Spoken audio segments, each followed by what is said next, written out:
is open right here in front of us, and we do see right here the search bar. Now, what you have to do, you have to put the code into the Temu search bar. So my code is DXA9632, DXA9632. Let's hit search.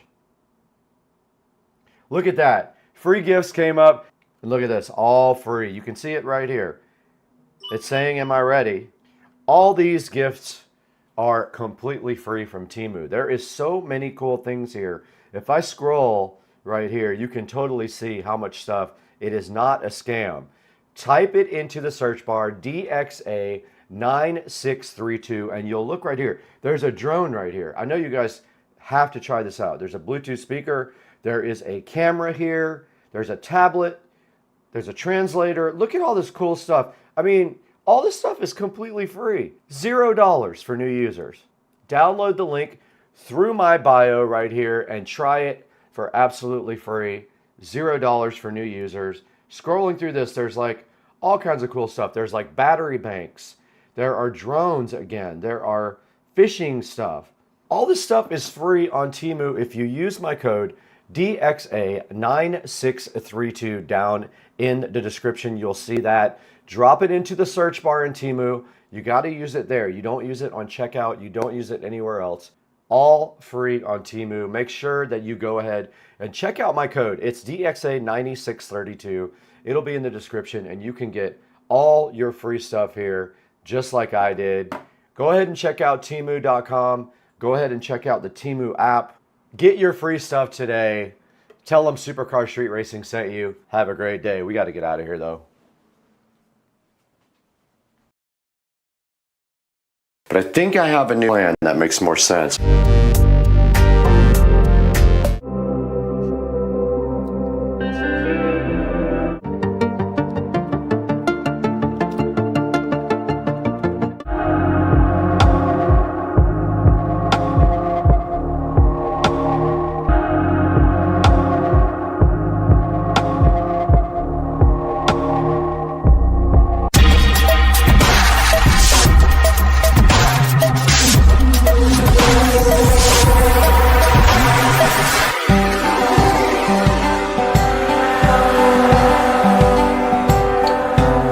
All right, guys, we are here in the bedroom with the brand new Bi-Cold smart mirror that we are about to unbox.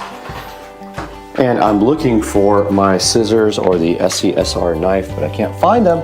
So let's use this drywall saw. So what we're doing today is we're gonna unbox this guy. We're gonna take a look at the back and the mounting because I've already done 2 of these, so I kind of understand, but I've never done a wide one. And so we're gonna look and see what the mounting mechanism is, but it's usually like a metal bar. And then you put that on the wall, and then this just hangs from the metal bar, but we also have to do electric behind it.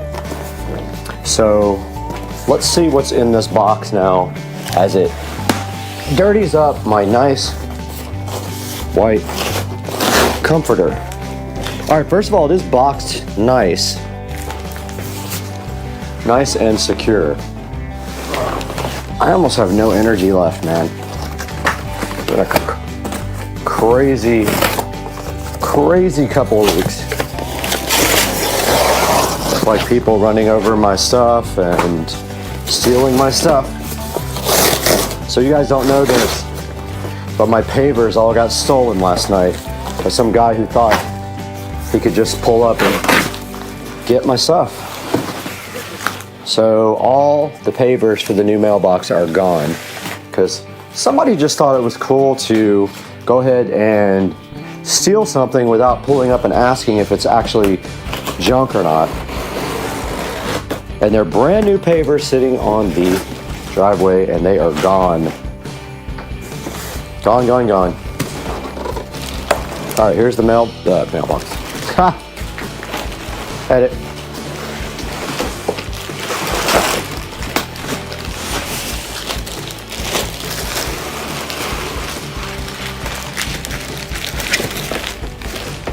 There is the smart mirror. So fresh on the bed. And as you can see right here and right now, it just mounts with 2 screws here and here. They give you inserts, but I have purchased some way better inserts that will be perfect for what we're doing. And then they give you this template. And so the confusing thing about the template is you have to know which device that you have. So you take this guy and you put it like this, and this device is going to be A and N. So it's going to be that hole and that hole. So we put this up on the wall, we level it, we put our drywall anchors in, and then we hang the mirror from our drywall anchors. But first, we have a whole process to do of putting LED strips on the back, and also we have to put a box in for electrical. So let's do that peel sat for our shorts. All right, we went ahead and did our short for the peel sat, for the peel satisfaction. We still have another one for the front, so that'll be awesome also. But back here is where we're doing the RGB IC LED strip. So we're gonna take that guy and we're gonna run it right around the edge there. And then we're gonna put that control box right here and Velcro that on or whatever, or 3M tape it. And then we're gonna mount this to the wall.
Before we mount this, I totally forgot that we honestly need to get this thing programmed and make sure that it's good. So we'll take our power supply right here, regular power brick. We're going to go ahead and plug that into the wall, open up the Govee app, and get this guy all set and tested before we actually mount this. The last thing we want to do is take the mirror down if we have problems. So let's get this thing powered up, powered on, discovered in the Govee app. named hook to Wi-Fi and see what we have available. So let's do that now. We got the power cord here. It should come on when we do this. It did, so it does actually work. And it looks like it's set to audio, which they all kind of default to, but let's open up the Govee app. We got the Govee app open here, so we just have to discover new devices. So you hit the plus. It already knows it, so we add. It's probably going to want to update the firmware. Let's see.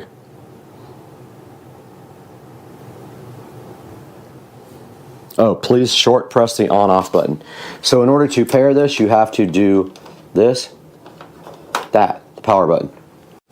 Finally, device is pairing after like 18 tries. Please press the off on. Alright, we finally got the device to pair after I had a small heart attack, and it is the guest bathroom smart mirror. As you can see here, we'll hit done. It's looking for Wi-Fi. We're going to go ahead and connect to that Wi-Fi network. It might fail because I just rebooted the router. Let's see. Ah, it did connect. Let's see if it wants to update firmware. And here goes the upgrade, so we will come back when it's done. Now the whole thing is getting the mirror template lined up so we can cut the box for the power and then also get it lined up correctly and get it mounted to the wall. So let's go do that. Back in the bathroom here, and we have our template. Sorry if it's echoey, but basically I have also reskimmed this and just sanded that, so they need paint before we do anything. But I guess that's kind of the next step. We wait for this to dry, wait for that to dry, paint both. And then this needs to go centered. I think C is the center. And we know the light's going to be like right over the stud, so we're going to do that right like that and level this template out, put it up on the wall, and then put our marks for our drywall inserts there. That's the next step.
Alright guys, we're back and we have the light here, and the goal right now is to just install this light.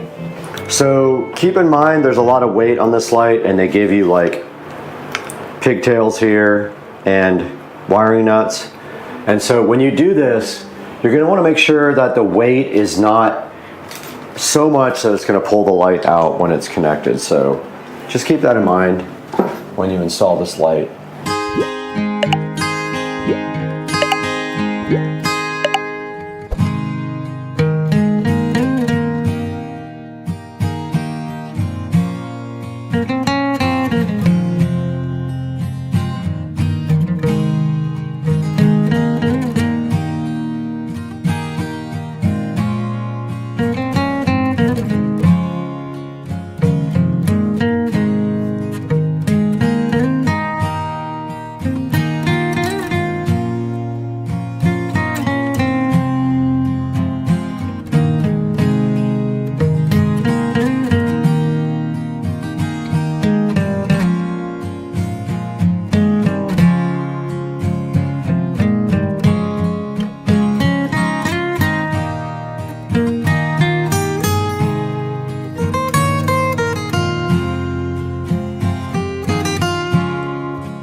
All right, so it's kind of the same color as the top lights.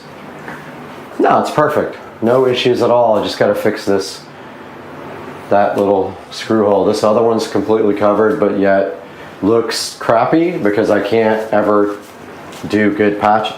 So we have our template up here, and what we did was center up the template with the sconce, or whatever it's called, the lighting.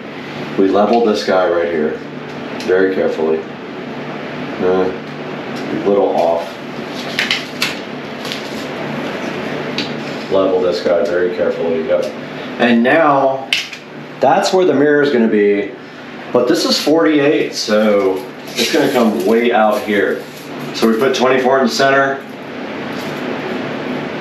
It's gonna be way out there. Literally 24 on each side, so put 24 here. And then 48 there. That's where the mirror is gonna sit. So now we know A and N are our mounting points, guys. Let's go! Hype train.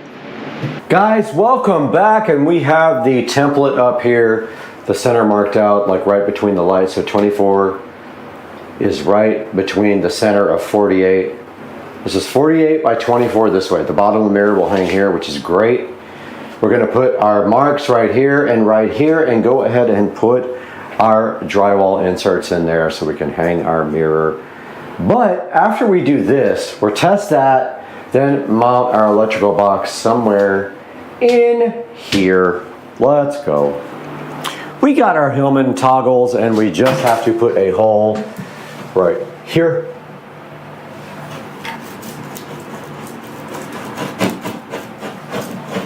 Large enough for this to go through, but not too large for this thing.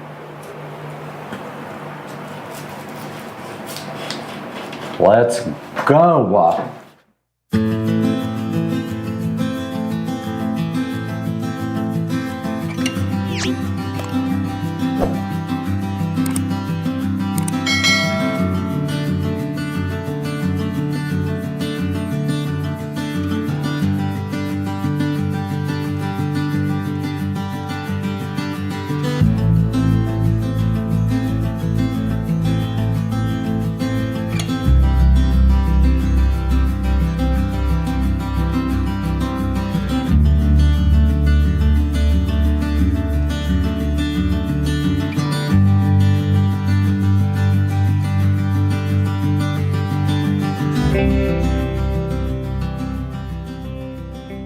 Guys, we're all prepped for our mirror.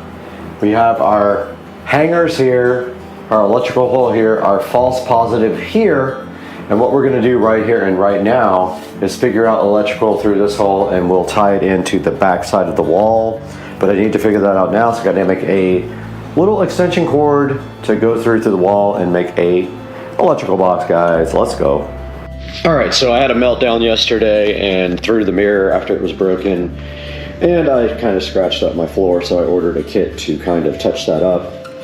But given a little update in here, my receiver microphone is dead, so I can't use the wireless mic, but I got everything painted in here. I got the new light put up yesterday, and I just repatched a couple of holes that were there because it looked terrible. So I'm gonna try to do that better. That was my worst thing ever. I got the show mounted in the wall. And now I'm going to put these plates back on and work on this light here. All right, this is the new puck light to replace the one that is there. This one just literally will come right out probably. Yeah, I don't even remember how I got that thing in there, but this is the new one. It runs on 110 volts and it's LED, and this old one is incandescent. So this will be a upgrade for it, and here is the actual new puck light that is going right in its place, and it has a little, oh, that's interesting, it has an in and an out, I guess. I don't really know, I guess so you can chain them. And then it's got on the bottom, it has a adjustable color temperature. Very cool.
Hey guys, welcome back to the channel, Supercar Street Racing, and here we have the 2014 Club Car Precedent.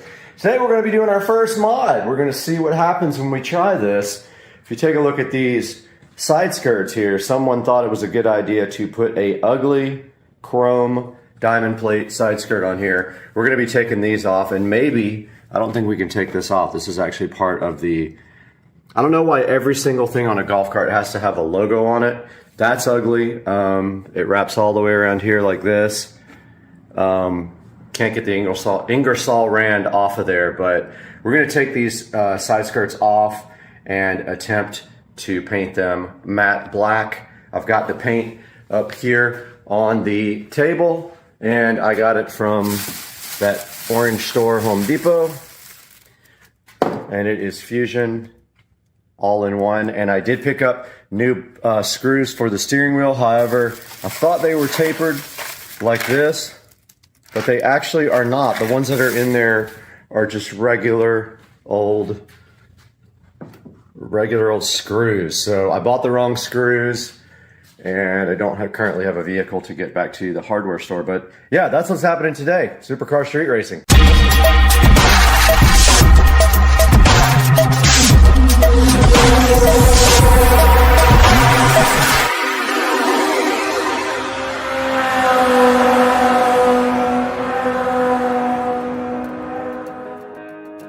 Alright guys, welcome back, and it looks like today there's a screw missing here, but I think our objective is to remove these 4 screws and take this off. The actual chrome plating is chipping off of this, but let's get the screwdriver out and get this guy off of there ASAP. The screwdriver is in the shed. but I have old reliable Black & Decker here, so this guy has never let me down. I've had the screwdriver for years and years.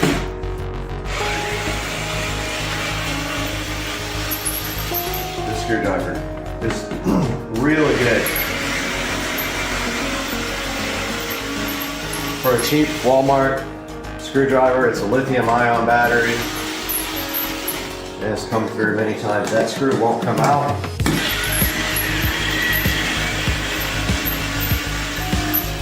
I think this just slips off now. I don't feel any screws on the side at all. Feels like it's loose. And there is an ugly skirt under it, and they have screwed holes in this as well, which makes this unusable now. So what we're gonna do now, right here, right now, is take the other side off. Moving to the other side.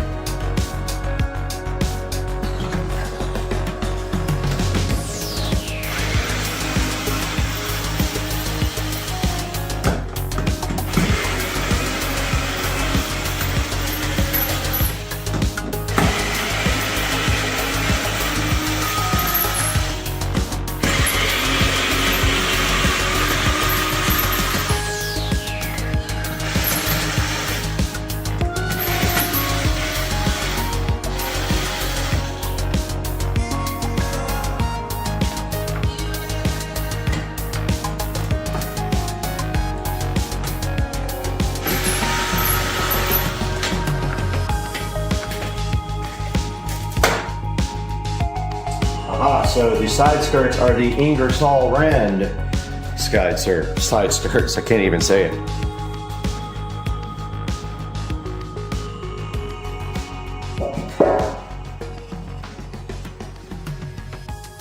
And moving on to the next step, we will prep, but first we will clean what we have here.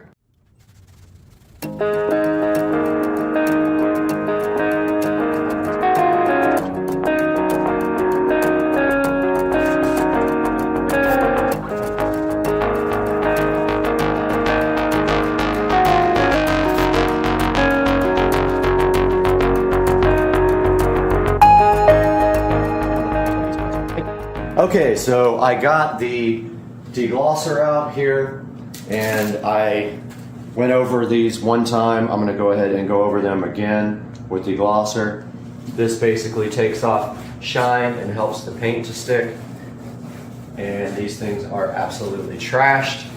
So I am either going to, if this doesn't look good after painting, then they are going to be replaced, the original side skirts, with the same ABS plastic ones. But yeah, this thing is, these are ready to be painted. I think I'm just gonna paint it right here. And yeah, I mean, try not to get overspray on my card. Maybe I'll throw like a sheet over it or something. But yeah, I'm gonna do that next. All right, ready to paint these things. It's actually pretty cold out here. It might take a while to dry.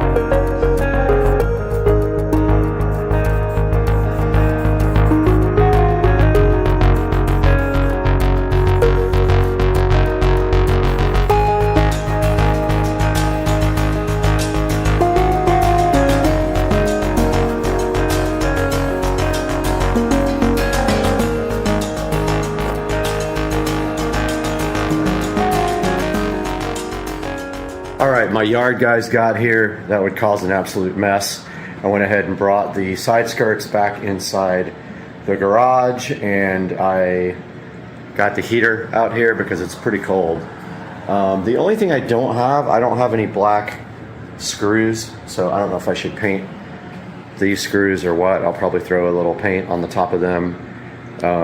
Maybe I could just like do a quick you know, like touch up of them when they're on the cart itself, and kind of put a sheet around it so I don't get anything all over the cart. But yeah, so the first coat is on. I think it's sticking. Thought I saw a couple places where it might be bubbling, but the deglosser usually does pretty good. It's going to need multiple coats for sure. So I'll put 2 or 3 coats on this, probably 3, and we'll see what's happening. We'll let these dry for about 30 minutes. All right, out here ready for the second coat. First coat came out awesome. I do have the heater going in here. It feels nice. Let's do it.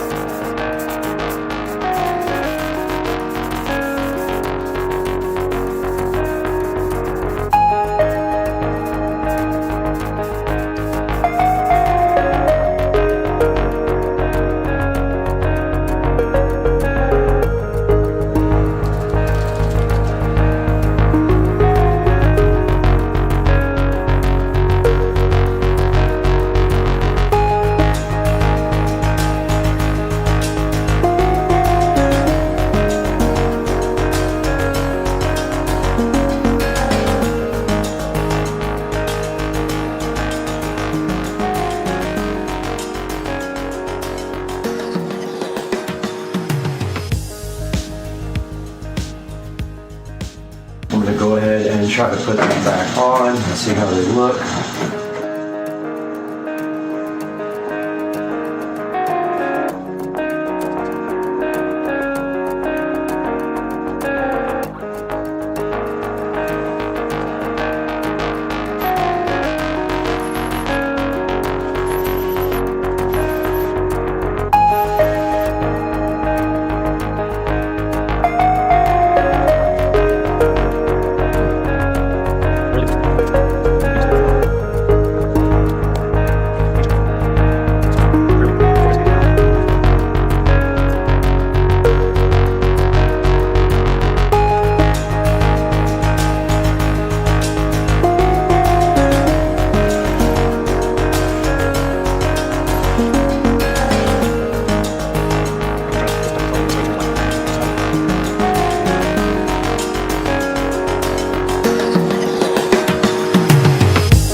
All right, out here, and there is some abnormal wear on this passenger side tire in the front. I'm going to go ahead and rotate the tires, hopefully, if I can get that done. I think I have all the tools I need, and then we'll figure out what's causing the wear on this. It may be bushings is what someone was telling me, but we got to figure that out and replace whatever is shot.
All right, so I rotated the tires and found some weirdness on the PSI. So this tire is,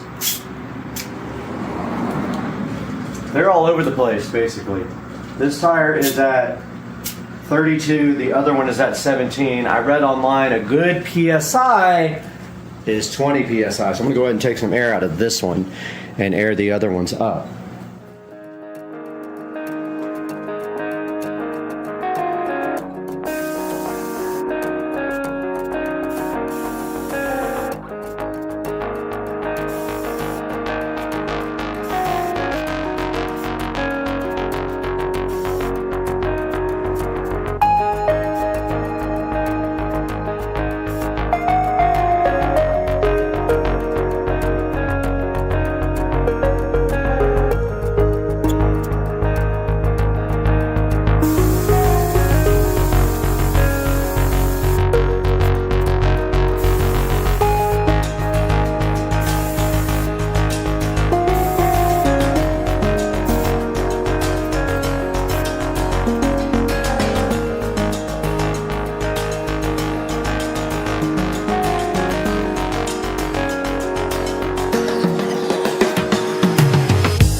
All right, everybody, we're out here, Rich and Trish, and we are decorating the cart for the annual golf cart parade. And we have probably one of the best carts, I would say. We have like passengers riding on the sides. We have the snowman and the Santa Claus. We have garland, we have balls, we have lights, a Christmas tree, which we haven't decided what we're going to do with yet, but let me turn the lights off so you guys can actually see. And let's shut the door. And we get a good look at night. And this is coming. Oh, yeah. Okay. Oh, it went off. Oh, it's got issues. And there it is at night. This thing looks crazy. Oh my God. This thing looks insane. I love it. Oh, the light came back on. It's so good though, man. Hey guys, welcome back to the channel, and I just wanted to give a quick update video and let you guys know that we are live online right now on Supercar Street Racing channel with the studio build. That I kind of wanted to go over everything that I have done in here before I keep working. So stepping back towards the door of the studio, this is kind of what it looks like. It's kind of a mess right now, but as you can see here, we basically have all the wiring done for the speakers. So we're gonna have 7.2 audio.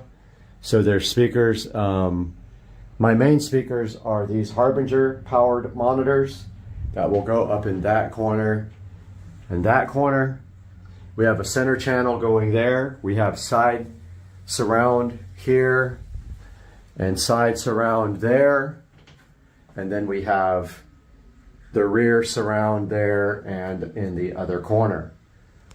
You can also see here that we have HDMIs run for the 50-inch 4K monitor there and the 50-inch 4K monitor there. We also have all of our Cat 6 cabling run.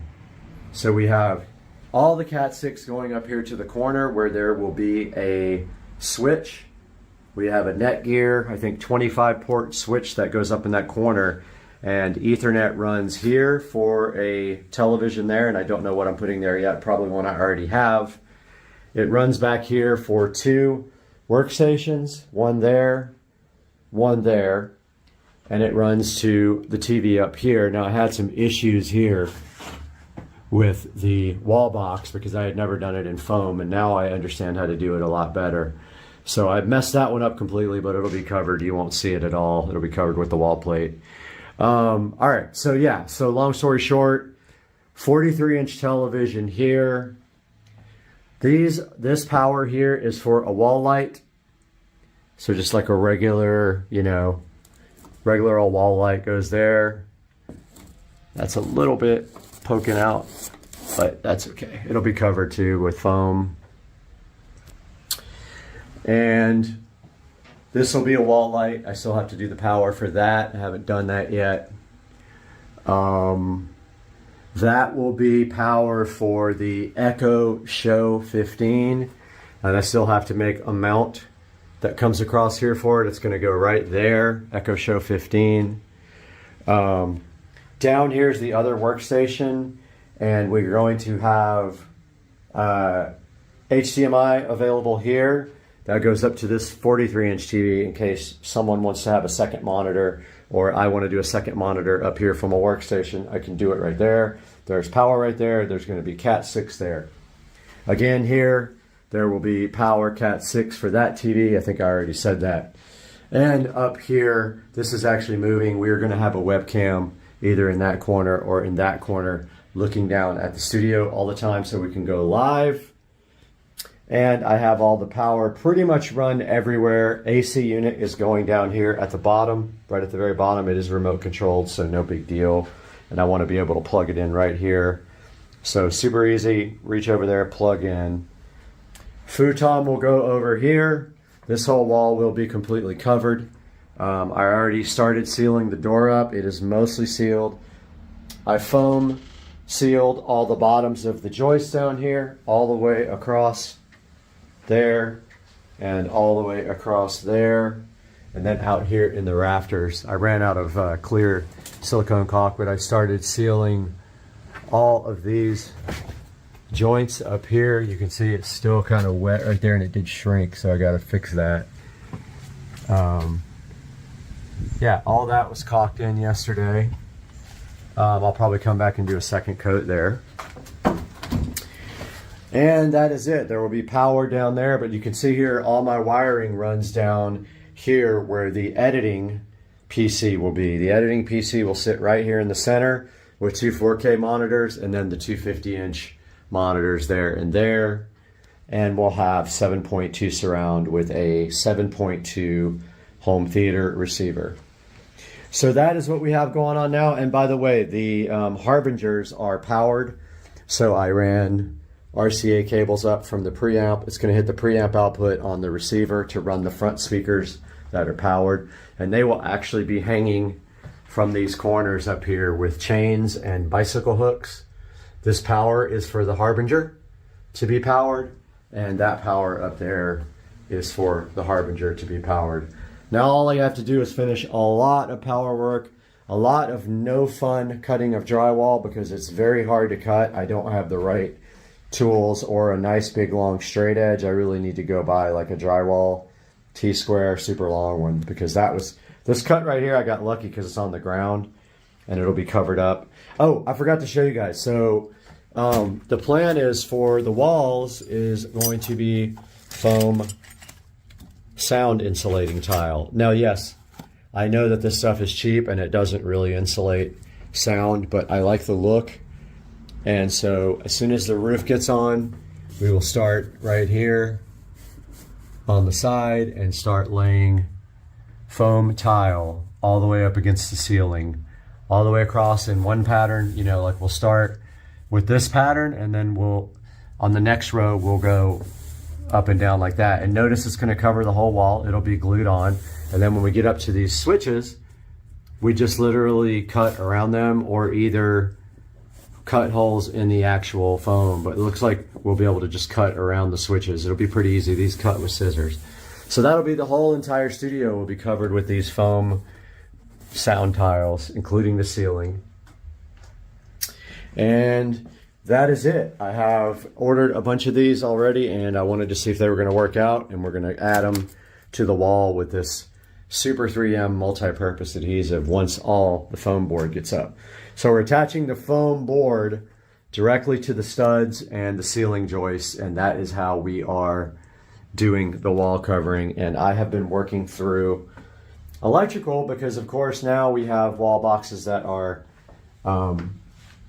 some of them are inset because I did the power ahead of time. So when you put the wall board in, your electrical outlets are too far back. So I have an electrical outlet extension kit that has little extension screws and everything you need to pull the wall outlet out just like that. That one is actually on extensions.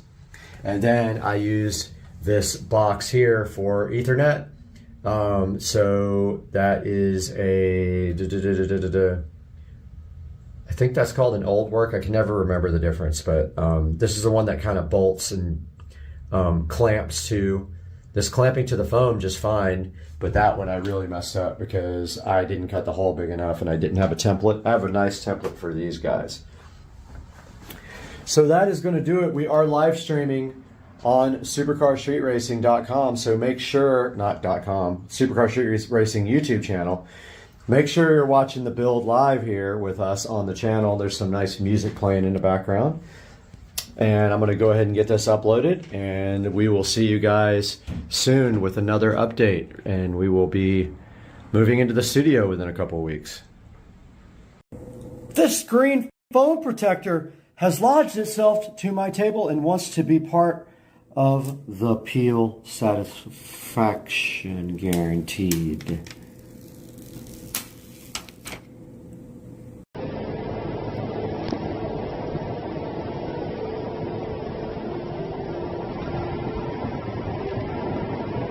Call out the speed. Call out the speed. 70, 80, 90, 10.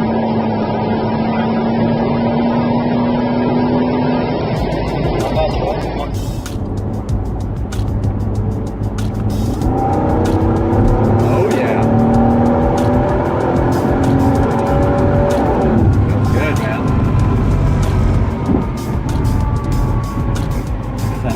Look at that. 5-0.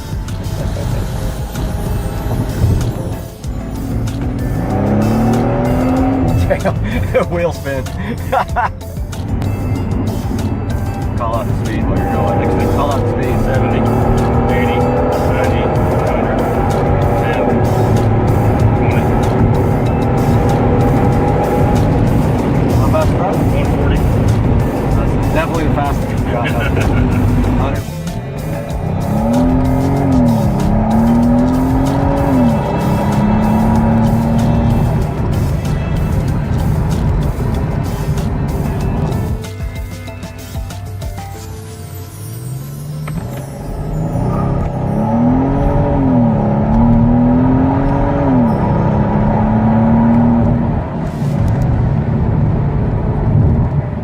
Damn.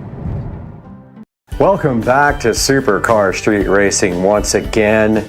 And today, right next to me, we have this Vikoyzva or Vikoyzova, however you want to pronounce it, portable blender that we're so happy to be taking a look at today. This thing is very cool. I can't wait to show you guys all the things it can do.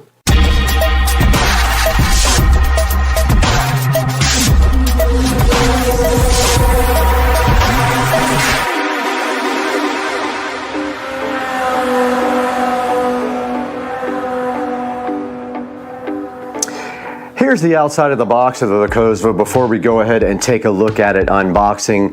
It's very cool looking. It's got like a crystal top looking thing. It's got a power button and a USB Type-C charging port on the front right here, as you can see. It's got a lid on the top that you just press a little button, it pops up. And then this whole thing comes unscrewed from the base and it becomes a cup. And they give you some cool little straws to work with as well when it converts into a cup. Now this is the model A9. You can find it on the Amazon link in the description below, so please order it from there. And also anything else you want to order from Amazon, click through any of my links. It doesn't have to be the one for the actual product, and it helps the channel out greatly. This thing does use 5 volts. It charges off of a 5 volt little charging adapter. You can use anything, a computer or a little USB plug, and it does come with a short little cable to charge it. And it does have an 18,000 RPM motor as indicated right here on this beautiful green box. Guys, we are right here in front of the VESA portable blender, which was graciously provided to us from the manufacturer. And if we look at the front here, it is a 21.2 ounce blender. Comes in a really nice shade of green here, packaging. And on the top there's the label that we see. This is made in China. And it does say portable blender, kitchen, office, gym, etc. And then on the side, here's a good look at the packaging. You can see it's got a USB power charger inlet right there and a power button right there. On the back, there's the model number. It is an A3, 600 milliliter bottle capacity. It's a 7.4 volt blender. It takes 5 volt charging, which is actually just a standard USB charger, and it has an 18,000 RPM motor, guys. So get hyped about the 18,000 RPM motor. And right here and right now, I don't have the SCSR scissors because I'm still PTSD from when they cut my finger wide open. So I'm using my good old hand and not working very well with it.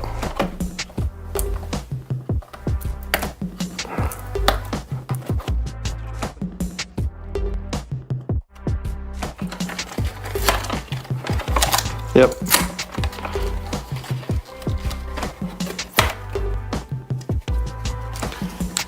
And inside of the packaging right here, right now, we see the VESA portable blender coming out. Looks like the cap there. And inside, the good looking portable blender sitting right here and right now in front of you. They also give you these 2 beautifully colored straws. And here is the instruction manual. And that is all that is inside the box of the VESA blender. Okay, we just took a good unboxing look at the VESA portable blender. And inside the blender box, we did have this instruction manual that has some procedures on it. Tells you how to put the fruit in, liquid, tighten the lid, and go ahead and blend. And then it's some instructions here for your first blend. Make sure your blender is fully charged. We have not done that yet.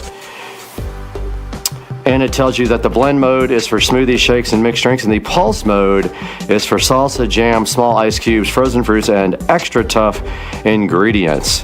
And so if we look here at the front of the VESA, there is the power button right there, and then right below that there is a charging port, and up at the top, if you press this little latch button, the top flips open and you have access to this hole to pour out your liquids after you blend them, and then the lid just turns and spins right off here. And then in this other little packaging here, if we ever get it open, there is a solid lid. So if you want to, I guess, take this off, it is flashing, so it is charged, and then this goes on the bottom, so it then becomes a drinking cup. Very cool. Very, very cool feature. And then this just simply screws right back on. You can see it is somewhat charged. So let's get this thing on the charger now. Okay, the VESA, or VESA, however you want to pronounce that, does come with a little small USB-C charging cable, probably about 4 inches long. And you can see right here on the table here that we presented on the channel not too long ago, we do have USB capability. So let's go ahead and plug in the VESA here. So see, we just plug in USB type A right here on our table, plug in the Vicosva so gently right there, and it does light up and starts charging. I love the way it has green lights around the top and then 2 red ones indicating that it is still charging.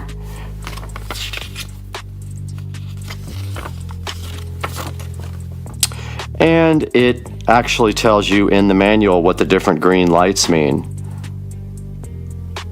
No lights means it ran out of battery. All lights flicker in red and green alternately. It means the jar is not tightened. Stop working, all indicator lights flash for 8 seconds. Ingredients is too thick or too big. And then the battery level indicator is right here. And we have 2 red lights on. So it counts up from 2 green lights to 12 green lights. 12 green lights means you're at 84 to 99% charged. And then fully charged, all the green lights will show up here on the indicator. So you can see here we're charging right here and right now. We're just not quite there yet. And here is a look at the straws. They give you 2 nice straws here. And that would be when this turns into an actual cup. And then they give you a little cleaning brush as well, which is very cool.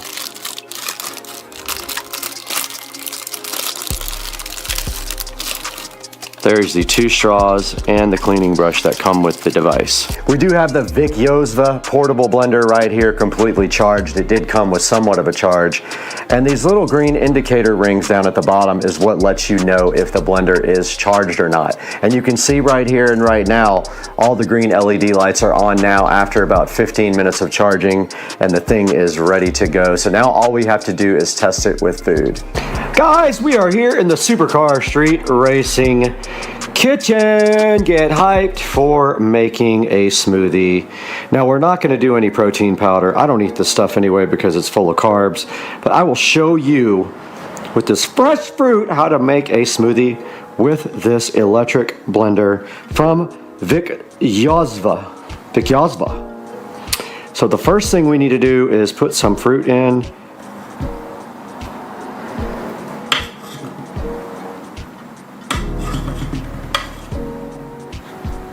And there's some pineapple and some whatever green stuff and some strawberries. And it was ridiculously expensive at $8 for this much fruit. Is ridiculous. And I will taste it, but I'm not going to actually eat much. I am on keto and none of this stuff is keto friendly, guys. So sorry, I'm not going to be eating this deliciousness, but if you're going to do this, go ahead and get yourself some protein powder. Get some crushed ice from your fridge. So let's go to crushed here.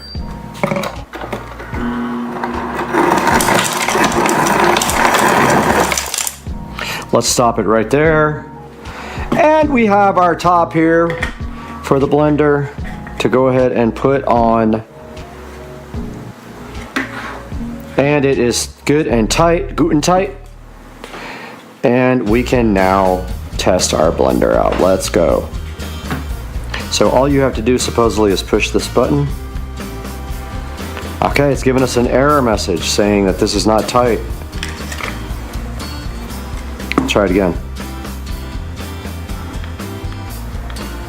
Ah, it's still not working. All right, so we got to check the manual. It's giving us 1, 2, 3, 4, 5, 6 flashes. Let's go check the manual. Okay, from what I can see, this is saying that it is too hard to work with. There is a strawberry blocking the blade. Trying to get it out. There's a strawberry right in the way. Yeah, I gotta get the strawberry out. I think it's blocking the blade. All right, I have no idea what I did, but it started flashing green, so let's try it.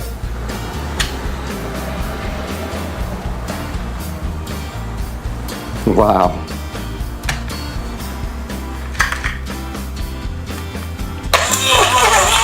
All right, I had to turn it upside down.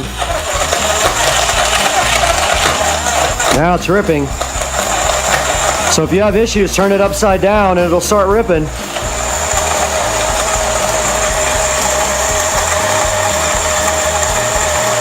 And there it goes, guys.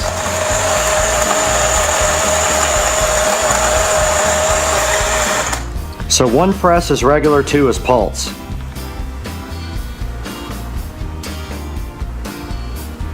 I don't know, it flashed yellow.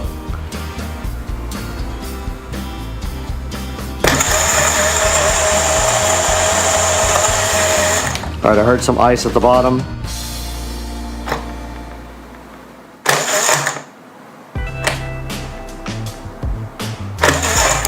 Yeah, it's having issues, man.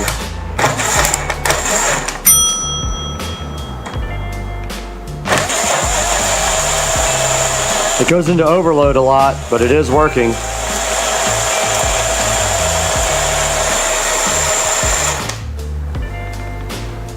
All right, this is pulse mode supposedly. So every time you press it, it pulses. All right, that's good enough to test this. We got our stuff blended up. Let's try it. Now that our liquid is all blended up in the blender, let's go. We gotta press this little button to get it open. It pops open and we have our straw to test our smoothie with. Let's test this.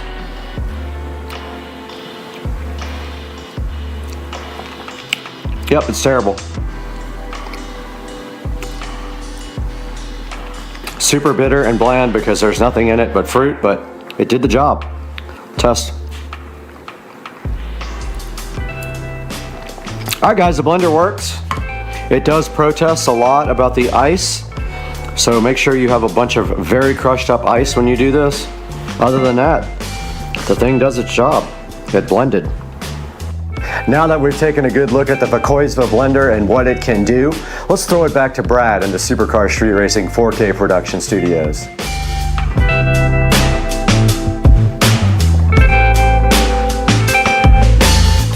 Welcome back to the 4K Production Studio once again, and today we have been provided with this VESA. It's very hard to pronounce and I don't know the correct pronunciation of it. Personal blender, and this guy is a rechargeable blender. All you have to do is plug this thing into USB Type-C until all the green LEDs around the bottom are completely green and it is 100% charged. Now you can see this thing does have a 4.2 star review.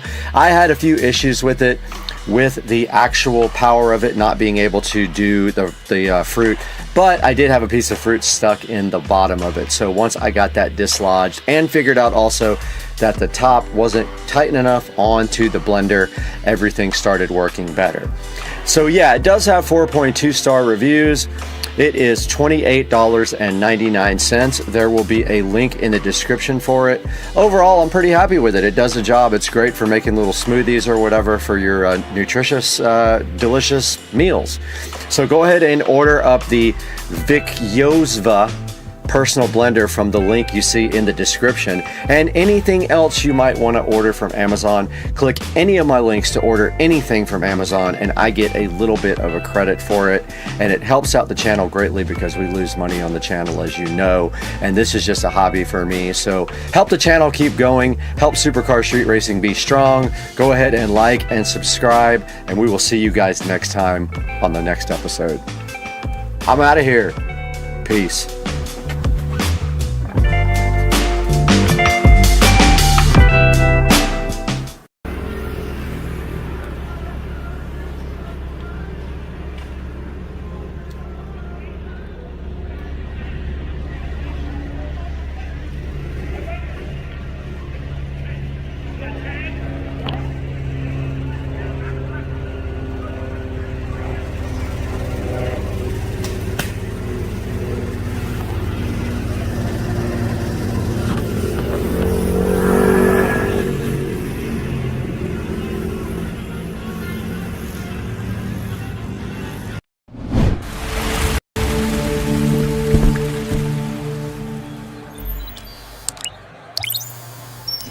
Ladies and gentlemen, directly in front of me here, eWin reached out to see if I would be interested in checking out their ergonomic gaming chair. Now this thing is supposed to be awesome. I'm really hyped to get this in my office and replace my regular chair. So today we're going to be taking a look at this eWin ergonomic gaming chair. This thing looks pretty cool, man. Look at the box. It's very heavy. I feel like it's going to be a high quality product. It's one that I'm really looking forward to getting out of the box and checking out. Now, hopefully this is good enough to replace my old beat up office chair and we can take that thing and set it directly on the curb. That would be my goal. So today, let's get this thing opened up and see what's inside of it. It's gotta be something awesome, right? Let's do it today on Supercar Street Racing.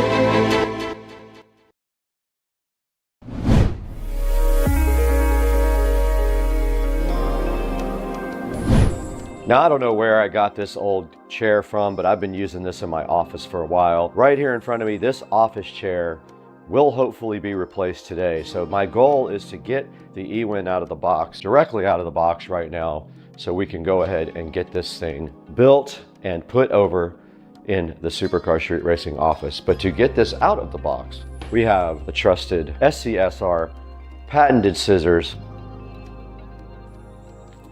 Let's go ahead and cut this box open. eWin reached out and asked me if I would want to take a look at this. I said yes. Now, honestly, I've been running behind because I have so much happening with YouTube scheduling that I was late, so I owe them an apology for that. But we're gonna go ahead and do this right now because I can't wait to put this in my office.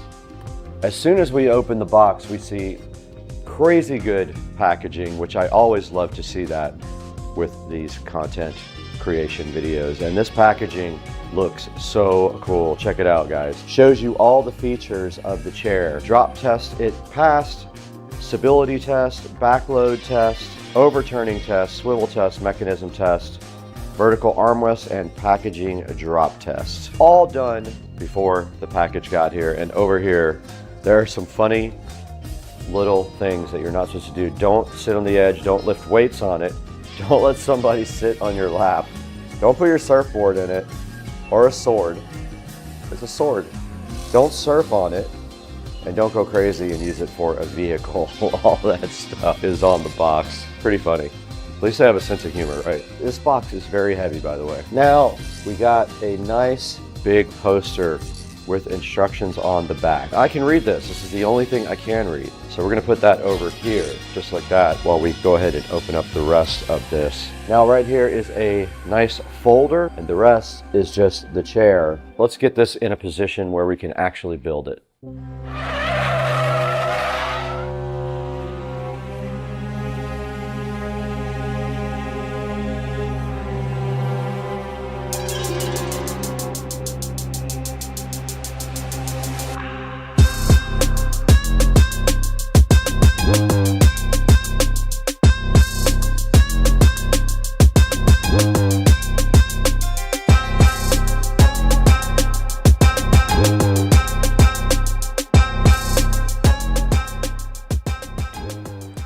Okay, I decided to build this in the actual room in case it won't fit through the door. And thanks to our sponsor today, Teslong, we're going to be using their quick fix toolkit here to help us out with this build. All these cool tools will be assisting us, hopefully. Now I've got the assembly guide on the bed here. Let's continue. It says to remove these 4 screws. You can eat this later, or I'll give it to your mom when she comes over. Okay, next step, slide the backrest right down onto the bracket.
Okay, I just finished building my eWin gaming chair. You can see it right here, looking so fresh and so fly. You can see right here, it also has a magnetic pillow system, but we have to get this old chair out of here. That is the next step.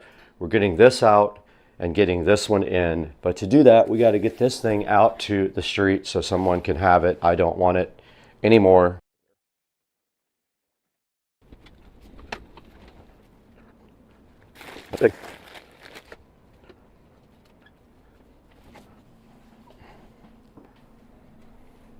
Perfect.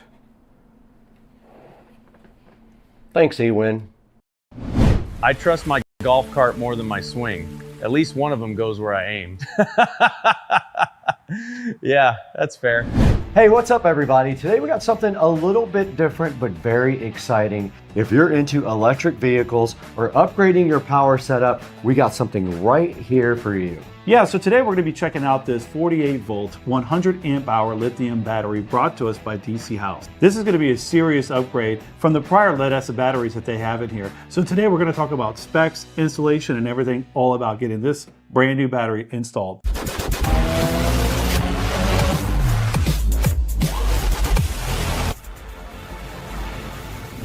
My golf cart goes 0 to 55 in 3 seconds, mostly because I'm late for the snack bar.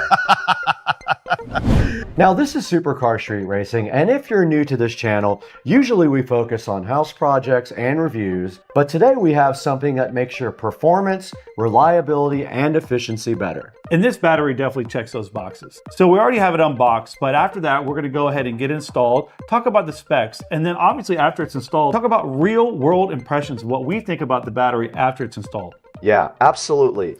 So let's jump right into it. We're back here today on Supercar Street Racing in the Supercar Street Racing garage where we like to shoot a lot of the videos now. And in front of me here is the DC House 48 volt 100 amp hour lithium phosphate battery. Now what lithium phosphate is it's LiFePO4. The chemistry of the battery is really important. It brings long life cycles to this battery, strong performance delivered from beginning to end when you're running your golf cart, as well as have improved safety for this particular model.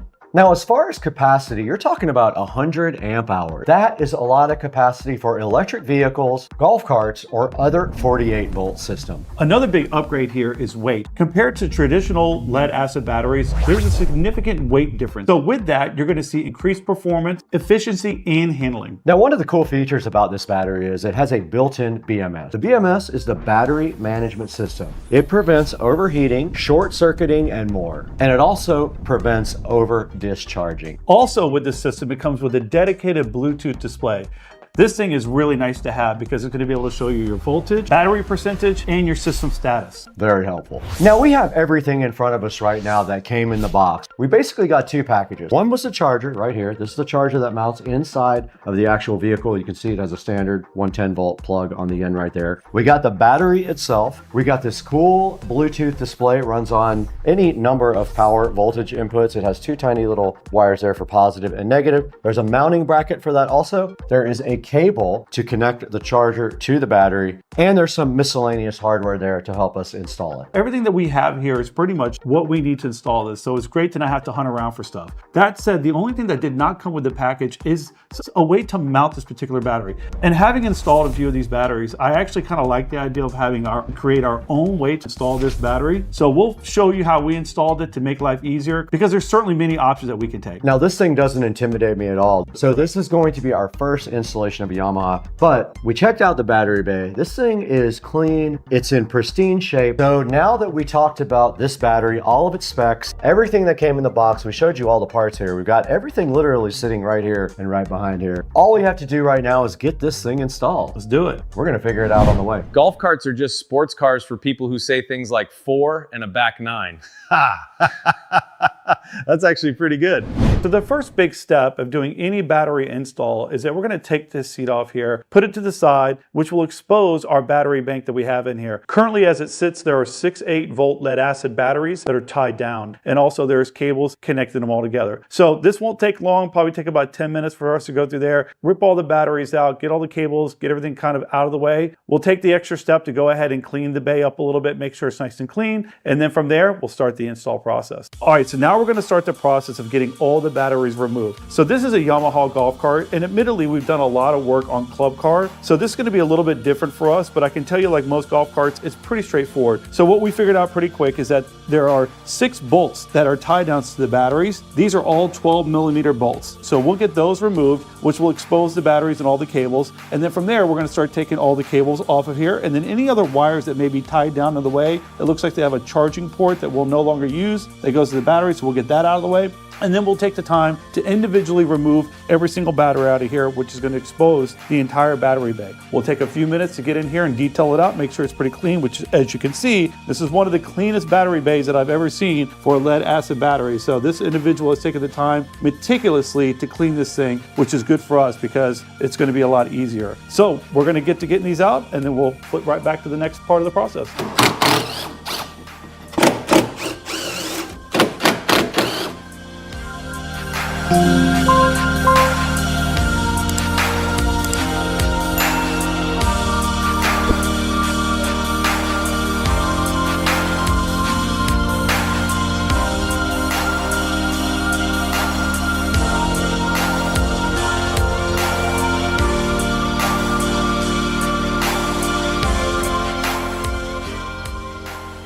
Okay, we got all the mounting hardware out of the battery bay, and we made a space over here to put the batteries.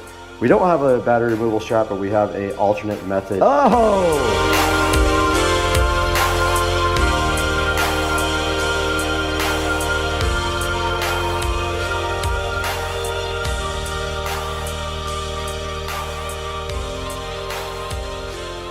$67 pounds, dude. I said 70 earlier. 67 They're heavy. Woo! Think about that. That's a small child. So all in that battery right 400 there. pounds. Yeah. All right, guys, what's up? We are back out here with the Yamaha golf cart and the DC House 100 amp hour, 48 volt lithium battery. Now, we just went ahead and removed everything from the battery bay. Joe took all the batteries out and arranged them over here on some protective things on the garage floor. My job now is to get this battery bay cleaned up. I'm gonna go ahead and vacuum it out, and then I am going to wipe it down with some cleaner stuff, and that's gonna prep us to put the new battery in and figure out the mounting technique we're gonna use. Let's go ahead and get this battery bay clean.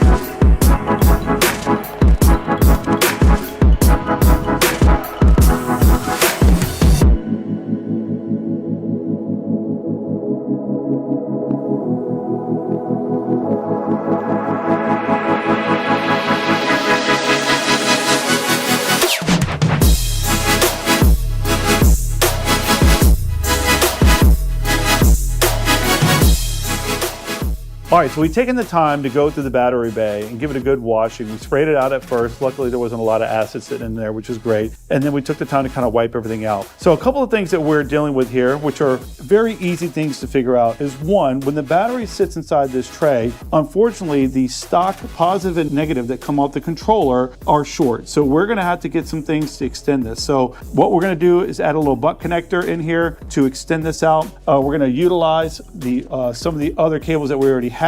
We're going to take the time to put heat shrink in here that'll be color coded black and red, and that'll connect to nicely. In the past, when you have any plastic that's in the way, is we'll take the oscillating tool. We want to try to keep things as original as possible. So what we decided to do was take a couple of 2x4s equal in length, and it's higher than this ridge here, which is the ridge that kept the old batteries in. So this will be a little bit higher. It will sit on top of this, which will give us plenty of clearance for the seat. On top of that, this particular model doesn't have any mounting brackets or hardware that came with it. So what we're gonna go do is source a couple of really nice ratchet straps, and we're gonna go all the way around the top of the battery, around the bottom side of this tray, and put 2 of them on there. Once it's in there and it's strapped down, it's not going anywhere. So we just left the house after cutting some wood over at the neighbor's house, and we're in the Model 3 now, and we're headed up to ASUS Hardware. So we have a mission up there. We're gonna pick up a couple of ratchet straps to secure the battery. We wanna get some butt connectors to join pretty thick wire. I'd say it's probably at least 6 gauge. It's probably a 6.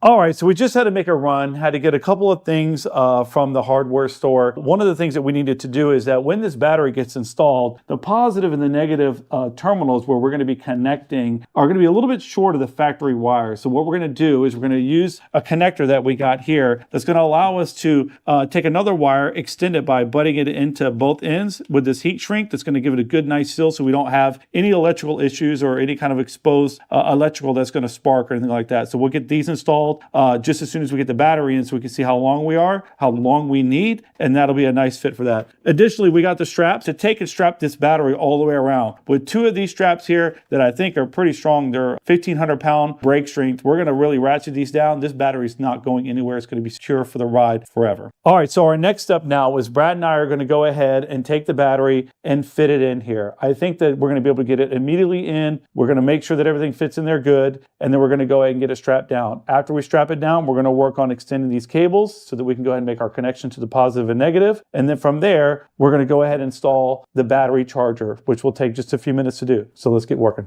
All right,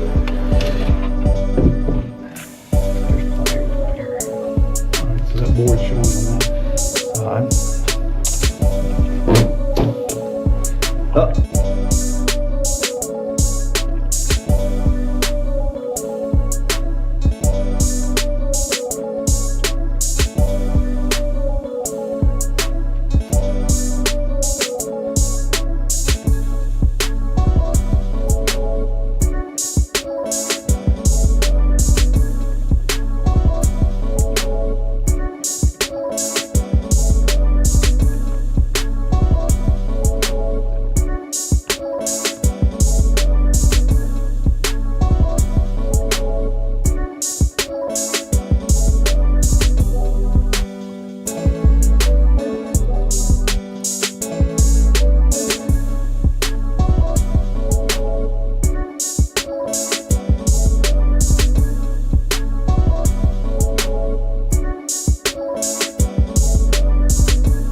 All right, so we just wrapped up putting the battery in, getting it ratcheted down with the straps. It looks great, feels great. I don't think it's gonna move an inch.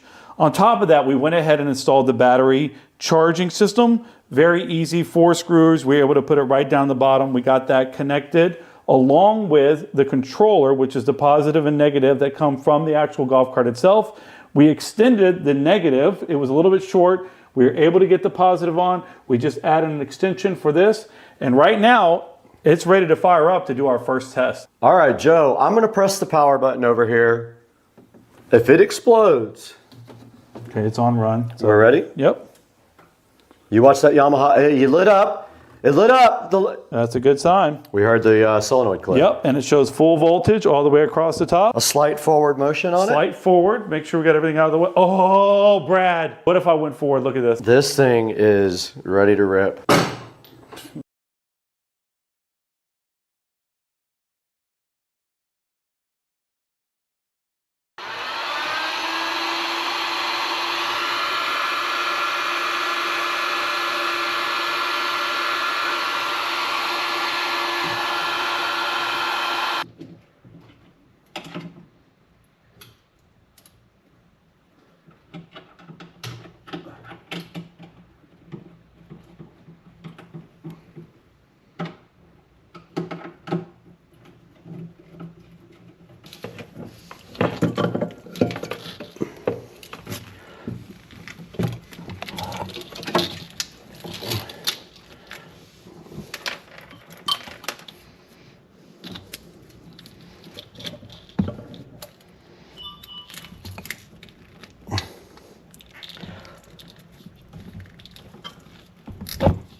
And the battery charger came on. It is working. Just gonna tie the wire back up nicely and hide it.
All right, Joe had to run back to his house to start our dinner for tonight, but I did finish up most of this. All I have to do now is do some wiring cleanup. I'm gonna go ahead and do that. I'm gonna tie these wires up really nice, and I'm gonna leave him some nice wire inside here to hook up his battery charger. But everything is done. The golf cart does move. We have not taken it on a test drive. Let's get all this wiring tied up nice and neat. Golf carts are proof that golfers love speed, as long as it's limited and comes with a cup holder.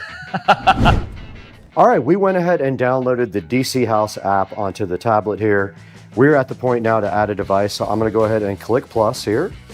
Okay, here's the battery right here on the DC House app. If you click it, it is at 40%. Joe, the Yamaha battery meter does not work. It's the next morning. I am barely awake, but I am awake. We parked the Tesla outside. It's record cold in Jacksonville. It was less than 29 degrees last night. I think 26 degrees, but also the wind chill made it feel like 5. So the car is parked outside in the freezing cold while we finish this golf cart. I'm gonna be cutting right here, this wire that we ran from the front. I'm gonna go ahead and run it very nicely right here, somehow, and then I'm going to come up to the battery. So I'm going to basically zip tie off right here and then go up to the battery there. So that is my mission for right now. I'm going to go ahead and do that while you guys watch.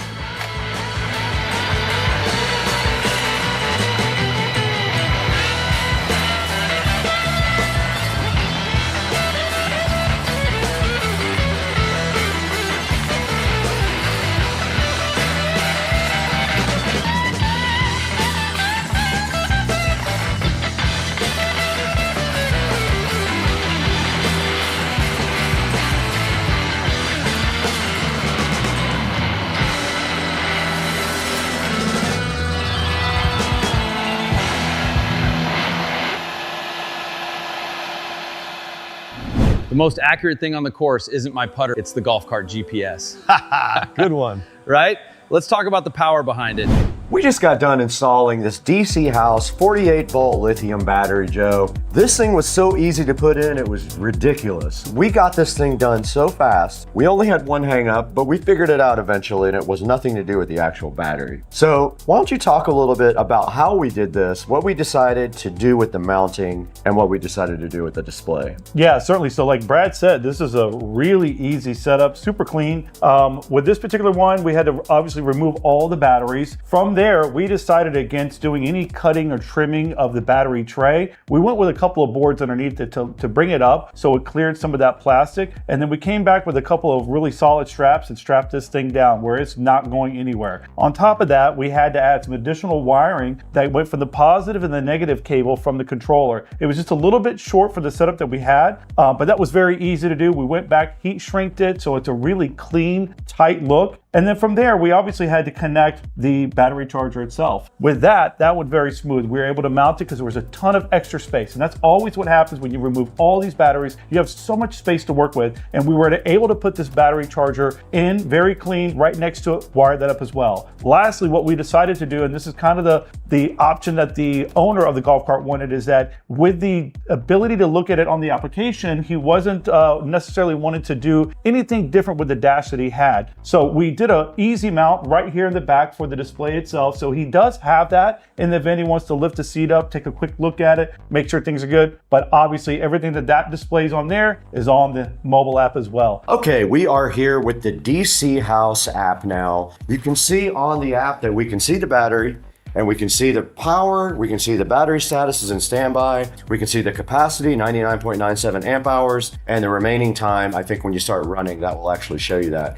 There's a data tab as well that shows you the voltage, the current, the power, the state of charge, the battery status, remaining capacity, available capacity, and the total quantity. And then it shows you each cell, which is pretty cool. It breaks all the cells out into like their individual ones. Cool. And then on the notification screen where you get notifications from the battery, but that's it. The app is just a basic information app. You don't make any changes to the battery. That's all you need to run the battery. So this ultimately ended up being a very clean and easy setup. And then lastly, with this particular style, we do have the 110 power. So he's going to be able to add an extension cord or throw an extension cord in here, which means that anywhere he goes, he can just pull his extension cord out, plug it in, and start charging. Now, this is our first Yamaha golf cart we've worked on, and we noticed a couple things that are different from the club car. And one of them is inside the battery bay on the club car, there's a lot of different types of ridges that are in different spots. In the Yamaha, it's almost like a uniform pattern that allows you to just kind of raise the battery up and it doesn't get in the way of anything. It's actually kind of nice. Make sure that you use a code. If we provide a discount code, use that to purchase the battery because it lets the manufacturer know that you're watching the video. And I think on that note, we're waiting for the owner to pick the golf cart up and we'll be out here shortly doing a little romp in the freezing cold weather. Yes. Well, this came out great, man. We'll show some footage of the test drive here in a moment.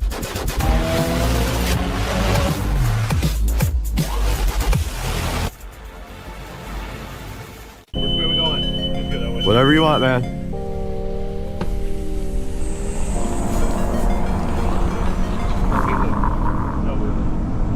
Same power. What was your top speed on this? You know, I don't know.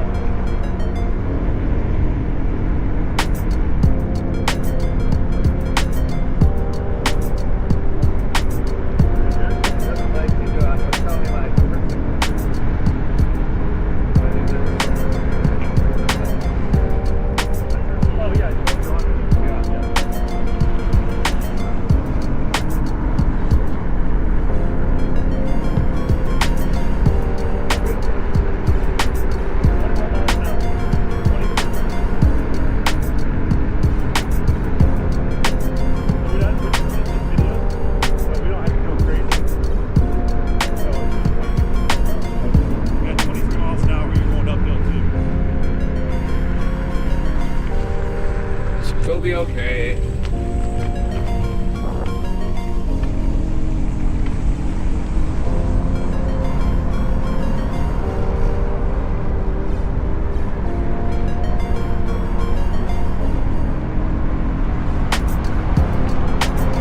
Smoke that fool!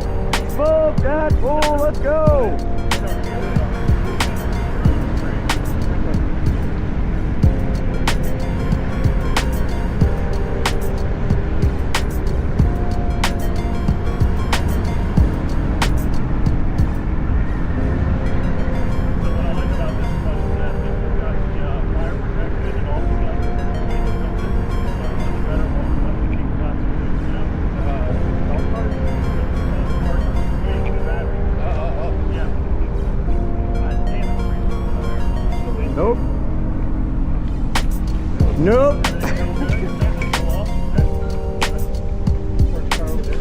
Nope, not doing that anymore.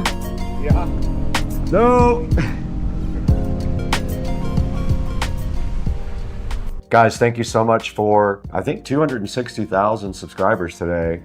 Some 1 million view videos. The CES videos are doing wonderful as well. So we really appreciate that. Yeah, greatly appreciate it. Now let's get drunk.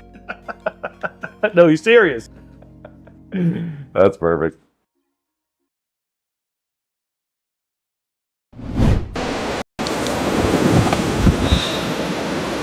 Great.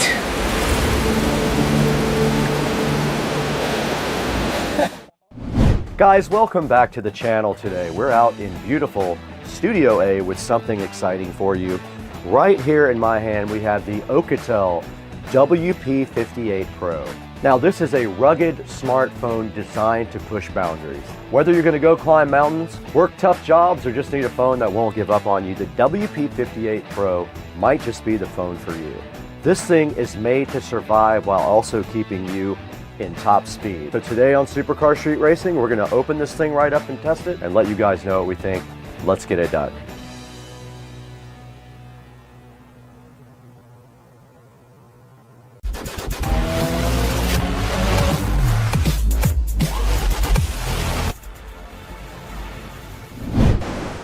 Great. All this gear, and I still can't call for a ride. We're back in beautiful Studio A at Supercar Street Racing. This is our main editing studio, and if you haven't seen the videos on how we made this, it's a really cool thing. Go check it out. But today, Alcatel reached out to us about the WP58 Pro. I have one in my hand right here. Now, the WP58 Pro is IP68 and IP69K certified. It also qualifies for MIL STD 810H protection. That means it's waterproof, dustproof, and shock resistant enough to handle drops. Now, right on the front of the WP58 Pro, the first thing you notice here is its large 6.7-inch display. Check it out. It is a full HD plus display with crisp colors, vibrant detail, and it's perfect for outdoor viewing also. It'll work great even in bright sunlight. Now inside, this guy runs on a very capable octa-core processor, and all this happens while it stays cool in the process. And then of course there's the battery, which is one of the best things about the phone. This guy right here has a 10,000 milliamp battery, 33 watt fast charging, and reverse charging. This thing can charge one of your other phones right out of the USB-C port. How cool is that? It's got a 64 megapixel triple camera system. You can see it right there on the back. And check that out. It's got camping lights too, 2 of them, right on the back of the phone. That is so useful when you go outside. Now, it runs on Android 15, which means you get the latest operating system available. And that's great for security. It also has customizable buttons, NFC for payments, face unlock, fingerprint security, and of course, that's what you need in a modern, rugged smartphone. So whether you're an adventurer, a first responder, or just tired of fragile phones, this phone might be what you're looking for. Now, we'll be testing the battery and of course the actual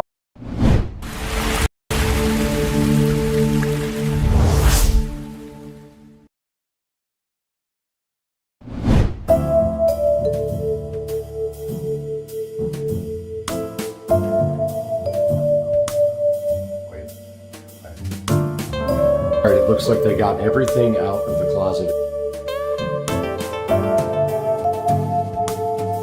But you can see the lights on right now on the auxiliary.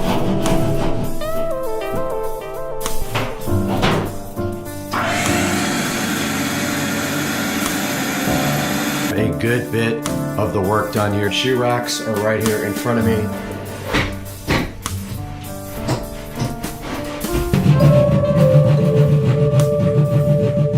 Got our island right in front of me here that we need to build from IKEA. I got my power all tied in up there, and I got my electrical box mounted. I got these lights installed after doing 2 hours worth of wiring, and I found out that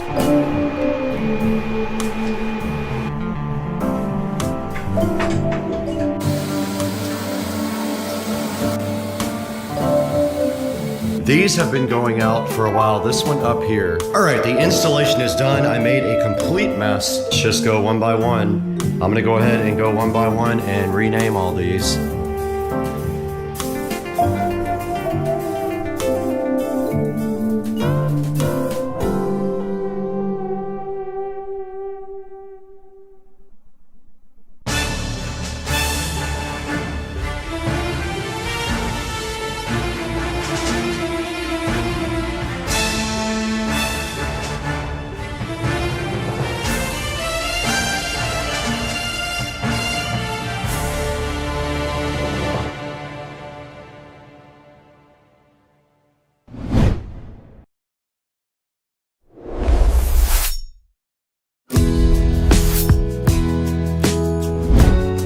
So what you're looking at here is a picture of my old closet. Before anything happened and before I had all the shoe racks, I was actually installing shoe racks in this video. So this is pre-closet makeover right here on Supercar Street Racing. All right, it looks like they got everything out of the closet. It's very echo in here, but you can see the plans for each wall up here on the wall itself. But this is what it looks like mid-stream of doing this nice closet system. They have all the trim out already and they've got all the old shelves out. So now they're going to bring in the new system and go ahead and cover all of this up.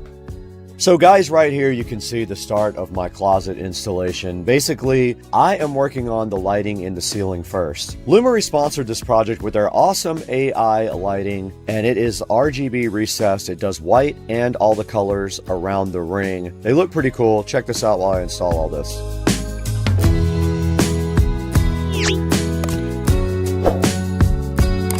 Basically, like that. And that thing's supposed to keep it from moving, but it's very loose.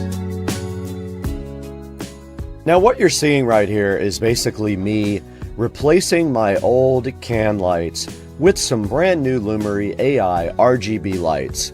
So in order to do that, the holes were actually too small. So I had to take a plug and put it onto the hole saw to keep the hole saw from wobbling. If you don't have anything for the center bit to bite onto, you cannot use the hole saw on an old hole. So it's a cool hack. You just make a plug the same size as the hole that already exists. You put it on the actual hole saw, and then that will guide you right up through the hole. Check it out.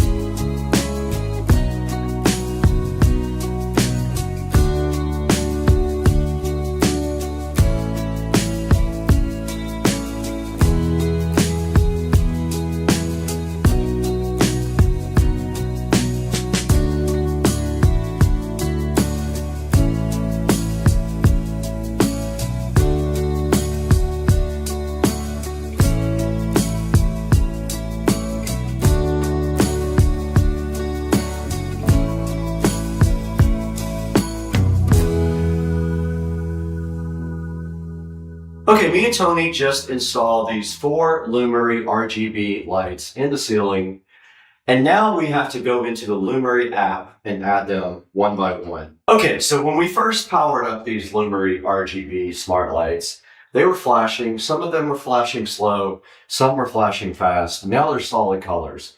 So basically when you turn these on, they go into a pairing mode where the app can see them. So I have the app open right now on the phone. If I hit plus add device, I'm going to see if it finds any devices. Most likely it won't because they're not in that mode anymore. So it says searching for nearby devices. It says make sure your device is in pairing mode, which it is not, as we can see. So what I'm going to do is flip the switch off and back on and see if they go into pairing mode. Oh, they're all flashing now. Okay, it says discovering devices. It found 2 of them. Well, okay, one of them's added, so one of them has a check mark by it. Okay, it's detecting network status. It's adding to the network. Okay, one of them solid. Both of them are solid. All of them are added to the network now in the app. Yeah. So they're all on now. They're all in the app. There's 4 of them. and I'm going to power all of them on. So I have total app control now of all these. Okay. And then, so there should be a way to just do the halos on the outside of the light. So what I'm going to do is I'm going to go into one of them. I was able to touch the light name and it drilled down into the actual controls.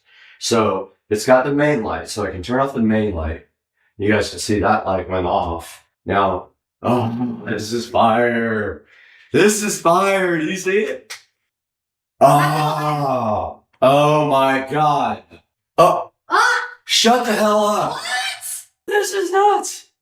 This is leisure. We like leisure. That's kind of cool. That one's kind of And then this is rhythm. So that's about it. My mind's blown right now. Okay, we're back in here with the Lumery RGB AI smart lights. And we learned so much stuff about these. They're on its setting right now on the auxiliary light. Now there's main light and there's auxiliary light. They both cannot be on at the same time, unfortunately. They have to be one or the other. But you can see the lights on right now on the auxiliary. And inside the app here, you've got a bunch of different presets. One of them is called Leisure.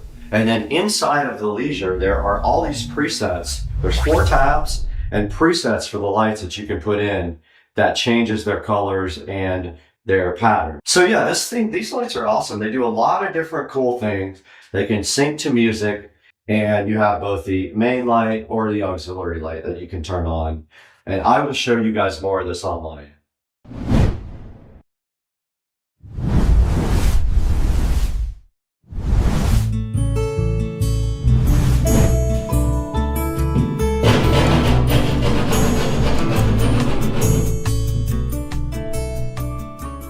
We just finished installing our recess lighting from Lumery. Badass AI lighting. Now, what we're doing is we have to have power on top of our closet system in order to have lights up on the top of the closet system. They were going to install the lights, but it was too expensive for them to do it, so I decided why not get a sponsor. So Lumery is a proud sponsor of this video. They supplied all the lights for the closet and for the garage. So this is me running wire from the existing receptacle up through the wall and up to the top so that when they install the closet system, I have something to tie in my electrical to.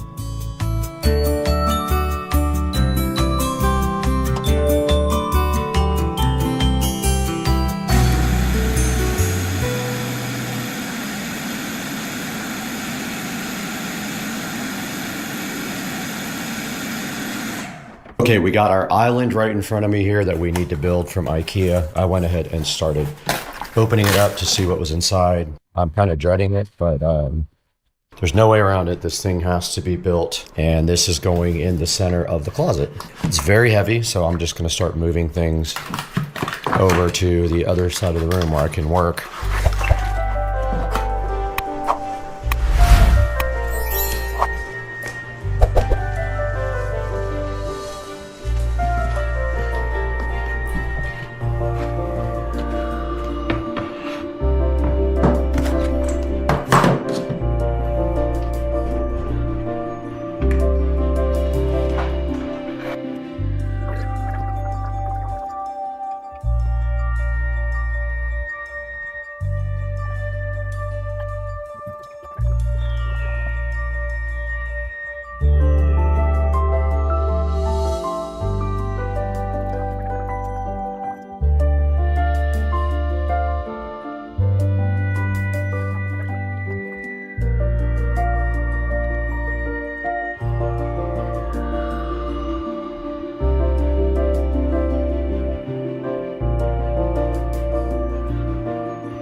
All right, I just finished the island for the closet. It is right here, fully built. You can see it has 6 drawers right here to keep stuff in, which I'm hyped about. So I have extra storage in the closet. It'll sit right in the center and I can put my clothes on it when I do laundry to pick up my clothes. This thing came out good. This is IKEA. I will not be sponsored by this, but I'll put a link in the description to this guy. It's finished on the back too, which is nice. And it is on casters. So yeah, that's all done.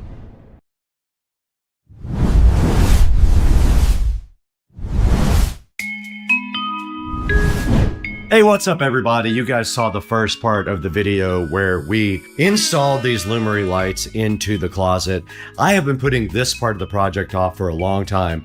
This is the SCSR garage. We have what is called BR mesh lights up here. I forget the actual model number of them or the name, but they were mesh lights, meaning they don't use Wi-Fi, they actually use Bluetooth, and they connect to the nearest device that supports smart home. These have been going out for a while. This one up here is already out. You can see when it's on blue, it does not work anymore. So my plan today is to get up on this step stool, go ahead and remove these lights and replace them with the Lumery RGB AI lights that are sitting so fresh right here on the table. This is the mission for today. I'm gonna get up on that ladder and I'm finally gonna replace all these lights so I can finish this video. Let's get to work. So I don't remember exactly what I did with these when my sister came over. We put these in together and that was one time when the GoPro fell directly to the ground. I don't know what we did as far as wiring. I'm gonna pop one of these lights off and see what exactly I did to this thing, because I don't remember if I used quick connectors or wiring nuts, and that's a big factor in how long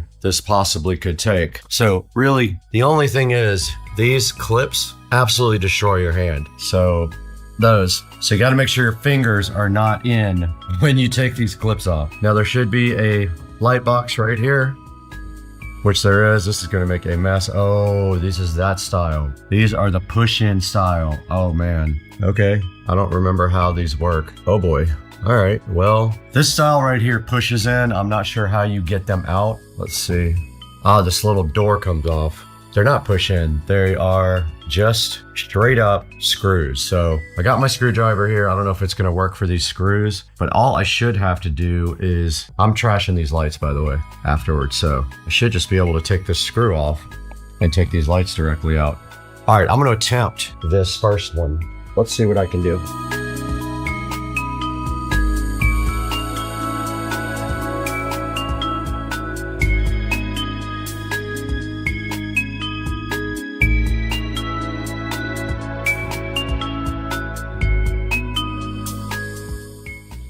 That was easy. Now, unfortunately, if you just touch the ceiling, it turns white. So there's some little white specks around there, but that light's done. Let's test it. There we go. So now we only have to do that 8 more times.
Okay, I've got the next 4 lights out. I might as well go ahead and pre-wire them, at least. So I'm doing that right here and right now. I'm just gonna I've got 2 of them done already.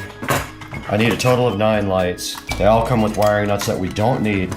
So I'm just gonna push on the connectors for these. If they have grounds up in the ceiling, I'll use the grounds. I just can't remember. And at the same time, I can push out one of the Romex holes. But yeah, these are simple. They just go on like this. You push them straight on like that. And a third one, if it's a ground, I'll check up in the ceiling. Those 4 are ready. All right, we're ready. We're ready to go back and continue our project.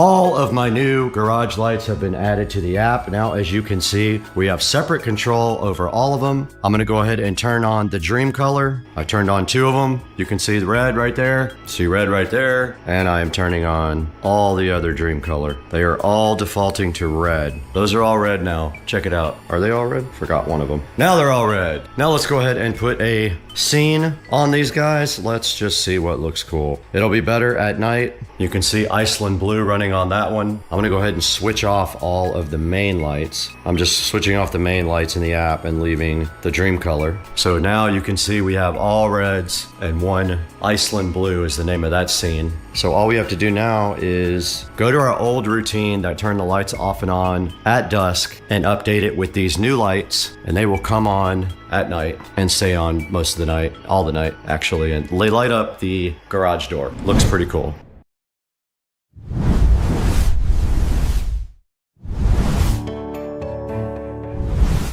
Okay, what you're seeing in this scene basically is them prepping my closet. They're getting rid of all of the metal wire shelves that are in the closet right now.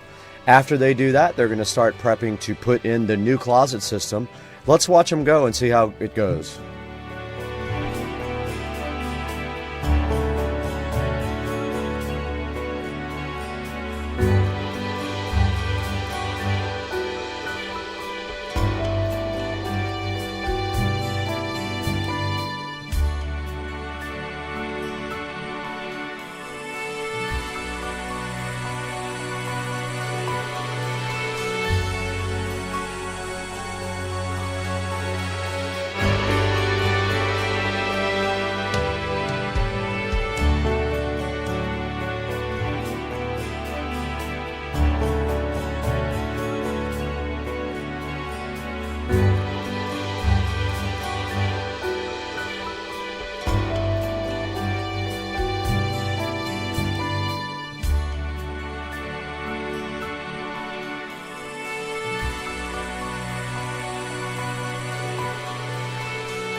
Have a good bit of the work done here. You can see all of the shelves and the panels right here. Anyway, they've got this much done right now, so they'll be back in here working on this in a little bit.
you can see my shoe racks are right here in front of me. They're starting on all these other things and the panels that go between the walls to kind of hide all that.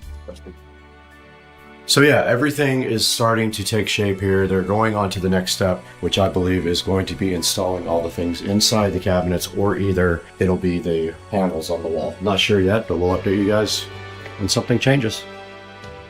We're back in the awesome Supercar Street Racing closet, and it looks like this was finished last night. Everything is in place now except electrical, and that is my mission today, to get electrical done and the lights installed in the closet. So my first step is I already have electric up here. It needs to be tied in down here, but what I'm going to do first is finish this top part, and then I am going to tie it in. Then I'm going to install all these lights. It should be fun. I have all my tools here. I've got to cut an electrical box, but the interesting thing is I could not find my levels anywhere. I don't know where they are. I must have left both of them somewhere on a project because I've got no levels. So I'm going to be guessing at this Newark template box that I'm putting up above the closet. Not that it matters because it will be literally up here. Nobody will see it, but I think it's actually very difficult to do when the wire's already through the hole. So I think I'm going to cut a little slice into my template there so that I can slide this down over it and cut a square that I'm just gonna eye. That looks very level right there, so I think that's what I'll do. Cut a little slice out there and then get to work.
I got my power all tied in up there, and I got my electrical box mounted. Now, these wires are hot. I have to turn off the power to do this, or I can just do a little bit of prayer while I do it and see if I can maybe not get shocked. But that's what I'm doing next. I'm tying in the bottom part to power.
We're just gonna test it. We got our hull. This works perfect. Let's proceed and make a big mess.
Okay, I started wiring up a couple of the boxes, basically one feeding the next one, so I have all my stuff here to do that with. I can basically pre-wire these here and then take them up there and affix everything up in the ceiling. So that's what I'm doing right now. I am actually doing some electrical work here.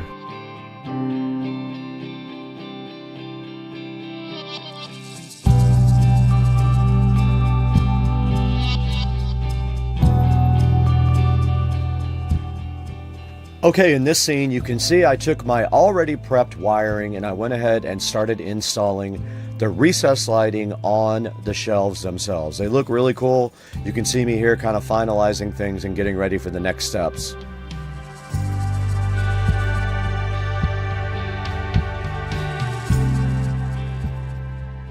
All right, I just wiped down the entire closet. All the sawdust from installing the lights are gone. I am bummed out because I have half of the new version lights that can do this and half of the old version that can only do that. So I'm trying to figure out, am I going to go ahead and rip all these lights out and do everything? Because I have to rewire everything because the LED drivers are different. But my next thing is I'm going to get down here on the floor. I'm going to clean this entire floor with rags and a cleaning supplies. So you guys can watch me do that. I'm literally going to get on my hands and knees and clean this whole entire floor.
All right, it's the next day and I did get the motion sensing switch put in. It works great.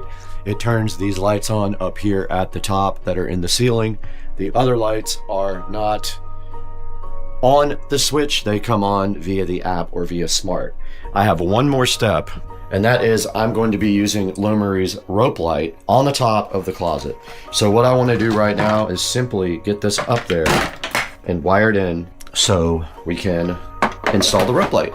There's only 2 plugs up there, so I'm going to be using this splitter. This is 16 feet, so it's not long enough to go all the way around, but it will go most of the way. So unfortunately, I would need a 30-something foot one. But yeah, I'm going to get up here and install this light as best I can.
Okay, we got our LED rope light installed above the closet and it looks freaking awesome. That's what it looks like with one of the scenes that I could pick.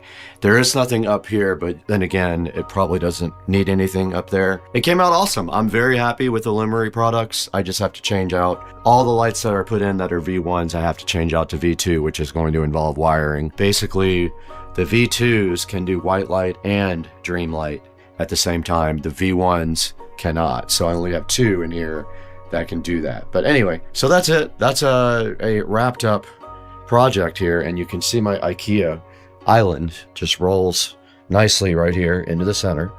Then I have a place to put laundry when I pick it up, and also I have storage down here for hats and gloves and things like that, like winter clothes, and my other hats are on this shelf here.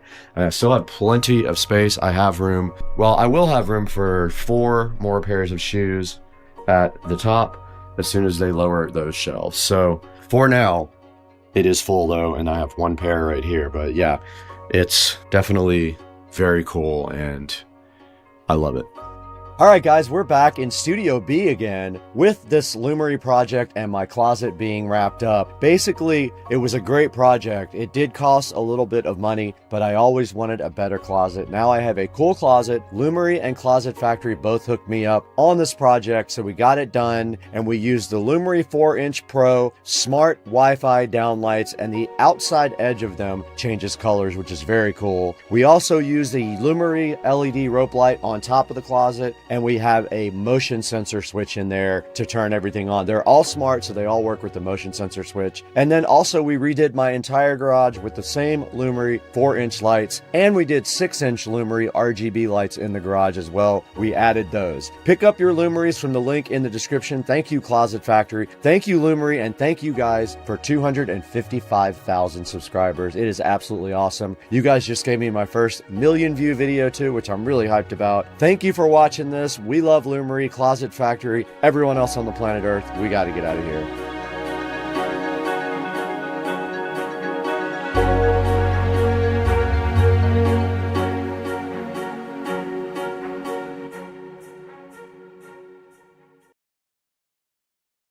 By the XT5 Pro. We'll look at that today as well. This thing is designed for conquest. It has an all-terrain suspension. You're going to be impressed when I show you what this thing has. This thing offers a 75-kilometer range. Can you believe that? That's like 46 miles on this Navi XT5 Pro. I'm hyped to check out if it can really do that. Now, it also has a high-quality carbon steel frame, which means it's going to be durable in the long run. It can handle 150 kilograms, that's 330 pounds for us US people who don't know metrics at all. And for safety, it also has TCS traction control. How awesome is that? A scooter with traction control just like a car. This thing is such a bad boy, you can do a 32% grade on it without any problems whatsoever. What's also insane is this thing supports an external battery.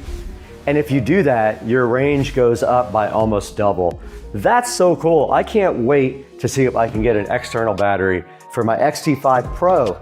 Another very cool feature of this, 1.5 hour fast charging time. That means you can get back on the road sooner with the XT5 Pro. It comes standard with 12-inch off-road tires also that can handle probably anything you can throw at it. Now, it also has a triple braking system with 130mm rotors and eABS on the rear.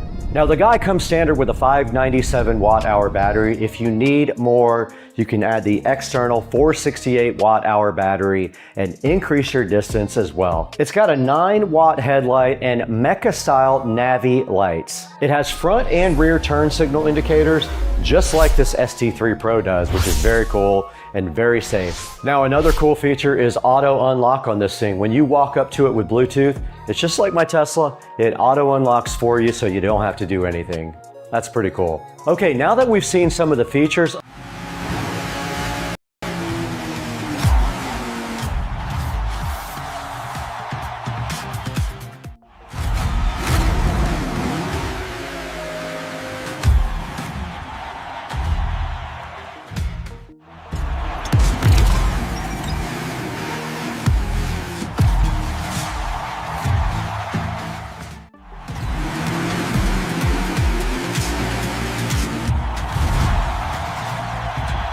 was pretty cool, huh? I want to show you guys something wild. I took Skyworks General Super Agent and gave it the simplest prompt ever. The eWin Champion gaming chair is racing cars and it's winning. That's it. No details, no story, nothing fancy. Just a chair racing supercars, dominating the track, and instantly the agent fired back with this insane image. The eWin chair crossing the finish line like it's the king of the circuit. Neon tires, futuristic track, full victory energy. I'm looking at it like, okay, that escalated fast. So then I pushed it further. I told the agent to create a video from that picture. Instead of just animating it, General Super Agent went full filmmaker mode and decided it needed an entire race sequence to tell the story right. First, it generated like a starting line shot. The eWin squared up between two hypercars under a giant countdown clock. Total intimidation scene. The kind of moment where you know the chair isn't here to play. Then it built a mid-race chase scene, weaving it through skyscrapers in a futuristic city while leaving glowing speed trails. That's awesome. The chair is literally out-cornering supercars like it's built from alien technology. And finally, the agent dropped a victory celebration shot. Confetti, spotlights, roaring crowd, and the eWin champion chair on the winner's podium getting showered in champagne like it just won the world championship. All that from one tiny idea on the Super Agent for Skyworks. And that's the power of Skyworks General Super Agent. You give it a spark, it builds the whole scene and the universe around it. Images, story beats, sequences, everything you need to turn a simple prompt into a full video. The video would open on the starting line scene, showing the eWin champion gaming chair transformed into a sleek racing vehicle positioned alongside sports cars. The middle segment depicts the intense racing action, with the chair competing neck and neck with Formula One style cars on a racetrack. The climax then shows the chair crossing the finish line first. So then I decided to make a thumbnail for this video using the poster's Super Agent and the images that were created by the General Super Agent. So I fed that to the poster Super Agent and described what I wanted. It made me a bunch of sample thumbnails, as you can see right here, for this video. One of them is right on the title, and the other one is used in the eWin operation segment of the chair. Stay tuned, because if this is what one sentence can do, imagine what's coming next.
He's checking the AC.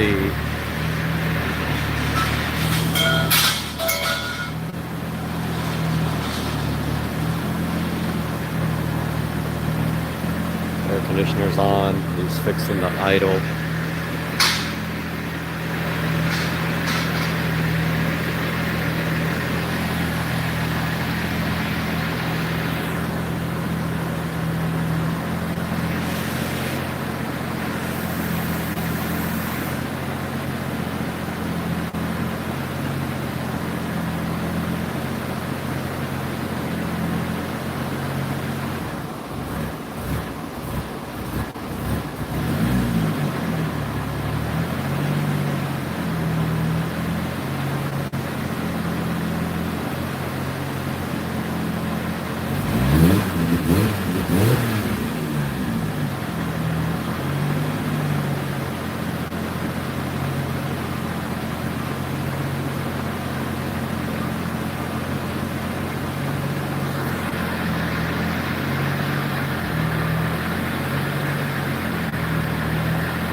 Oh yeah, we might have to get in the trunk.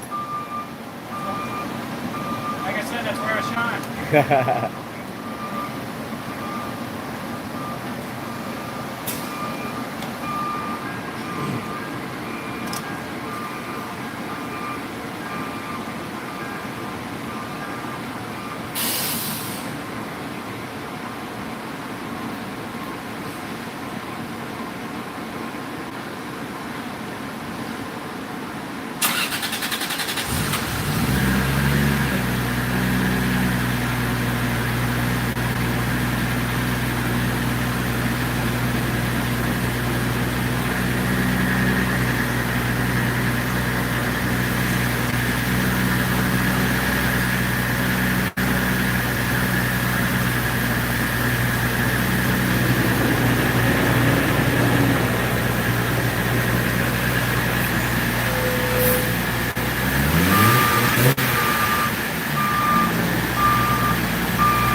I figure we'll probably be climbing in there in a minute.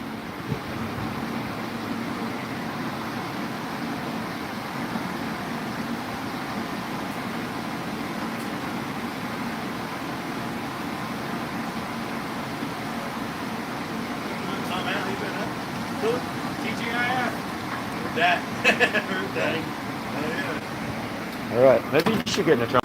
Right? I got you. I'm not big enough, man.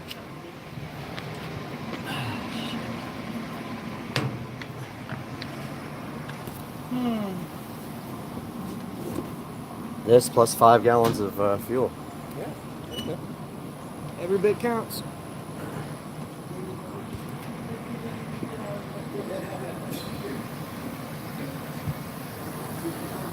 Back in the trunk again.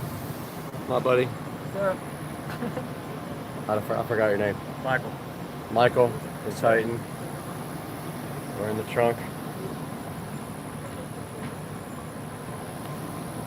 Because it's spinning. Even with the tire pressure down.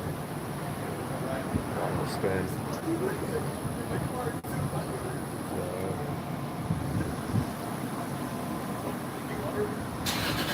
So, here we go.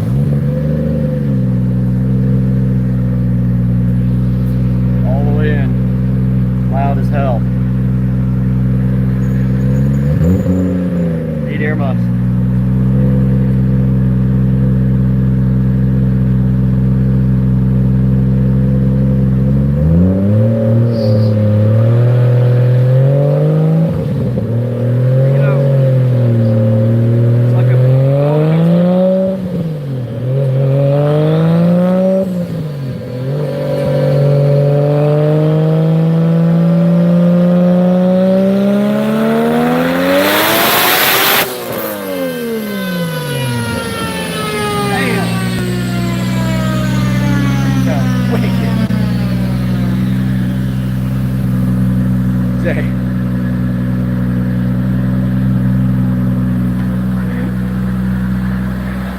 That was fun.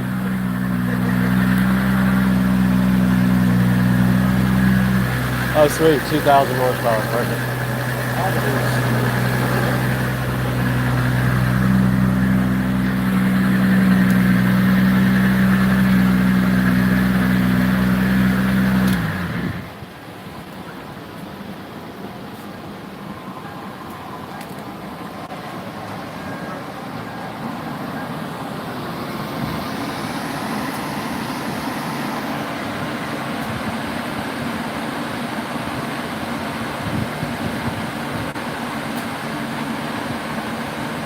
743.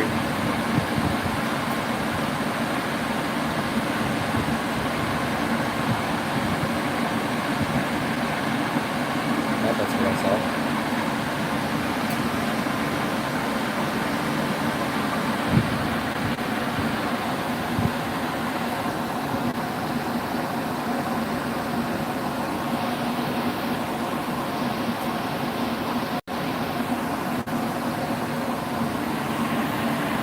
Will it make a boost now?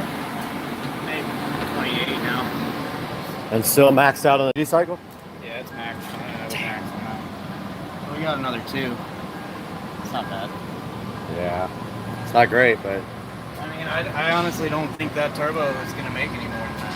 I've never run that turbo with those small housings. I think So you think it's a restricted. small exhaust housing? I think it's the compressor housing mostly, the turbine housing too. Would it make 743? Yeah. Get it to make a little more, but it's not going to make a ton. Yeah. Just changing those housings, I think you'll pick up probably 100 horsepower. Yeah. Okay.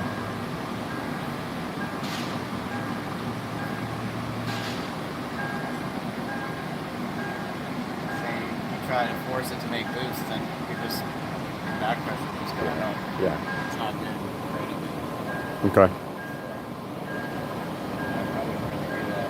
I think that probably wants to make probably 28, 29. It'll probably make more on the street, huh? Yeah. If I could run it in 5th gear, probably too. I don't really like to do that. Might as well. I got the gearing for it. It's different. 411. Yeah, that's why. It's too high. I'll run it in 5th gear. Yeah. Do it one more time.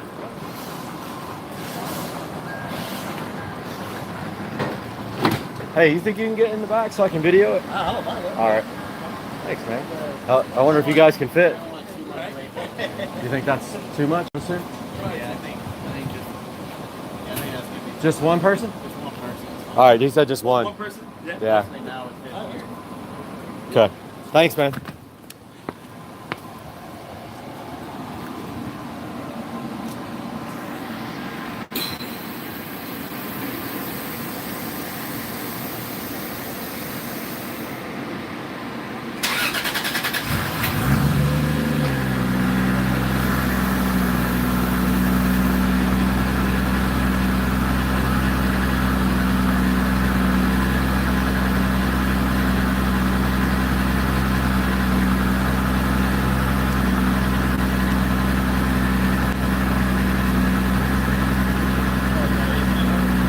What's that?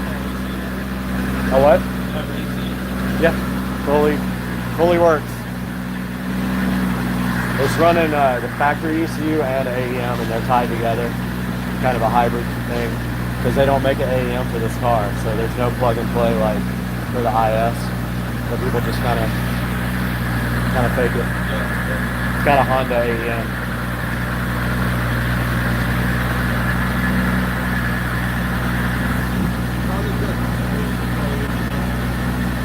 No. VVTI is off, right? It's on. Oh, it's on? Oh, it's on. Okay.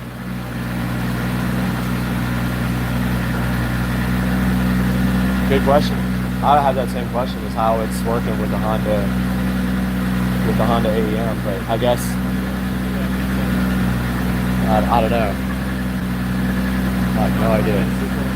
Or maybe it's the program itself and not the actual hardware. Thank you. Appreciate it. Yeah, it's pretty crazy. It's got the V160, the super 6-speed transmission, built suspension, everyth's done, and the motor's built top and bottom end. So I mean, it can handle every bit of this turbo. Turbo needs a bigger exhaust housing, I guess. Here we go.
I saw the 31 on the boost gauge when you were running it. I was looking at it pretty close. Yeah. It made some power that time, I can tell. It's fired though. It probably needs new plugs. Really? Yeah. So that had to be like close to 800. It had to be. Because it made 743 with 3 less on the boost. So, oh no, 754. I thought it'd be close to 800 for sure. Oh, 777. 788.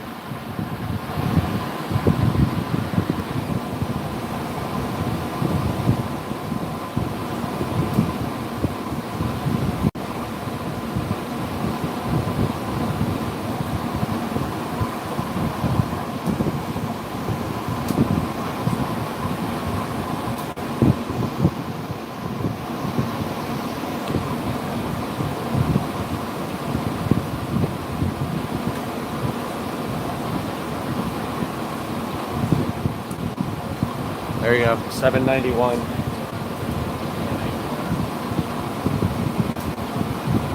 Man, if we could just get it up there like 8 more pounds, this thing would make 900 easy. 8 more pounds? Yeah, is that okay? Ain't gonna happen. Yeah, you got a gap plug on. It's firing.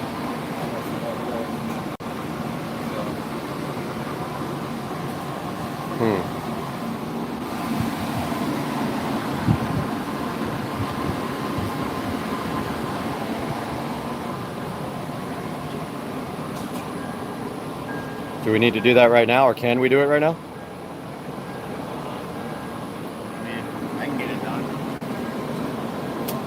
Okay. Sounds good to me. Okay, yeah, we might as well. I mean, they're new. I say new, they've been on the dyno now twice, but... You know what they gapped them to? I don't. All right, guys, we're watching Supercar Street Racing right here on TV. But today we have a task, and we're going to turn this down first, but we are going to be pressure washing everything today. It needs it. It's been a couple of months since we did it, and you know you have to do that all the time in Florida. So Patricia's coming over. She wants to do it. She loves doing pressure washing. It's like her therapy. We're going to go ahead and get set up for her, though. We're going to go grab the pressure washer, get the hose connected, and start looking at pressure washing. And this will be the first time we've ever pressure washed my new driveway. So it has not been pressure washed since I got it. So this will be a first on the pavers. Let's get busy and get to work.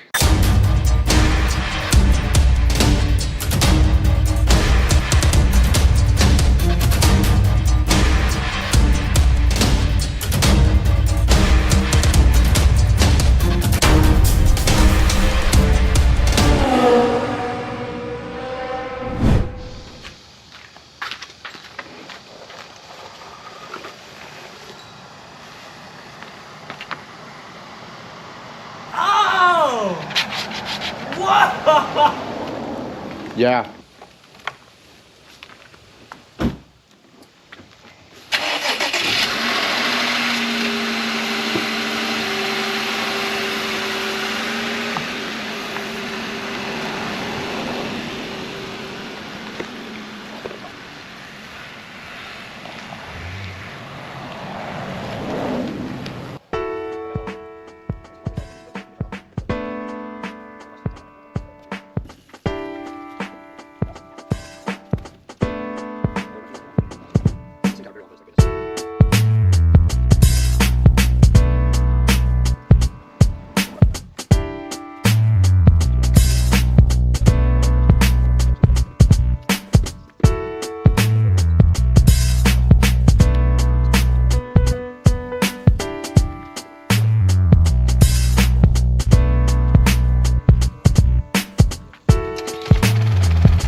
we did finish the project of getting the driveway and all the concrete fully pressure washed.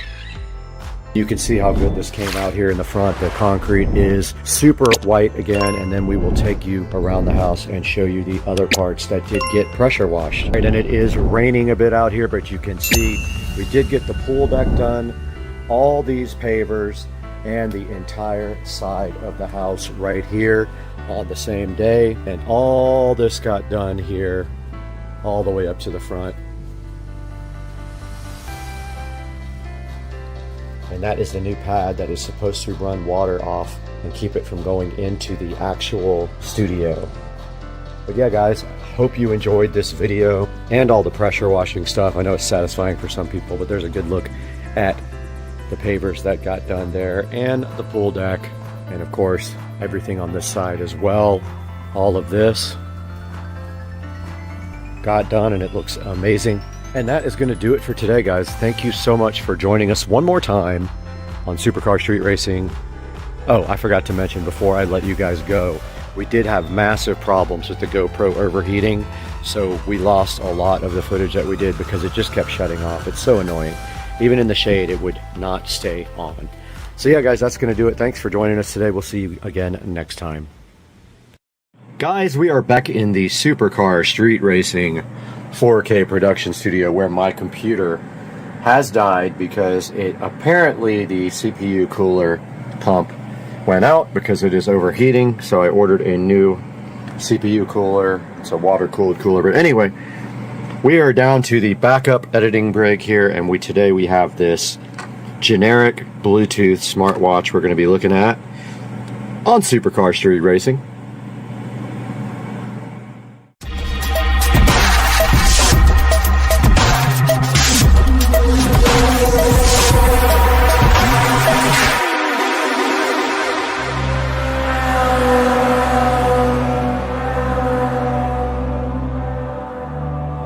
Good afternoon, guys, on a Saturday here in the Supercar Street Racing Studios where it's going to be 100 degrees outside today. We have this generic smartwatch that was provided to me by the manufacturer to test out for you guys, and it does have an app that goes with it called Glory Fit. And if you look right here and right now, you can see some of the features on the watch. Like on the front, you can see the messaging, the phone, and then some other apps. And it can do calls, and it can take track of your daily exercise, keep track of that. It does show your heart rate, help you with training. And then you can see right here, right now, it does blood oxygen levels, and you can listen to music. And it does all kinds of other cool things. For example, when it is on your body, it does show your heart rate. That's pretty cool.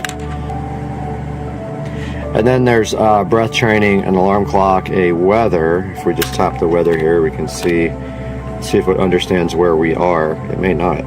It's a little bit touchy on the touch screen part, but I'm not even over the thing for you guys, but yeah, it can be a little bit touchy, as you can see. Let's put it on my wrist real quick. I wanted to show you guys some of the settings on this watch because you can change like the theme and everything. So if we go to settings, we go to theme, dial, that's where you change like the wallpaper and the look of the watch. You can see here we can choose from a few of these, and it really wants to be bright on the screen. Let me lower that. Oh, I just changed it to a pink. I just changed it to a pink rose. Let's try that again.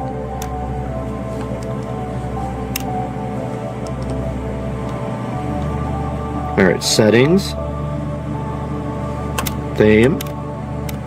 It can be a little finicky on the touch screen. Dial. And then here we go through the different ones. Pretty cool. Let's try that one. Shows your heart rate and everything on the front. So yeah, you can change the themes of it. I'm actually trying to figure out how to change the weather because I'm not sure where that is set up. I'm gonna look for that. But like when you go to weather, it's hilarious because the weather is like translated wrong. Check it out. Very stronger. And it's also in Celsius, and I don't know how to change that. There's the future weather, current weather, right there on the face of the watch. And I was actually looking for that in settings.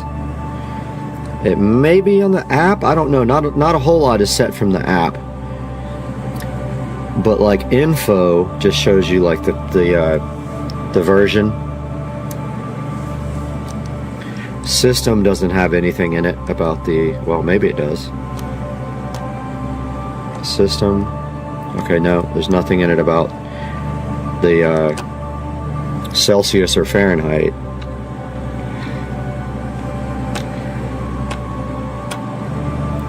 Huh. So there's the 3 themes available. List, grid, or nest. It is currently set to list.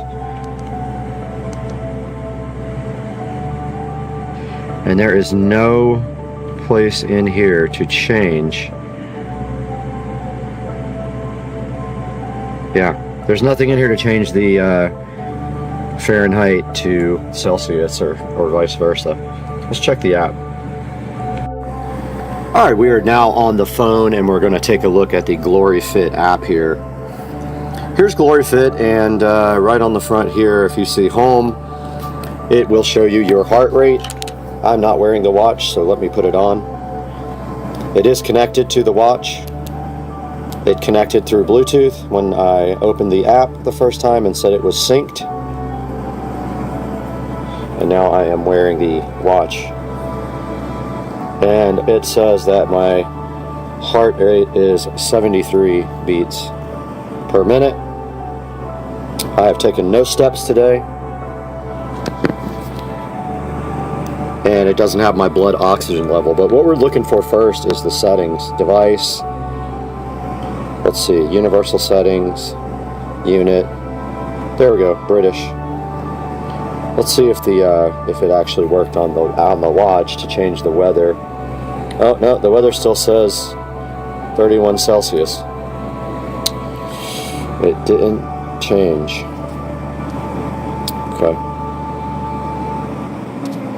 So here's all your settings for the actual watch.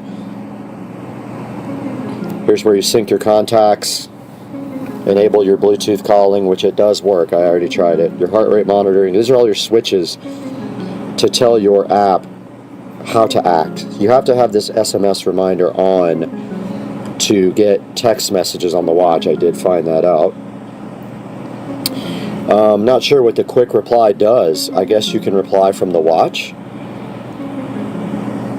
Ah, okay. So you can choose from all these and just pick one. I don't think you can actually text from the watch itself. Here's where you actually check and see if there's an update for the firmware. And I am on the latest version available. And here's like some of the sports settings. Running, cycling, jump rope, badminton, and it can keep track of that with the watch. And if we go back here to me, there is my email, my training plans. You can set goals for yourself. And you can do all the permissions. This thing needs a lot of permissions. It has to be available in the background all the time to receive alerts. Right here, I don't understand how you, let's see, permissions. Well, I thought I already had that set up, the background permissions. It hasn't complained, but that's your permission settings.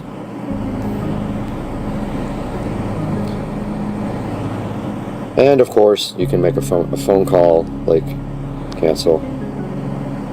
You can add a SOS emergency call that you can make from the phone, from the watch.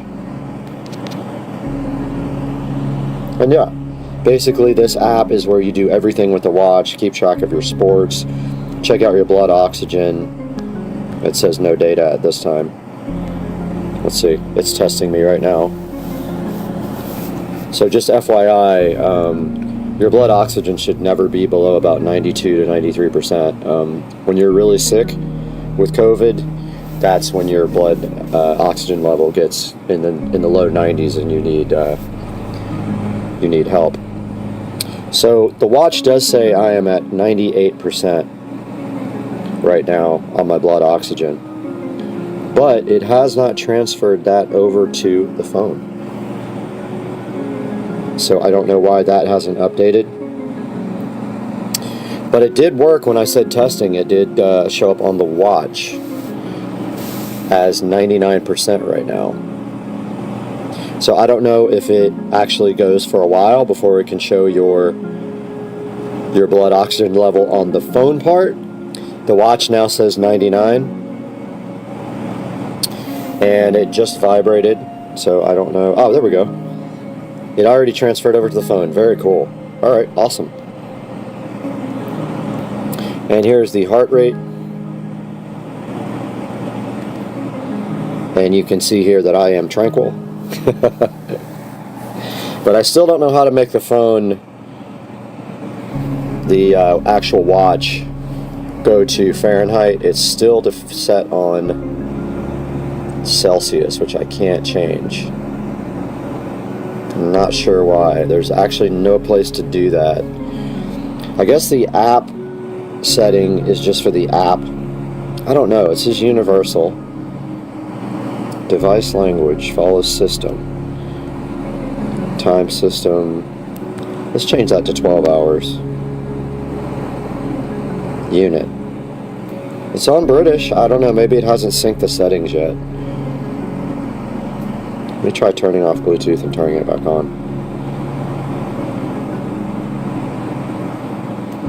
Okay. Bluetooth is disconnected. Please connect. Alright, so it reconnected. Let's see if it changed my settings. No, it didn't. I still have Celsius on the watch.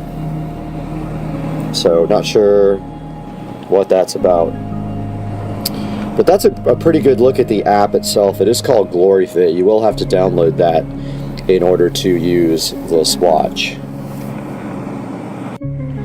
We are back up on the wrist again, and this thing is still so bright, and I have locked that down like 50 times. There we go. It is the exposure level on the camera that is killing this. So yeah, that's the look at what it looks like, and you just shake your wrist for it to wake up, and that is the theme that I picked, and there is my heart rate showing, and it should wake up when you shake like that. The channel is operating at less than capacity right now, and we have this smartwatch that we kind of want to give a conclusion on. And honestly, overall, I don't have a lot of bad things to say about this thing. For a generic smartwatch, it is actually pretty good. It does deliver the text messages as it is supposed to. It's inexpensive. I want to say it's around 35 or 40 bucks. I will put a link to it in the description, and we will be offering you guys this amazing smartwatch at the full price because I don't have a discount code or anything. But always, I love it when you guys support the channel, and like, I encourage you to get this, especially if you're doing a lot of fitness stuff, and if you need a inexpensive watch, this will not set you back like a Apple Watch would. And it does all these cool features. I haven't even tried the game. Okay, this looks like Flappy Bird. I haven't even tried this. This is pretty cool. Let's see. Bird game. Oh yeah. Oh, I'm bad at this. How do you even? Oh, you just like tap. Okay. Oh, I got smoked. I mean, it's not exactly fast, but you tap at the top. Oh my goodness. Oh, okay, that's Flappy Bird. Anyway. Let's see what else is on here. Numbers and birds. That's it. I guess you get Flappy Bird or you get whatever the heck that is. What's Toolbox? Okay, stopwatch, timer, find phone, remote camera. So I guess you can take pictures from here. You can trigger your camera on your watch. That's about it, guys. I think we've gone through most of the features of this generic rose gold with the pink band, which I wear because I have no problems with my being comfortable with my sexuality as a straight male. And you can see right here, right now, it is 11:59 on a Saturday. And my housekeeper is probably going to be gone soon. She's over. Guys, thank you so much for supporting the channel. And my apologies for the video today. As you can see, the editing PC is in pieces. Hopefully it will be fixed tomorrow, where we will start bringing you back the quality level that you're used to. We'll see you guys again very, very soon. Liner. I tried to race my pool robot, but it kept taking shortcuts. Turns out it's got better lines than most drivers. If your pool looks like this, you already know the problem. There's leaves, there's dirt, constant maintenance. It never really seems to stay clean. So today, we're putting the iGarden robot to the test, and it's a real test. This thing claims full pool cleaning in under 20 minutes and up to 10 times lower energy use. And there's no cords, there's no hoses, and there's no manual vacuuming. And we're testing real-world performance, app controls and automation, and a full battery drain test like we always do. Let's see if the iGarden actually delivers. Joe, go ahead and roll the clip.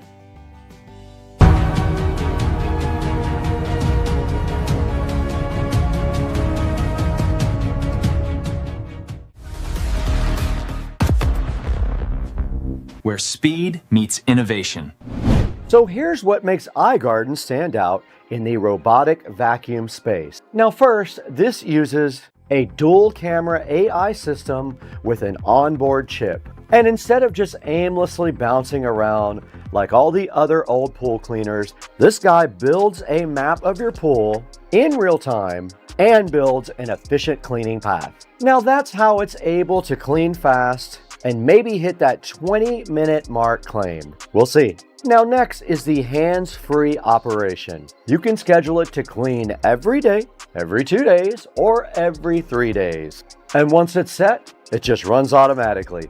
No dragging out equipment, no manual vacuuming. And then there's the energy efficiency. This system uses over 10 times less energy than a regular pool cleaning setup, and that can really add up over time. And overall, this is built for strong suction, full pool coverage, and then it saves you time. Now, I already did the unboxing of the iGarden, and I'll tell you what was inside the box. Pretty simple. Inside the box, you've got a little quick start card. Most of them have this now. You've got the iGarden pool robot. You've got your charging cable. You've got your power cable, and you've got your user manual. And my first impression was it felt really solid and well built. Not too heavy, but definitely not cheap. Check out the paint job on this guy. Now on the bottom, you've got some intake ports, you've got brushes, and then you've got your drive system. And everything looks like it's built for efficient cleaning and durability, which is great. Now, let's get into the smart side of this. This pool robot connects to an app where you control everything. And from here, you can start or stop cleaning, set schedules, choose cleaning modes, or just monitor the battery life. So for example, you can set this just to run every 2 days and then basically forget about your pool and go have fun. The app is simple, it's clean, it's super easy to use. There's no complicated setup. You connect and you go.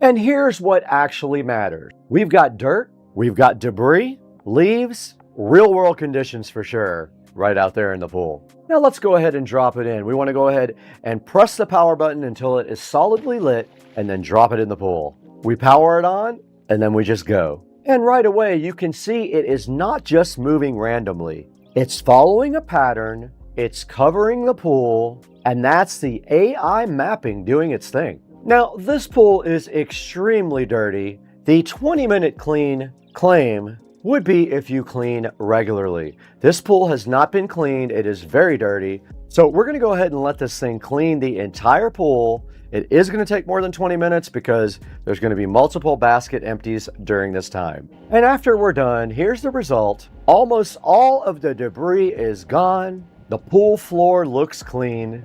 Coverage was solid. And that's a noticeable difference for a pool that was so dirty before.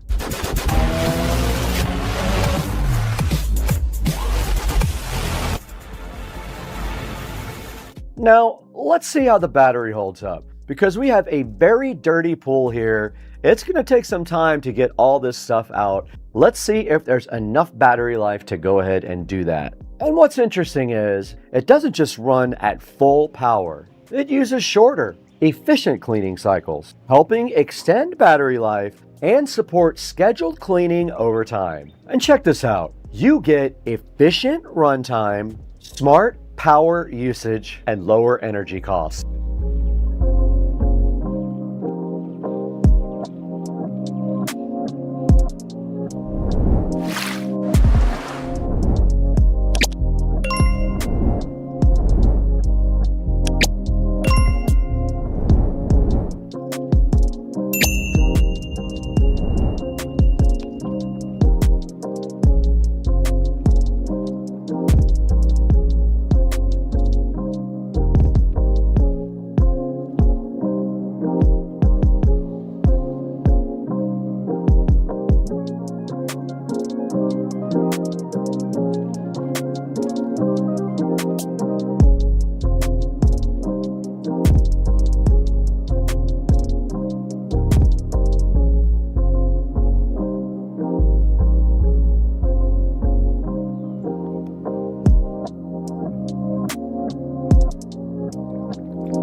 So here's the bottom line. If you're tired of cleaning your pool manually, dealing with bulky equipment, or paying for pool service, this is a solid upgrade. With the iGarden, you get fast cleaning, you get smart navigation, and hands-free operation. Now, if you want to check this out, I'm going to go ahead and put a link down in the description for the iGarden. And if you've got questions, we would love to hear from you in the comments section. And if you want more real-world testing like cars, tech, tools, house projects even, subscribe to Supercar Street Racing and Second Car Street Racing, and check out all our social media links down in the description. Thank you for 310,000 subscribers, I think it is. It's amazing. All because of you guys. And we'll see you in the next one. Let's stop the video so I can talk to you frankly about this company, iGarden. Now, these guys are awesome. They're backed by the Fairland Group. Now, Fairland Group has been around for a while, and they're focused on outdoor and pool equipment. Now, Fairland Company has been a long-established global company focusing on outdoor and pool technology. Now, I know what you're thinking. They probably just drop ship everything, right? But no. It's a real technology company. They have a lot of R&D experience. The cool thing also is they also have 2 world records at Guinness for demonstrating engineering capability and innovation, which is very cool. And their expertise goes a long way also in different products. They make things like heating systems and pumps, sanitation, smart pool controls, the robots, like you saw out there, meaning they understand the full pool system, not just the cleaning. They make the longest duration wireless robotic cleaner, and they make the most energy-saving heat pump. Now, why does this matter in the long run for all the iGarden products? Now, one company can make a pool robot, and that's great, or whatever, but Fairland understands the whole ecosystem out there at the pool, so they're thinking deeper, into the system level. And that can actually lead to better efficiency, smarter automation with stronger durability, and actually a more practical owner experience. iGarden has a vision they're working towards. It's going to be a whole connected backyard experience. I can't wait. They're going to have the cleaning, the heating, the water circulation, and the water care products all together, and they'll all work intelligently. Now back to the video. I got to get out of here. Joe, roll the outro.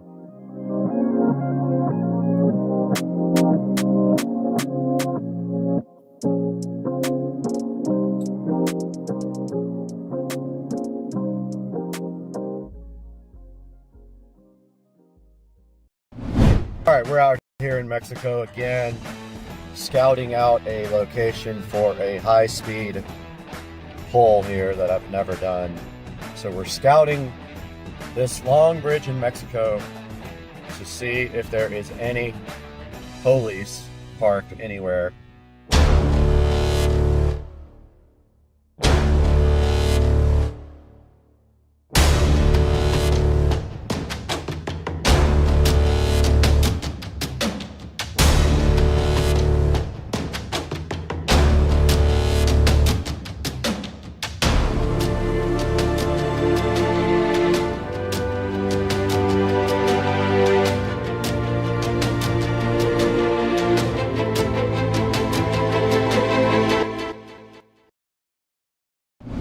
So we're scouting this long bridge in Mexico to see if there is any police parked anywhere before we come back down.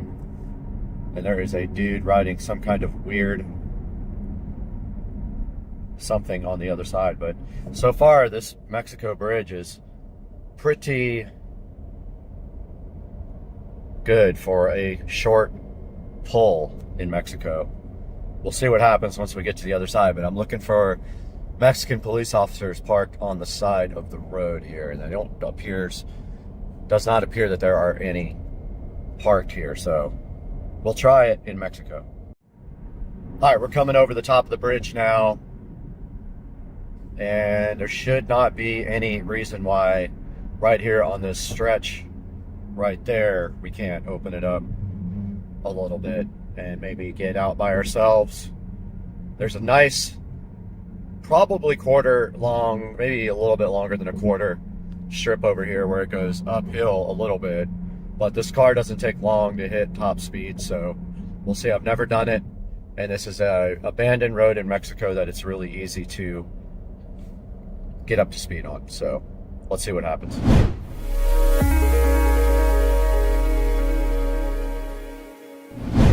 All right, guys, we are right in front of the Tesla Model S Plaid track package. I wanted to go over this with you guys because basically when you have a Model S Plaid, it is limited to 160. However, I hit before the limiter kicked in, and if you get the Model S Plaid with the track package, you can order it right here. It says right here it's $20,000. Or you can just get the carbon ceramic brake kit, and it is unclear in the writing here if you can get it with just the carbon ceramic brakes, because it says top speed 200 achievable with carbon ceramic brake kit and proper wheels and tires for those speeds. Now if you get the carbon ceramic brake kit for the Plaid, you have to have the 20-inch and 21-inch wheels, and I believe mine would probably work because I have 21s. It does come with Supercar 3R tires if you get the wheel and tire package. However, I would just get the carbon ceramic brake kit so I could unlock the 200-mile-per-hour top speed if I wanted to go 200 at all times. So here it is, and right here on Tesla Model S Plaid, it's shoptesla.com, and you can see right here if you click carbon ceramic brake kit, it rings up at 15K there. If you drop this down, you click track package, you get the carbon ceramic brakes, and you get these nice wheels and tires with it as well, and they install them at the actual dealer. And then it says also you can monthly payment this guy. Let's see what that says on this. Yeah, they want you to use a firm. You can actually pay a super high interest rate to go ahead and get your Tesla Model S Plaid equipped with the Model S Plaid track package or just the carbon ceramic brake kit. And right there it tells you a lot about how the carbon ceramic brakes work. They feature continuous fiber technology in 3D matrix and tells you what they come with there. They're 2x410 by 40 carbon silicon carbide front rotors, 2x410 by 32 rear rotors, and then you get the calipers as well. You get the integrated caliper mounting parking brakes and brake fluid, and you get the firmware updated, which does give you the high speed as well, the 200 mile per hour. And it puts the package on at the Tesla service center, so that's kind of cool as well.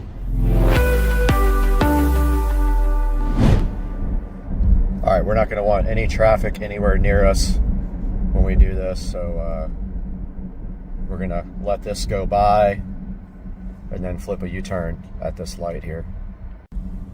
Okay, we have let traffic kind of go for a minute.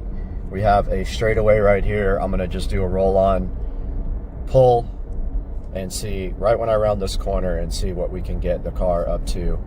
And hopefully there's no Mexican police officers on that side. So let's roll into this now. That's full throttle. That's 100, 10, 20, 30, 40, 50, 160, 165, and that was the top speed.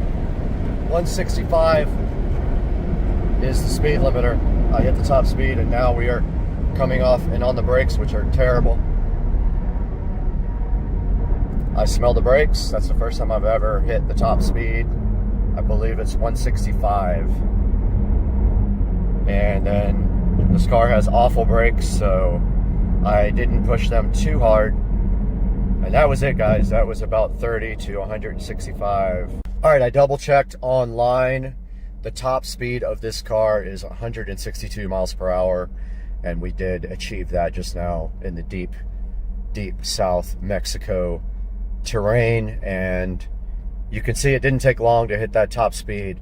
And that's the first time I've ever gotten it up to that fast. So that's the fastest I have ever gone in this car. And it was kind of fun, you know, to see what this car can do. Really cool.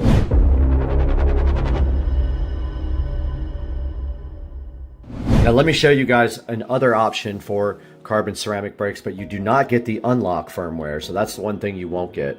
All right, the last thing I wanted to show you guys here is another option here, like from T Sportline, and they do offer this Brembo Gran Turismo kit for the Model S and X Plaid. It is $54.95. You can select different options here, and they do go up or down. That one says unavailable. The GT is unavailable. Only the GTS is available. It is $54.95 right now.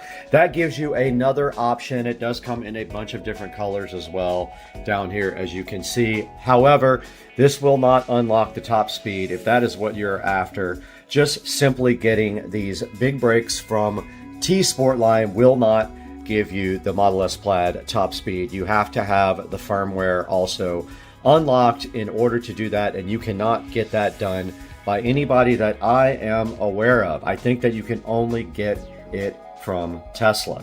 So if you're looking to get your top speed unlocked in the Model S Plaid, you will need to get the official track pack from Tesla, and that is right here under Model S Plaid track package that we looked at a minute ago.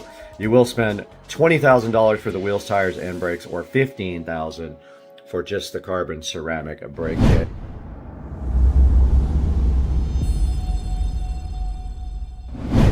We have another option right here for you, and that is the Unplugged Performance Model S Plaid Superlight Carbon Ceramic Front Big Brake Kit. You can see this runs up to $9,000, and this is just for the front. They do have other kits available, but that one is the performance brakes for the Model S Plaid. When you click on it right there, there are some other options. You can get larger rotors for just the front and the rear, or you can go ahead and get the full carbon brake kit, which is right here. $91.95 for this. Your options here are big brake kit or replacement brake pads. If you choose big brake kit right here, you can choose your caliper color, red or black, and then you can choose your brake pads if you want racing or street. And it looks like right here, right now, that is going to be around $8,400 is your total if you would like to go ahead and get the Unplugged Performance Big Brake Kit. Racing Brakes also makes a big brake kit for the Model S Plaid. We are on RacingBrake.com showing you their options here. There is a $16,000 carbon ceramic brake kit there. There is a $7,000 one there. There is an $11,000 one there and a $13,000 one right there. And if we click on this one here, you can see that this is the front and rear kit here. And you can get it oversized. You need 20+ inch wheels to do that. And you can get your brake lines replaced also. So that is probably the best option.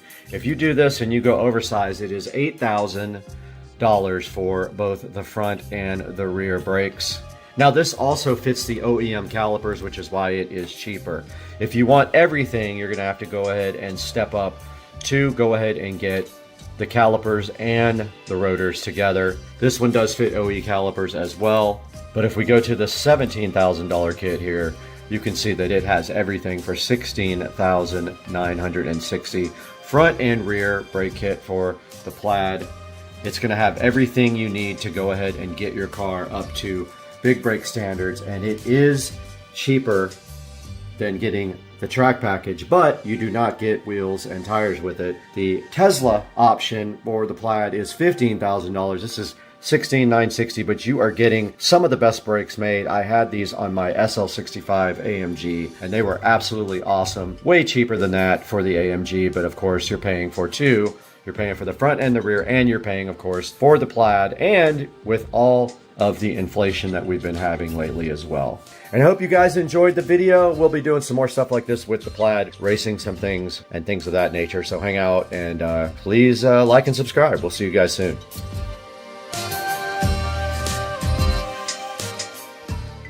Welcome back to the channel. Here in front of the thrift store rebuilt Mac today to explore the XTU Wi-Fi trail camera supplied to us so graciously by the manufacturer to give to you guys to test. And today we're also experimenting with shooting with the phone instead of the GoPro. And you can see the XTU trail camera sitting right here so fresh in front of you and ready to be reviewed. And the thrift store Mac doing its work behind it. Let's start looking at this right now.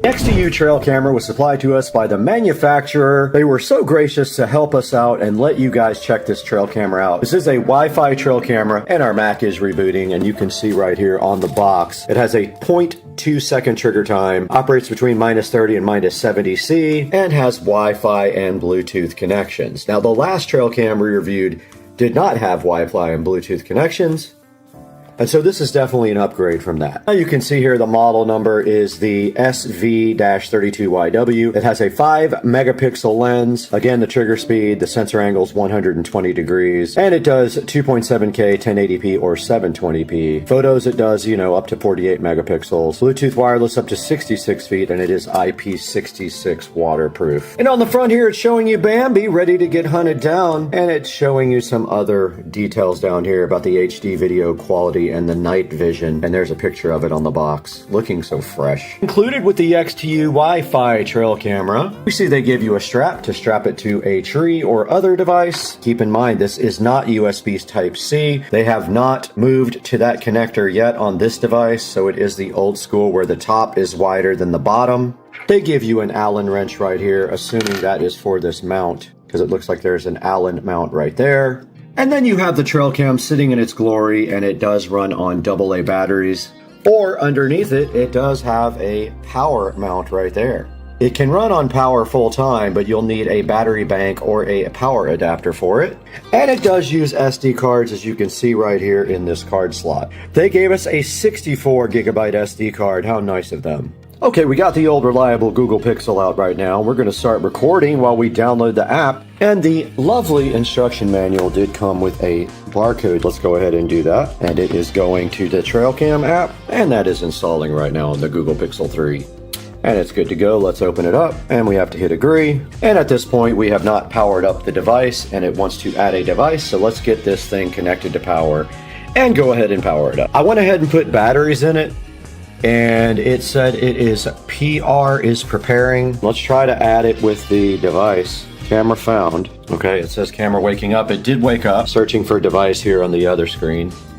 APP connecting, app connecting. That's what it was talking about. Connect to device, connect. It wants to connect to a temporary Wi-Fi network here. It says Wi-Fi connection successful.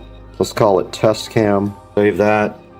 And it does show on the app the camera, and I guess we can actually get a picture off of that as well. All right, let's go to the next steps. This next step, we're gonna mount the trail cam to the actual tripod. Heel sat there. All right, we're back in front of the trail cam now, and you can see the menu up. You put it in test down here to access the menu, and then you can go to menu, and then that's where you can set up the work time, photo or video, the resolution of the photo and the video, the photo burst mode, the video length mode, audio recording. Let's see if audio recording is on. It is. Okay, perfect. And then there's a delay in the detection setting, a sensitivity setting, a motion filter. If we go to that, it just says on or off. And then there is a test for the motion, a fill light distance, a camera name, a Wi-Fi, date and time, date format, time format, loop recording, and formatting your memory card. You can protect it with a password, etc. But yeah, so that is a look at the menu settings there. It's all explained in the manual when you get it. I did record some audio and video for you guys. Okay, I did figure out what the deal is with the external power supply. There is a connector right there on the bottom to plug into the external power supply. They do not give you the cable though, so you do not have the capability to charge this unless you get yourself a round pinned cable to go ahead and connect to the bottom of this. The app now on the settings, and you can see that it's on the motion detection mode right now, and its detect interval is set to 30 seconds. I'm going to set it to 5. I want to record a bunch of video. And it is on photo. I'm going to change that to video and change the resolution. Actually, it's already fine. I'm going to change the length to 10 minutes here. It's on 2.7K resolution, and it should be ready to deploy. So let's get this thing on the tripod and get out there. Oh, of note, when we close this thing, we can go ahead and check the camera by clicking camera at the bottom, home, camera. And there I am right now on there, and hopefully it is recording.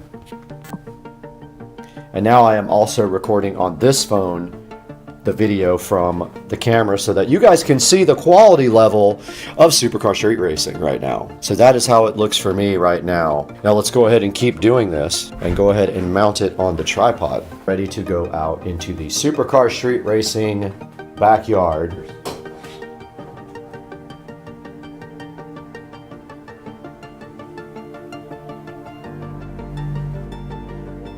If we can get the alligators to come over. They are sitting on the bank. It's really hard to see them because it's so bright, but let's throw some rocks in here and get him over here. And there he is, swimming straight up, and the other alligator is sitting on the bank over there. All right, I'm gonna leave that recording for a while for you guys and try to find some fish food so we can get all of the wildlife there.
We are back here in the Supercar Street Racing 4K production studio on a beautiful Saturday in sunny Florida. And today, right in my hand right here, I have the XTU Wi-Fi and Bluetooth trail camera.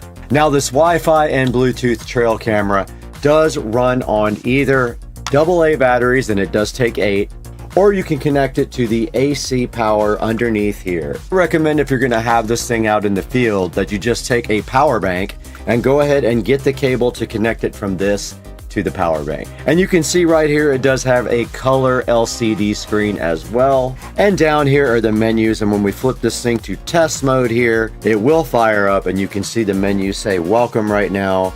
And then you can go into the menu settings and change all the settings for the video, the audio, the sensitivity, and things like that. Now, we did test this trail cam for a good 24 hours straight. We did not get a lot of clips.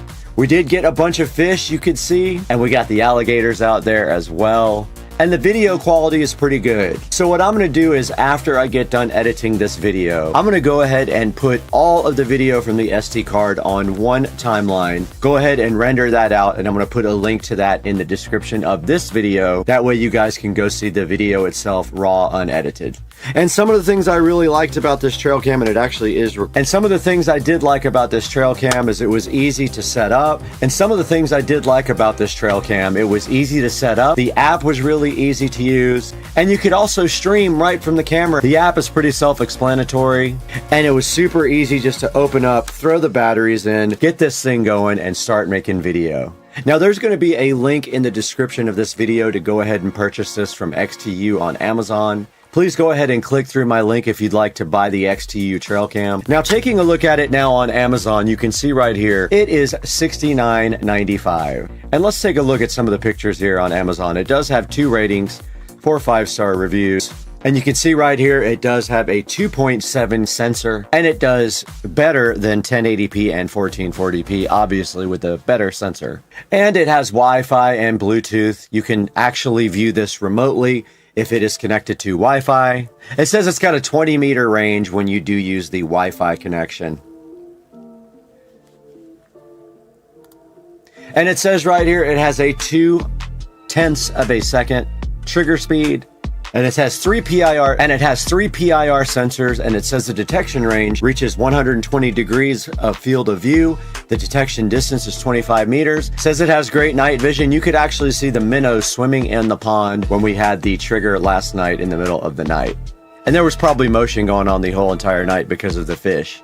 And right here you can see it's IP66 waterproof, and the temperature range is -30°C to -70°C, usable in any weather. And when you see the trail cam right here, you can see why.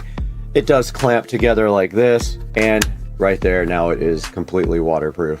They do give you a strap on the back as well to put through here to mount it to something like a tree. And you can see that right here in the picture. And it did come with a 64 gigabyte micro SD card already inserted into the slot.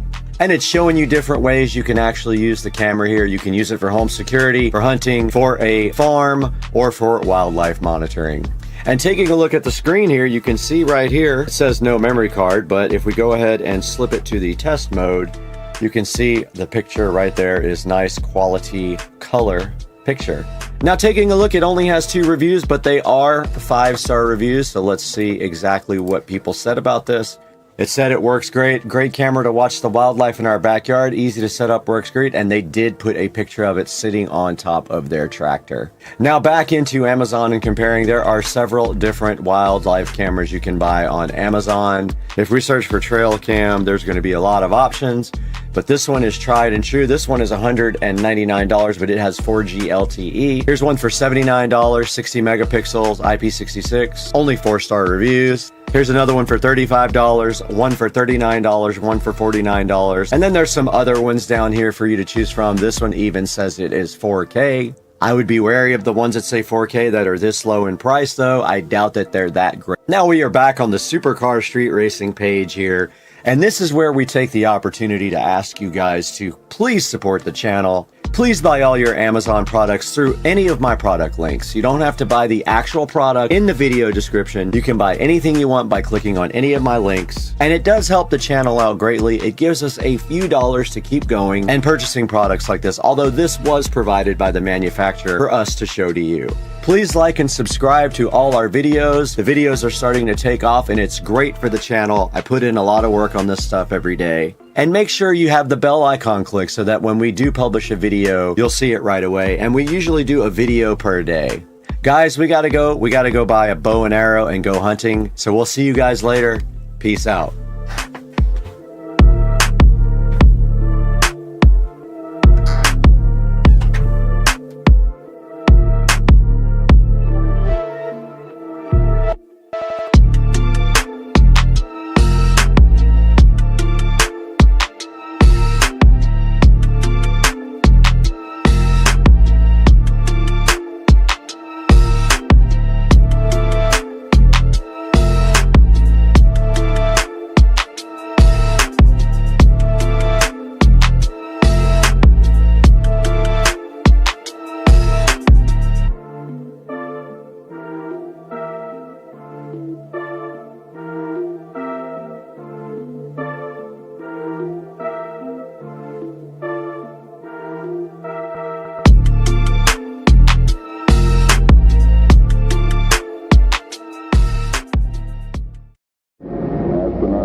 All right, everybody, welcome to the video. I hope you guys are having a great day. You're going to notice something odd about this video right off the top.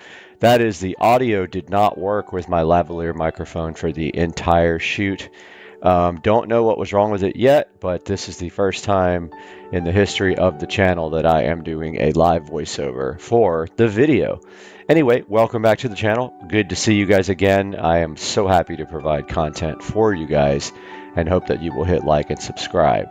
Today we are taking a look at 2 table lamps that I ordered from Amazon to replace the ones that go in the bedroom now, because those are from my office, and these are the ones that we got to replace them. And I will leave a link in the description for these, and also you'll see here the Govee smart bulb, Wi-Fi and Bluetooth smart bulbs that I bought to go inside of these lamps, and I think they were the Bernard or something brand, but I will put that up on the screen. Here it is getting unboxed, and you can see on the front it says 2-pack LED table lamps here. The design was kind of iffy for me, but they had 2 things that I really thought would be cool, and we're going to take a look at that once we get the box open here. And like I said, this is a live voiceover event for Supercar Street Racing unboxing and reviews. Take a look at the box and the packaging. It's pretty well done. There's some stuff on the back here that I'm going to show you here in a second. That one part is kind of confusing, but see where it says it's dimmable, wireless charging. It does have a wireless charging pad on top. It does have a USB Type B and a USB Type C connector. This last part is confusing. It says something about using a phone holder when you're watching TV or something, which it does not come with any type of phone holder. So don't understand what that was about. I looked all through the box and it didn't, not only did it not make sense from a product point of view, but it obviously does not come with a phone holder. Again, here's us taking a look and opening the Bernard or whatever they're called. I'll put a graphic up on the screen here. Baynard or something table lamps. And we get the box open here. We see it is a 2-pack of table lamps. Some instructions here, some basic instructions on how these things work. And then we'll go ahead and remove these guys from the box. Put the Govee light bulbs aside for a minute while we take the lamps out of the package and attempt to maybe put those guys together. Notice a very, very good packaging here. Everything was packed very well. The lamps are protected completely by lamp condoms, which you will see me remove here shortly. But first I'm fiddling with the lamp, trying to figure out how to actually get the packaging out because it was a little confusing. There's a little lamp ring there, standard lamp ring that holds lamp shades onto lamps. And at this point, I hadn't quite realized that that is what was holding the packaging inside of the lamp. So I fiddled with it for a moment, and my tiny brain finally found out that that's how you do it. So here we have it. I finally figured out that this little lamp ring needs to come out. See me removing that now, and then realizing, oh, the package comes out pretty cleanly after that. This is when I realized that there's a million wraps of plastic keeping this nice lampshade from getting damaged. And at this point, I quickly realized that maybe I should get some scissors out and make life a lot easier here. So we got the scissors, and if you just make a cut around the side of the lamps, then the packaging will be much easier to remove than to unwrap 40 or 50 wraps. And notice how dull my scissors are. We need to get more scissors as well. Those have cut wiring, they've cut everything on Earth, and they are shot to death. Finally got the packaging off here of the beautiful Bernard lamps. And you can see the base here. Now this box right here is the vintage looking LED dimmable bulb that came with the lamps, which we will not be using those because we ordered Govee smart bulbs. Taking a look at the lamp base here, you can see the charging pad. Right next to that, you see the, well, this is actually the USB Type B and Type C ports, and then you also see on the back there is a 110 volt connector there for using whatever device you want. If you want to use your own charger, let's say you have an ultra fast charger, because the wireless charging on this is going to be the slow type. It's not going to be the fast type USB charging. But yeah, on the back you have a regular 110 volt plug, no ground. So if you have a grounded device, you will have to rip the ground prong off of the product, and I know you've all done that, so don't act like you haven't. Finally got the plastic off of the wire where it is kind of tied up with a wire tie, and I don't know what those slots are. I haven't tried really anything with them. I don't know if they were designed to hold your phone or what. But here's that confusing phone holder graphic on the back of the Bernard or whatever type lamp these are. Again, link will be in the description, and I'll throw a graphic up on the screen as well, so you guys can please click through my links to order your products. It helps me tremendously to support the channel. I make almost nothing off the channel. In fact, it comes at a loss for me. With all the equipment I bought and the time that I put into the videos, it makes it hard without some sort of supplemental income. Here's me unboxing the Govee Wi-Fi smart bulb. You guys have seen this on my channel. I have another one of these bulbs outside on the patio. And here's me realizing that the lampshade goes on before the bulb because I'm a dork.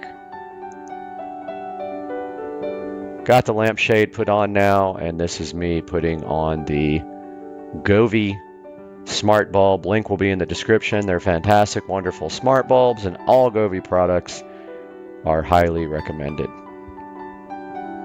This is me unboxing the second lamp.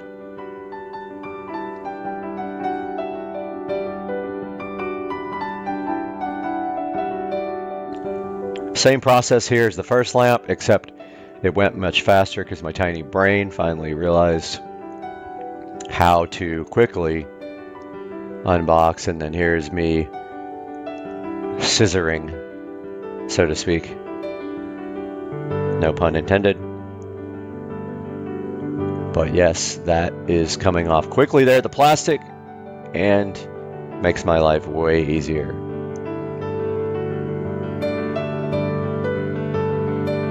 You can see how dull these scissors are after having used them for a year or so to cut wires. Probably not the greatest idea in the world, but hey, we don't always do smart things. There's the lamp condom coming right off of the Bernard.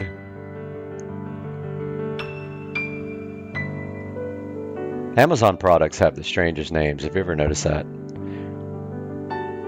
All right, getting the plastic lamp-based condom off here.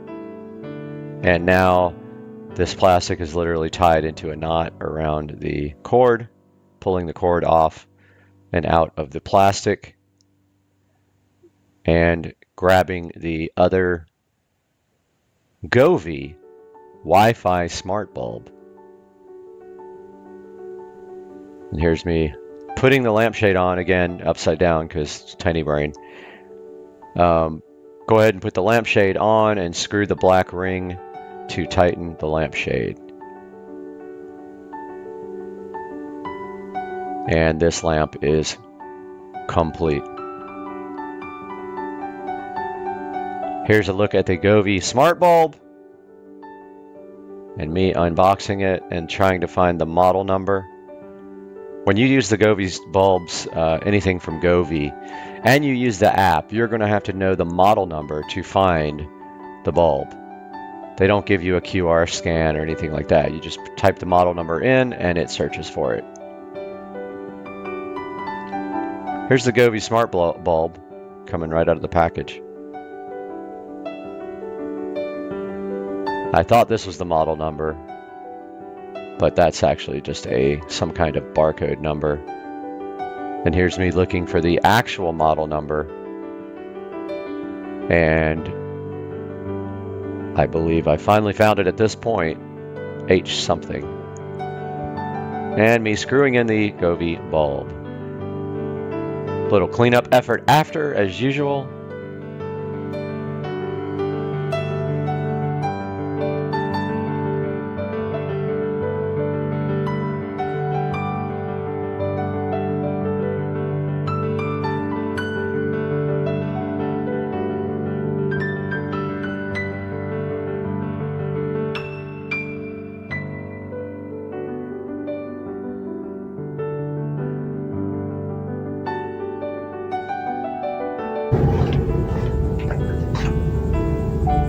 Alright guys, so we have the tablet here running at the same time. We have our smart bulb here with the model number on the back. So we're going to open up the Govee Home app on the tablet. And we go up to the plus. We turn on Bluetooth as well. We go up to the plus, and all we have to do is search for the number X. I can't even read. 002, X002, X002. Oh, that's not it. Oh, it's H. I had the wrong number. It's H6008. You search for it in the tablet. Yep, it's Wi-Fi and Bluetooth bulb, and it sees it here on the app. So we just click it. It says connecting on Bluetooth. Let's call this bedroom lamp 1. It is looking for Wi-Fi. We want to change that to a 2.4 gigahertz network. Connect there.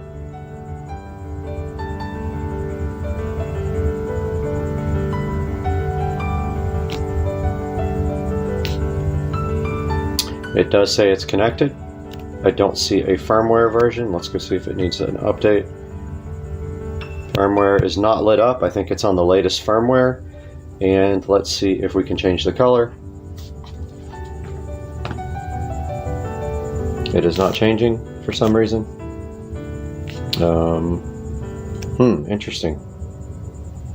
Doesn't say it's connected to Wi-Fi either. Wi-Fi settings. Still says the wrong Wi-Fi.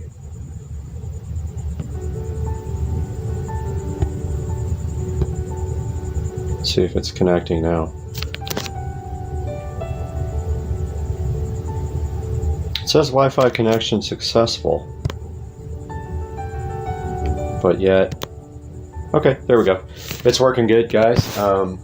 Using the app there, so let's go over here to this side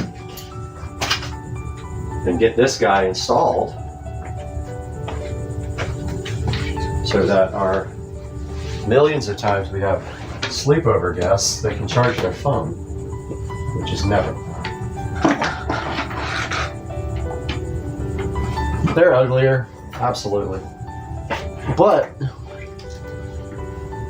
I do love the ability to wirelessly charge the phone. My only complaint is it's on the wrong side of the lamp. Why would they put it on the side that's, well, it actually depends on what side of the bed you're on, honestly, so that's a dumb statement by me, but for this side, it's on the wrong side of the lamp to charge because you're over here and the wireless charger is over here. I mean, I guess you could you can angle this towards the person, but to make it uniform, let's put it right there. Let's grab our tablet so we can get this working. So we go back to the tablet and we go to the Plus H6008. I hope that's the right number. That's it. It does see it. It says it's connecting. Let's go bedroom lamp 2 for the name.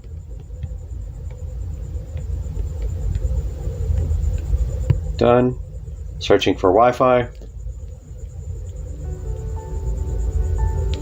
This one's flickering. Oh, it's dimmed. That's why. It's got to be. So since we're using smart bulbs, this has to be on full. So that one's, if it's not on full, it needs to be on it.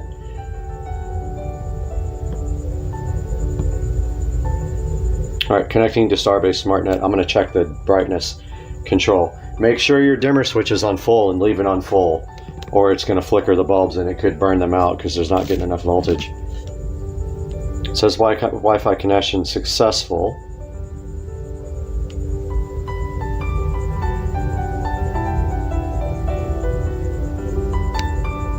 This one's having a little bit of an issue connecting to Bluetooth.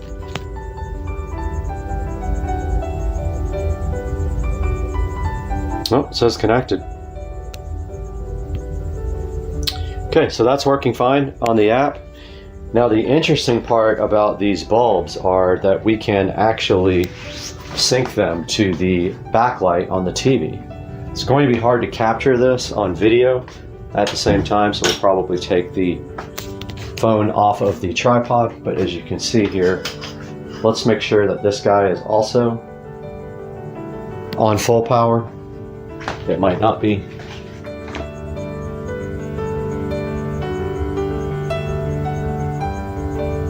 All right, there's two settings. So second tap is on, full power. So now we can take a look at the immersive lighting. So basically, it's going to be almost impossible to do this. Let's go ahead and stop down. And there is the tablet, and I don't remember how to do the group, so we're going to look at that now, but you can see the backlight is on.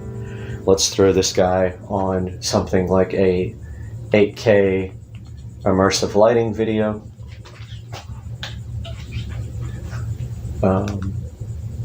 8K.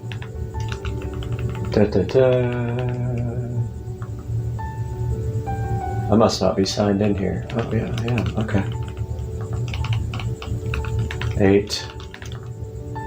8K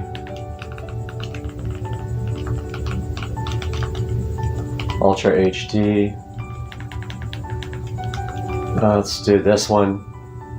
Notice the immersive lighting. Backlight is working properly. Okay, so TV LEDs, let's take a look at that.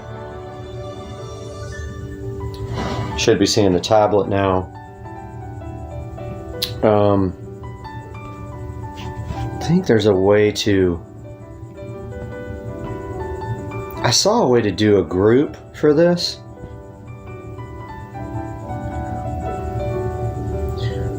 Okay, so it's called the Sync Center here. Devices can't be controlled individually.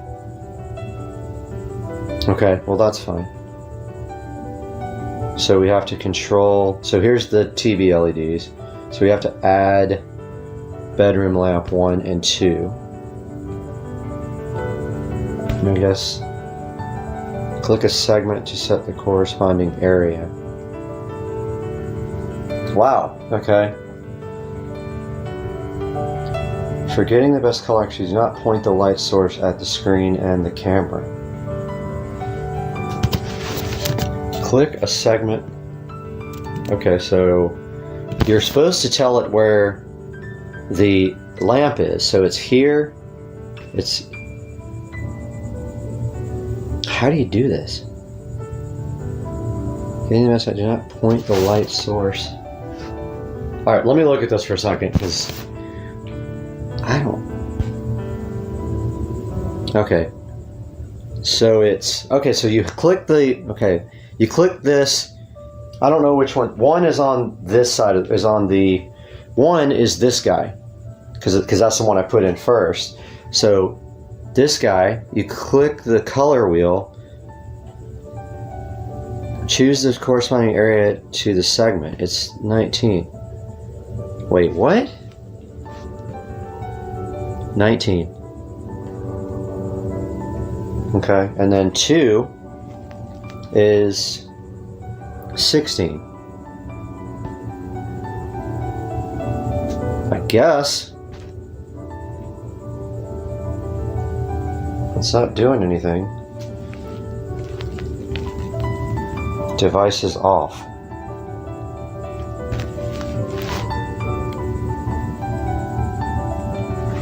Well, that's crazy. So that's absolutely insane. It's changing with the TV. Now I would knock this down a little bit to make it less bright. It's on same brightness. I just turned that off. Okay, that one started flickering bad. Let's knock the brightness down.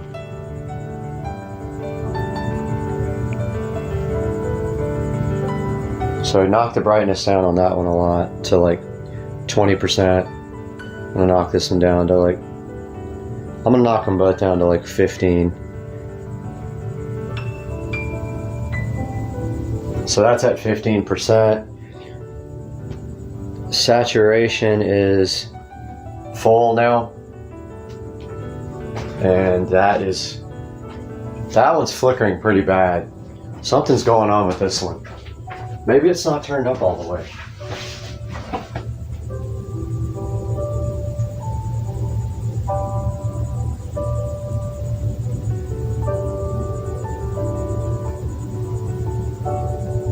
This bulb might have a problem. This other one's not doing it. This guy's flickering like crazy. Well, that one's doing it too. Maybe that's part of the color routine.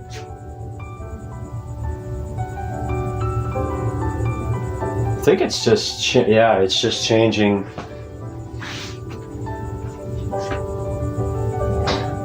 It's changing with the TV, so that isn't an issue, I don't think.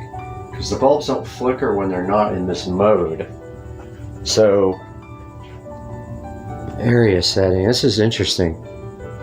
Saturation, game, movie. Oh. Okay, I just changed it to game, from game to movie. Okay, that's a little bit different behavior. I like that better. You can also respond to sound. Devices sync center cannot be controlled individually. Which control device disconnect it from sync center. If the device is deleted in the details page, it can be not used normally. Please sync the information to corresponding dream view, or turn off the sync center and try using the device again. So you can't use it both. So interesting behavior. I'm going to look at this a little bit more. Alright guys, we're back on the voiceover now because there's no audio from the tablet here, but as you can see here, we've got the Govee smart bulbs and the Govee TV backlighting synchronized. There's a look at the 110 volt on the back of the lamp. And this is actually me testing the charging on the pad, and yes, that's me putting the phone on the pad, trying to get the charging to work properly. And yeah, this is pretty much the end of the video here.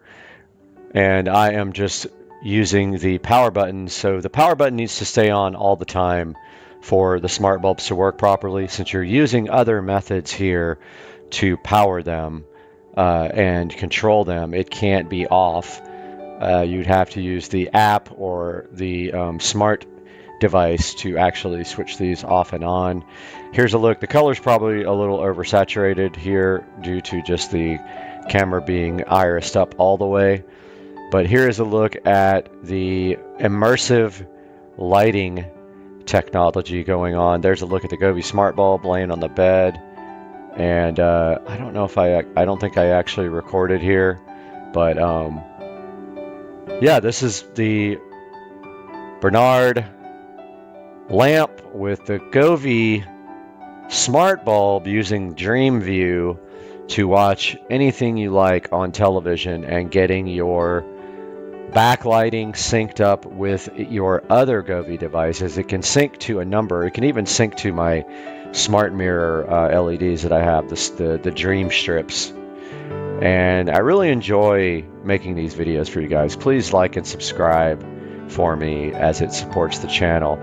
And this is me wrapping up and just thanking you guys for watching the videos.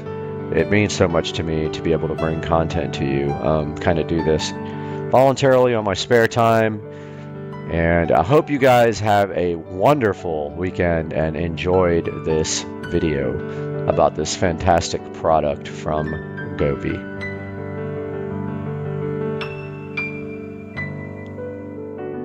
This is a true portable power station that can handle everything from small devices to a large setup like this. Whether you're creating content, traveling or camping, running backup power at home, or going completely off-grid, this gives you reliable, stable energy whenever you need it. And the fact that this thing powered an entire production shoot out here without any external power except those solar panels says everything.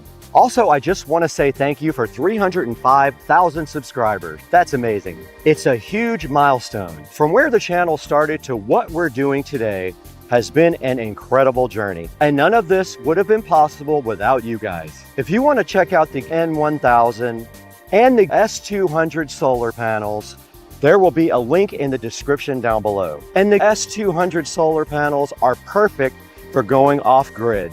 And if you enjoyed the video, make sure you like and comment below, and please subscribe. Let me know what you want to see next. More real world testing. We're just getting started, and I'll see you in the next one. Joe, stop the camera when I walk off the set.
one thing straight, actor. I don't trust you. And if you betray us, I'll rip your fucking balls off and stuff them up your ass so that the next time you shit, you'll shit all over your balls. Got it?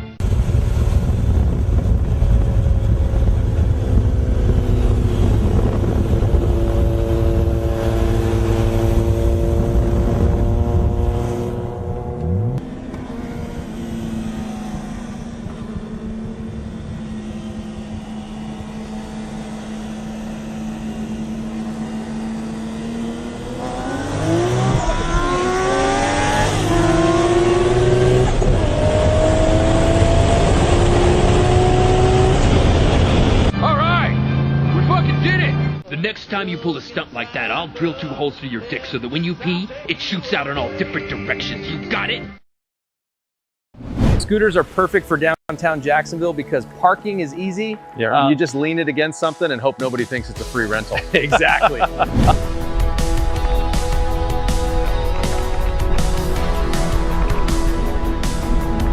Man, the dog looks great.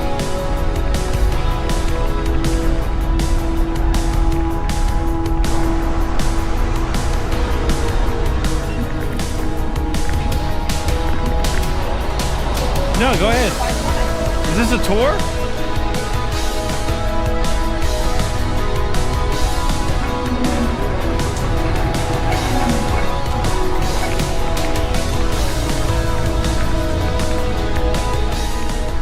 Come on, let's go. Navi is a long-time sponsor of Supercar Street Racing. You've seen them many times on the channel, and today we're checking out the Navi UT5 Ultra X. Now, I saw this scooter at CES. I got to ride it. This thing is absolutely awesome. It is by far the best scooter that I have gotten from Navi to date. And we're not just gonna take this scooter and unbox it and look at it. We're gonna put it through a real-world adventure today. We're gonna go ahead and unbox this scooter. We're gonna load it up in Joe's truck. We're gonna drive it directly downtown. We're gonna grab an Airbnb in San Marco, ride all over downtown, and then Joe is gonna ride that scooter 13 to 14 miles from downtown to Cliff's Bar and Grill, where we'll have lunch. Now, we also brought along the XT5 Pro, which was also generously given to us by Navi to compare both scooters. We've got downtown riding, we've got long distance testing, and we've got some questionable decisions by Joe, and I might have crashed it. This should be interesting. Let's get started.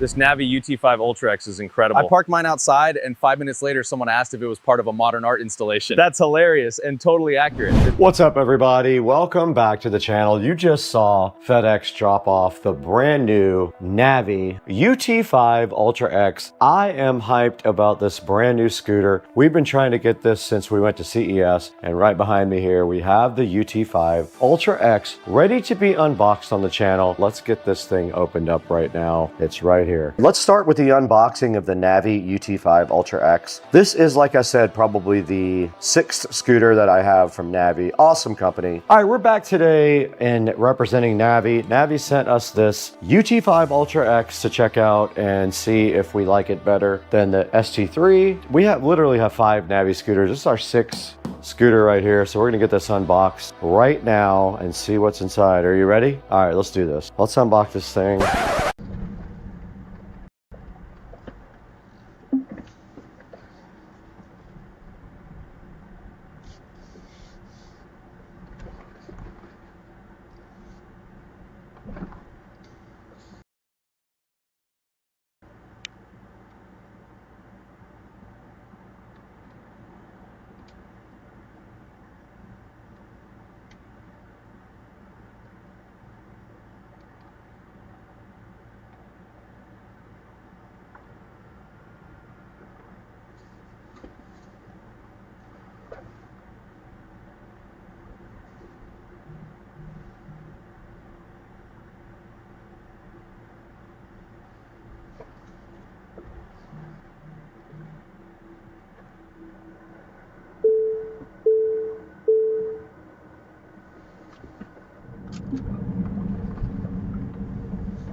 guys just saw some actual footage from the Ombar T1 dash cam. It's a pretty cool device. It does a lot of great things with great video quality, things like night vision, and also the ability to monitor your car when you are parked.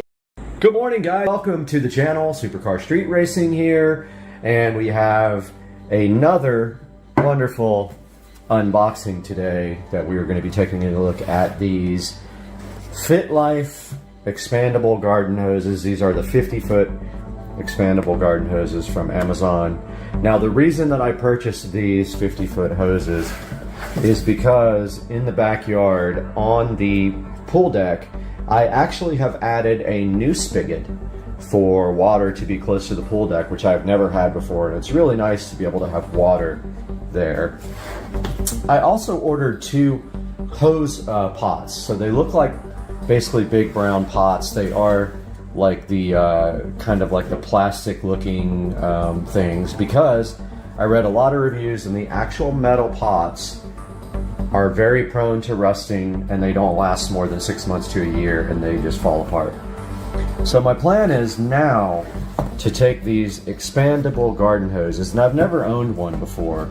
I went ahead and bought 2 and 2 pots because I'm going to be putting one out back by the pool deck, and then one on the side of the house where we're getting the concrete laid. There is a spigot there, so I'm going to put one there. If that works out, I actually am going to buy 2 more, one for my well pump and one for the front yard here where the hose comes all the way out to the front. That's the only bummer, is I don't have water out front of the house.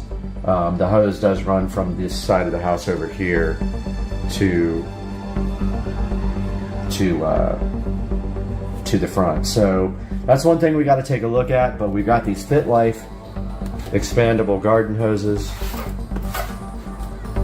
and I believe these were in the $30 range. I bought 2 of these at 50 foot, and then we're going to take a look at those and unbox them and get them inside the pot that I bought as well.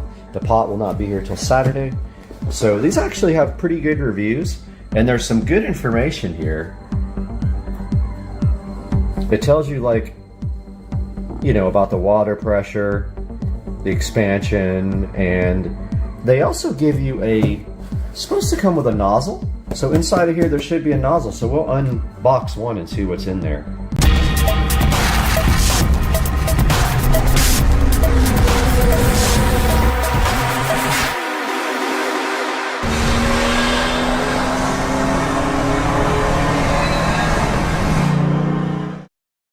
Check out this dude.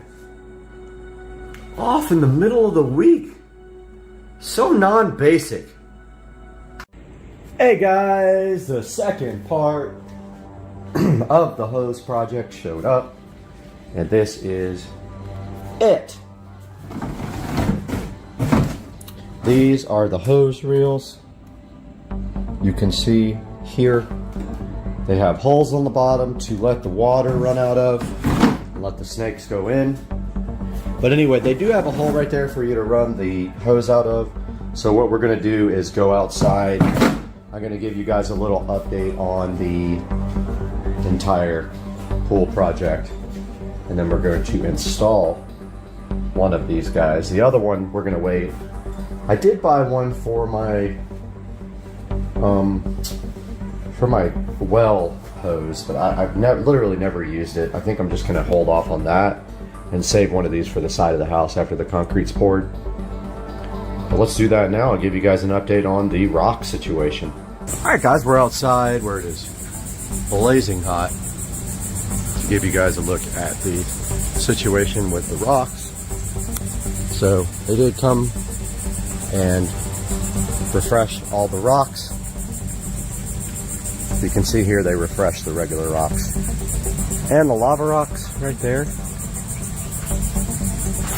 And then over here where I have to do new edging,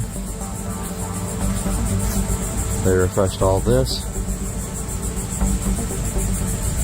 Last time they did the mulch, this time the rocks. New section of rocks.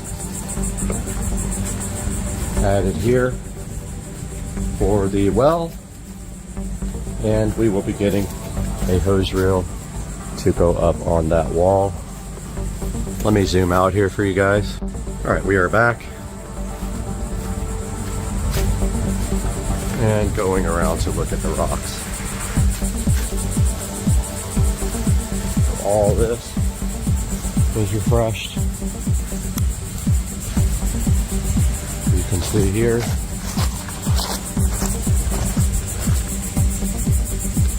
All these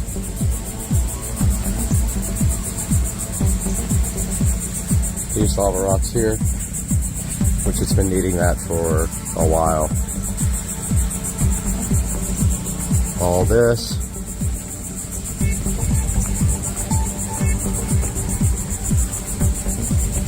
And this is new. Actually not new, but the garden area is new as far as the shape. They put lava rocks in there because there will be concrete being poured all out here. Last but not least, they did this new area around the pool pump and the AC, to which the concrete will be poured up to. And that is a look at what's happening with the rocks. Now let's take a look at these new products. All right, guys. So we're using our lapel mic again. I moved it down a little more because I think it was too high. We are going to be taking a look at this Suncast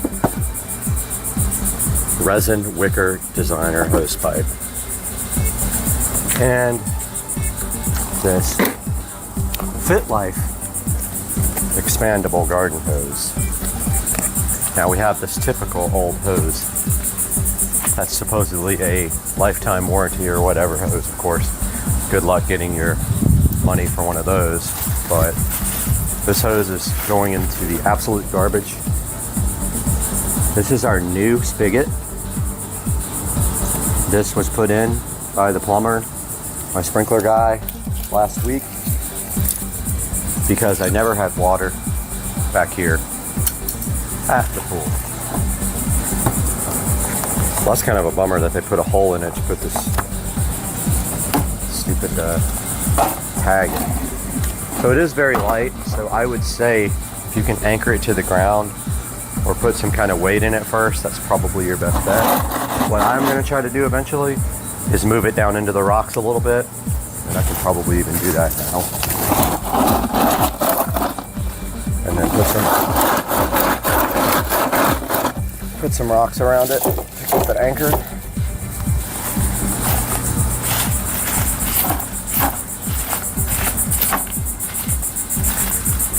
Not a big deal. That's going to work out good. The exit hole for the hose is right here. We got a free little bonus piece of plastic where they molded out the plastic from. And it is supposed to come with a new O-ring. Now this old hose had a quick disconnect on it. I'm not going to use that again. I honestly never used it. I'm going to seal this extra O-ring in case it leaks. Got 2 O-rings in this one because it was leaking, because this is a short. Looks like there's one left on this too. Yep. I'll save those 2 guys for the new hose, which is right here, the FitLife expandable garden hose. Let's take a look at this guy. So it does come with its own spigot, I guess you call it, sprayer nozzle. I don't expect a lot out of a free, I wouldn't call it free. This hose is a $30 hose, $35 hose. And inside of the box, we see their spray nozzle, and we see, make sure the washer has been put inside of the hose. That's the first thing. Please put the screw side on your faucet. That is what I plan to do. So first we have to run the hose through the hole, like so. It's got one washer in it. I will be adding the second washer. Oh, no, I won't be able to. This is too shallow. Yeah, it's too shallow to put a second washer on, I think. Let me see.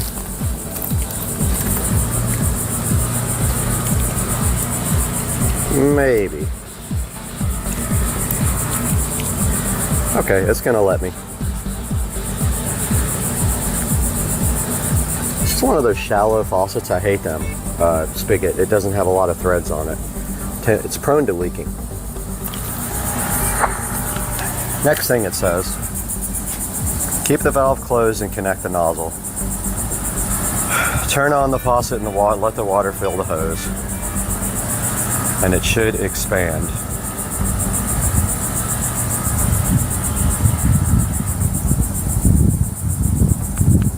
Okay, so doesn't say anything about putting on their end here, but I am going to do that now. But first, I'm going to get my paper, which is about to fly off into the pool.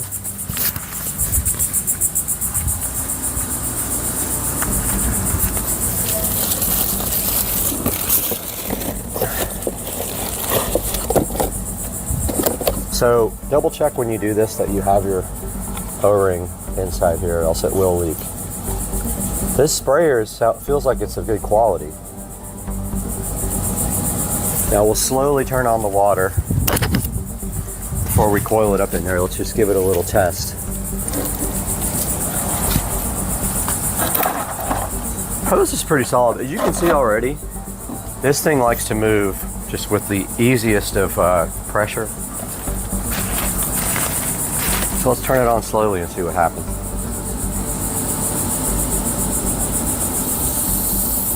Okay, it's filling up. Looks like it's expanding inside of the bucket. And in my hand, there's no leaking. It's growing, pretty cool. Let's turn this on.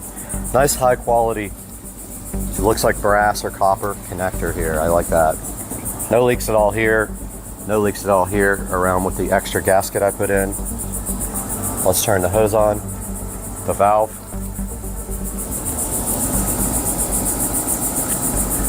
Valve is, okay. When the valve comes on, the hose does expand, and it does say that in the directions. Okay. Full. All right, this is working great. I'm gonna move the camera here. Thunder going on.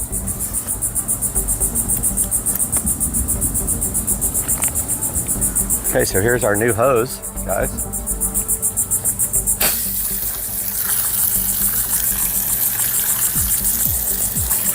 Working perfect. I don't have much pressure in this hose. I don't know why it's like that. I think the plumber did something. Okay, well, it wasn't turned on all the way. That's one reason. I thought before there was low pressure, but there's not. Okay, that's better. So there's the expandable hose, guys. Now I did notice one thing already that's going to be annoying, and that is my rocks are going to be pulled out of my garden by the hose when I use it. So here's a look at the different on the spray nozzle.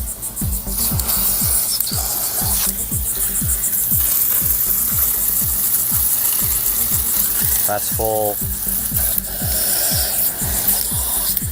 Shower. Angled. Jet. Cone. And soaker, whatever that is. So yeah, guys, this is a good setup. There's no leaks at all from the hose. I like the way it expands. I like the quality of the ends here. And I like the fact that it has a shutoff valve there. But here's a look at the quality of the ends on the hose and the Fit Life sprayer nozzle. And a look at the way this expands. Now remember guys, when you are done with your hose, always turn the water off at the valve and run the water out. This is 99% of the reason why hoses fail. You leave them with pressure. So I'm turning the actual hose valve off. And then I'm going to run all the pressure out. And the hose is shrinking.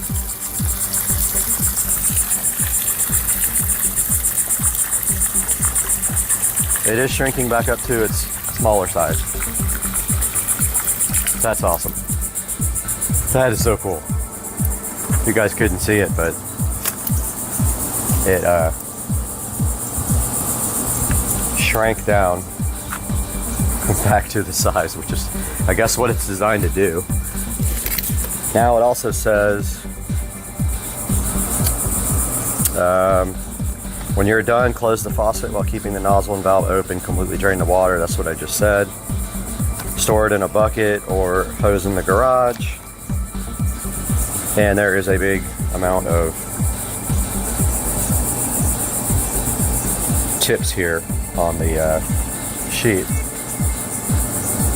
So I'll take a picture of these and put that up on the screen, and then there's a 15% off code I will also put up on the screen. So that is the Fit Life garden hose. Now let's get it put away. Oh, that was good. Perfect for the video. The wind blew over the tripod, and the tripod went right into the water. That was awesome. Perfect for the video.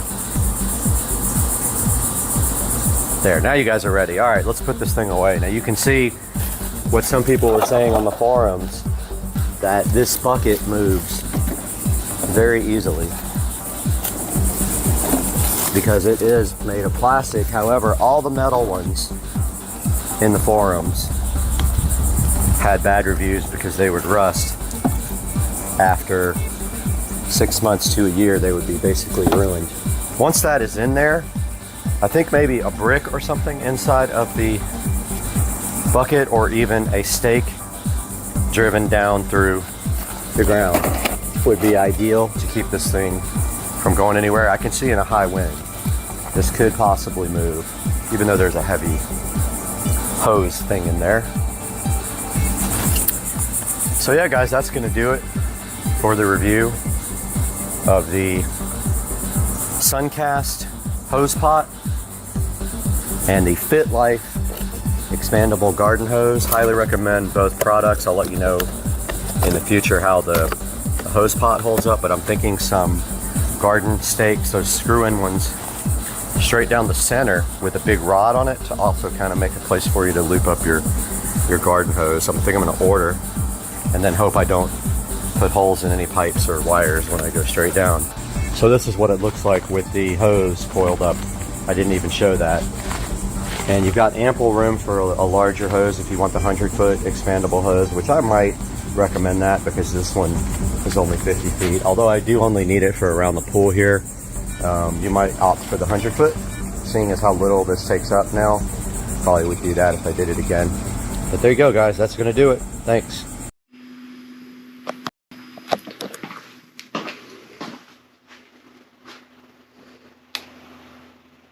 Power on. Bluetooth mode. Connected.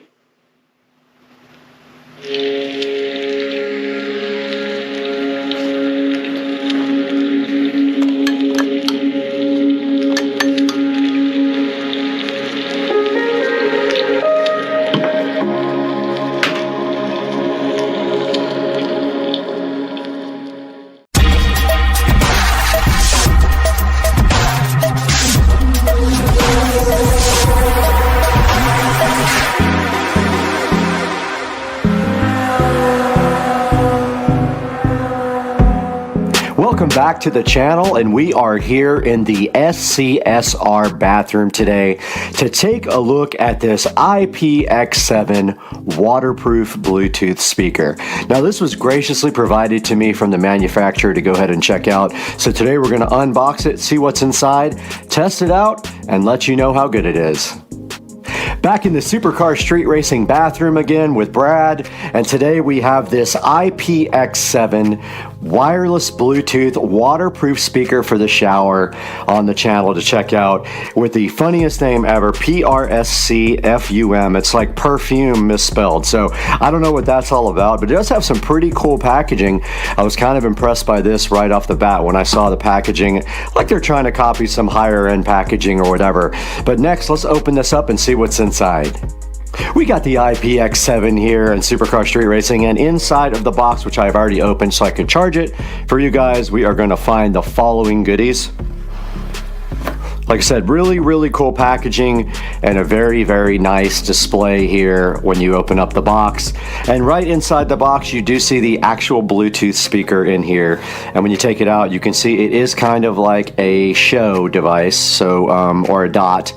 So I don't want to say it to wake up the friends there, but you can see it does look like a dot here if you check it out. This one is white and black, and on top it does have controls, which I will explain to you here in a moment. But taking a good look at this, it has a way to hang it right there, and also it has a way to hook it on the back if you happen to have a screw available.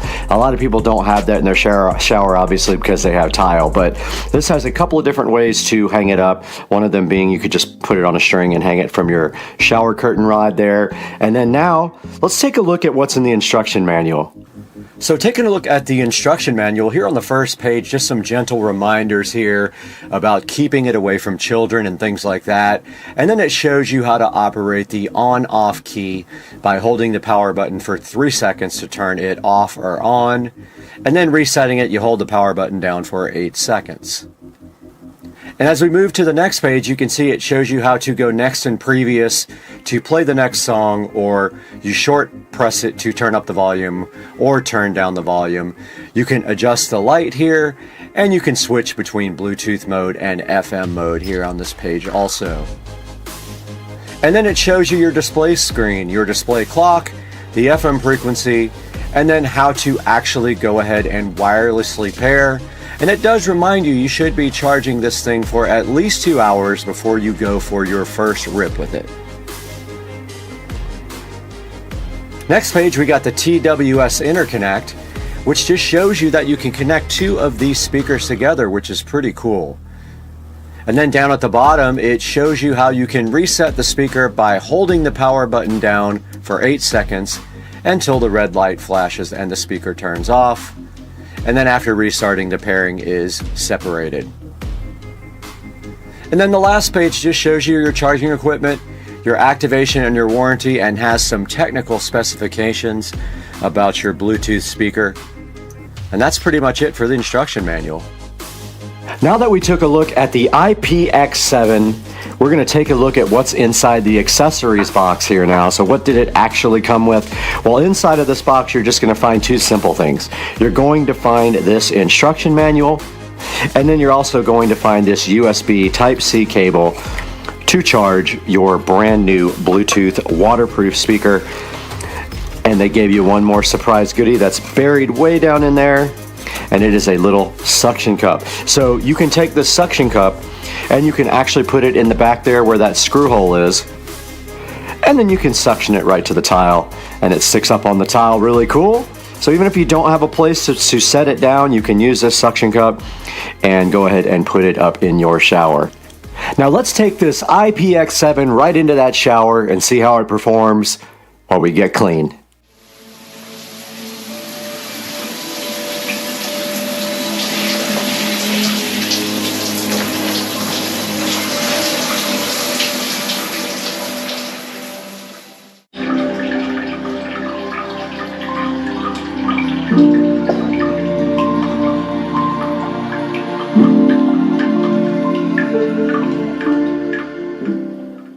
Here's a good close-up look at the front of the IPX7.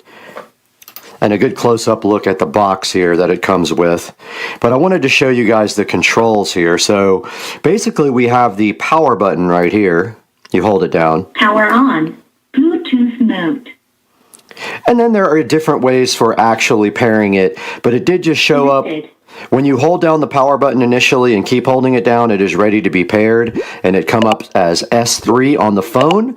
And then once you are connected to the device, this is your volume up and your volume down button. This button here controls the lights, so right now it is just on an endless cycle. But if you do push this button again, you can go to a solid color, and it'll go right through all the solid colors until you get right back to the cycling of the LEDs. Now, my one question was how to set the clock, and I did look in the manual for a while for that.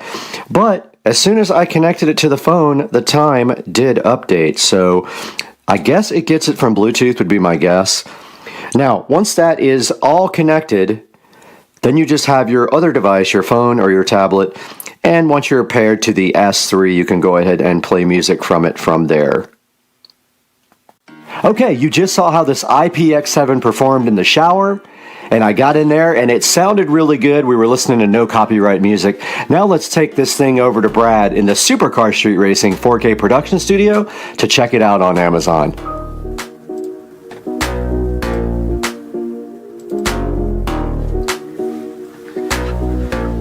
Guys, welcome back to Supercar Street Racing. We're out here in the 4K production studio, and I'm Brad. And if this is your first time on the channel, welcome. We're so happy to have you here, and we encourage you to like and subscribe to the videos. And also buy all your products through our affiliate links down below and leave comments and suggestions for me. But today we are talking about this IPX7 Bluetooth and shockproof speaker. And you can see right here, right now, when I turn on this power button, it will come on, I promise you. Power on. Bluetooth mode. Now I wasn't pushing it hard enough, that's why it didn't come on immediately.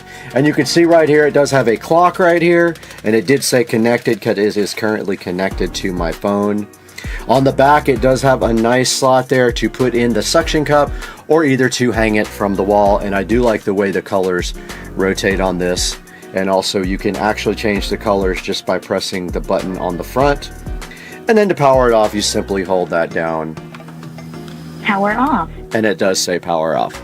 Comes in this stylish box with a USB Type-C charging cable and a suction cup for the back. And taking a look here at the reviews, it does have a 4.9 rating, which is actually really good. 37 ratings, and it is rated at a 4.9, a 95% rating. It is IP67 waterproof and shower speaker is what they're calling it, but I guess you could use it on the water also. 6 LED light patterns. Basically, it'll cycle through the lights, or you can actually just put it on one individual color. It has the sucker thing on the back to stick it up on the wall there in your shower or other places. It does have an LCD display that shows you the time and the battery and the track number. And it says it is true wireless stereo, so it thinks it is a stereo speaker.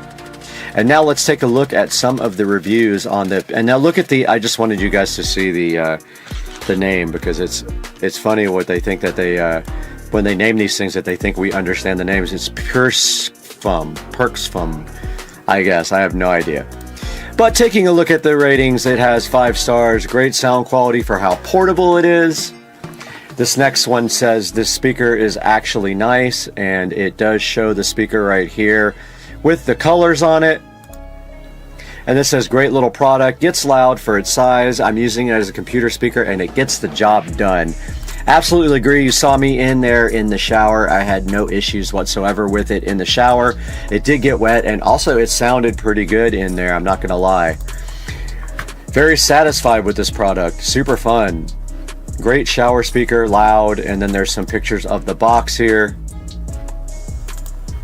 And it does have an FM radio, which we did not even show you on this review, but it does do FM radio as well.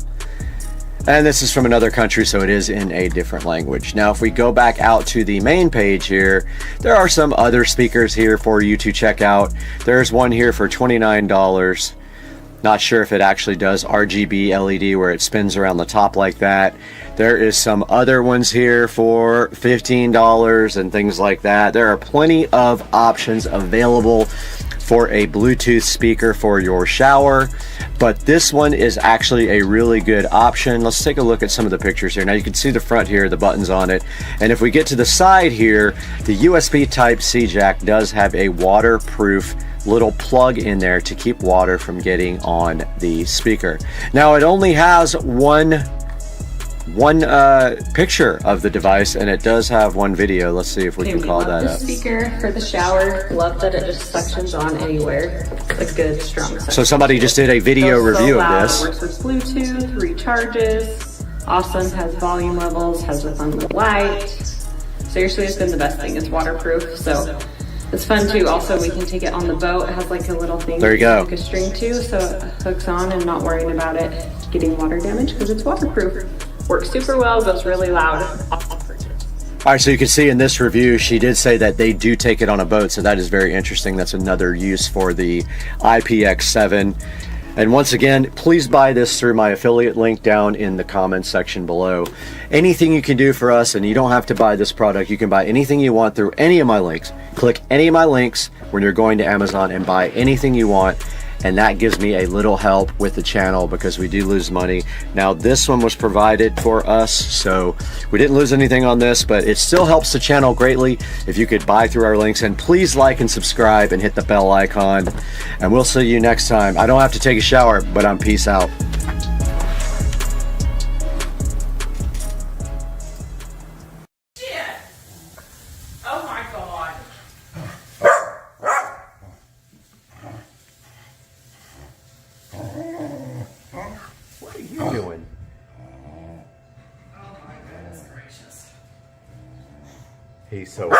He's so happy. Oh my goodness. Look at him, ready to pound. All right, you want leftover black-eyed peas?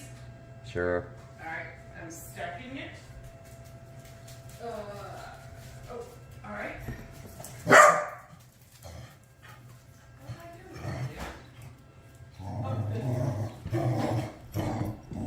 Okay, Bubba, Cooper, stop. Jesus, Cooper, stop.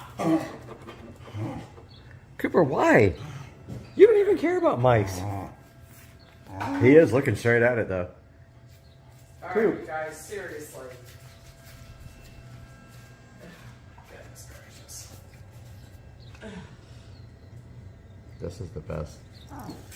Oh, he tried to. Get it, Bubba. Get it, Bubba.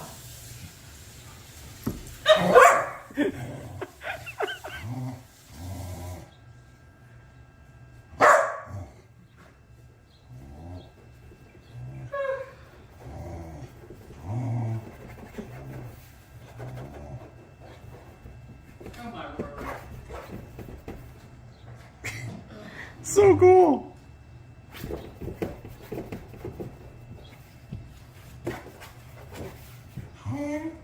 What are you? What? You're a grand old flag, a high flying flag. That's it. That's it. I don't know the rest of the words. Da da da da da wave. Da, da, da, da, the land I love, home of the free and the brave. Exactly.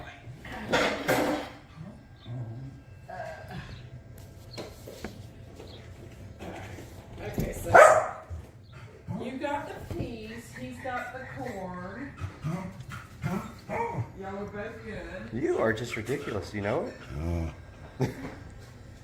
You're ridiculous. Alright guys, give me 2 seconds and you'll get dinner.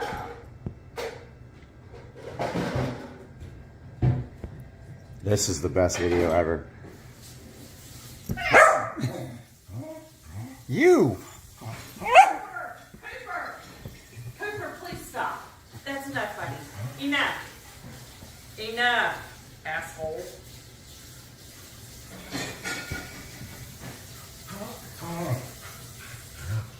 Oh, this is good. And also, when you do this, you can basically run the wire right below these acoustic tiles. And this should be straight if I just go in here like this, but I just don't know how far apart they are. See if this will work without doing anything extra with just the foam. Now before I put this clock up, I just want to show you guys that there is buttons on the back to do some of the functions as well. Now let's see if I got my screws in the right place. Let's go ahead and run our wire first. So like I said, it's just USB. I'm gonna go right in the crack there. That is the best thing about having these tiles.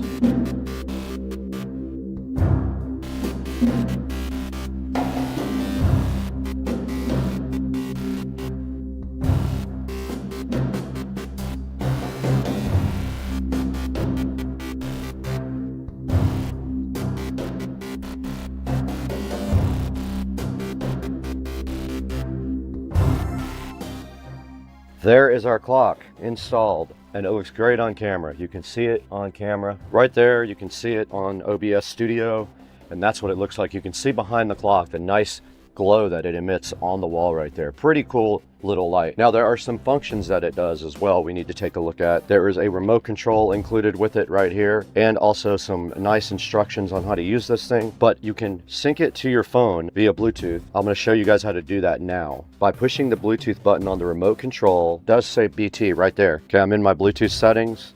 I'm going into details, and I'm looking for the easy era. There it is down there. I'm hitting it, pairing. I hit the pair button. Let's see what happens. I hit allow, and there we have it. The time and the date and the temperature are perfect now on the Easy Era digital clock. Now this thing does also feature alarms as well. You can set the alarm with the clock button or with the remote control. You can also set the volume of the alarm. Here's the button right here, lower left. And those are all less bright. I want it most bright, so L1 is the highest you can go. L2, 3, and 4 are darker.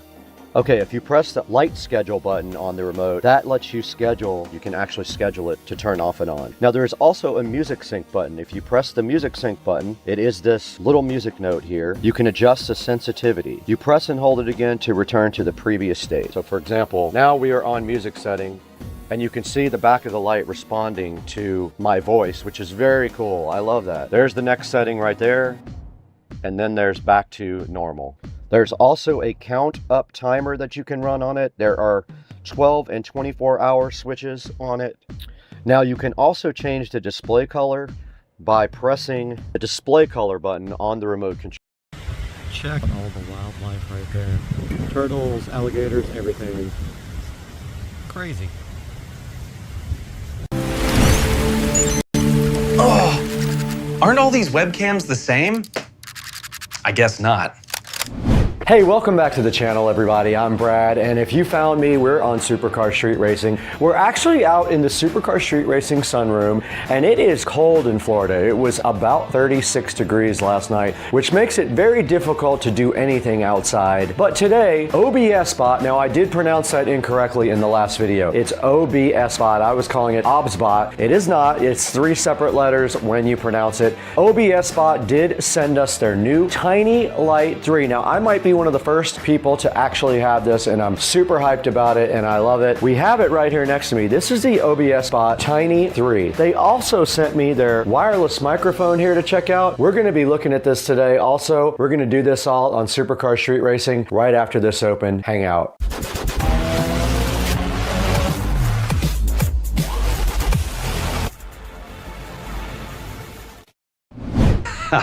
Aren't all these webcams the same? I guess not. Welcome back to the channel, everybody. I brought you guys outside to the Supercar Street Racing sunroom because I wanted you to see this cold, cold day in Florida. But inside, it is nice and warm, and we have something special for you. And I mean really special. I have one of the first OBS spots in the entire country, and it is right here next to me. This is the Tiny 3. OBS Spot did send this to us to check out, and it's one of the first ones, and I'm really hyped because I'm going to be replacing my camera in my studio, my main camera with the OBS bot. It's right here next to me, and they sent me a bonus. They did send me their wireless microphone as well. It is right here. It links directly to the OBS bot. Here is the Tiny 3 package that we're going to be opening up and taking a look at today. It is brand new. I don't know if anyone else has this. They might, but I'm going to be the first one to broadcast with it because I'm going to do that today. Let's go ahead and get this guy unboxed right now and see what's inside of it. All right, guys, we are back with Supercar Street Racing reviews, and today, something special. We have the OBS bot camera and mic. Now, OBS bot was so nice not to correct me on the last video when I call it OBS bot, but it is OBS bot. I did look it up, and in front of me we have two different things. We have the brand new Tiny 3. It's called the Tiny 3 right there, and you can see by the package I have not opened it up yet. Now, I did cheat and opened up the mic because I was very curious about this, and this is the tiny little OBS bot mic that links right up to the Tiny 3 in the software. And then it came with this cool case that had a windscreen, a charger cable, string to put around your neck if you want to hold it like that, and it also does magnets. And this is the actual wireless microphone right here, looking so fresh right there. I did charge that up in advance, so it is ready to go. But right here, I think we need to get this OBS bot Tiny 3 unboxed. Let's go ahead and do that now. Gotta be smarter than the box. All right, I saved this for you guys. I just opened up the box, and inside the box there is a card right here, something in it, probably the user manual, and then a nice case. Check out the case that they did give us today. Nice hard case for the OBS bot. I guess in case you want to take it around, maybe you're going to go gaming and you need that to go gaming, you have your nice hard case there for your OBS bot. Let's go ahead and unlock the case and see what's inside. Very nice. I love their packaging. And there it is. There's what's inside the case. The actual OBS bot looking so fresh right here. Look at that thing, guys. And it is in a very nice packaging. It looks like right here we have a USB Type-C cable that goes with it. It is a USB Type-C cable that will plug into our computer. And then this right here, this is actually for mounting it to the monitor. Or what's really cool is you can actually use a regular tripod. It has a threaded bottom like a standard tripod, so you can use any tripod. Now it does have PeelSat on the front. You can see it right here. And this thing does auto gimbal. So keep that in mind. It does automatic gimbaling if you need it. And that is all that is inside of the OBS bot except this nice user manual. It's a pretty thick user manual telling you how to use it. I tell you what, we need to go ahead and get all this out to the Supercar Street Racing Studio because we're going to be replacing our old webcam with this OBS bot. Let's get out to the studio and get it done. Aren't all these webcams the same? I guess not. We did make it out to the Supercar Street Racing Studio, and our mission today is simple. We need to replace this Logitech camera. It is awful. I have had nothing but bad problems with it, and it's a Brio, and I'm telling you, the picture quality is awful. It is very dark. The saturation is oversaturated. Everything I can think of about this camera I don't like. So today, we're going to be replacing it with our OBS bot Tiny 3. All we have to do to actually do that is unplug the back of this. It already has a USB Type-C cable on it, so we just have to replace it with the new camera. Before I do that, I'm going to record a sample video, and then I'm going to show you these side by side when we get done. Let's go ahead and record a sample video with this camera.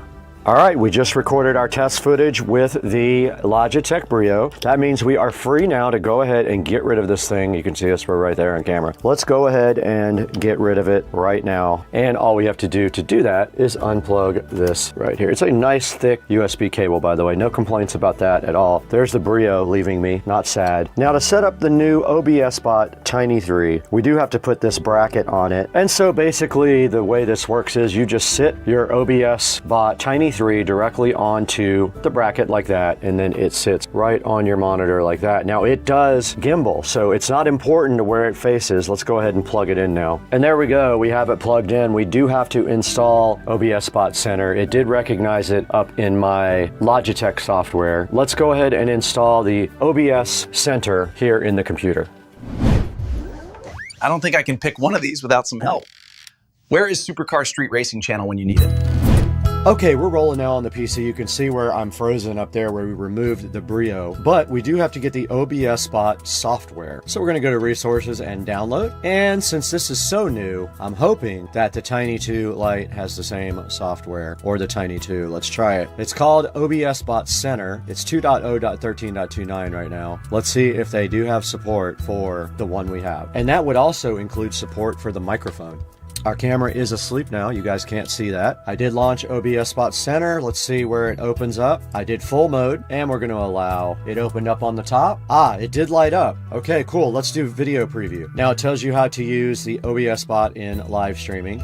There it is, guys. There is the OBS Spot. We can drag the mouse here to gimbal it, and let's go ahead and see what kind of image settings we have. Let's do HDR. We did it. We're on auto exposure. Anti-flicker is off, and of course we want to get this thing set up to 4K. It's on hardware encoding, and I changed to 4K 30 because I record at 24 frames per second. There is no option for that, so we'll do 30. Now, also in the console, I wanted to show you guys the virtual camera. Now, this is used to use this device in streaming, and the beauty is also a way to go ahead and make you look better in the actual software. So you can apply different types of filters here, and the level on each filter. And of course, there are a lot of different types of filters here you can use on this. Now, this is unlit. So now, let's take a look at lit. Now, when I did the shot of the Logitech, I did have lights on. I had my LitraGlows on. Let's go ahead and light myself up. Okay, now I am lit up from the front, so this is comparable to the Logitech Brio. Now, I can also set up tracking. This thing does have automatic tracking. I'm going to set it on single mode, and let's see if it does track me, and it does. You can see it locking onto me when I walk around. That is what the tracking does. You can also set up your zoom to go full body, upper body, close up, headless, or lower body, and you can set up zone tracking as well. Now, you also are able to put the tracking speed on normal, slow, or fast. On slow, standard, or fast. I got it on fast now. So this is me lit up. Now back to the image mode. Autofocus is on, HDR is on as well. Auto exposure is on, and the auto exposure mode is locked onto my face. There's no compensation on, and you can set your ISO just like a pro camera. Now white balance, that's off. That's on auto white balance there. And then of course you can manually adjust your contrast, saturation, sharpness, and your hue with the OBS Spot Tiny 3. Now, in order to use this in OBS, we have to use what's called virtual camera. Once virtual camera is on, we can import this into OBS. Okay, virtual camera is on. Let's go ahead and add a source. We have to select virtual camera. It's bigger than the screen. Let's go ahead and reduce that down and put it where we want it.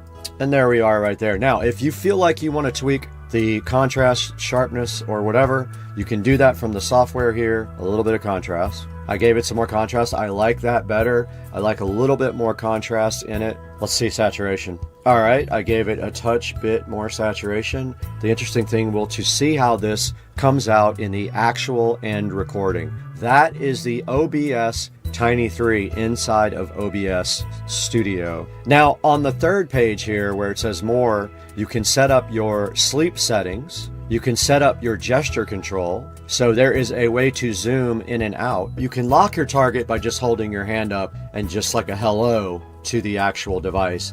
You can zoom by doing this. See it zoom?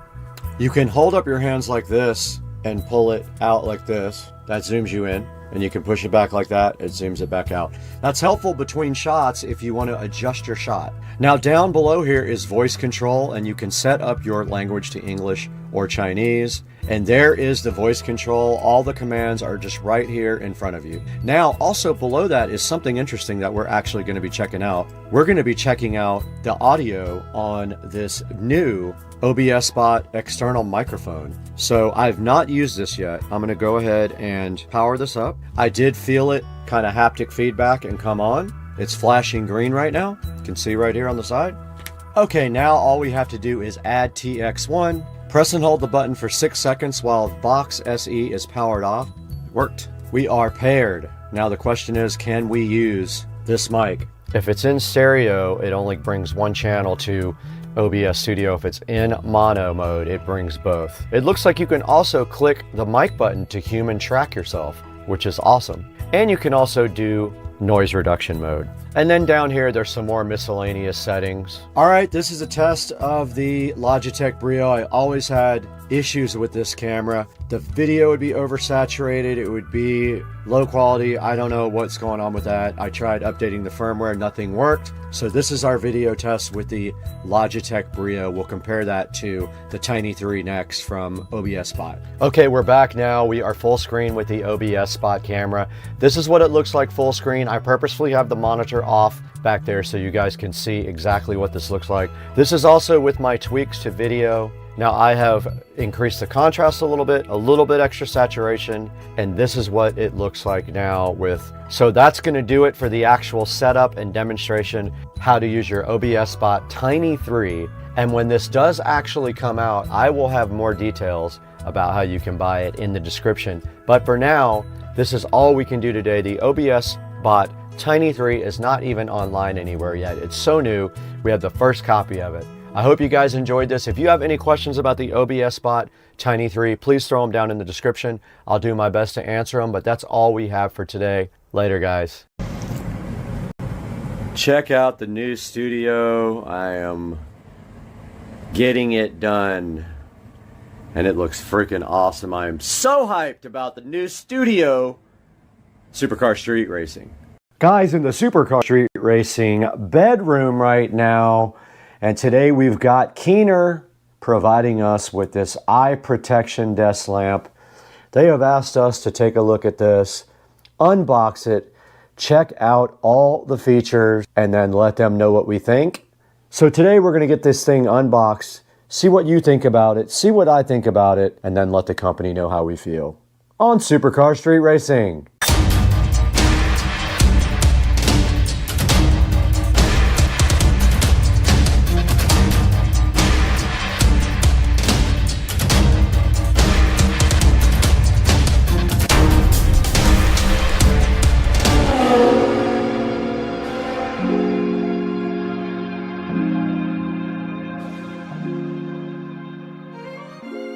Ladies and gentlemen, the company Keener has provided us with this eye protection desk lamp. So today, right here and right now, our mission is to get this guy out of the box and basically see what it's all about, and then get this thing maybe in your hands if it's something you feel like you can use at your house. Let's go ahead and take a look at the box right now. Okay, so the front of the box just says eye protection desk lamp, and it makes your light feel softer.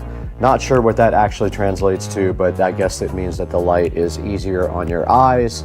And then down here at the very bottom, it says it has product functions of 5 color temperatures, the brightness is adjustable, it protects your eyes, and it does have a timer. It's got a few modes here, also study mode, work mode, video mode, fill light mode, and night mode. And on the side of the box, it says do not get it wet, keep it faced up, and don't break your wine glass either. Moving to the back of the box, we see the product model YX01. It is made out of ABS and aluminum. It weighs 2.4 pounds, and it is 8 inches wide and 43 inches tall.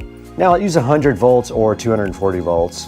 It has an 18-watt total light output, and the color temperature is variable from 3000K to 5600K. Now, if you don't know what that means, 3000K is going to lean more towards warm, which is what these lights are right here. And 5600K is more what this ring light is right here, which is a cooler. And this light is 5600K, and when you start moving up in the Kelvin, the light gets cooler and more bluish. Now, you can adjust this light from 10 to 100%. And then it shows you that you can clamp it up to 2.2 inches, so we'll have to check out what exactly that means. We got the Keener eye protection desk lamp here that is ready to be so fabulously unboxed and shown to you guys. And the first step is obviously to open the packaging and see what's inside. We do have some instructions here from Keener. And we also see the desk lamp here in pieces, so it looks like we do have to assemble it. Now let's take a look at the instruction manual. So the Keener lamp does need to be installed, and here is the installation process. It actually should be called the assembly process. So that's the first thing in the instruction manual that you see is the assembly process. And then checking down here, it has the operating instructions after that. And then basically after that, it goes into other languages like German, which we do not need. Now let's take all the pieces out of the box one by one. And the first thing we have is this lamp head here. And it does look just like that. Same on both front and back. Next thing in the box, it looks like, is the actual arm for it. We'll get that unboxed and unplasticed right now. And here's how this part looks out of the plastic, and there is a wire connecting these two, so those go together. And that is all for that part of the unboxing. Let's see what is here. It looks like the power supply. Let's get that out as well. And taking a look at the power supply, it is just a standard power supply. There is no USB connector for this. You have to use the power supply. And Keener was so gracious to also give us the screwdriver along with the screws in case you don't have a regular Phillips head screwdriver. Now let's go ahead and move to the assembly of this lamp. Okay, now the first step to assembly in this is connecting the hard rod joint to the soft rod joint. That's what she said. So this is the hard rod joint. It has the switches and everything on it. This is the soft rod joint with the curve. There is a screw that goes right in here to keep it from coming out. You just put a screw right there. So let's get the small screw out. So we're supposed to use the pan washer head screw. So that is this. If they say pan washer head, it has a flat washer on top. All right, so what you want to do when you assemble the hard and the soft rod is you want to line up the screw holes there. There's a screw hole in both. You line those two up. You take the pan washer head screw and then you go ahead and put that right here. It's a little tight. All right, so the next step here is to align the holes of the lamp head with the holes of the rod here. So that would be on top. And your next screw is a pan countersunk screw. So it will be tapered like this. It is tapered off. And let's go ahead and get this put on the lamp. And you can see that just goes right in like that.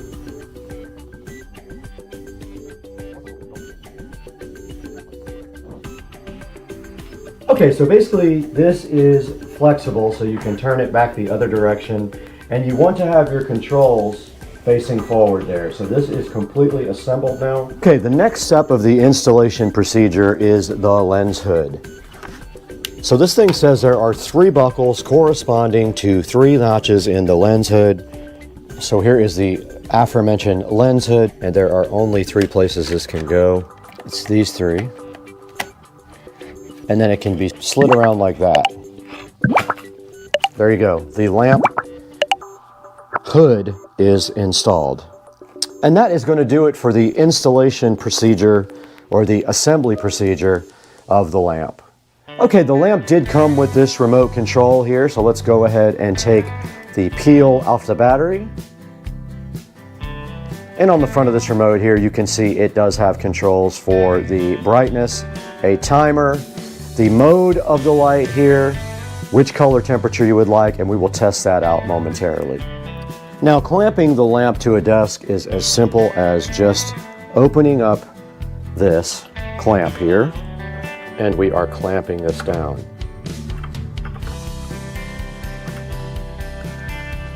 Let's go ahead and add power. So we have our adapter here, and there is a power connector right on the back. We have convenient power right here on the desktop here on the, and we have convenient power right here on the end table. And now the desk lamp is powered. Taking a step back from the Keener desk lamp, you can see it is quite large. You could potentially put it on the back of your desk here, and that would kind of alleviate, but this is kind of a big lamp. If you see here, I don't know if you can tell, but this is a very long neck here. Now let's go ahead and power this thing on. All right, we did power it on there, and it did come on kind of a bluish hue there. Now let's go ahead and use these provided remote control to crank up the brightness. And you can see there that it gets pretty bright. Okay, so this is an idea of what the light looks like, and it is kind of a bluish green tint right now, more blue-green. Now let's go ahead and change the color temperature. It did get a little bit warmer and warmer. Every time I press this button on the remote, it gets slightly warmer towards yellow. And that is full brightness there on the desk lamp, which is pretty bright. It is kind of an interesting design here, and it does also light upwards to the ceiling. Now let's change the mode here to reading. and it did go back to a cooler type of hue. This is the computer setting. Dimmed it a little bit and it's still kind of a cool blue. And this is the night setting. And it dimmed it almost all the way down, as you guys can see. And that is all the settings on the Keener desk lamp. Now, taking a look at the controls on the actual lamp, you do see on the back of the lamp you have the timer function, you have the brightness function, you have the color temperature function, and the power. So if we do press the bulb on there, it does change the brightness. If we press the little sun symbol, it is changing the color temperature there. And then the last function would just be the timer. Now, I am enjoying this lamp immensely. It is pretty cool. I'll probably leave it right here, honestly, or put it over my work desk back here. But for now, let's go ahead and go online and see if we can find this online live from the Supercar Street Racing Studios.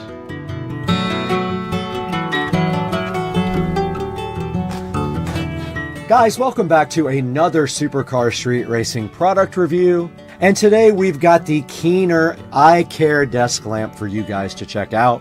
Now, this was so graciously sent to us by the manufacturer to check out with you guys. Now, they did want to let us know that they are having an event on April the 15th. They're going to drop the price of this lamp from $89.99 to $44.99 for this special event. So make sure that you order this through my link in the description if you are interested. Now, this lamp is pretty cool. It clamps to your desk. It has 4 or 5 different color temperature settings, and it does have an adjustable brightness and a remote control.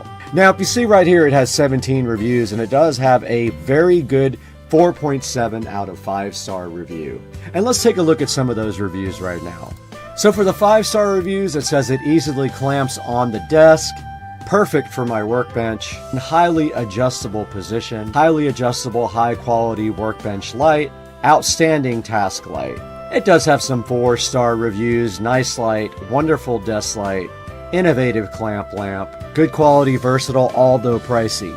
So make sure you get yours when it does go on sale. Now back to the main page of the Keener lamp. You can see the lamp right here. It does have a little shade that clamps on that you can spin.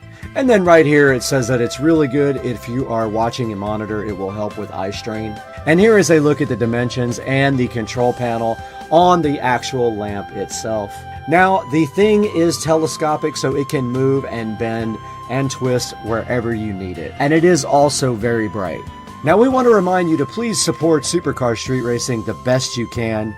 Please click through our product links to buy anything on Amazon. It helps us out so much. And make sure you go back and watch all the other videos you haven't seen on the channel. Guys, we got to get out of here. It's so dark in here. I need to go get 50 lamps.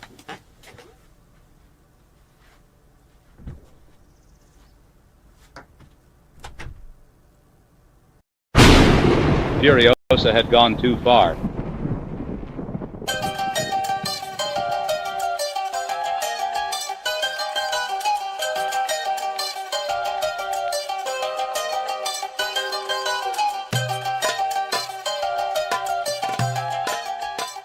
As a child, someone changed her world forever.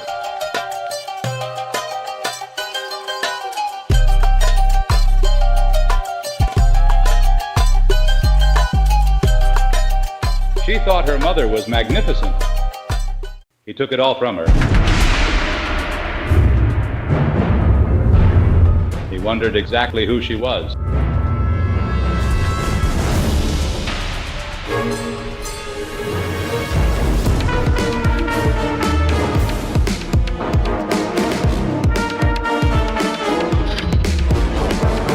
He took her childhood, her mother. Now she wants them back.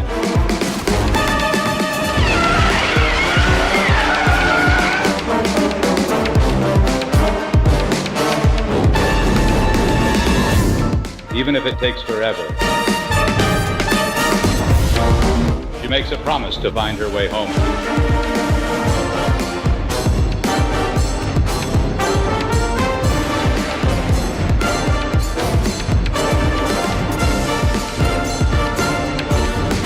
She finds him, he's hers.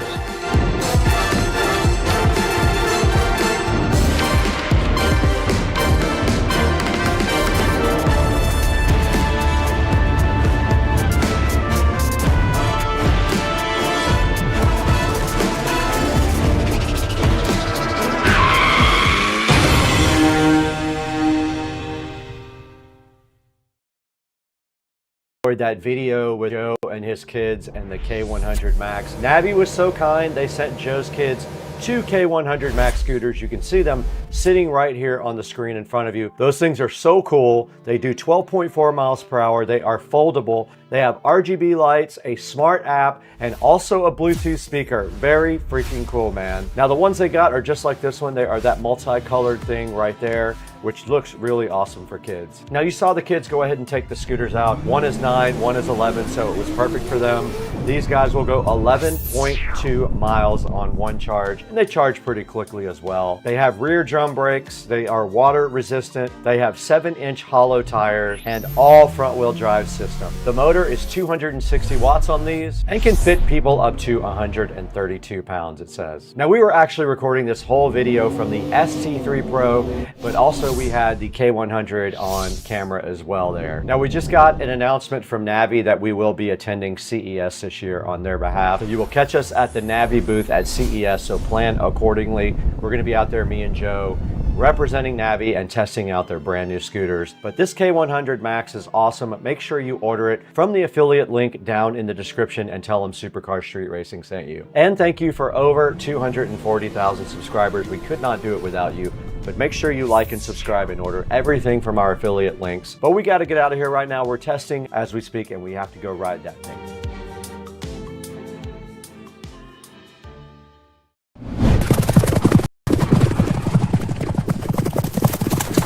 We're back again at Supercar Street Racing, all the way out here in Studio A today, where it's nice and cool, but it's hot outside, and today we're looking at Pixverse. Now, Pixverse reached out to Supercar Street Racing to see if we wanted to talk to you guys about this very cool AI video and image service. It's sitting right up here on the screen today. I have spent quite a bit of time using it now. I'm gonna tell you what I did, how we're gonna use this, and you're gonna see it in this actual video. Let's get it done. Let's take a look at Pixverse and how it can help you and your creativity.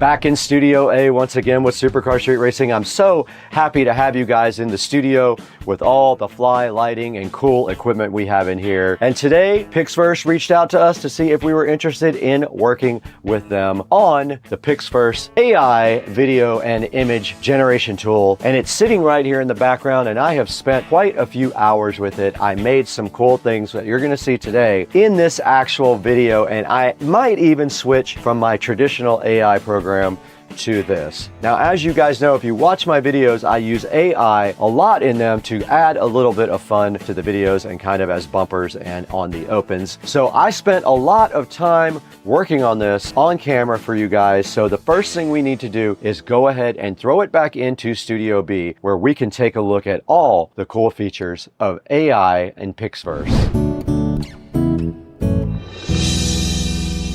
Okay, we're here today with a new sponsor. Pixverse reached out to us and wanted us to show you their very cool, very creative website where you can do so much with AI video. So we're gonna go through the first part of this right now, and that is image or text. So let's get our prompt up here. We're gonna paste our prompt right here. So I pasted this into the prompt area, and then all we have to do now is just give it some sound. You can see I've created some stuff already. So it's in the queue now at 3%. And there is the final product.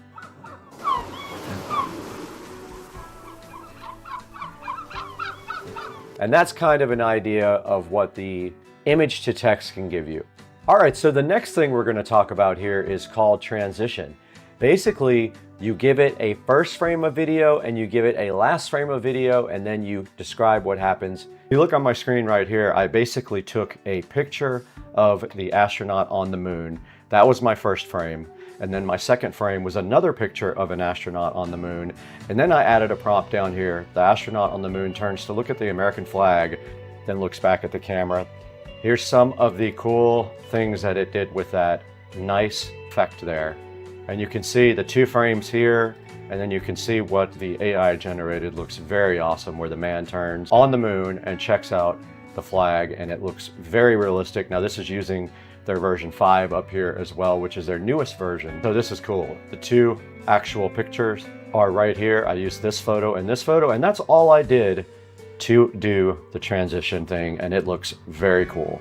Okay, so now let's look at the extend feature of Pixverse. This is pretty cool. You can extend a video, and I am going to do that to one of the videos that I created already. All right, I am uploading a video that I created with another AI service. It did switch the resolution to match what we have, and we're gonna make it 8 seconds. Let's create it. It's gonna cost us 80 credits. So here's the prompt I used to create the video, and it stopped right there. Let's see what it's doing. It is done. All right, let's see what it came up with. It's supposed to extend this. A little bit of clipping there on my leg going up the ladder, and he's going up a ladder that doesn't exist now, but it did extend it. If we gave it a second shot, it would probably do better. But that's how extend works. It took my 5-second video and made it into 8 seconds. And technically you could take something shorter than that and also make it into 5 or 8 seconds. All right, sound I have not done yet. Apparently sound allows you to add sound to any video by describing the scene. So let's do that with the same video. The sounds of rockets taking off, and that is fast on that one for sure. And here it is, let's download it.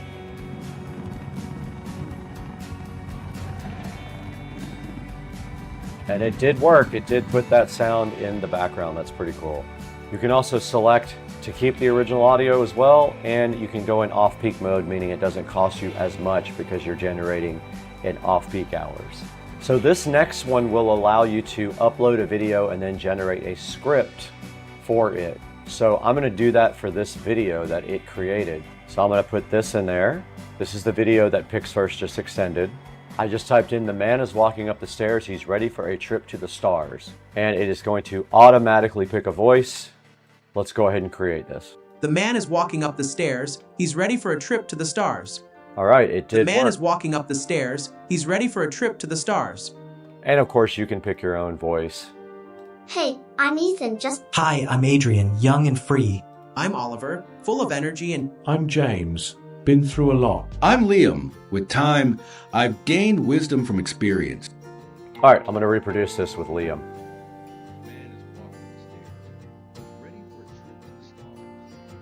The man is it up made the his stairs. voice also. He's ready for a trip to the stars. All right, it did make him say it as well. All right, we're taking a look at Restyle right now. That allows you to upload a video and pick a style to change it to. For example, let's go back and upload a different video than we just worked with. I'm gonna upload this video, which was created with AI. All right, I uploaded another video of a Titanic-like scene, and all you have to do after that is pick a style, or you can customize it in the style of a classic no sound movie, black and white. Let's see what it can do. All right, it is done. Let's see what it did. Okay, so that is how it decided to put this scene. Pretty cool, man. I love this. And now the last one I want to show you guys is the most important one for me. Now this is called character. This is what I use the most for my videos. This allows you to upload a character reference and then explain what the character is doing, and it will create video for you. We're gonna go ahead and use that. We'll call it Brad. We did create it, so now all we have to do is grab him, Brad1 right here, and go ahead and hit create. It will cost us 80 credits. And we're gonna go 1080p. All right, not bad. I like it. Let's go ahead and put that somewhere for later. But let's see what it can come up with for Captain Jack Sparrow as me. This is actually not bad. I'm gonna add sound to that later. Let's go ahead and throw that in our folder too. Perfect. So good. All right, it is done. Let's see what it came up with.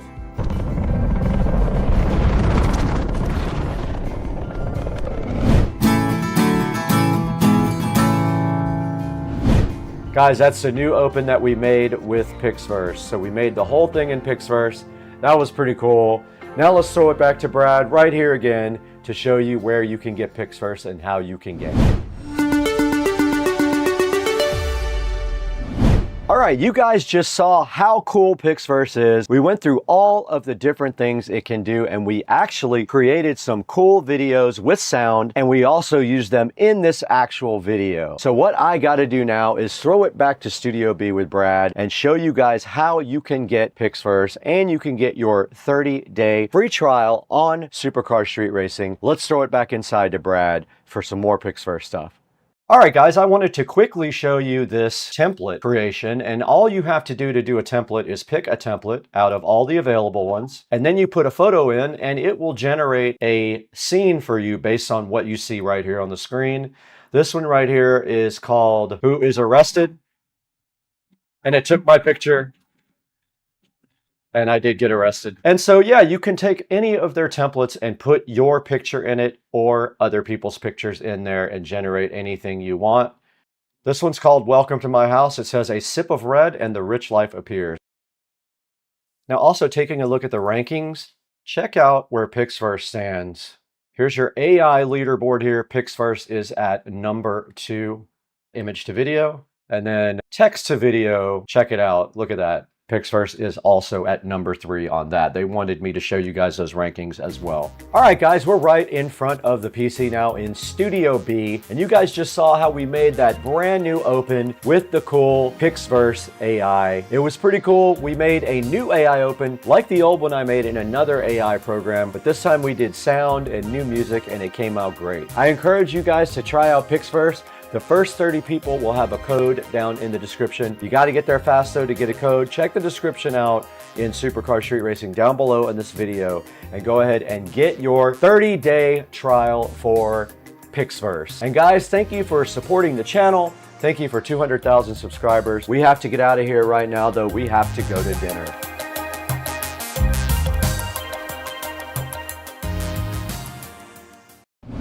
I tried to race my pool robot, but it kept taking shortcuts. Turns out it's got better lines than most drivers. If your pool looks like this, you already know the problem. There's leaves, there's dirt, constant maintenance. It never really seems to stay clean. So today, we're putting the iGarden robot to the test, and it's a real test. This thing claims full pool cleaning in under 20 minutes, up to 30 days of hands-free operation, and up to 10 times lower energy use. And there's no cords, there's no hoses, and there's no manual vacuuming. And we're testing real-world performance, app controls and automation, and a full battery drain test like we always do. Let's see if the iGarden actually delivers. Joe, go ahead and roll the clip.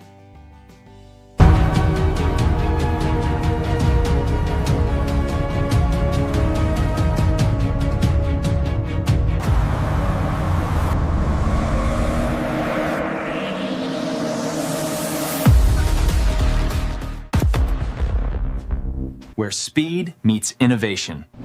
So here's what makes iGarden stand out in the robotic vacuum space. Now first, this uses a dual camera AI system with an onboard chip. And instead of just aimlessly bouncing around like all the other old pool cleaners, this guy builds a map of your pool in real time and builds an efficient cleaning path. Now that's how it's able to clean fast and maybe hit that 20-minute mark claimed. We'll see. Now next is the hands-free operation. You can schedule it to clean every day, every 2 days, or every 3 days. And once it's set, it just runs automatically. No dragging out equipment, no manual vacuuming. And then there's the energy efficiency. This system uses over 10 times less energy than a regular pool cleaning setup, and that can really add up over time. And overall, this is built for strong suction, full pool coverage, and then it saves you time. Now, I already did the unboxing of the iGarden, and I'll tell you what was inside the box. Pretty simple. Inside the box, you've got a little quick start card. Most of them have this now. You've got the iGarden pool robot. You've got your charging cable. You've got your power cable, and you've got your user manual. And my first impression was it felt really solid and well built. Not too heavy, but definitely not cheap. Check out the paint job on this guy. It looks like a Ferrari. Now on the bottom, you've got some intake ports, you've got brushes, and then you've got your drive system. And everything looks like it's built for efficient cleaning and durability, which is great. Now, let's get into the smart side of this. This pool robot connects to an app where you control everything. And from here, you can start or stop cleaning, set schedules, choose cleaning modes, or just monitor the battery life. So for example, you can set this just to run every 2 days and then basically forget about your pool and go have fun. The app is simple, it's clean, it's super easy to use. There's no complicated setup. You connect and you go.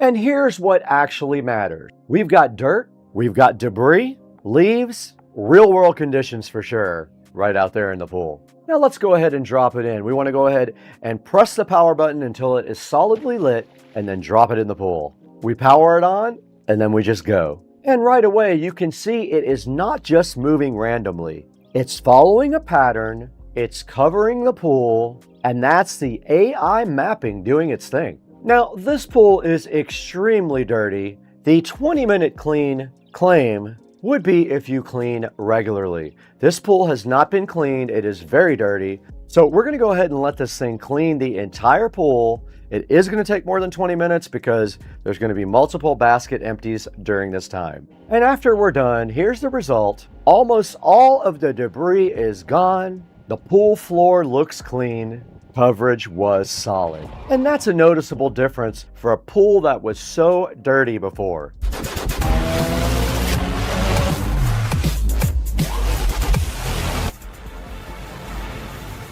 Now, let's see how the battery holds up. Because we have a very dirty pool here, it's going to take some time to get all this stuff out. Let's see if there's enough battery life to go ahead and do that. And what's interesting is, it doesn't just run at full power. It uses shorter, efficient cleaning cycles, helping extend battery life and support scheduled cleaning over time. And check this out. You get efficient runtime, smart power usage, and lower energy costs.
So here's the bottom line. If you're tired of cleaning your pool manually, dealing with bulky equipment, or paying for pool service, this is a solid upgrade. With the iGarden, you get fast cleaning, you get smart navigation, and hands-free operation. Now, if you want to check this out, I'm going to go ahead and put a link down in the description for the iGarden. And if you've got questions, we would love to hear from you in the comments section. And if you want more real-world testing like cars, tech, tools, house projects even, subscribe to Supercar Street Racing and Second Car Street Racing, and check out all our social media links down in the description. Thank you for 310,000 subscribers, I think it is. It's amazing. All because of you guys. And we'll see you in the next one. I got to get out of here.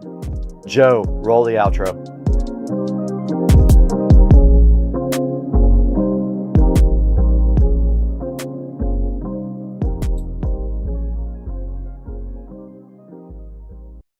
Guys, welcome to Supercar Street Racing, and once again we have something to take a look at here. This is the Logitech LitraGlow. We bought 2 of these for the studio, and today we're going to be opening these up and taking a look at them on the channel.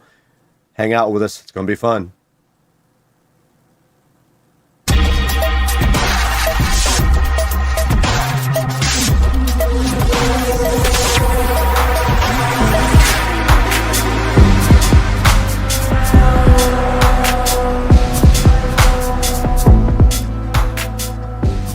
Guys, welcome back to Supercar Street Racing once again, and today in front of us we have the LitraGlow light, and this is a light designed for creators like myself to light up your face, and it literally mounts directly to the monitor there.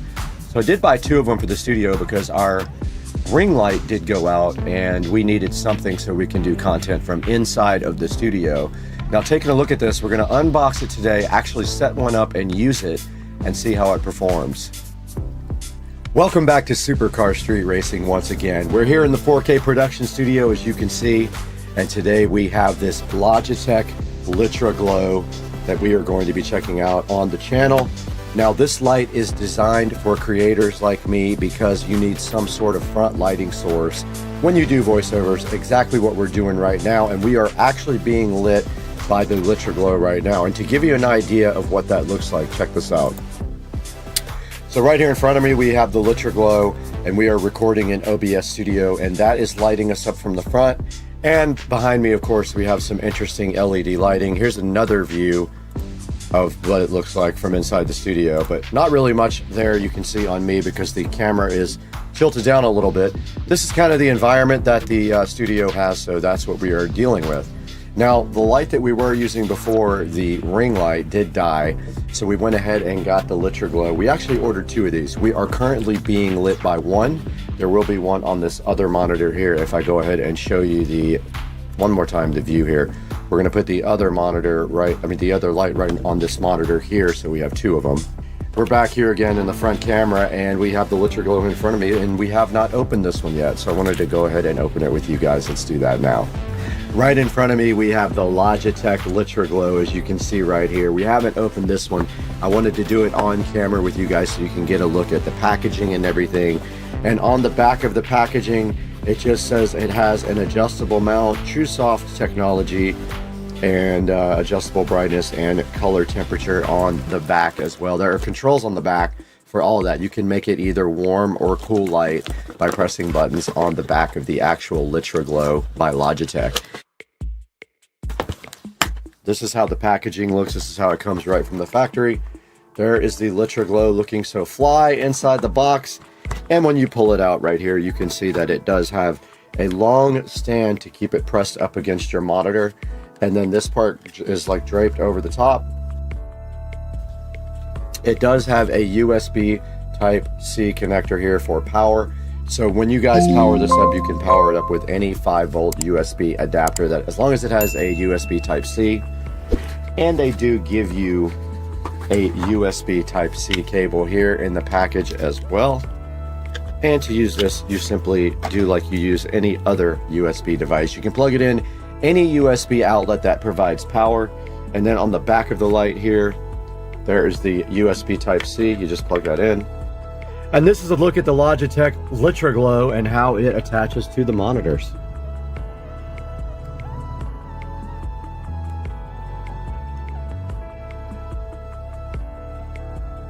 It will not stay on for some reason, and I'm going to have to test this on another power outlet. It's not staying on. That's live video for you. So interestingly enough, my receiver's USB power would not power the light. It did fine on my old ring light. For whatever reason, it doesn't like this one, but here I have it plugged into the actual PC power source, and you can see there it is very bright. So I'm going to lower the brightness on the back and show you that's lowering the brightness. And then this here is the color temperature. You can see it go cool there. And now what we're going to do is put this up on the monitor stand and see how this looks with actual video.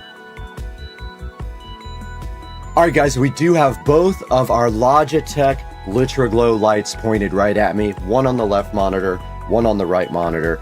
Let me show you what that looks like from the above. Now, you can see how I'm lit on both sides, which will prevent shadows from happening on my face here.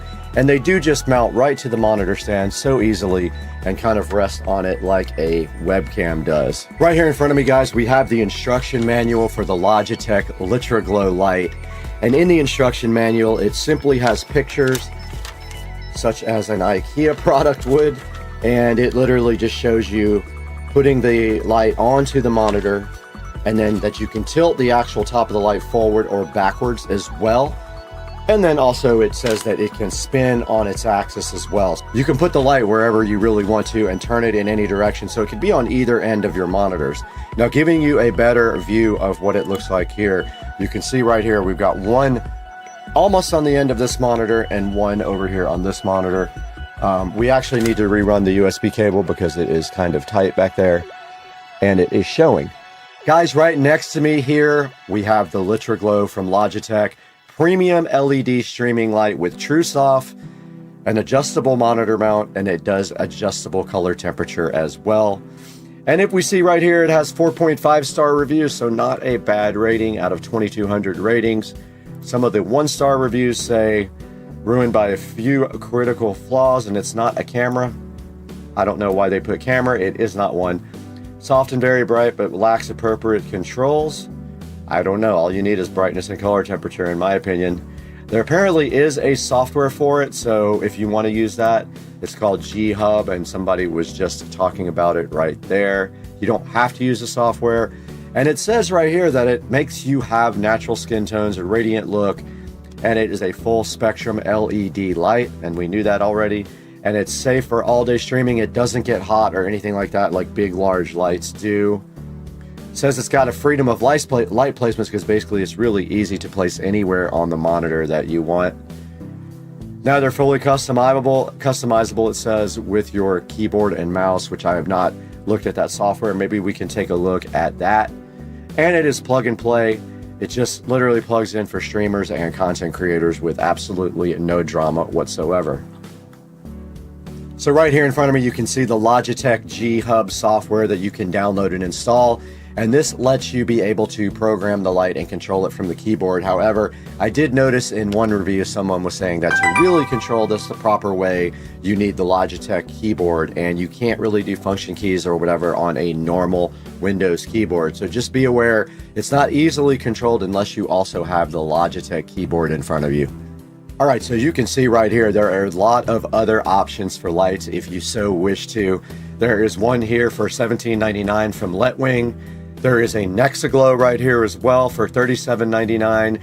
And there are plenty of other choices available on Amazon that have okay reviews. But guys, right in front of me here, you do see the Logitech G-Hub download available from Logitech. Let's go ahead and download that for Windows. And we do have it. Let's go ahead and install that right now. So you just click install. It says please wait while we install the G-Hub.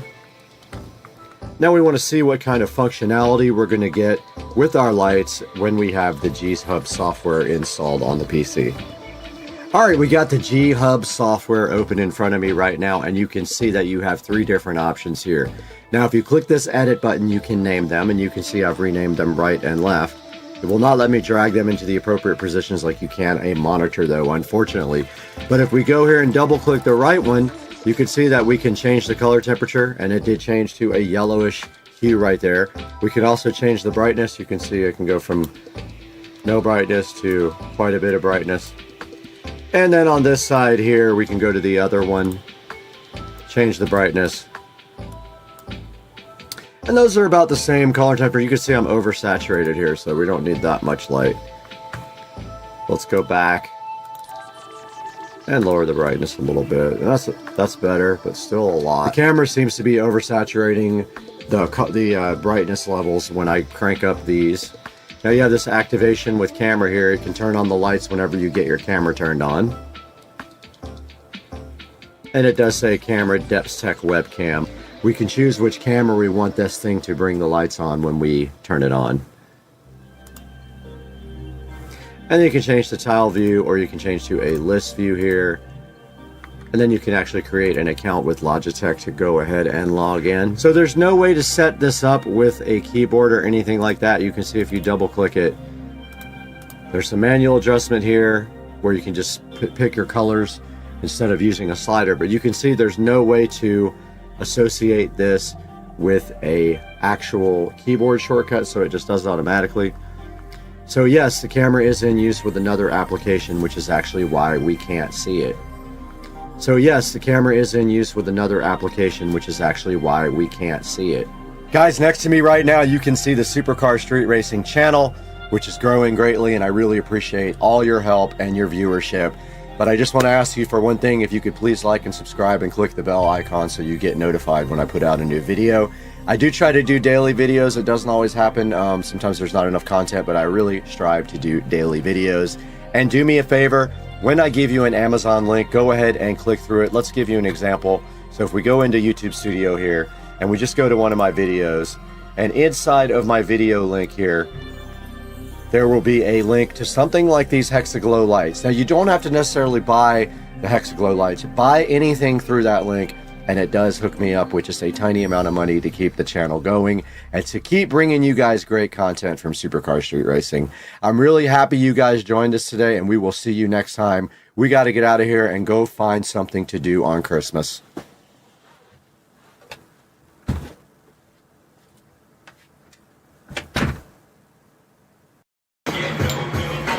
Really won't put me on YouTube, you're gonna lose viewers. This slaughter is literally just from here down. I'm saying you're gonna lose viewers.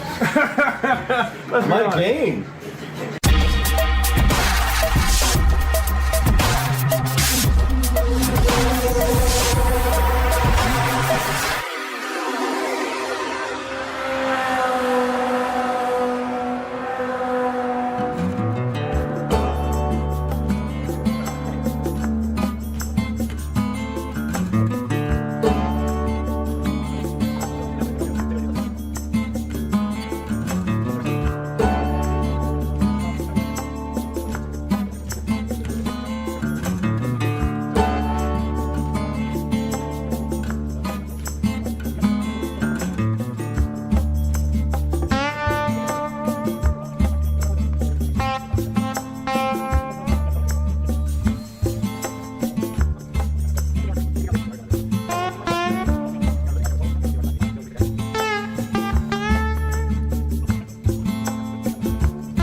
All right, we got our Samsung A7 Lite tablet here right now.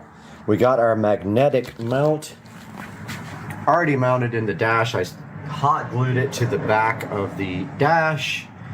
Now I have to take this little metal plate here and put it right in the center, and that will be how the magnet works. Let me do that now and I'll let you guys know how it comes out. Got the magnetic mount on the back of the tablet, and so this thing should just literally magnet to the dash now, right here. So let's see how it works.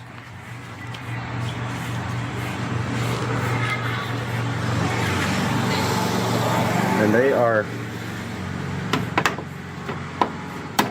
oh, it's so good.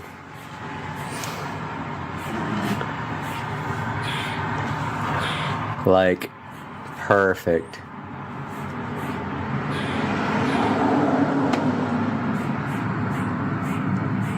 Look at this, guys.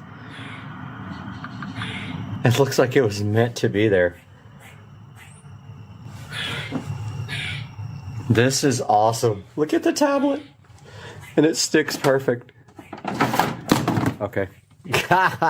Maybe not. Maybe that's not gonna work. I mean, honestly, a good bump might send that. I might have to get another one for the bottom. Yeah. I mean, it's pretty strong, but I'm going to have to put another one on the bottom for sure. Yep, one's going right there too. But that's pretty cool, look.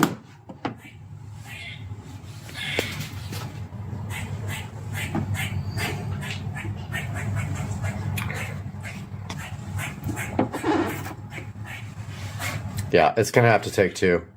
Good morning, guys. It is Sunday morning. Jaguars won last night. Everybody was freaking out. So cool.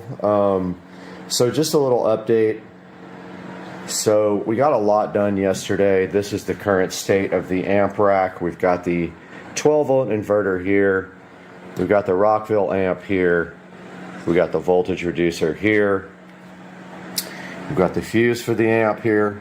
12 volts going over to the voltage reducer. All these 12-volt wires are ready for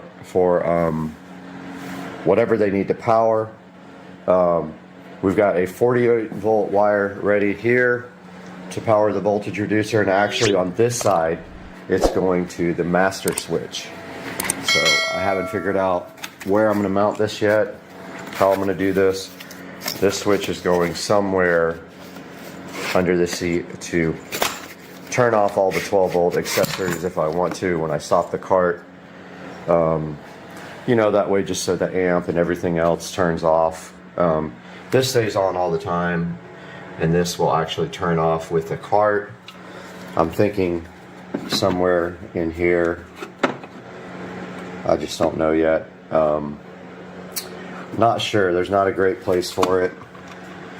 Maybe there.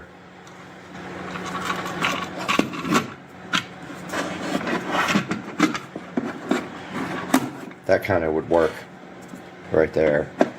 But it's got to have 48 volts going to it, and my wire's only that long. I'm going to end up running out of red wire, it looks like. I don't know how much I have.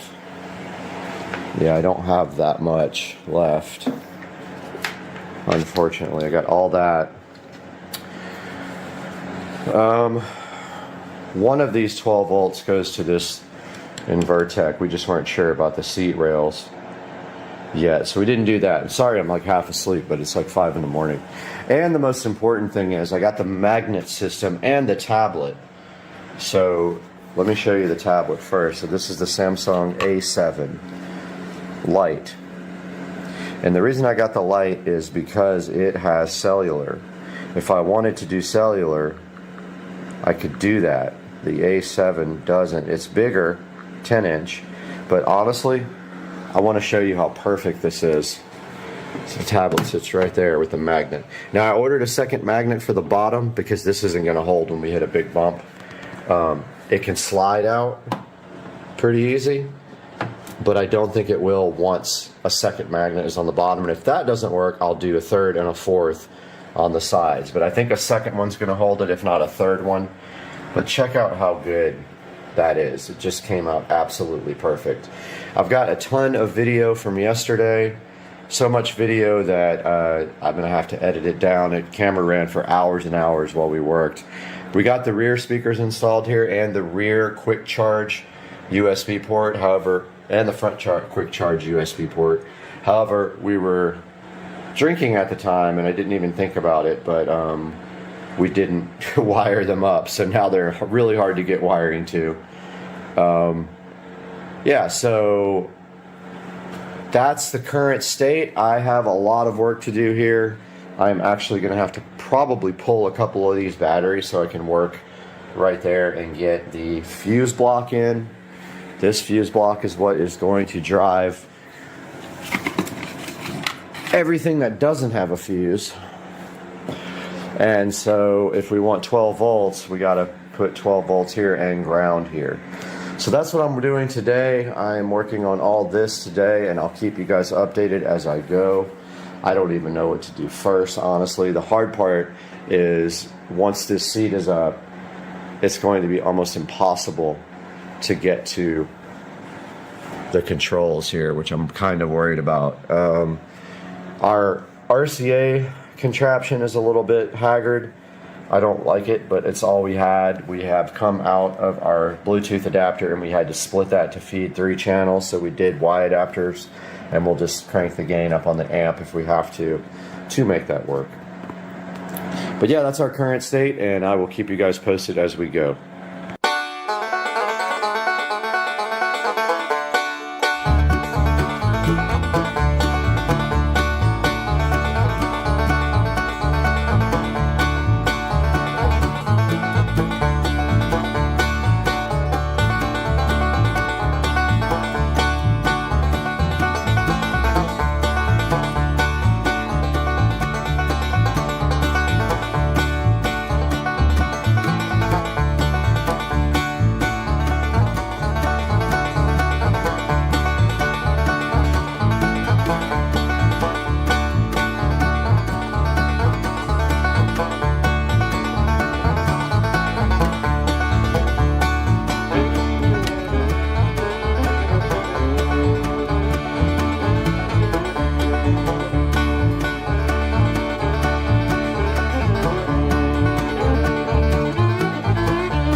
Where do I start?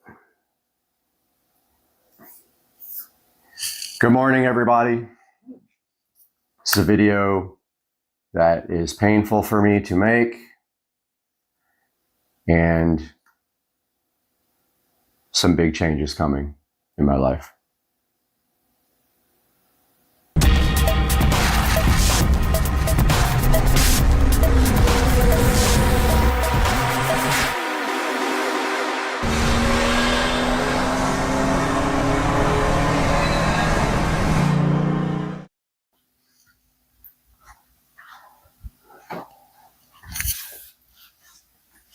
Hey guys, welcome back to Supercar Street Racing, and today I've just got a couple things I have to talk about going on in my life right now.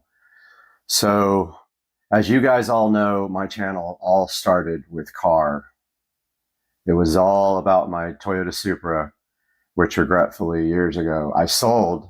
Probably the largest mistake I've ever made in my life. The biggest mistake that has happened is selling that 1993.5 Supra hardtop, which I bought brand new, by the way, almost. It had like 13,000 miles on it, not a scratch.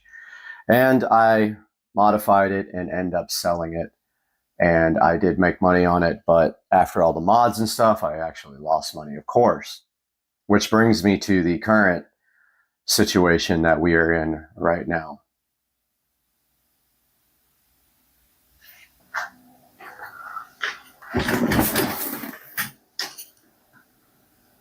So what you see right here are videos of my E93 335i convertible. We can see here some hours being put into this car. It was modified, not heavily, but modified. It did have a MHD tune running E85, E50 blend. It had a VRSF large intercooler, and it had a VRSF charge pipe, amongst a few interior modifications, which also included the ID4 digital dash and also had the Android head unit on the inside. We have a lot of projects here on the channel, as you can see, with my 2011 335i, things like ethanol tune and running the car up to 160 miles an hour. Car has been with me for probably 7 years almost, maybe 6 years. I did buy it in 2017-ish, 2018, and I did pay $18,000 for it. At the time, it had an aftermarket warranty, which made it attractive. The car had lower mileage. I can't remember exactly how many, but I think it was in the 50s when I got it. So haven't driven it very much. And through the years, we have put content up on the channel, and the car has been with me ever since. And you can see here me doing a project on MHD on that side of the screen there.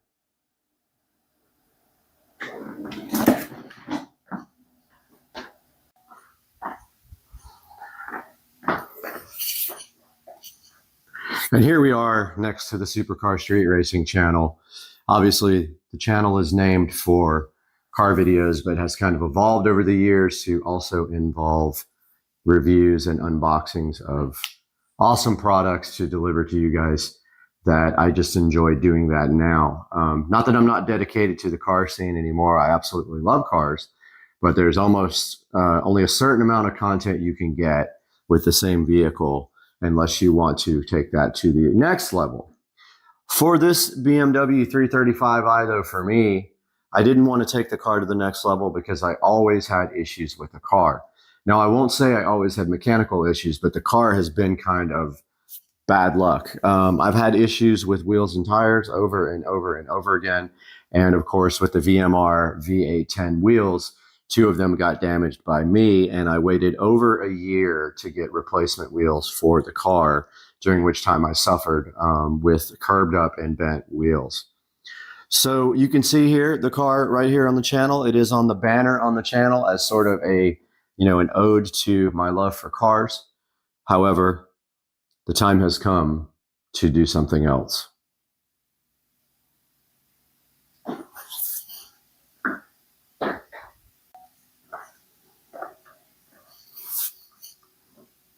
And here we are standing next to my Epiphone Les Paul Goth bass here that matches my Epiphone Les Paul guitar, and thinking about all the good times that we had in the BMW and a lot of the bad times we had in the BMW. I have been stranded on the side of the road in that car probably 15 times. And if you know BMWs, there is no spare in that car. They encourage you to run flat tires, but of course the first thing everyone does when they get new wheels and tires is they ditch the run flat and they go with Michelin Pilot Sport 4S's, which in my opinion are the best street tires made, unless you get the Pilot Cups, which don't last very long. They're super sticky, but just don't last very long. So that brings me where we are now. So I would say maybe about 4 months ago, I started noticing the car would idle, kind of like surge up and down at idle, and nothing bad, but just a little bit of up and down. It would start hunting for idle. I didn't think a lot about it, and I just continued to drive the car around. So at the same time, the car did need a PCV valve. So I did the PCV valve hack on the car, which is you actually cut out the old PCV valve and JB weld the new valve in. Now, the reason for doing that is BMW does not offer just the PCV valve. They want you to replace the whole valve cover at a cost of $500 and something for the parts, and then it's another around $1,000 for labor to put that in. Long story short, I did take the car into Sam's Automotive to get that work done.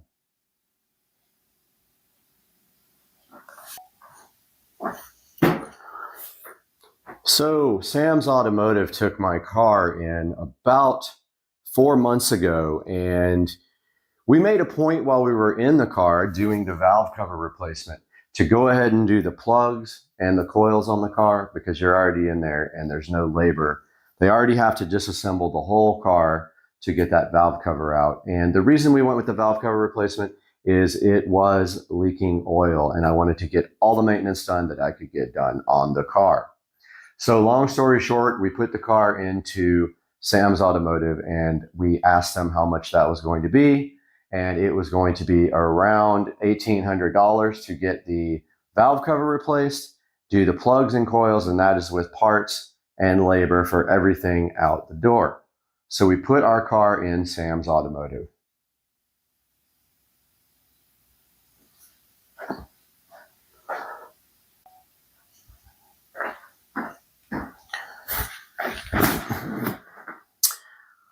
So that leads me to where we are kind of now. So we picked up the car from Sam's Automotive probably about 3.5 months ago. When we got there, we asked for the bill, and unfortunately, right before we picked the car up, we got a call from Sam's Automotive letting us know that when they went in to check everything after they had done all the work, that the serpentine belt was failing on the car and that needed to be replaced. So of course, we had no choice. We went ahead and got the serpentine belt replaced, which means more labor to disassemble the car and get that belt out and replaced. Unfortunately, that was another almost $1,000 on the bill. So they handed me a bill for almost $2,900 for the BMW. Now, don't forget, the car has just started raising in value because the car market has gone up. However, the car at that time was probably worth in the, I would say, $10,000 range. They don't hold their value very well. And even before that, they were worth $9,000. So the car has lost almost half its value in the 4 or 5 years that I have owned the car. So here we are with a $2,800 to $2,900 bill from Sam's Automotive, which we had to pay to get our car out at that time. So here we are with our BMW freshly repaired out of Sam's Automotive. I just spent $2,900 on the car, and then we started having issues with the wheels again. So when I just took a trip to California, and when I went, I left my car somewhere and the wheel and tire went flat. So long story short, we started doing some investigations on the car, and the wheel had a crack, a hairline crack on the back side of the lip, and we ended up stranded again with a flat tire on the BMW. So what we did at that point was we actually JB welded the crack to get the car back on the road because I don't have a spare. And then we ended up taking the tire and wheel to a repair shop, and they actually repaired the wheel 100% the right way, and also said the wheel was bent, which didn't make sense to me because I had never hit anything with it. Maybe it was bent from VMR. And then we got the car fixed and back on the road temporarily.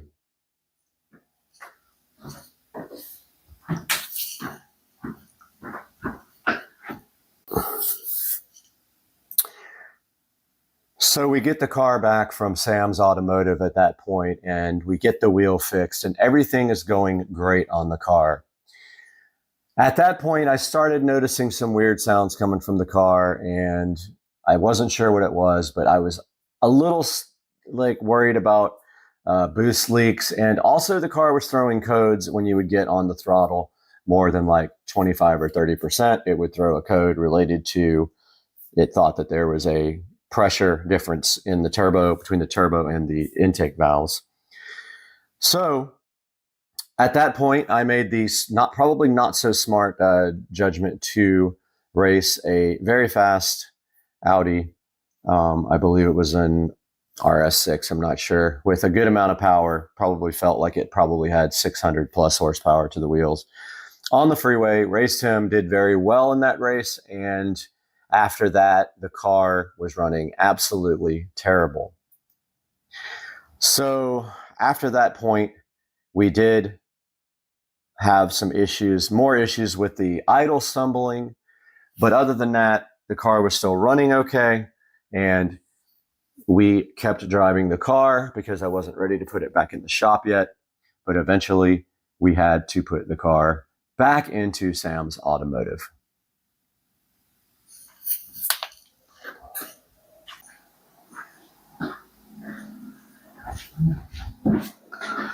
So here we are taking the BMW 335i back to Sam's Automotive for the second time, not knowing what's going on, and the car was throwing codes up until that point related to a boost leak is what we suspected. Sam's Automotive did dig into the car, and they took about 2 or 3 weeks to come up with this conclusion. They did a smoke test and found that the pipe that connects the hard charge pipe, so there's the throttle body, there's the hard charge pipe, and then there's a silicone coupler that connects from that hard charge pipe to the intercooler on the VRSF intercooler. They did find that that coupler had been rubbing on the pulley. I guess whenever there would be in boost, it would expand, and it was rubbed a hole right into the coupler. Now, I was overjoyed at this point to have found the issue, and at that point, my challenge was to get a replacement coupler from VRSF, and they are email only, so I started the process of trying to get a replacement silicone coupler for my right below the charge pipe.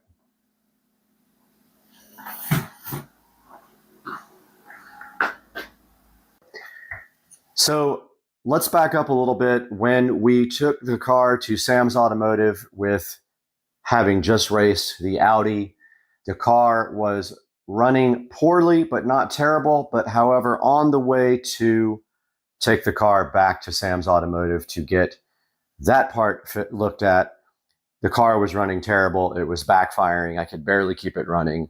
And that was before he found the silicone coupler had a hole in it. So he did find a hole in the coupler, fixed that issue, but then called me and said that he could not figure out what was going on with the car not running properly.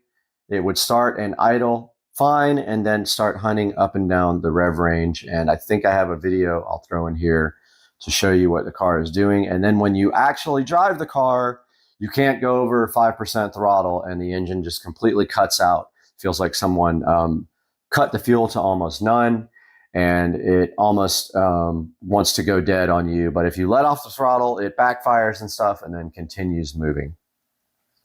So after about another month of absolute ridiculous waiting for my car, I did tell Sam I needed to come get my car at that point. So I told them that I would be there that Friday to pick the car up. So I did Uber over to Sam's Automotive to grab the car from him. And the mission at that point was to then flash the car back to stock with MHD and take the car home and see if I could troubleshoot it myself related to maybe the software or the tune. That was my last resort for figuring out what was wrong with the car. So we did try to flash the car in the parking lot at Sam's Automotive, but unfortunately, Sam went to plug in my MHD CAN cable, and he forced it into the OBD slot and bent the pins on my cable and smashed the pins inside of the CAN port. Then we began another 3-week process of getting the actual CAN, the OBD2 connector in the BMW repaired by Sam, and it did take 3 weeks' time to get that done.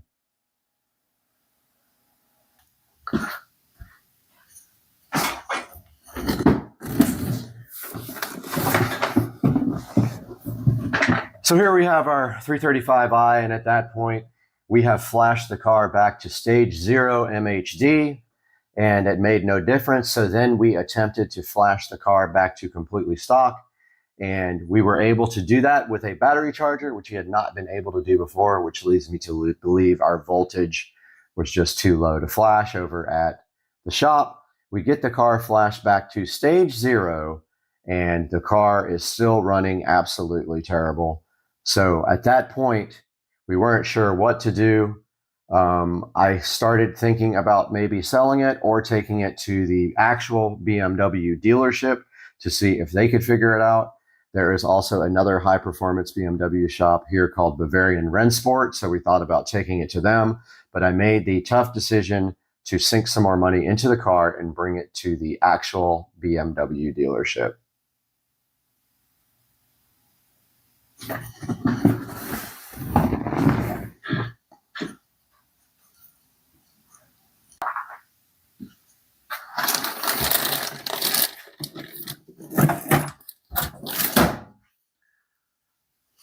So we dropped the car off at Tom Bush BMW early on Friday morning, which was just 2 days ago.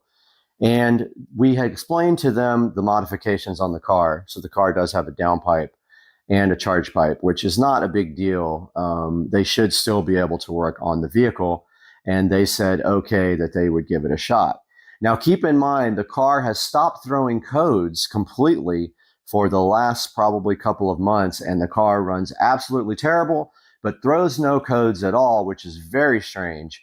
I kind of thought that when I flashed it back to stock, it would start throwing codes, and it did throw one about the gas tank level, which is probably not related to that at all. And so we get the car over to Tom Bush BMW super early on Thursday morning. We had a Friday appointment. They let me drop it off early because of Hurricane Nicole.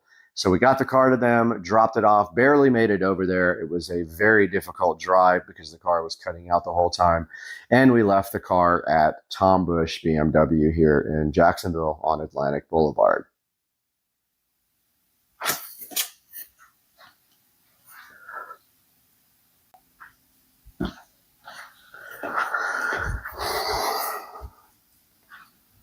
Tom Bush BMW called me first thing Friday afternoon and said, come get your car.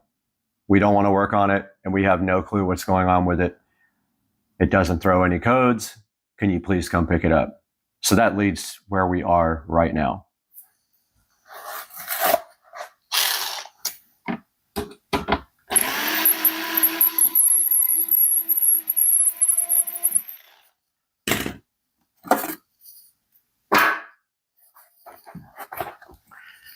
This car is sold, and it will leave hopefully first thing tomorrow morning.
Already removed the ID4 digital cluster. This is for sale. If you guys know anybody who is interested, I will let it go for probably $600. It is for the E90 BMW. Right here in the box, ready to be shipped if anybody is interested in that device.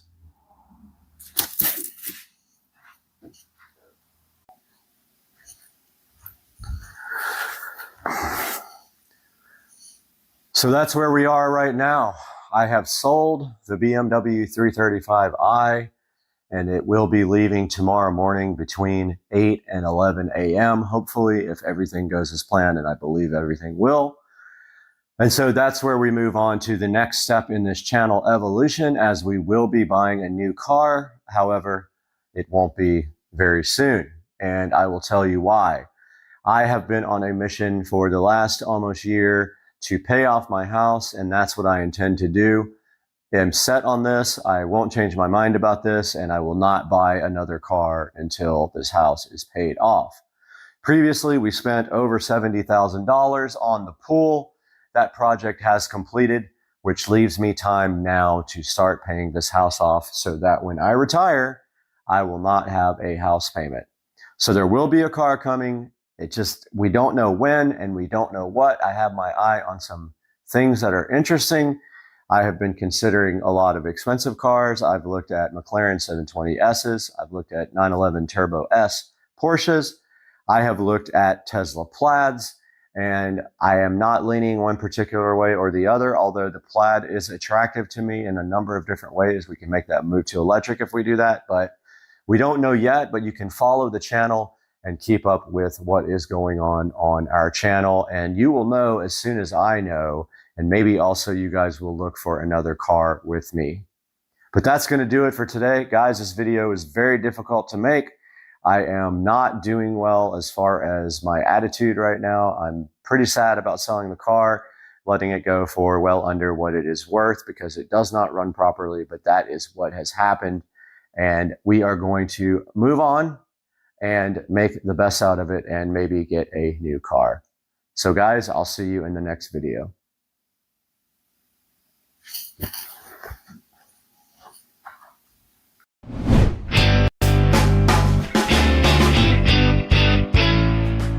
What's up guys, welcome back to Supercar Street Racing, and you know we've been doing a lot of the OBD2 scanners lately. We have quite a few of them on the channel, and Mucar reached out to us about their BT200 Max Bluetooth OBD2 scanner. It's in this box right here, and this is different from the other ones because you actually use your smart device to go ahead and scan your car with their software. So today, we got this thing in the box right here. We're going to be opening this thing up on the channel, trying it out on Rich's truck, and see how it works. Let's get busy.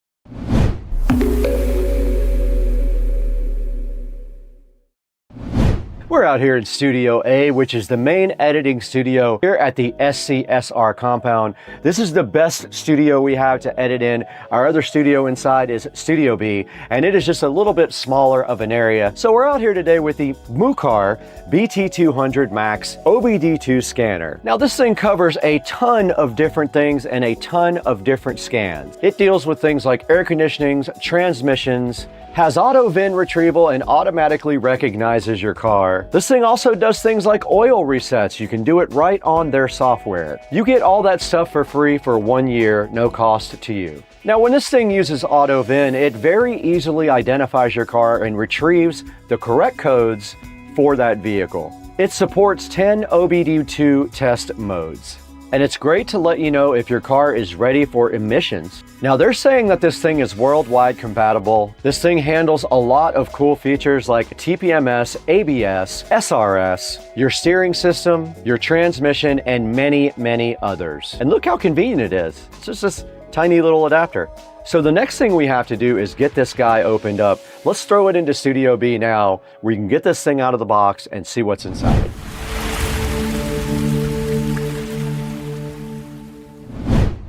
Okay, we are right in front of the new Mucar BT200 Max right here. And you can see here in the box, there's not going to be a whole lot to this unboxing. There's only a couple of things inside of the box. Let's go ahead and get it opened up. Just a plain black box here.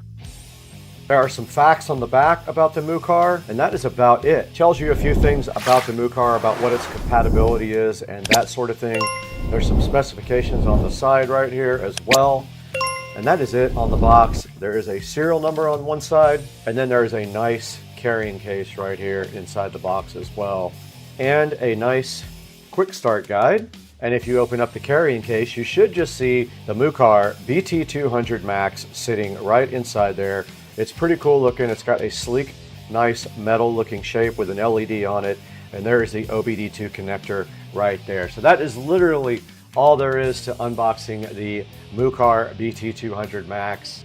The BT200 Max, we will test it next. So let's get on with the show.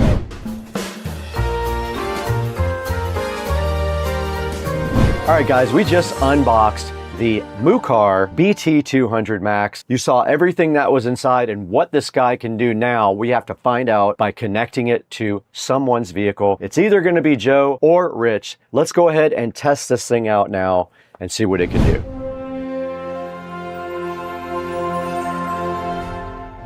Okay, we are out here in Patricia's Kia today, and she is letting me borrow the car to go ahead and pull the diagnostic codes on it. And the first thing that we have today that we're looking at is the Mucar BT200 Max here. All we're gonna do right now is get this thing out and get the app downloaded and go ahead and connect this to Patricia's car and pull all the codes and see what the app can do. Let's get this guy connected up. There should be an OBD2 port underneath this dashboard right here, but there is a quick start guide here, guys. You have to download the app called $Fix, and there is a QR for that. Let's stop down here and get the phone connected and the Mucar plugged into the OBD2 port. And the Mucar does come in this cool little case you can see right here. Let's get that thing unzipped and get the OBD2 connector out. There's a cool Bluetooth adapter here that we have to figure out how to plug into Patricia's car. Should be right under here somewhere. It is. It is right there.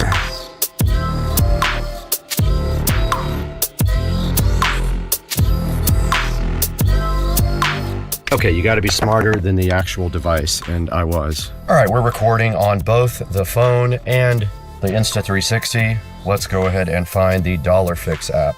And we did find $Fix here on the phone. This is $Fix Plus. It is downloading currently right now. We'll let that download and go ahead and get it installed. All right, we are gonna open up this $Fix app now. It says it collects location data. I got to allow it. And you can look at close by device. It found the new device and it is connecting. Now it wants me to log in. It is connecting to our device now. And it's asking if we want to pair. We do. Vehicle communicating. Go ahead and turn on. Now it wants me to activate. You guys cannot see this part. I went ahead and started the car. It found it on the app. Okay, it does not want us to do anything as far as updating the software, so we're not going to do that now. I'm assuming the app has all the latest car data in it because it is downloaded from the Play Store. Let's go ahead and go, let's do the VIN scan. It does say loading now on the screen. Let's see what that's about. All right, it found the car. It said bad vehicle is done. And it found a Kia Sorento SX SXP 2021 model, and it is counting up to 100% now.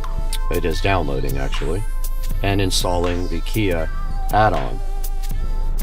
I'm doing a health report. It is scanning the whole vehicle. So check this out. It scans your whole car for ECM problems, for TCM problems, ABS, and it did fault on the AC. Got one fault, humidity sensor short low, and you can generate a PDF file here, which I will then send to Patricia. And you can also clear codes, by the way. We could have cleared that code if we wanted to. A couple of alarm settings here. You can set for your coolant temperature and your overspeed. You can also do performance testing. You can do auto diagnosis, and you can record. Now in here, you can do all of the resets for the different things in the car, like oil maintenance or immobilizer or your throttle. There's ABS, there's brake reset, And there's some other things you can do actually online as well. They have a whole library of fault codes online, recalls, safety information. So this thing just does everything, and you could see what we did for Patricia. We actually found that fault code for her. We had one fault code there, B128111. That is a good look at the Mucar BT200. This thing is cool. If you don't want to have a full tablet and you just want to use your phone, this is a good option for you.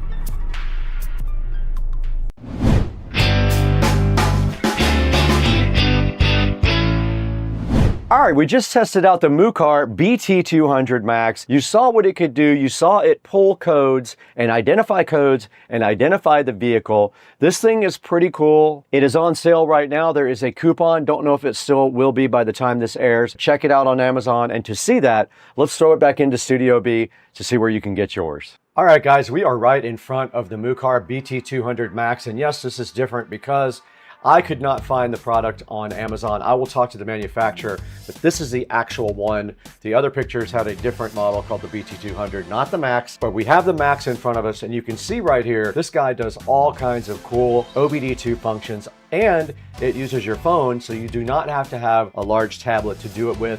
It does everything from a phone app. And you can see right here, it's brand new. 2025, their latest added protocols are all in here. Bidirectional, CAN FD, and all of the cool things that you need.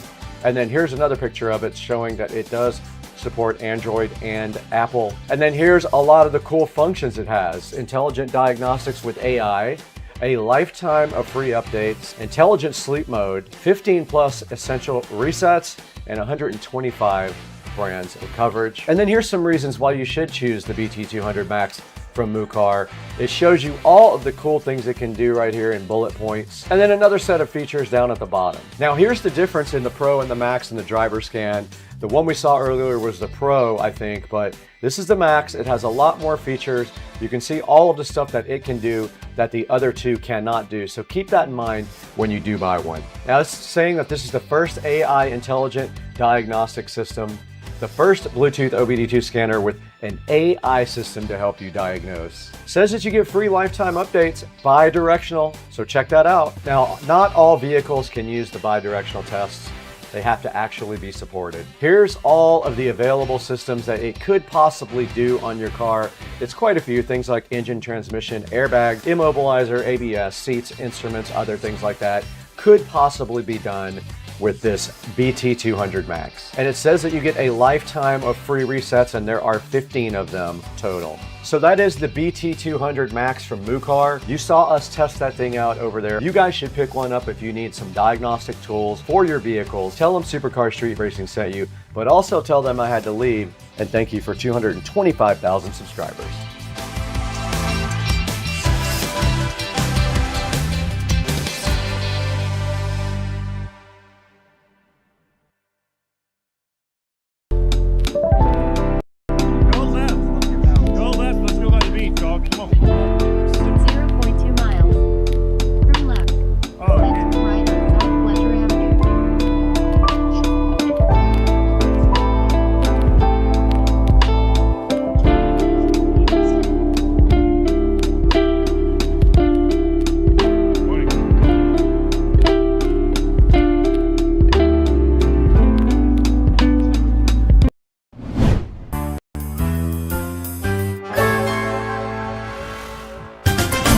Guys, welcome back to Supercar Street Racing. Once again, we're out here in the Supercar Street Racing living room to hang out with you guys today and show you something cool for the home theater room that is sitting right behind me. We got to get this thing out of the box and opened up on Supercar Street Racing, so let's get busy on that right now.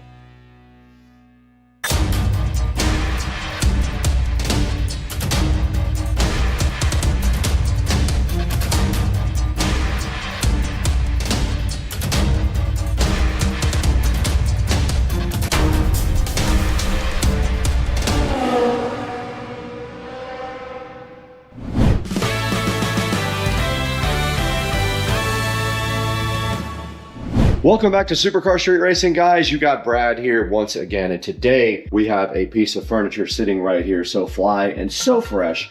for the home theater room. Now, we are gonna get this thing out and into the theater room real quick, and then we're gonna get it unboxed and built. I have not looked at it yet, so I don't know what it's going to take to build it. This might take an hour, it might take 5 minutes, who knows. It's supposed to be exactly what I need for my entertainment center in the theater room for the new Marantz Cinema 50 and all the other gear that goes in there. So why don't we do one thing right now? Let's get this thing over into the theater room and get it unboxed and see exactly what it's going to take to build. What do you guys think?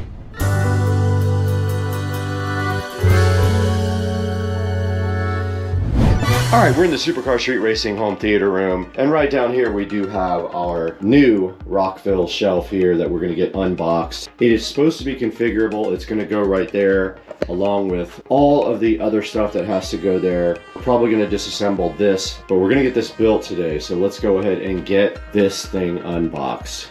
All right, a bit of fair warning. This box is extremely heavy, about 50 pounds. So be careful when you are carrying it because you can hurt yourself with that thing. So do not hurt yourself. We have the patented SCSR knife. Hopefully this thing is not damaged because it is heavy. All right, and inside of the box, some protective foam and a lot of parts. So it does come with a little QR code thing to show you how to build it. And then inside of the box are all of the shelf bits, which we have to get undone. Comes with these tubes. Should come with also some studs that go into these tubes. And also, we are not going to be using the whole thing. Looks like there's some hardware inside this bag. There's some feet there if you don't want to use the wheels, I think. More hardware here. Ah, these are shorter tubes, so that allows you to configure it differently with the shorter tubes here. And then we have some medium tubes. And that is it for that part. And it looks like this is the actual shelf. There are 3 wooden pieces, 4 wooden pieces if you need 4. And let's get this box out of here now, along with all of the mess that we created.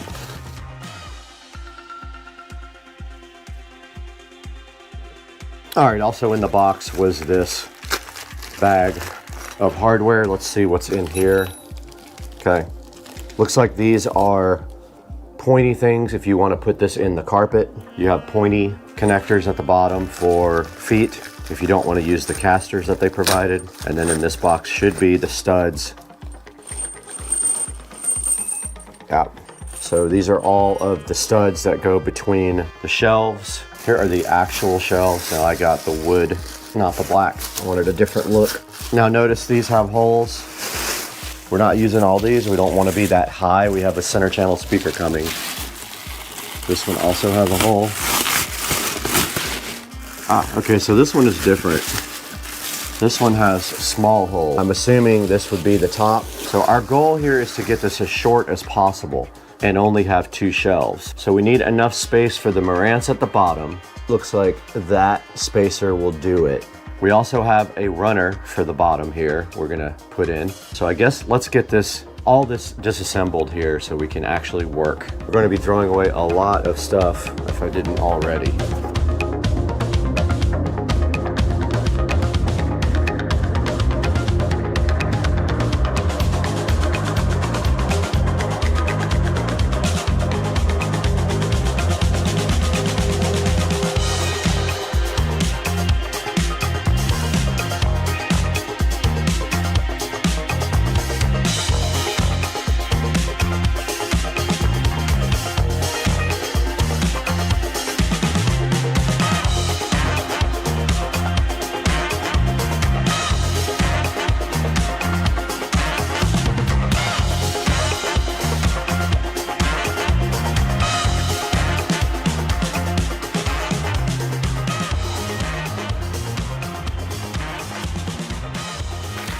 All right, I didn't show you guys this. We have a runner for this side here. Should be wide enough to cover up all of the wiring.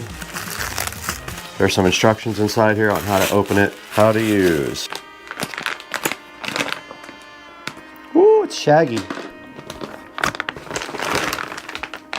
Cool. That's actually cool. I didn't know it was shag. This is perfect. Check out the rug guide. This is awesome. This is so cool. All this is for is to hide wiring.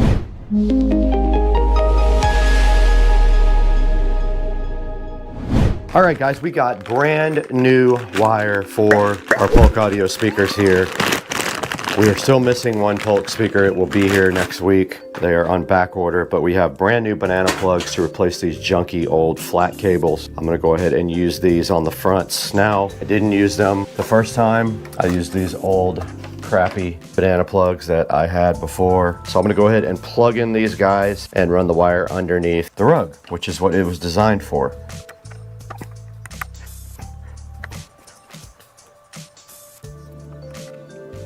Yeah, so we have these pre-made cables, which are awesome. You don't have to worry about making them yourself.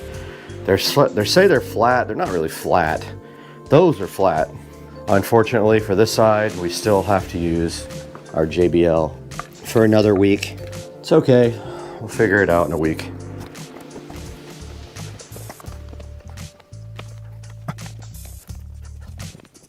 It's going to show just a tiny bit on both sides. We will take care of this one when we actually get our new Polk audio speaker.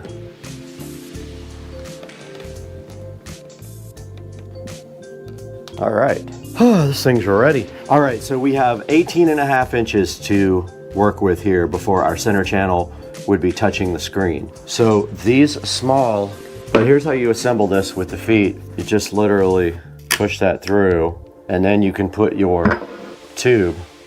Now you take your other threaded rods,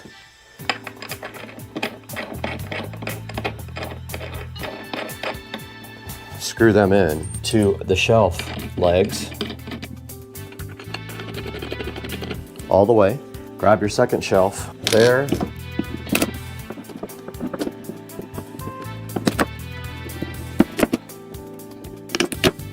There. Now, Ultra Bass can go down there.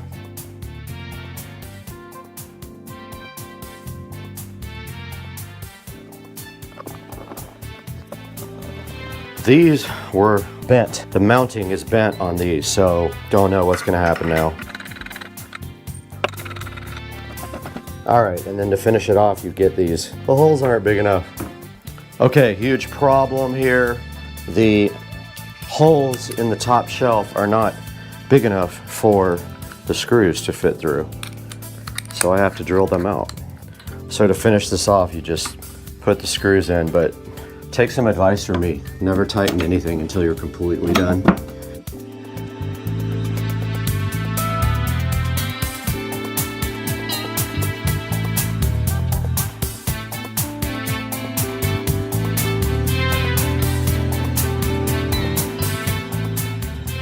Hopefully this fits in the bottom. It does, just like that. Perfect. Push it back so I can wire it. Marantz goes here, center channel here, and then I just have a couple of little things to put in after that.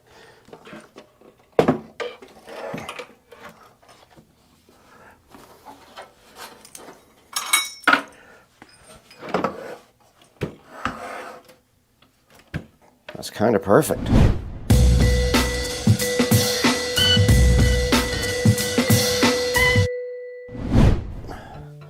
Okay, so wiring this is not going to be too bad. A lot of the stuff will be hidden under the rug. I'm going to order new cables for this guy. I'm going to go ahead and order some really nice cables for this actually. These go to the wall, power.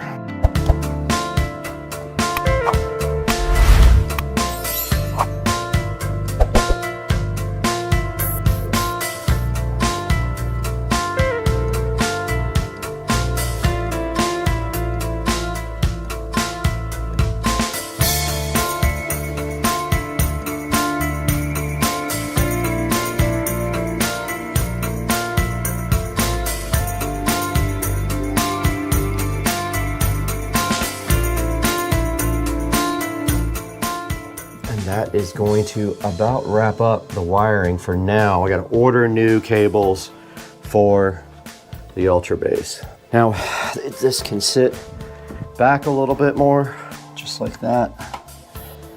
Aside from the center channel, this project is done. The center channel is going to sit nice right there. It is 7.5 inches. So if I did my math right, we have plenty of space, and it actually will hide all of these plates back here, which I'm hyped about. I did forget to hook up RCA cable there. I'm going to order something for that too. Now we just got to clean this mess up.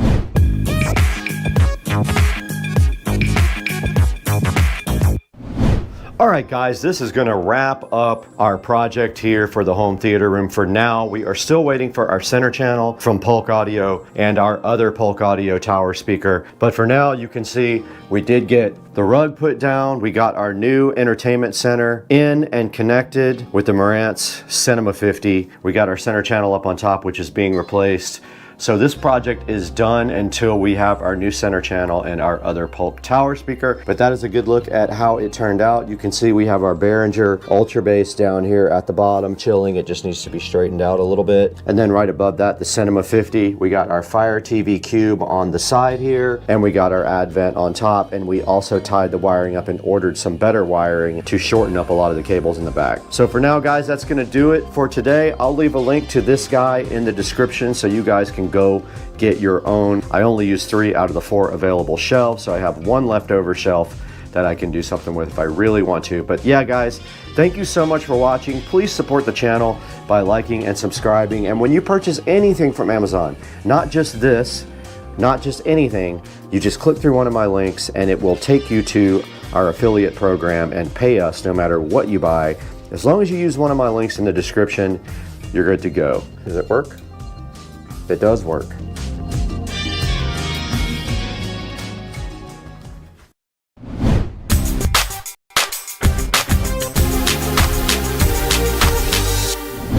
Guys, welcome back to Supercar Street Racing. We are so happy that you joined us today. If you're a first-time watcher, or you're a second or third or permanent watcher, we really appreciate your patronage. Please like and subscribe, and today we have something special for you. We have the Signature Elite ES60 tower speaker for the Supercar Street Racing home theater room. And this is the Polk Audio tower speaker we're going to be looking at today. And I think there might be something on the ground.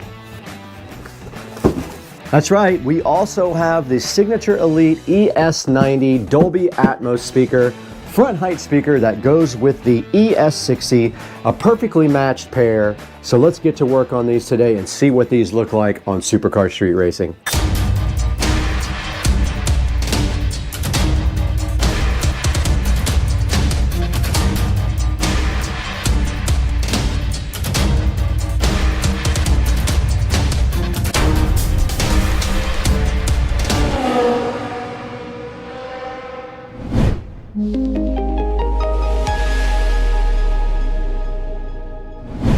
We are back in the Supercar Street Racing awesome home theater room today with some upgrades. You saw before that we upgraded our receiver to the Marantz Cinema 50, which is a super high-end upgrade for Supercar Street Racing Studio right here that you see in this room. And now today in front of me, we do have the Polk Audio Signature Elite series. We have the ES90 Dolby Atmos speakers up here on top. They match the ES60 on the bottom here, the Signature Elite tower speakers. These are a huge upgrade for the room. It will also add Atmos front height speakers to the Supercar Street Racing Theater. And these are awesome speakers and will replace the old JBL monitors that I've had for about 20 years. It's about time we got something new in here. We need some updated technology, and we got it right here inside both of these boxes to take a look at.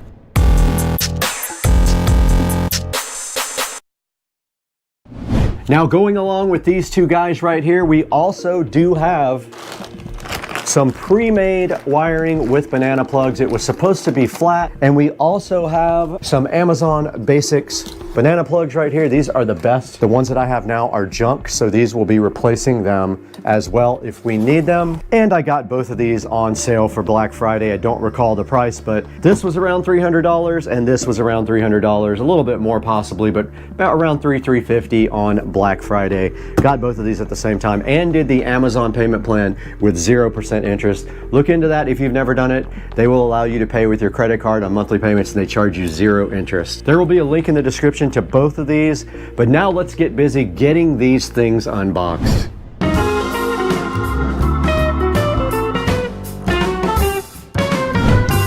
All right, first on the chopping block to be unboxed today is the ES90 Signature Elite Dolby Atmos speaker here. None of these are sponsored. I did pay full price for these from Amazon, so please help me out by ordering a set in the description and giving me a few dollars back to make my money back from this purchase. And these do just fit directly on top of the ES60 tower speakers. And right on top inside of the box, we have the owner's manual here for the ES90, packaged so nice. We have a big chunk of foam. We don't need that where we're going. And then inside the box, we have the ES90s. Let's get those down and out. And we just knocked over the old speakers. Fortunately, those are going away. Okay, right on top of the box here, we got the ES90 Dolby Atmos speaker getting unboxed here.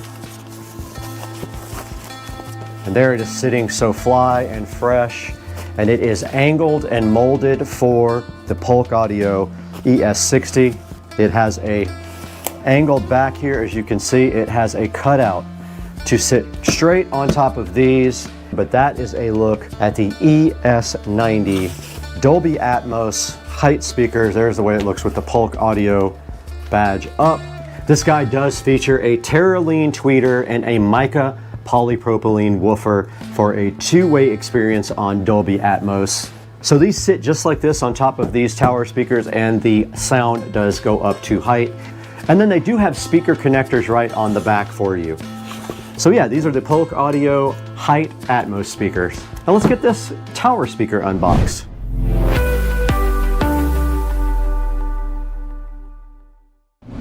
All right, guys, we do have the Polk Signature Elite ES60 tower speakers sitting right here, so fresh. The box is very heavy. Remember, these are not sponsored. Please go down into the description to buy your pair to help the channel out just a little bit. Please like and subscribe also.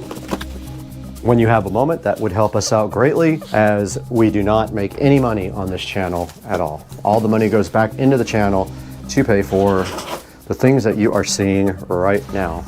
We don't need that where we're going. Okay, we did get the Polk Audio speakers unboxed here, and inside the box it did come with this owner's manual right here. Now this is the ES60 right here, and on the back of it, which I'll show you in a moment, it does have biamp capability. We'll explain that in a minute. So there are jumpers in place basically if you want to biamp these speakers, and you will see on the back that you have that capability if you have separate amplifiers for your highs and lows here on this guy. Checking out the bottom there, you can see the double binding posts right there, and they are jumpered by gold plated jumpers. We get our other speaker, we'll be able to show more of that, but let's show you how the Dolby Atmos speaker fits right on top.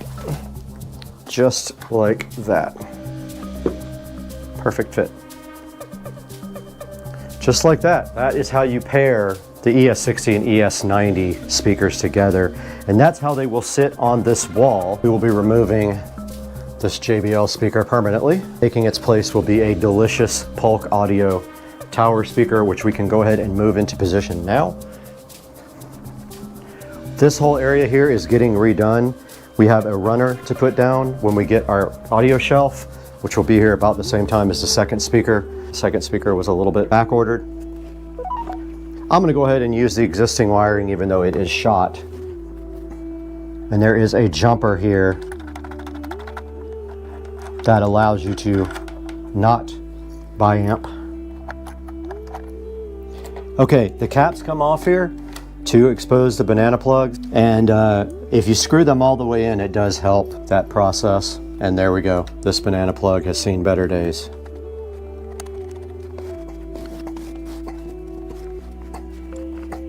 All this wiring will be replaced. But for now, we got our pre-made connectors here for our front height speakers. These are the same way. They have caps over the banana plugs. Look right here. All you have to do is pry these out. So if you screw them down all the way, the caps are exposed a little bit. Take a small screwdriver and then just pop these off. They come right out just like that, these little caps. And then your banana plugs go in super easy. So there's just plug in like that.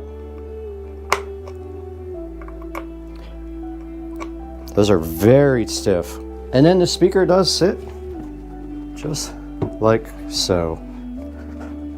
Pretty cool, dude.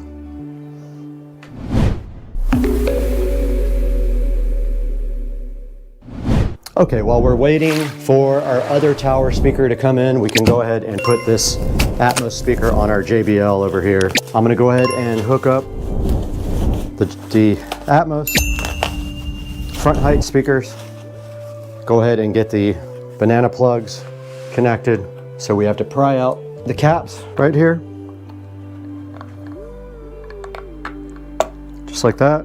Here's our other set of pre-made 10-foot speaker wire. Comes with the ends already on. All you have to do is just twist them to tighten them up. I don't know why they don't do that from the factory, but they do not.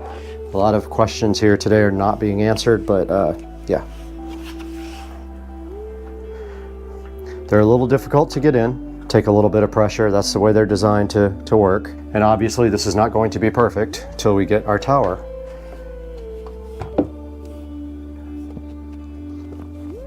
And then we'll go through our setup and figure out how we connect these.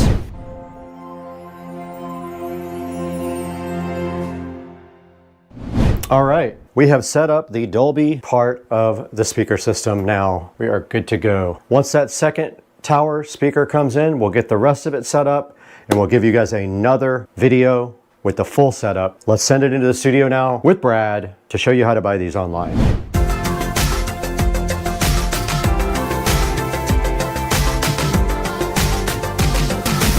Okay guys, we are in the Supercar Street Racing office now, editing the latest video. I wanted to drop in here instead of in the studio so I could go ahead and show you guys what we ordered. Now these are the ES60s.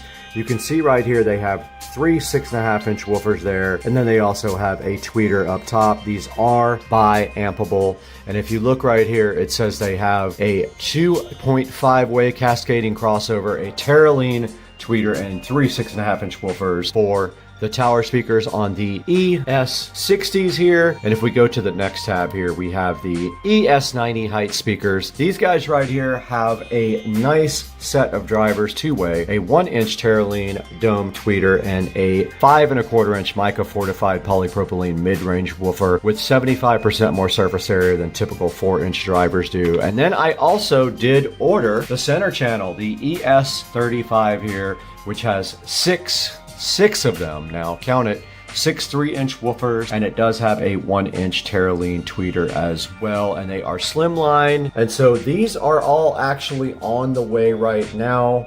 The second tower speaker will be here shortly. It will be here, I think, between, I don't know, in the next week and a half or so. And then this center channel will actually be here on Friday, I believe. So we'll have something to show you guys on Friday when we go ahead and look at the center channel Elite. These are all Polk Signature Elite speakers. They're all part of the same family. Now, of course, I don't have any of the other ones because I have in-ceiling speakers for the rears, and also that we don't need. So we just have these. We've got the Atmos. These are the ES90 Atmos speakers that fit right nicely on top of the ES60s here. They're form fitted to fit right on top. And guys, that is going to do it. Please like and subscribe and order these from the affiliate links down in the description. It helps out Supercar Street Racing so much when you support the channel, and we really appreciate you guys tuning in. Like, subscribe, and we will see you when we get the center channel speaker in for a nice unboxing and review. I thought the rain was over, but wow, it is pouring, lightning, thunder, Everything good. Look at the water right here. And then we'll just pull it tight. Well, that's not good. Anything break? No. Guys, welcome back to the channel, and today we have a special enhancement for the garage, and it's sitting right here looking so fly and fresh. And this is going to go into the garage right now, but first we're going to open it up on Supercar Street Racing.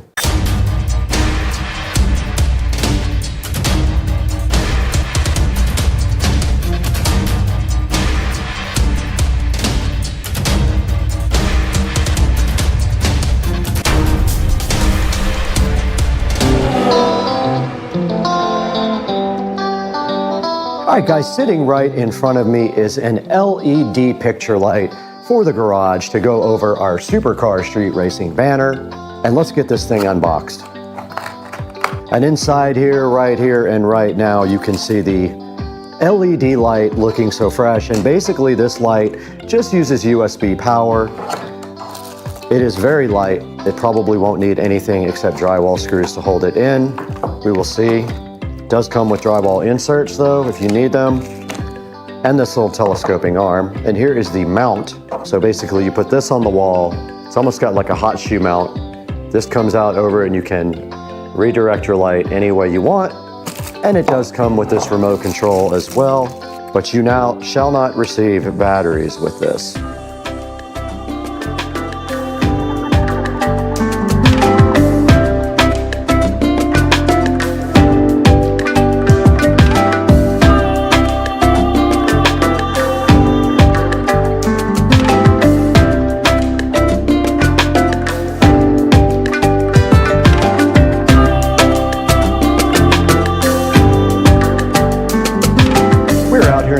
In front of the Supercar Street Racing banner, and the plan right here and right now is to put this TV back all the way like this and hang this banner. The TV will generally be facing this way because it's in the corner. Now all we want to do right here and right now is mount this TV. Now all we want to do right here and right now is mount this light so that it shines down on our banner, like so. And then the wire will simply run behind the TV to this USB receptacle that I have. We have power available, a USB-A right behind it. It's super convenient. And I believe this thing works like this. Well, no, it would have to be like that. Screws on like that, so that's how you do that. And then we will just mount this up here and we will zip tie our wire. I wish the wire wasn't running, you know, wasn't right on the tip of this. I wish it was like, but actually that's not bad, you can't see it. So that's as high as we want it because it's going to be hidden right under the TV and we want it dead centered. So somewhere we probably need to get our, we need to get our measuring tape and measure dead center. Grabbing the measuring tape, and it is 4 feet. So we're gonna go at 2 feet. 2 feet is right above this little graphic. So what we wanna do is go as high up as we can without interfering with the TV, right there. And at 2 feet, right at the center. And just throw our screws in right there, as high as we can go. Hopefully we don't need inserts for this, it's very light.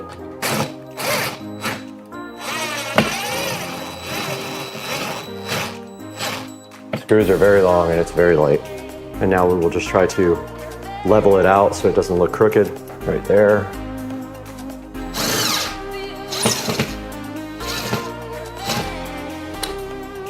There is that. This thing is fine, it's not going anywhere. Light is very light. Get it? Now we'll zip tie this to the little neck. We'll run the neck right there. And all we have to do now is give this thing power. And there is a USB type A connector on the actual receptacle back here, which makes this very convenient. And it is plugged in and on and freaking out. It is oscillating. Oh, it's audio based. Nice. Okay, it is on music right now, but so eventually it's going to come up like that and you won't see it. We will tie it straight up like this and it's completely hidden by the TV. But for now, it is on music mode. So I'm putting it on auto, where it is doing a nice RGB effect. As you guys can see, we can put it on color. That is white.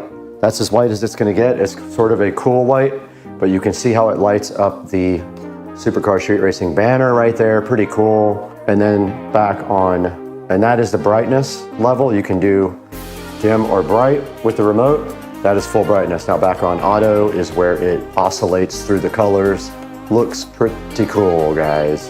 And I'll get another shot at night, and we also have to deal with this banner at the bottom not working right. But we need to get some zip ties and finish up our work. And the light is on, and the wire is completely hidden, guys. Check it out. Looks fly and fresh. Well, that's not good. Got him! Got him! Anything break? No. Yeah. Well, I broke my microphone connector. That's wonderful.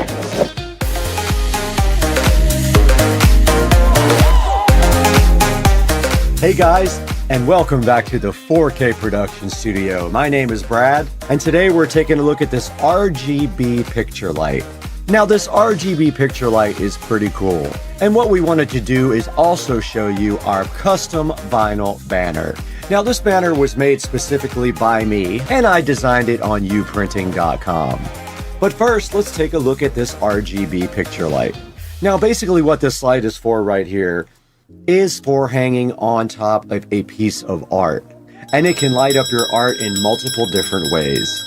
Now we are using it for our Supercar Street Racing banner out in the garage, and you can see it right here on the screen where it says RGB picture light with remote, and this thing does work with USB, so it does have a USB Type A on the end of the plug. And checking right here online here on Amazon, it does have a 4.3 star review, and it does cost $34.98 right now for the RGB one. And that's the one we have out here in the garage right now. And let's take a look at some of the reviews here. It has 69% 5-star reviews, easy to install, and so nice, satisfied, and perfect fit. And the 1-star reviews say it's supposed to be wireless, but that is not true. It is not chargeable. And this guy says doesn't work with the timer. And the other guy says just cheap, which yes, it is very cheap, but it does work fine. And now taking a look at some of the pictures here, you can see there is an app for this as well. I didn't use it. And here we have the different colors that you can switch it to over your artwork. And right here, right now, you can see on the app where you can control the music as well. And right here is what's in the package. Basically, it comes in pieces. It has some drywall inserts and screws, the neck, and it has a small remote control on the actual wire so you don't have to use the app. And you can see a picture of it right here in someone's living room with the RGB effect, and that's what I had turned on, as you guys could see in the video, out in the Supercar Street Racing garage. And right here it has the remote control feature, the button control feature, and also you can control it with an app on your phone. And now we're taking a look at the custom banner that I ordered on uprinting.com. Now I did design this myself. I'm pretty good at Photoshop, as you can see on some of the videos. So I did design this myself, and I used Photoshop to design it. And then I uploaded it to uprinting.com. I chose 48 by 36 because of the area I wanted to cover up. And you can see right here, right now, it was $29 for the subtotal here for my custom banner, which is not bad. Now, the other two banners I ordered were very large, and they were much more expensive. Now you can see the other order was almost $250 for the two large banners out in the garage, but the 48 by 36 banner was only $53 with everything included. So please check out uprinting.com. And back here on this Supercar Street Racing channel here, and we want to encourage you to please help out the channel by buying all your Amazon products through the links in the description. And you don't have to buy the actual product. You can buy anything you want through any of our links in our description. It does give us a small amount of money, and you help support the channel. And please like and subscribe. That's very important for the channel as well. A lot of people watch but aren't subscribed, and we could really use your support. And we want to thank you guys for the shark coating video support. That video has over 200,000 views, and it did very well. And we're so excited to be growing with the community and have you here on Supercar Street Racing. So go ahead and hit that like and subscribe button. And we'd love to hear from you in the comments as well. What do you think about the channel? What needs to be improved? What are we doing right? And what are we doing wrong? And we're going to be back soon with the Marantz Cinema 70S review. We have that all set up and ready to go. I just need to put that video together and get it out to you guys. But for now, I got to bounce. I got to get over here and edit.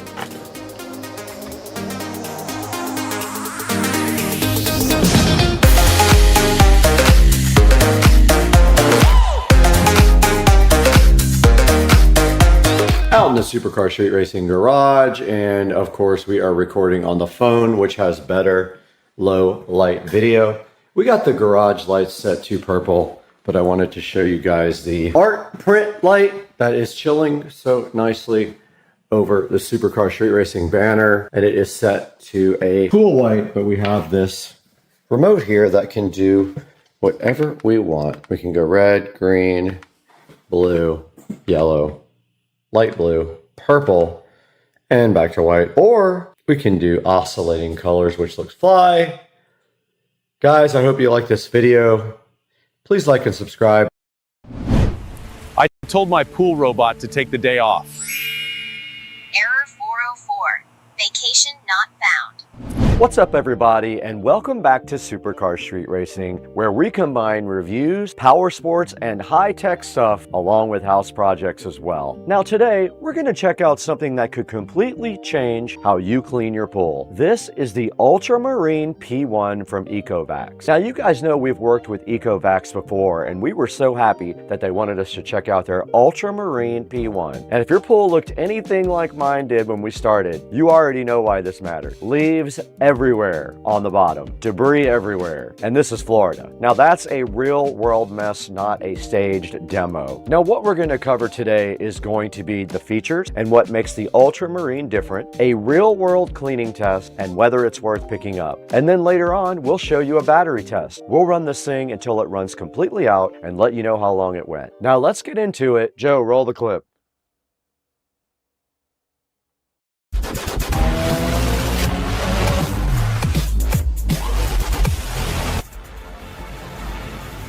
So first off, this is a cordless, fully robotic pool cleaner, which means no hoses, no cable, and no hooking it into your pool system. Fully autonomous and cordless. And again, this comes from Ecovacs, a company known for building smart cleaning robots. So they're bringing out that same tech into pool cleaning. Now let's talk about some of the key features. Now one of the biggest highlights here is the suction power. This thing is rated at 4,800 gallons per hour, which is a serious amount of flow. That's what allows it to pull in leaves, dirt, sand, and heavier debris. Now that means instead of just brushing things around, it's actually collecting and removing everything from the pool floor. Now let's talk a little bit about smart navigation. Instead of randomly bouncing around, the Ultramarine P1 follows structured cleaning paths to make sure it's covering as much of the pool as possible. You also get a large debris basket, which means it can handle heavy cleanups, like what you saw we're about to throw at it without constantly needing to be emptied. And overall, this is designed to be super simple. You charge it, you drop it in, you let it clean, you pull it out. You empty the basket when it gets full, you put it back in the water. There's no complicated setup, there's no extra equipment. You can set it up right on the top of the robot, or you can use the app. But the specs tell only part of the story. Let's see how this thing actually performs.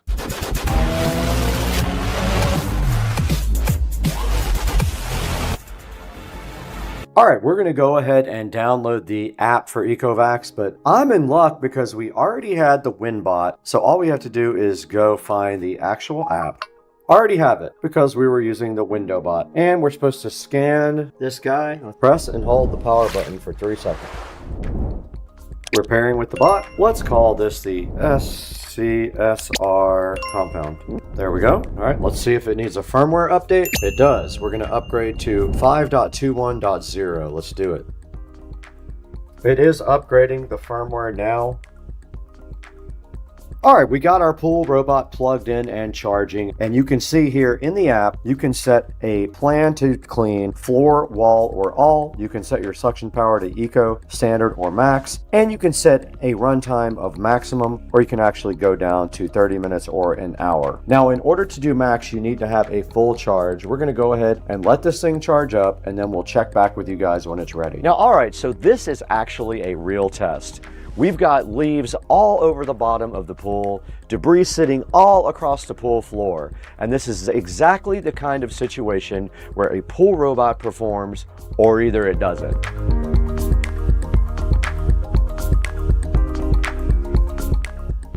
Okay, we got the ultramarine right here ready to go ahead and clean the pool. Let's go ahead and turn it on. It is on. We're going to enter in the app. We got our GoPro set up here to watch the cleaning process. It is at 100% supposedly. Let's see, 100%. We're going to put it on all. We just have to click all, and this says it requires a full charge. I'm fine with that.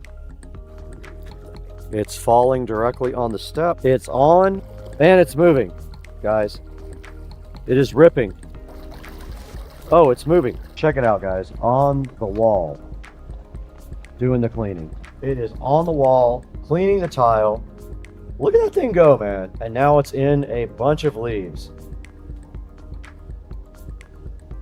This thing is a beast. Look at it. Oh, we're gonna have to empty this thing out a few times during this process. I guarantee you that. There's a lot of leaves in this pool. Look at the thing on the wall. Ripping. Now it's moving that way.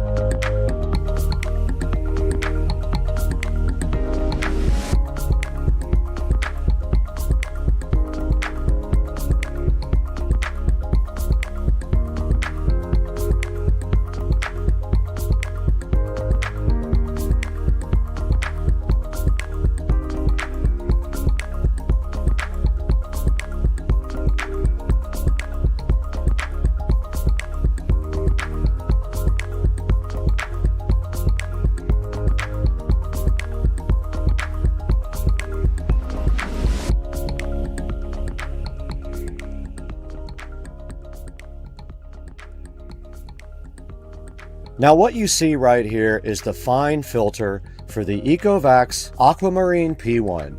You just take this fine filter and you put it inside of the normal filter, and that will go ahead and filter the finer particles out of your pool.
Perfect.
So after putting the Ultramarine P1 through a real-world test, here's the bottom line. If you're tired of manually cleaning your pool, especially dealing with leaves like that, a robot like this can save you a ton of time. Now, what stood out the most to me and supercar street racing in general is the strong 4,800 gallon per hour suction power. It has a 3-hour battery life, super easy maintenance, smart navigation, and app control features, which is awesome. It's one of those things that when you start using it, you probably won't want to go back to doing everything manually. And if you want to check it out, I put a product link down in the description. Please click that. It's really important that you show the vendors that you support supercar street racing. You can click that link and get the pricing and more details. And we want to thank you for 265,000 subscribers. That is quite an achievement for the channel. We couldn't have done it without you. And if you enjoyed this video, make sure you hit that like button and subscribe, and I'll catch you in the next one. I have to get out of here.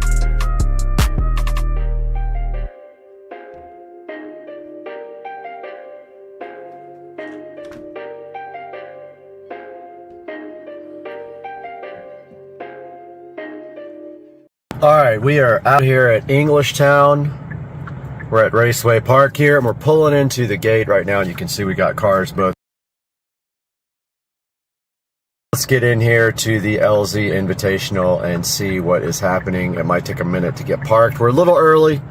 The event starts at noon. We didn't get VIP because they were sold out, but we'll see what's up in here. I see a lot of cool cars.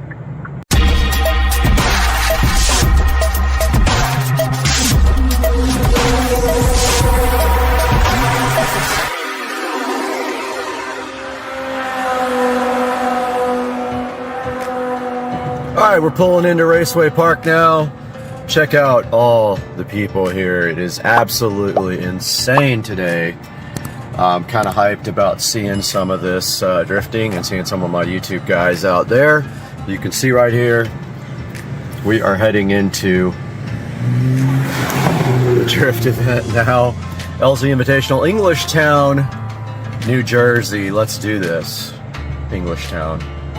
All right, we're out here, LZ Invitational, checking out some of the cars here.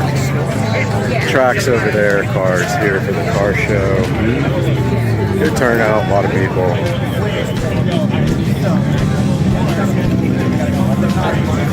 And this is the car show area. I think there is a lot of people here right now. Still people rolling in for the car show, parking. There is like thousands here. We're gonna go over here and check out all the booths. I see the Motion Auto booth. I see LZ MFG over there. Let's go check it out. All right. I think I see Rudnick over here.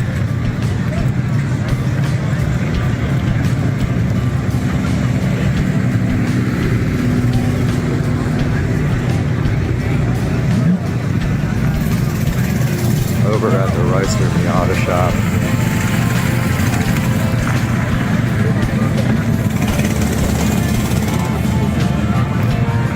Yeah, here we go. There's Chris and the gang at the Rudnick shop. Chris, Matt, Chris. People are still coming in. Alright guys, over here at Chris's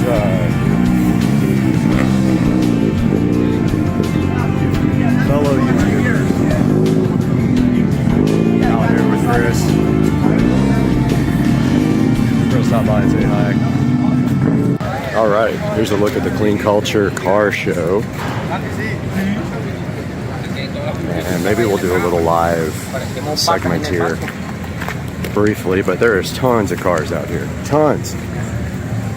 All right, here's Chris's Z.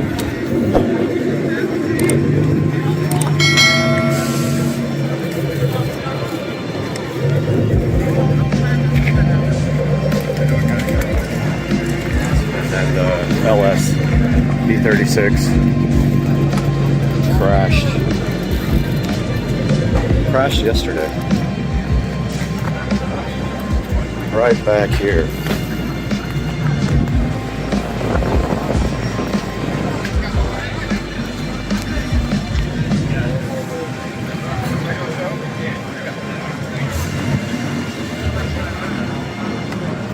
You're a fucking weirdo. I'm a weirdo, nigga. You're arguing me out of I told you if I caught you, I was gonna do so. I'm here. And I'm here, nigga. So then do you want to fight? So then do you want to fight?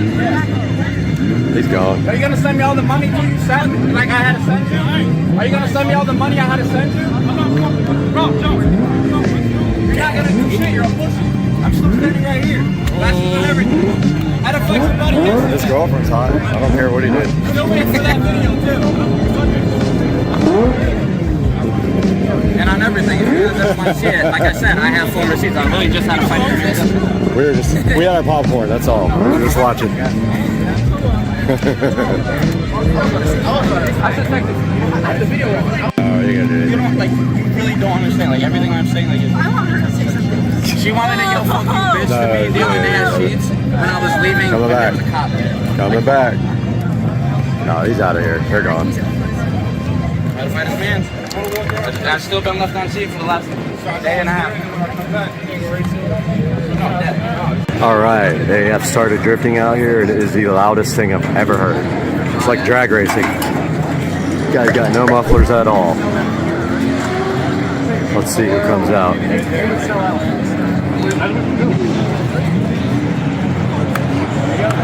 There we go.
We need the other camera. Let's rotate.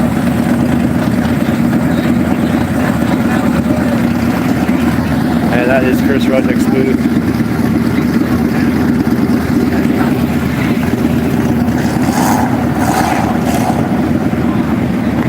There's a lot of action going on here. There's Motion Auto. There's everybody else in the world is here. And I was going to say hi to Chris, but it's really busy, so probably leave him alone for now and go walk around and check out some of the car show.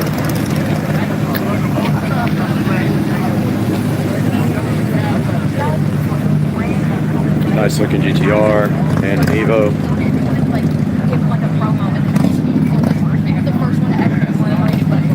That guy has so much money, he's literally shitting it out. Cool GTR.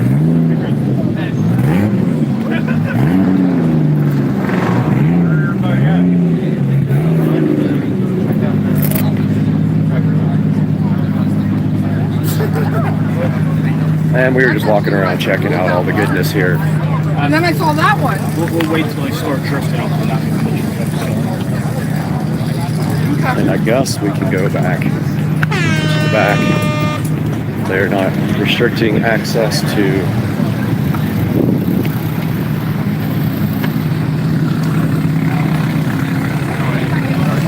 there's Samit and Chris.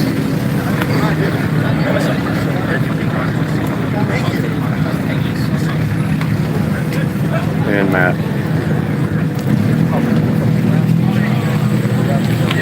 Doing photo ops, not going to bother them. But we will go back here, check out the rest.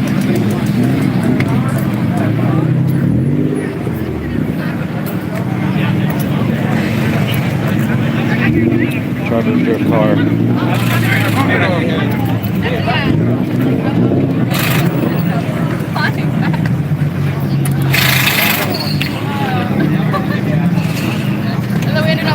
When you get to shops, you're just gonna have to work everyone down. There's the MagnaFlow booth. Here's Colette's car, the rotary. And then that's the rotary, no, is that the rotary Supra? Yeah. That's Adam in the Supra. Right there.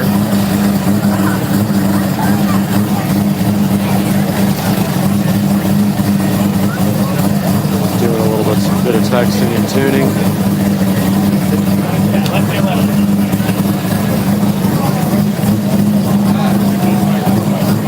Out of the Colette. And of course, Vargas for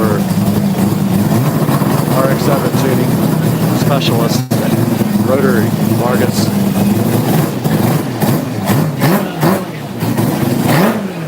Thanks, Wicked.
Alright guys, so that was a look at my trip to Englishtown, New Jersey. Sorry, I do have COVID right now, tested positive yesterday, and I've been sick since Friday. So that was a look at my trip to Englishtown, where I probably got this that I have right now. I hope you guys enjoyed it. As you can see, I didn't do a whole lot of video there because there was a lot of live streaming I was doing as well, but I did get to go up and check out all the booths of the YouTubers that I watch all the time, and it was pretty cool. A lot of great drifting. I got to see everybody's cars up close, which made it super exciting. I didn't really buy anything. My plan originally was to buy something, but it never really happened. So I went out there with my buddy, and we stayed out there all day long and checked out all the booths, all the cars, the Clean Culture car show, and then we took off about 5 or 6 in the evening, and then of course I came home sick. So at the current time I am battling this, and that is it for today on Supercar Street Racing. Hope you guys enjoyed the video, and we'll see you next time. Alright, welcome back to Supercar Street Racing. After a nice false start on this video, due to some problems with the exposure level, we are back with a product provided to us from Jukebox, I believe is how you pronounce it. And this is their ergonomic mouse pad. They invited us to test and let you know how we like it. So what we're going to do today is get this thing unboxed, or should we say unpackaged in this case, and then we're going to do something a little bit different. We're going to actually take this into the SCSR 4K studio and edit a whole video using it, and then get back to you guys after that point and tell you how I felt about it, if my hand felt anything weird, or if it was more comfortable than not having one, because I currently do not have one. So that's the plan. Let's get busy.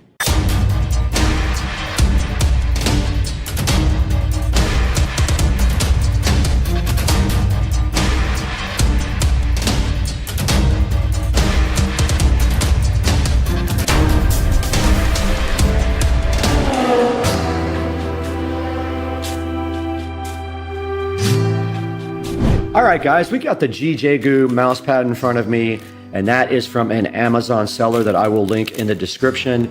They were so gracious to have provided us with this mouse pad. It is the ergonomic mouse pad, and it comes in different colors as well, some cool options which we will show you later. But for right now, what we're going to do is go ahead and unbag this thing and tell you how it feels initially before we run out to the studio and start editing. Right, so it did come with this nice peel sat on the back, which is going to be a good short. So yeah, it comes out of the package looking like this with a plastic bit of protection on the back, which we're going to peel off right now, I believe. Let's see. We're going to do a short real quick with this, and we will be back. This tiny little guitar is chilling next to this thing that looks like a guitar, but it's actually a mouse pad. We got a guitar right here. We got a thing that looks like a guitar, and we got the peel sat. Oh, you love the peel sat. It's so good. And we just got glued on while we were trying to do it, a short, and it messed everything up. All right, and so right out of the box here, you see there is a place for you to put your hand right here, and it's supposed to support your wrist better so that you don't get carpal tunnel syndrome. So you just put your wrist like this when you edit, and yes, we have the tiny guitar that kind of looks like this upside down, and we were showing that on our peel satisfaction video, which you can see on my shorts here. Now the very next step, just out of the box, it does have good quality. This is a kind of a sticky back, so what it does is it allows it to stick to the desk without moving. So it's kind of nice that way. After you peel that off, it has just a little bit of stickiness on the back. So let's get this thing out to the SCSR Studios now. What I'm going to do out there is take another hard look at this, put it in place of the SCSR mouse pad, and then go ahead and edit an entire video with this mouse pad. So why don't you guys come on along? We're going to head on out to the studio, and once we do, we will get busy.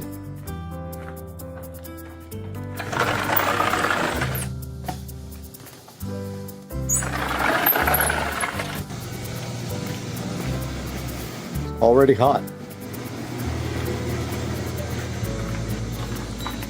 But it's not hot in here.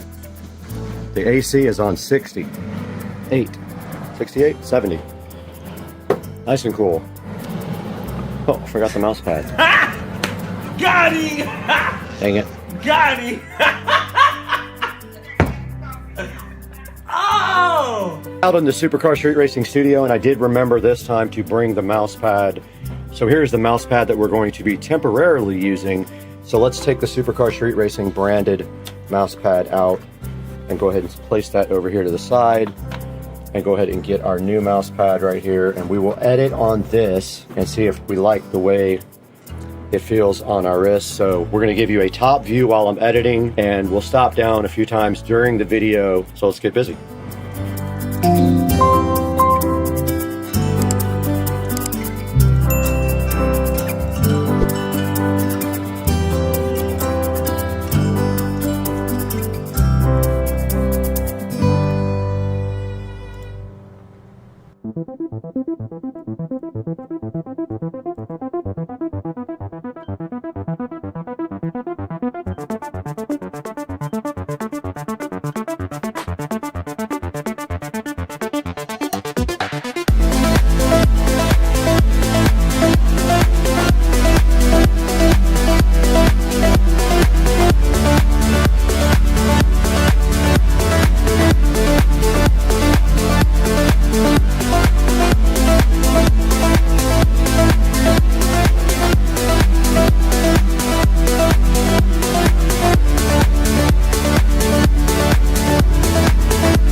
Hey guys, welcome back to the studio today. You got Brad here from Supercar Street Racing. And today we have been provided with this Jukebox ergonomic mouse pad from the manufacturer to go ahead and test out for you guys and see how much we like it. Now, first of all, we have been editing with this ergonomic mouse pad now for about 5 hours. And so we'll update you guys on that and how it felt here after we talk about the actual mouse pad. Now, taking a look at the very top here, you see it has memory foam. And if we go down to the other pictures, it says that it has a 15-degree slope, and it says it has a 15-degree slope to decrease wrist pain.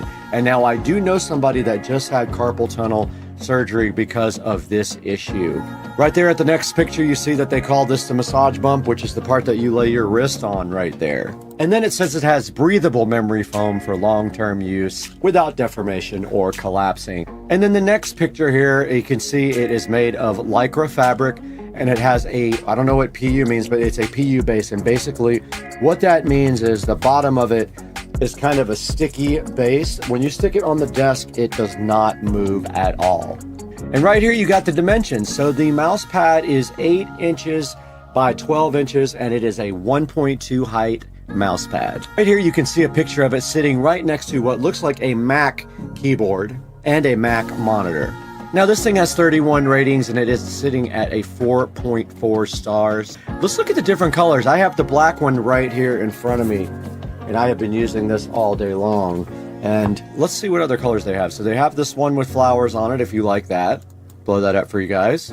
They've got this one with space on it, which is pretty cool. I think I would have liked that one. Maybe they'll send me one. And then they've got this one with a bunch of pink waves and stuff on it. Now looking at the about this item, it says this has a natural and comfortable posture for your wrist, a massage bump design that can relieve your wrist pain and fatigue and improve carpal tunnel syndrome. I think they mean prevent. You don't want to improve your carpal tunnel syndrome, you want to prevent it. It says it's made of superior material, made with silky, breathable Lycra, abrasion resistant, piling free, comfortable to touch, and filled with raised memory foam with good resilience, durable and not easily deformed. And I agree, after using it, it does bounce back with the memory foam inside. Anti-slip PU base, what they're talking about here is what we went over a few minutes ago. It's kind of a sticky base here. When you stick it on the desktop, it will not slide off. It says it's the optimal size. It is 12 by 8 by 1/2 inch, comfortable size, perfect for anyone left or right-handed. It doesn't matter. It's ambidextrous, and it has a smooth surface and accurate positioning, and I will agree with that. I did feel like it was accurate and the mouse worked very well on the mouse pad. So they guarantee you quality assurance and that they sell high quality products, and they have a 1-year free replacement service on the mouse pad. Now there are some other options you could go with, but I have personally used this one all day, and I can definitely say I was impressed with it, and I am going to continue using it. So I'm going to keep this on top of the Supercar Street Racing mouse pad because I am higher than the desk. And when I'm up higher, this allows my hand to rest nicely. My wrist will rest nicely on the wrist pad, and my hand will be a little bit higher up towards my body. Now let's take a look at some of the reviews here. It is sitting at 4.4. It says comfortable mouse pad. This one says it is comfortable. It says this is a lifesaver, which is a great review. This one says it's beautiful and comfy. Big help for aging folks, and it says I like it, and also shows a picture of it right here. Got a few more 5-star reviews. This one was a review from a Vine, so it must have been done for free, it says. Customer review of a free product. And let's take a look at some of the lower reviews just so we can see what people are thinking. Had such a terrible smell. I can't smell, so I have no idea if that is the case. That is the only 1-star review I see. The 2 stars are not there. 3 stars are not there, even though it says 8%, and there is 1 4-star review. They like the pattern, but they didn't like the mouse pad. For me, it doesn't feel like they described. I don't have the feeling that it's falling off the desk.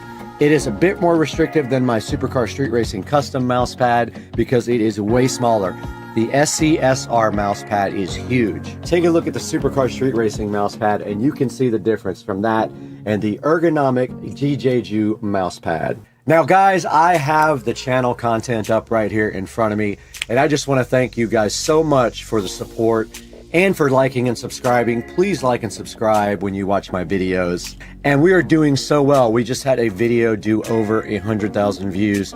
This video about my outdoor sconces is sitting at 137,000 views, and I could not do that without you guys. And when you are going to buy products for yourself, please go to our affiliate links in any video. It doesn't have to be the product that you need, but if you click through it and you do purchase it, I get a commission from the Amazon affiliates program. So go ahead and like and subscribe while you have a minute for me. Then go into the description of the video and go ahead and click and buy a product through our affiliate links. Guys, thank you so much for watching today and being a supporter of Supercar Street Racing. But we got to get out of here. We got so much work to do. We have a big project being edited tomorrow for you that you're going to enjoy. I know you're going to like it, and I'm looking forward to getting it out there. We'll see you guys later.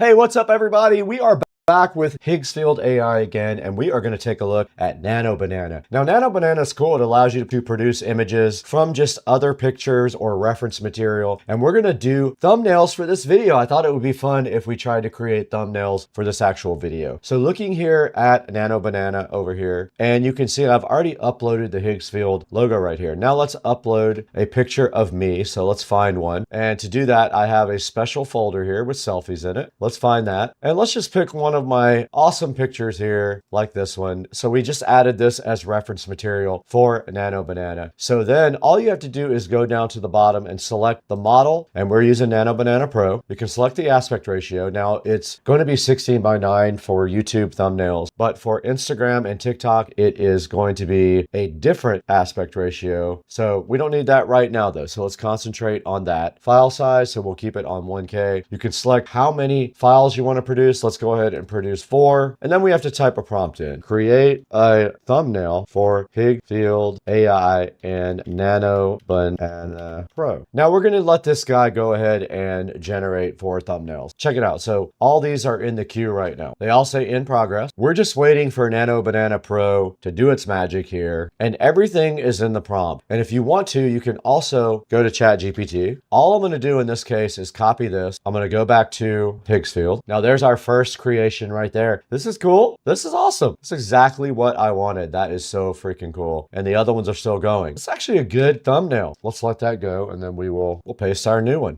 Here's our ChatGPT prompt. It's pretty extensive, and I'm curious to see how Nano Banana Pro handles this from ChatGPT. I definitely love the Higgsfield logo here that it created from my reference material. All right, we're going to go ahead and produce 2 of these because we have 2 already in progress. All right, we got another creation here. Look look at the Nano Banana Pro thumbnail that Higgsfield created here for itself, this actual video. Now we're waiting for 6 more to generate, and then we're gonna have to show you guys Cling 2.6 and WAN 2.5. We got a couple more. This one just literally took my picture, expanded it, and put Higgsfield and Nano Banana Pro on it, which is fine. Here's another one. While those are going, let's go to ChatGPT and create some interesting content. Tell me 5 jokes about, we got 5 jokes about bananas coming. So we're just waiting on these, but in the meantime, while those are creating, we can go ahead and switch to video. And what we want to check out today is Cling 2.6 first. We're going to delete this reference video. Check it out, guys. Look at all the Nano Banana Pro thumbnails that are going into this video. So awesome. I love it. Okay, we're in Cling 2.6. Let's go ahead and feed this a reference image. I just saved this, select that, and this guy is going to talk about a banana. Let's go ahead and put that in and generate this video. Let's go ahead and do another one and another one, create, and all we're doing now is feeding the audio to Cling 2.6. Let's go back to images and see what we got. All right, we still have 3 in progress, but we have some nice thumbnails here for our video ready to rock. We got 3 left still in Nano Banana Pro. All right, we have one ready. Let's see what it does. I told my banana a joke. It didn't laugh, it just split. Why do bananas never feel lonely? Because they hang out in bunches. I tried to eat a banana quietly, but it still made a peeling noise.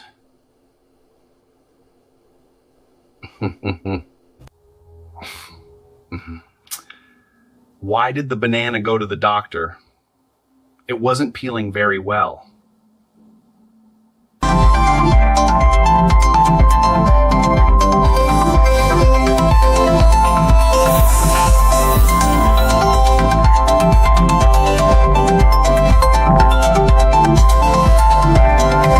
This place, it defies everything I know.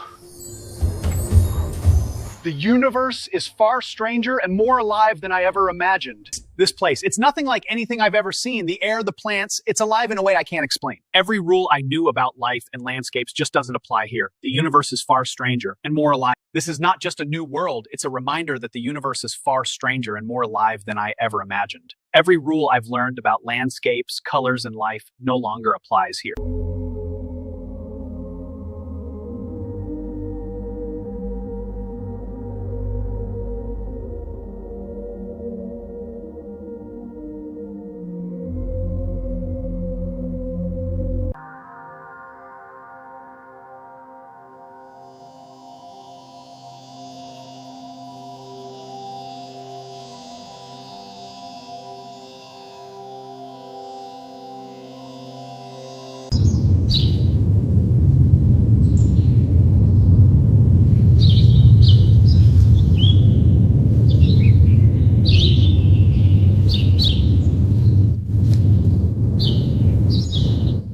This is like nothing I've ever seen. The universe is far stranger and more alive than I lived in.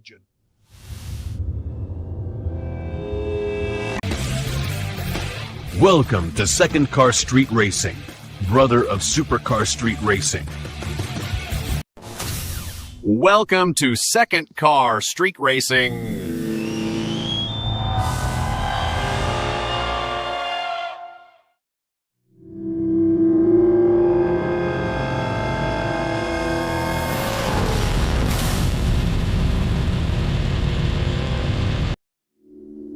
Welcome to Second Car Street Racing, brother of Supercar Street Racing.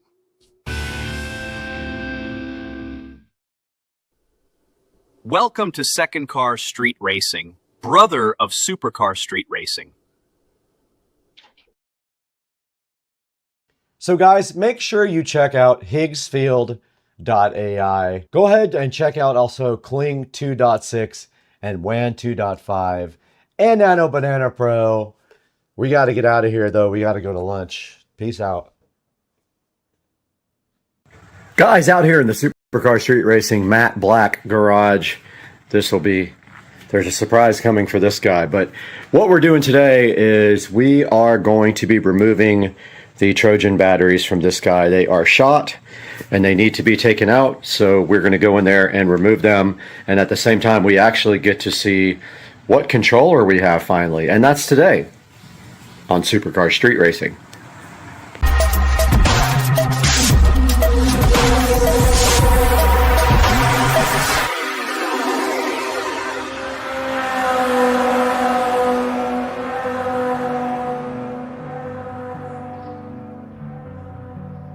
All right, so the first thing we have to do right here, right now, is get this seat off because it is blocking the lovely batteries. We no longer need this charger, probably ever again. And the seat can just sit happily right here while we disassemble this entire unit. Pretty much everything with red gets 48 volts.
Okay, wow. I wasn't expecting the batteries to be that heavy.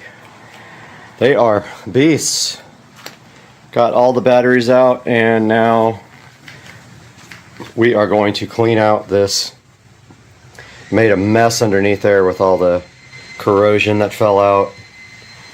But I'm going to try to clean this out as best I can. It's going to be difficult. I don't know. I'll give it a shot. Now that we got everything out of here, I'm going to go ahead and vacuum out as much as I can. And we'll get a good shot of that.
All right, I got the golf cart all nice and detailed and ready for the eco battery install. And I am about to call those guys here at 9 o'clock and see what the deal is with getting the eco battery and the AC motor and controller. And then I'll update you guys after that. But this thing is ready. The engine bay is cleaned out, and let's get to getting.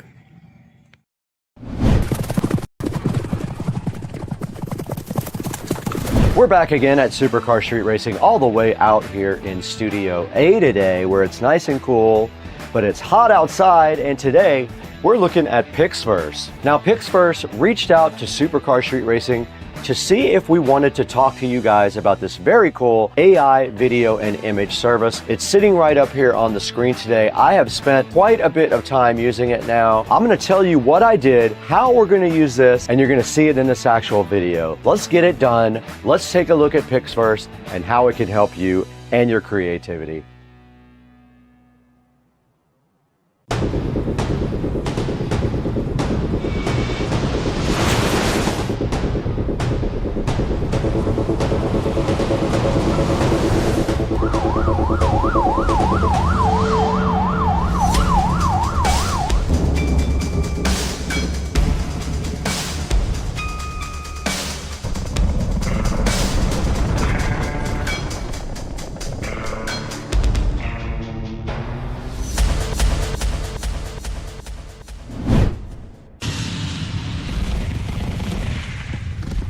Back in Studio A once again with Supercar Street Racing. I'm so happy to have you guys in the studio with all the fly lighting and cool equipment we have in here. And today, PixVerse reached out to us to see if we were interested in working with them on the PixVerse AI video and image generation tool. And it's sitting right here in the background, and I have spent quite a few hours with it. I made some cool things that you're gonna see today in this actual video, and I might even switch from my traditional AI program to this. Now, as you guys know, if you watch my videos, I use AI a lot in them to add a little bit of fun to the videos and kind of as bumpers and on the opens. So I spent a lot of time working on this on camera for you guys. So the first thing we need to do is go ahead and throw it back into Studio B, where we can take a look at all the cool features of AI in PixVerse. Okay, we're here today with a new sponsor. PixVerse reached out to us and wanted us to show you their very cool, very creative website where you can do so much with AI video. So we're gonna go through the first part of this right now, and that is image or text. So let's get our prompt up here. We're gonna paste our prompt right here. So I pasted this into the prompt area, and then all we have to do now is just give it some sound. You can see I've created some stuff already. So it's in the queue now at 3%, and there is the final product.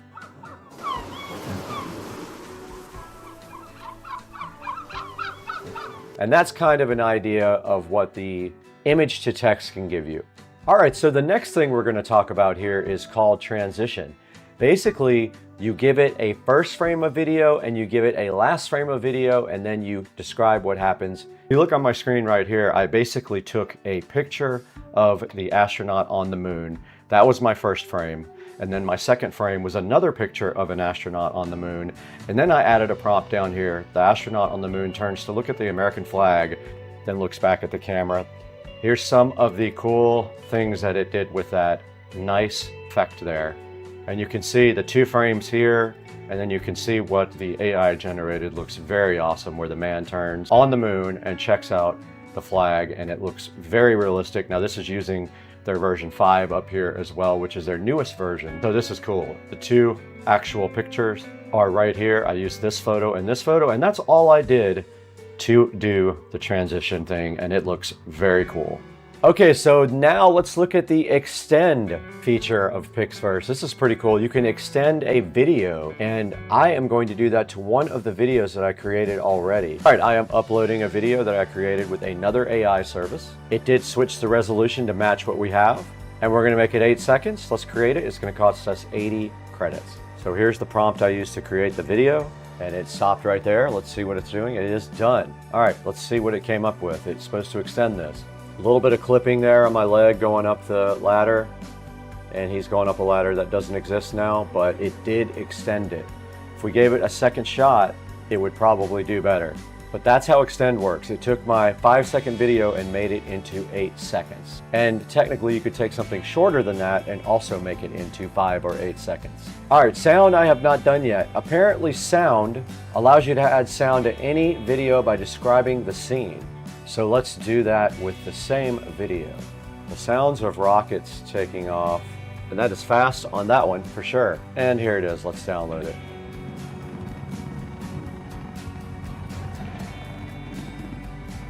And it did work. It did put that sound in the background. That's pretty cool.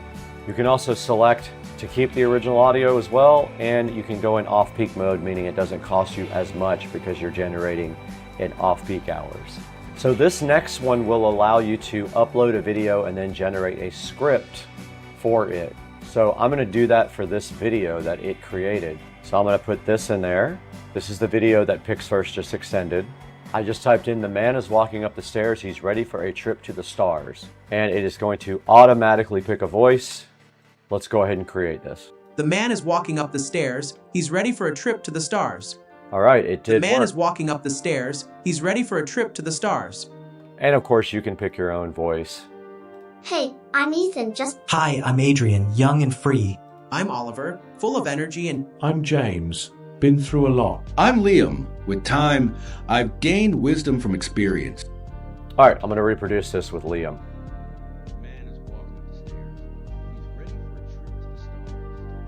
The man is Oh, walking it up made the his stairs. voice also. He's ready for a trip to the stars. All right, it did make him say it as well. All right, we're taking a look at Restyle right now. That allows you to upload a video and pick a style to change it to. For example, let's go back and upload a different video than we just worked with. I'm going to upload this video, which was created with AI. All right, I uploaded another video of a Titanic-like scene, and all you have to do after that is pick a style, or you can customize it in the style of a classic no sound movie, black and white. Let's see what it can do. All right, it is done. Let's see what it did. Okay, so that is how it decided to put this scene. Pretty cool, man. I love this. And now the last one I want to show you guys is the most important one for me. Now this is called character. This is what I use the most for my videos. This allows you to upload a character reference and then explain what the character is doing, and it will create video for you. Now what I plan to do right here and right now is do this for my AI likeness open, and I have all of the prompts for you guys ready. So the first thing I am going to do is, this is a prompt for Titanic. Let's go ahead and add my reference character. I'm going to create a new one. I'm going to upload a new character. We're going to go ahead and use that. We'll call it Brad. We did create it, so now all we have to do is grab him, Brad1 right here, and go ahead and hit create. It will cost us 80 credits. And we're going to go 1080p. All right, not bad. I like it. Let's go ahead and put that somewhere for later. And now let's work on our next one. We have another prompt here. Let's see what we can get. But let's see what it can come up with for Captain Jack Sparrow as me. This is actually not bad. I'm going to add sound to that later. Let's go ahead and throw that in our folder too. Let's go ahead and add sound to this while we have a chance to demo that. So if we click on this and we click sound, the sounds of a bustling city street at night. Awesome. That's perfect. That's exactly what I wanted. Let's go to our next prompt. Perfect. So good. All right, it is done. Let's see what it came up with.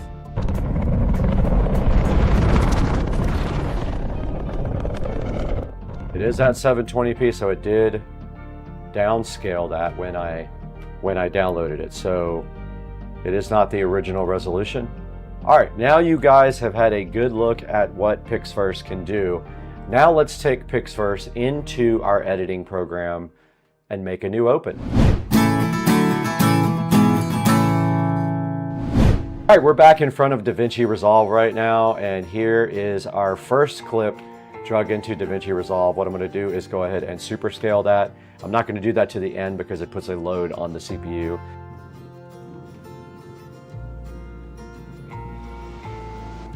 It's mono, so I'm going to make it stereo. Now we can listen to it again.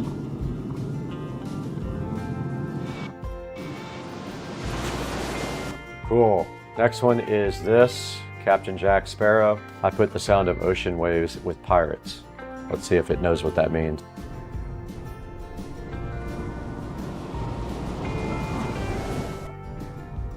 We'll drop that right in the timeline after this.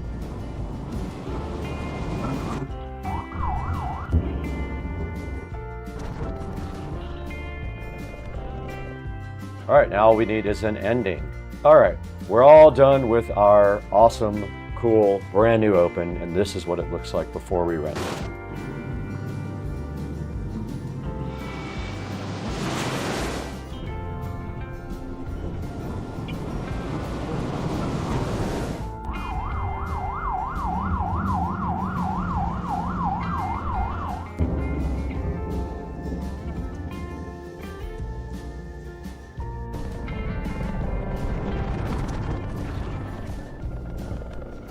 And we did download some music. Let's go ahead and grab that. All right, here's the video.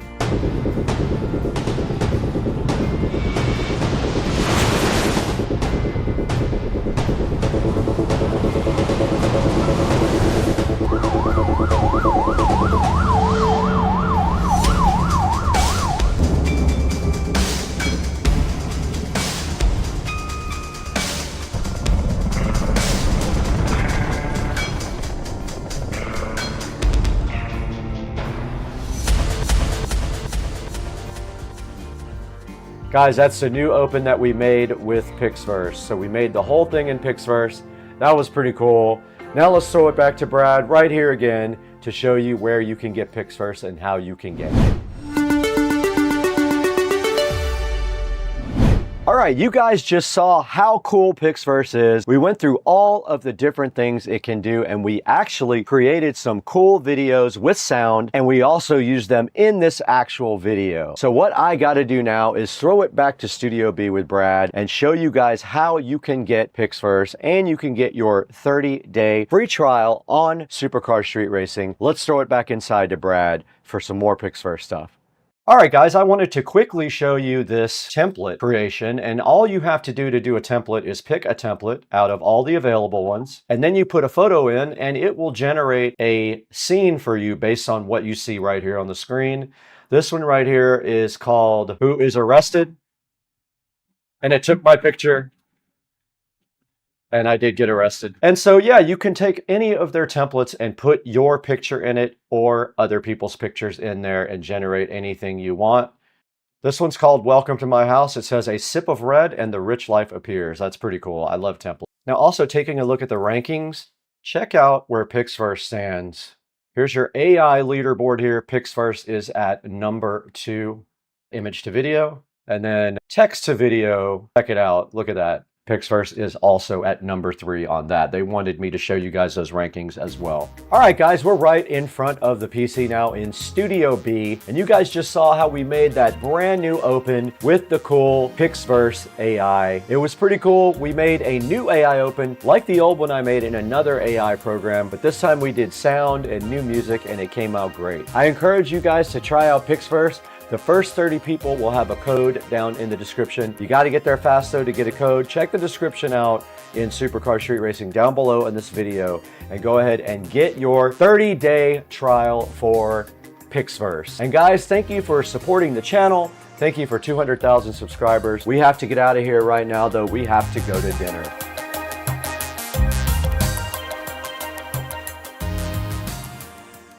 Hey guys, Supercar Street Racing back again out in the garage with the mini bike here, and today we are going to start on the refurbish process and also some more disassembly of the handlebars and front forks and everything. But the first thing we're going to do right here right now is go ahead and start sanding down these 2 items right here and get them on the paint block here and get them start painted. So stay tuned, that's happening today on Supercar Street Racing.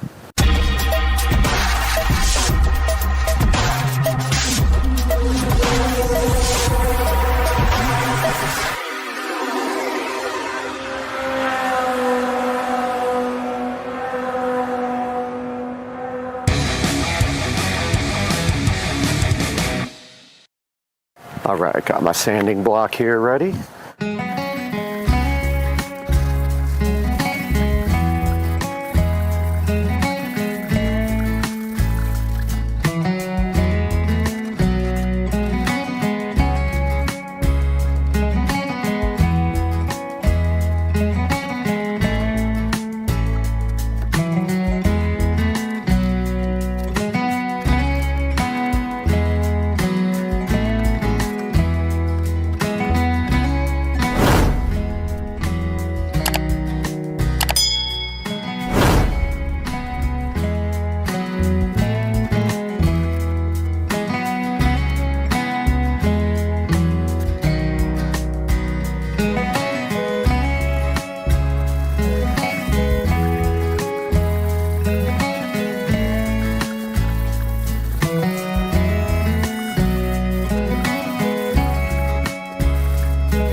Guys, we got everything nice and prepped up now.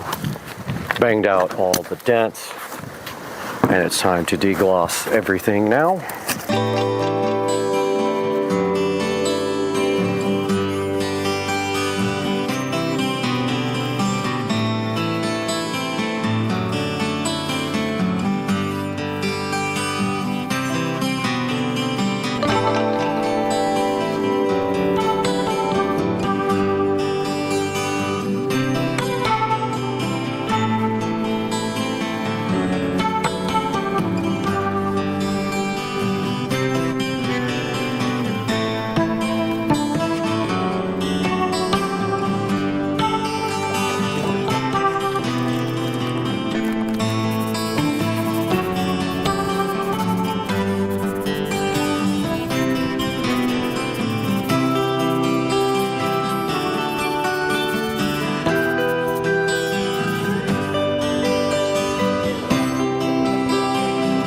Got the gas tank here.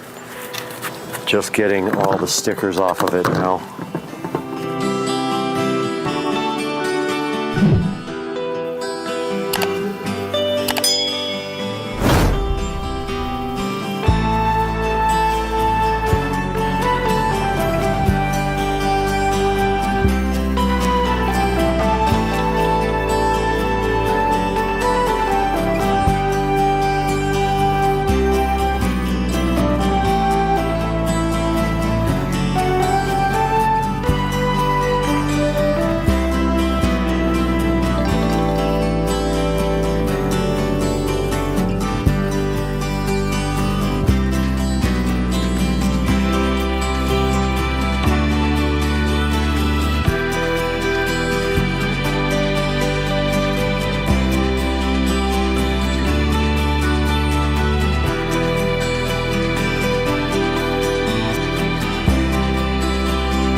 I got to mask off this one little place on the tank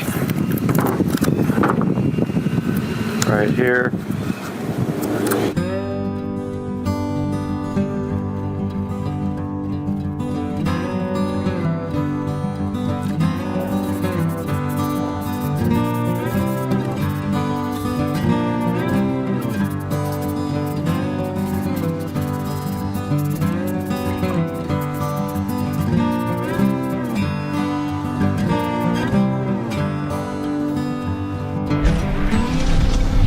We got the chain guard here.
I'm going to try something a little different here on the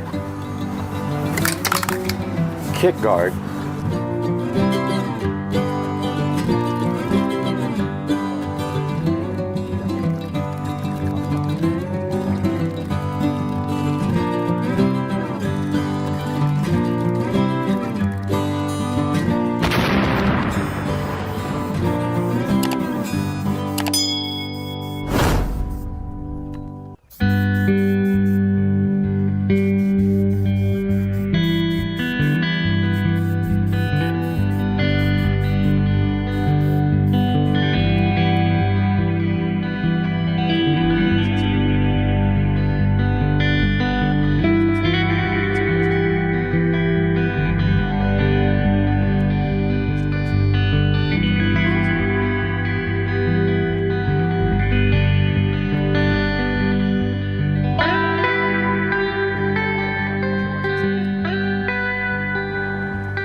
Back in the garage here, we're going to start disassembling these handlebars if we can figure out how.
Okay, I got the handlebars off, and now I am going for the headlight. And I think it will yeah, it unhooks right there, so that's perfect. Looks like it's just held on by one nut there. Probably the same one size as the other. Yep, 2 nuts. These nuts? These nuts?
bag to hold all your attachments there on number 6. Number 7 is the filter bag. Number 8 is the instruction manual.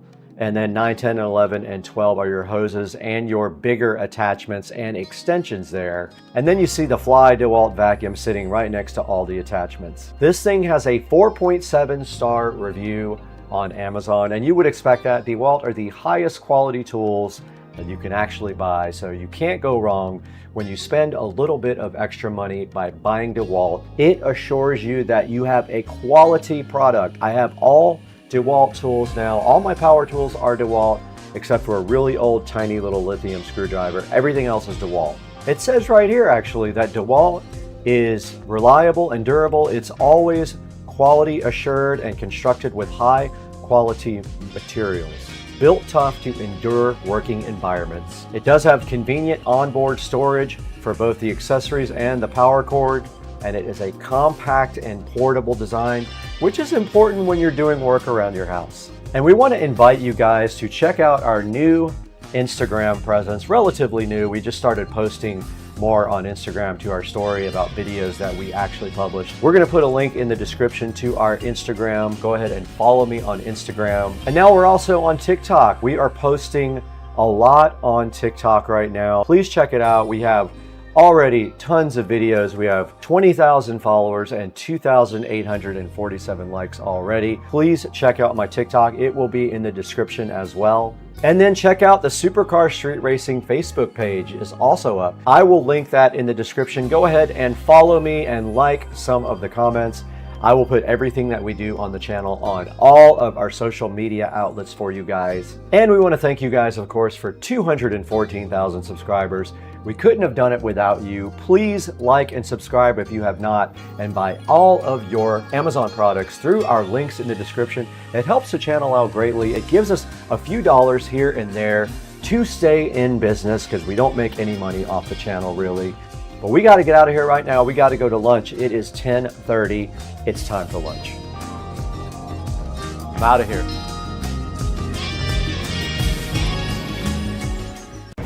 Hey guys, welcome back to the channel.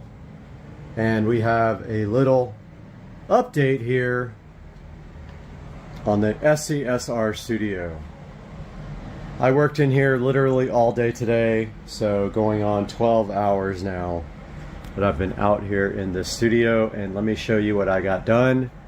So the insulation for any wall that's not touching the house is done. So that means anything that touches the outside is completely done. There's the ceiling, there's the wall, and look what I got done today. I got the outlets for the wall LEDs flush mounted and extended. They're good. I got the HDMI and the network cable for this TV pulled up, and it's good to go. I got the Echo Show 15 flush mounted into the wall. Look at that goodness right there. And I got the power for the lights all flushed in there. I got this wall done, and the TV for this wall is going right here. There's a stud right where the screws are, so that's where the TV mount is going to go. I got the network and HDMI that's going to connect to that TV pulled down there. I got everything seam taped off. Ceiling is done. I just have to seam tape this one right there, which I forgot, which I will do that tomorrow morning. And then I will start painting all this stuff black. I got the air conditioner fully enclosed, and the power cable is inside the wall, which will be a nightmare if it ever has to be replaced, but I've had my other one for 5 years, so fingers crossed we have no issues. So the next big challenge is this wall, which is a lot. There's a lot of connections here and power, and also we have to float, hang, fly, whatever it's called, fly these big huge Harbinger speakers in the corner so that they are angled down towards me. So tomorrow I'll probably work on that, getting the hooks driven into the wall and then bent this way. I have chains to hang them on, And that is it. A big day. We got a lot of stuff done. The tiles started falling down. I had to glue them back up. And this is what we're left with now. But yeah, the room is looking awesome. Don't forget to watch my live streams. Everything is on the live stream. So please tune into that every day. I am live streaming. And this wall will be up, but I ran out of foam. So I think I need 4 at least more foam pieces to get this wall done, and then I will be doing the nightmare of wiring this wall, which is going to be cray. There's power all along here, there's network there, and HDMI. All the speaker wires come to there. Hopefully I marked this correctly for the side surround. If I didn't, we have issues. Yeah, it's gonna be a crazy day if I get this done tomorrow. I have been in here for probably 70 hours this week. But it is looking nice and the AC is kicking. Now that the insulation is keeping all the heat out. Oh, I also have to seam seal that top right there, which I have not done. I will do that tomorrow. And yeah, alright guys, please watch the live stream. It's going right there. I have to fix our live camera, which is hanging down, but yeah. We will see you guys tomorrow. Hey guys, good morning. Wanted to show you guys these floor mats that I got for the E90X. Get this garage opened here. So I finally broke down and bought some floor mats. I've been needing some for a really long time. And I found these floor mats on Etsy. Wow, that's the loudest garage door. The link will be in the description here. It's going to be a quick video because there's not much to it. But just wanted to show you these floor mats, custom made from Etsy.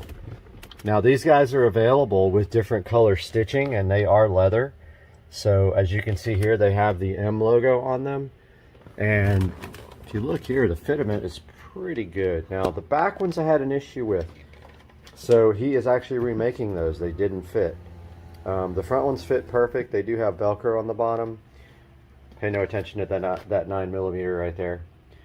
So yeah, I'm going to provide a link in the description to these E90X, so they fit any E90 car, floor mats that I purchased on Etsy.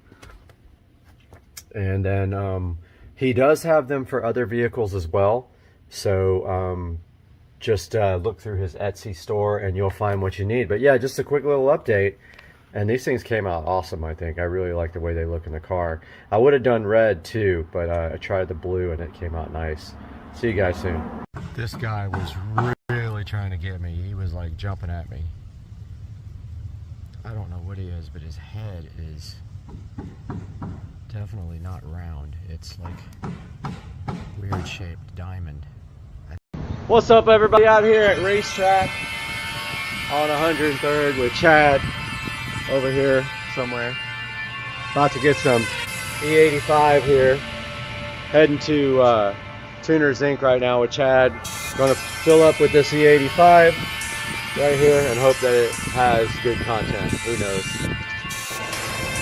Get some E85 over here with Chad. See how many gallons it takes. It's cheap too. It took 10 last time and 7 this time. So that's gonna do it. Alright, I'm out here with Chad and we were literally leaving this light here and we broke the car again, so the car's been broken twice. This time I think the shifter linkage bolt came out, or the nut came off the bolt and they all fell out, but we're gonna go look for it, and if we can't find it, we'll be going to Home Depot to find a new bolt and nut. I bet the bolt's gone too, honestly. Out here at Tuner's Inc. Tracy's fixing a broken car. And yeah, he's having fun. So looks like we popped the bolt and the nut off the linkage. Looks like you blew a nut. Yep. And looks like you blew a seal. And then Haven't even told you, but I've been having trouble getting it into reverse, and I think I figured out why. But there's a good look at the link. Huh? Well, that might be it too, but I think it's hitting the lockout plate up top. I'll show you. Somebody removed the reverse lockout where you pull up on the ring. They took that out completely, and they have the shifter like, I'll show you. It's gorked. But there's a good look at the V160 transmission. Here comes Chad. About to get checked on the laptop. A little bit more. Well, you're centered on the dyno. Never mind.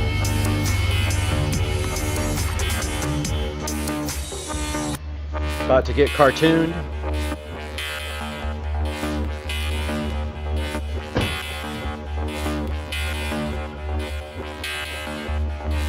That's what broke, or came off actually, right there.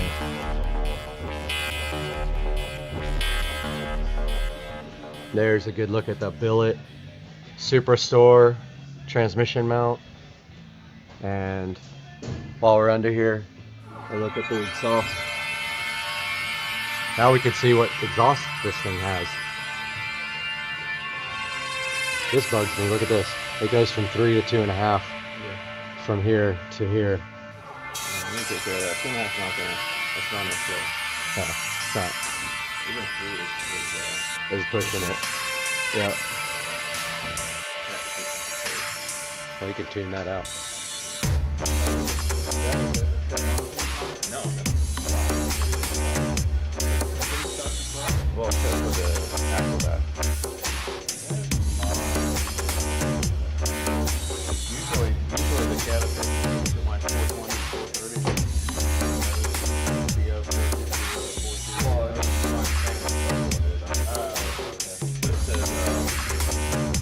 Laptop in here.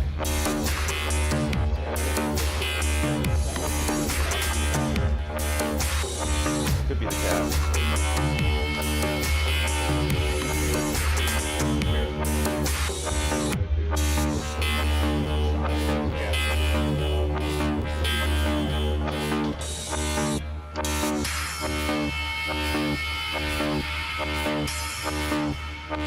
Reading the map right now, looks like 2.5 minutes. Okay.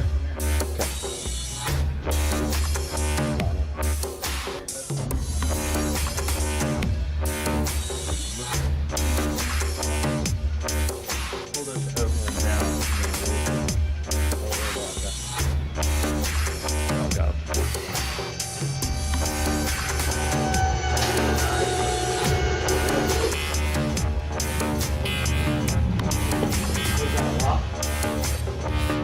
So you can let it down.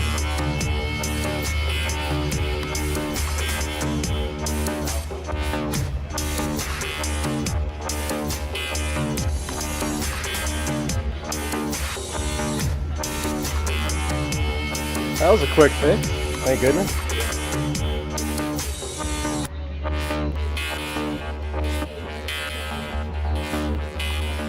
About to dyno tune this guy's car. 40 horsepower. He's gonna. It's a best guess, but we're gonna get a baseline. What's your guess on the baseline? 430. All right, whoever gets closest, it'll make. No, baseline. Baseline. Wow, no wonder. All right, so here's the deal. Whoever gets closest, the other person has to buy lunch. All right, I got it. All right. So I say, and it's okay. So I think it's 438 is what I'm going for. What about you? I'm gonna stay with 430. 430? All right, he says 430. I say 438. Tracy, you don't have to buy lunch, but what do you say? Baseline 445. 445. Final 480. 480. I think he's gonna make 40 wheel horsepower with no bottle. That's his liquor bottle. All right, we're about to find out. We'll get this thing strapped down.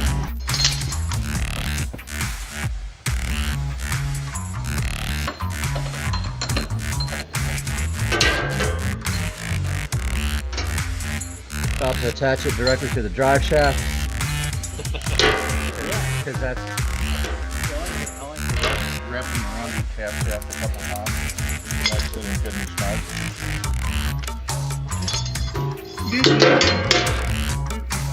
Yeah.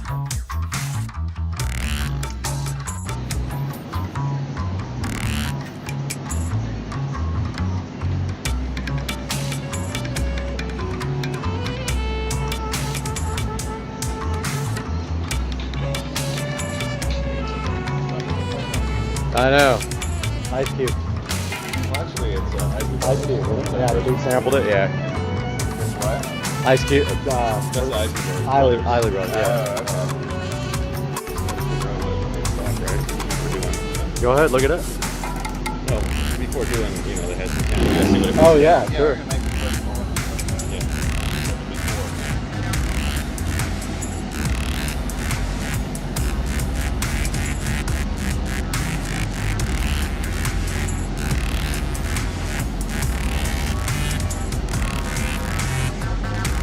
About to do a stock pull here.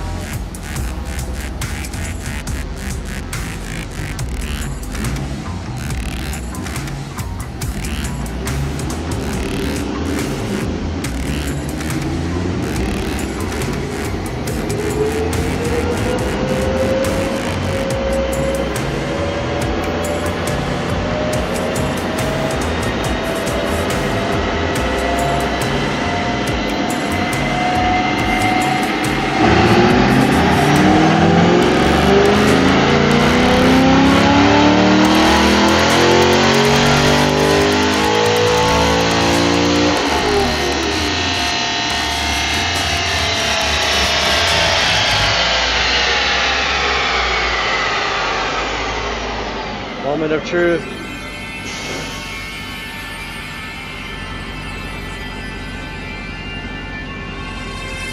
About to find out if you bought lunch or not.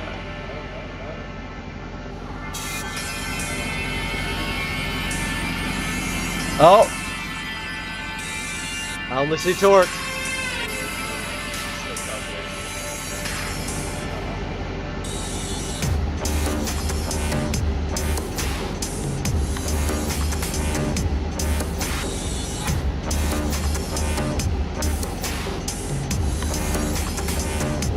$427. You were closer. Yeah, I bought lunch. We were all under. Seems low, huh?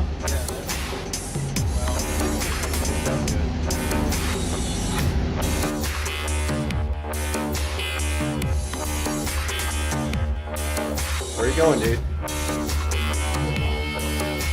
Oh my god, that's cool. Wow. What's up, buddy?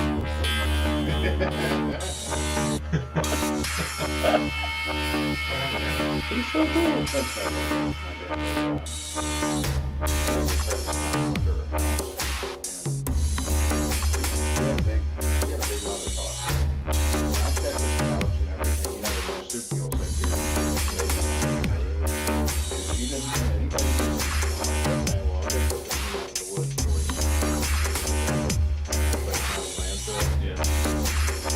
Just made a second run.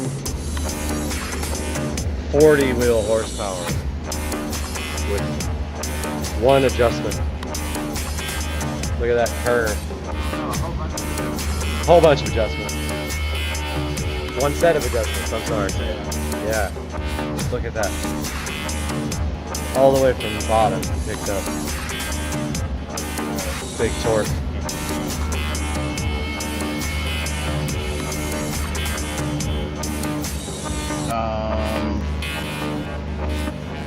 There's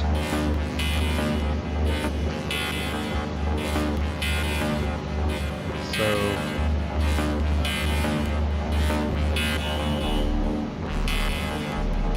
made less torque but made more power. No, it picked Right? up 442. Oh, right. Picked up 40. Picked up 40 torque. 40 and 40.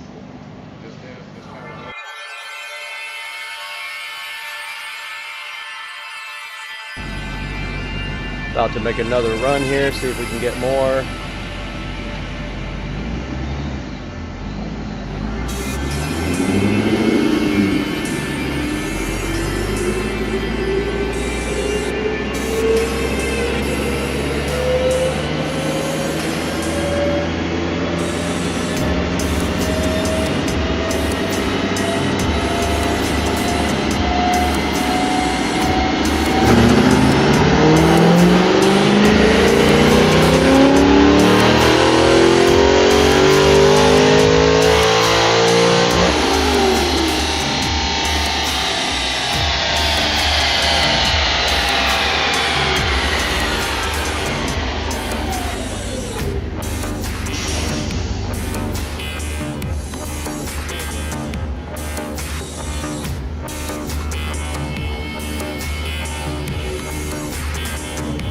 Another horse.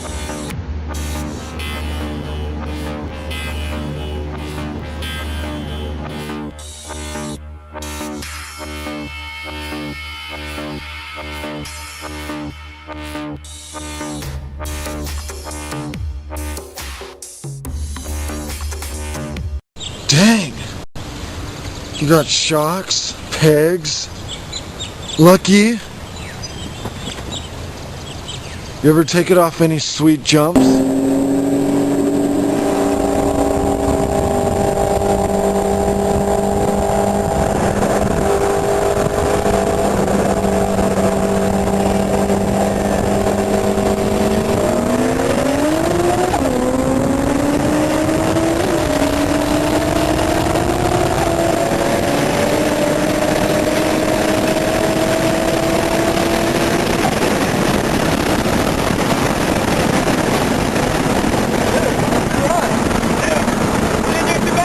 You got like 3 feet of air that time. All right, guys, we are on our way to All Set Auto right now, and then we're going to reveal once we get there what is happening with the 2023 Model S Plaid on Supercar Street Racing.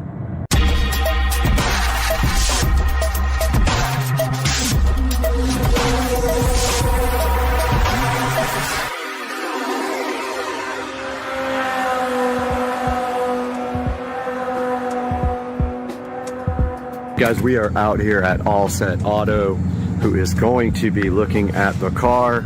I see somebody inside now. So, how's it going? I'm Brad. Hey, nice to meet you. How's it going? So, doing a little bit of for the channel here. You want to show? Yeah. So this is, guys, this is All Set Auto, and you are Nate. Nate. All right, yeah. I'm Brad. Nate. Yeah, for sure. What we do here. Okay. Awesome. Whoa. Teslas. Dude, love the lighting. All Set spelled backwards is actually Tesla. Yeah, that's true. And so this is our work here. Okay. A little bit of PPF. PPF means paint protection films. Right. And what that is basically to protect your paint from rock chips, scratches, swirls that you get from washing your vehicles. Right. Stuff like that. So what we're looking at for the car that has less than 200 miles on it is satin. Satin. And I can actually show you a satin one. Okay, cool. Satin right here. And we're going to be doing the whole car. This is a Model 3. What model do you have again? Model S Plaid. Model S. Wow, nice. Congratulations. Brand new. It's got like 100 miles on it. So. Sweet. This one's actually an immaculate version. I want to go too far over. Okay. So this one's going satin. Mike, which fans did you get done? You get the hood done. Okay. Yeah, so you can see here, I love the lighting here, by the way. Yes, this is our light tone. So yeah, you can see here where it knocks the shine down on the satin, which is exactly what I wanted. And there's a couple of black ones like mine out there. And I looked at an older one, but I decided to get a brand new one because they updated the hardware. Yes. So now they have there's no more like proximity sensors, it's all camera based, and so all that changed, and I wanted to make sure. All new to these now. Yep, all new. And this one's brand new too? Yes, this is a 2023. Well, they have sold so many in the first quarter, something like 500,000 cars, so you guys will be busy. Yeah, we're not shy of work. We gotta put in work. So that is a little bit of something that we do. We also offer window tint. Right, and I looked at that, but you guys won't do the fronts, right? The front window? We do. Oh, okay. All right. We do whatever you want. Okay. We might do that too.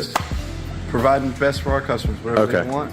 Because I thought he texted and said it was like $699 just for the backs. $699 is including the front two and the backs. So I'll actually come out here and show you, go over your vehicle. Okay. So $699 will cover all 8 of your side windows, 4 on one side, 4 on the other side, and then the very back glass. Oh, okay. Just not the front. You guys Not don't. the front. Do you guys do the front? We do the front. We also do the sunroofs. Okay. We'll do any window on any model, make, or any model, basically.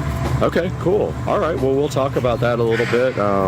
We also offer a ceramic job too. I know you're getting a matte conversion, so there wouldn't be any kind of ceramic on your vehicle right now. Right. If you would like to do something like that, help you clean it a little bit easier.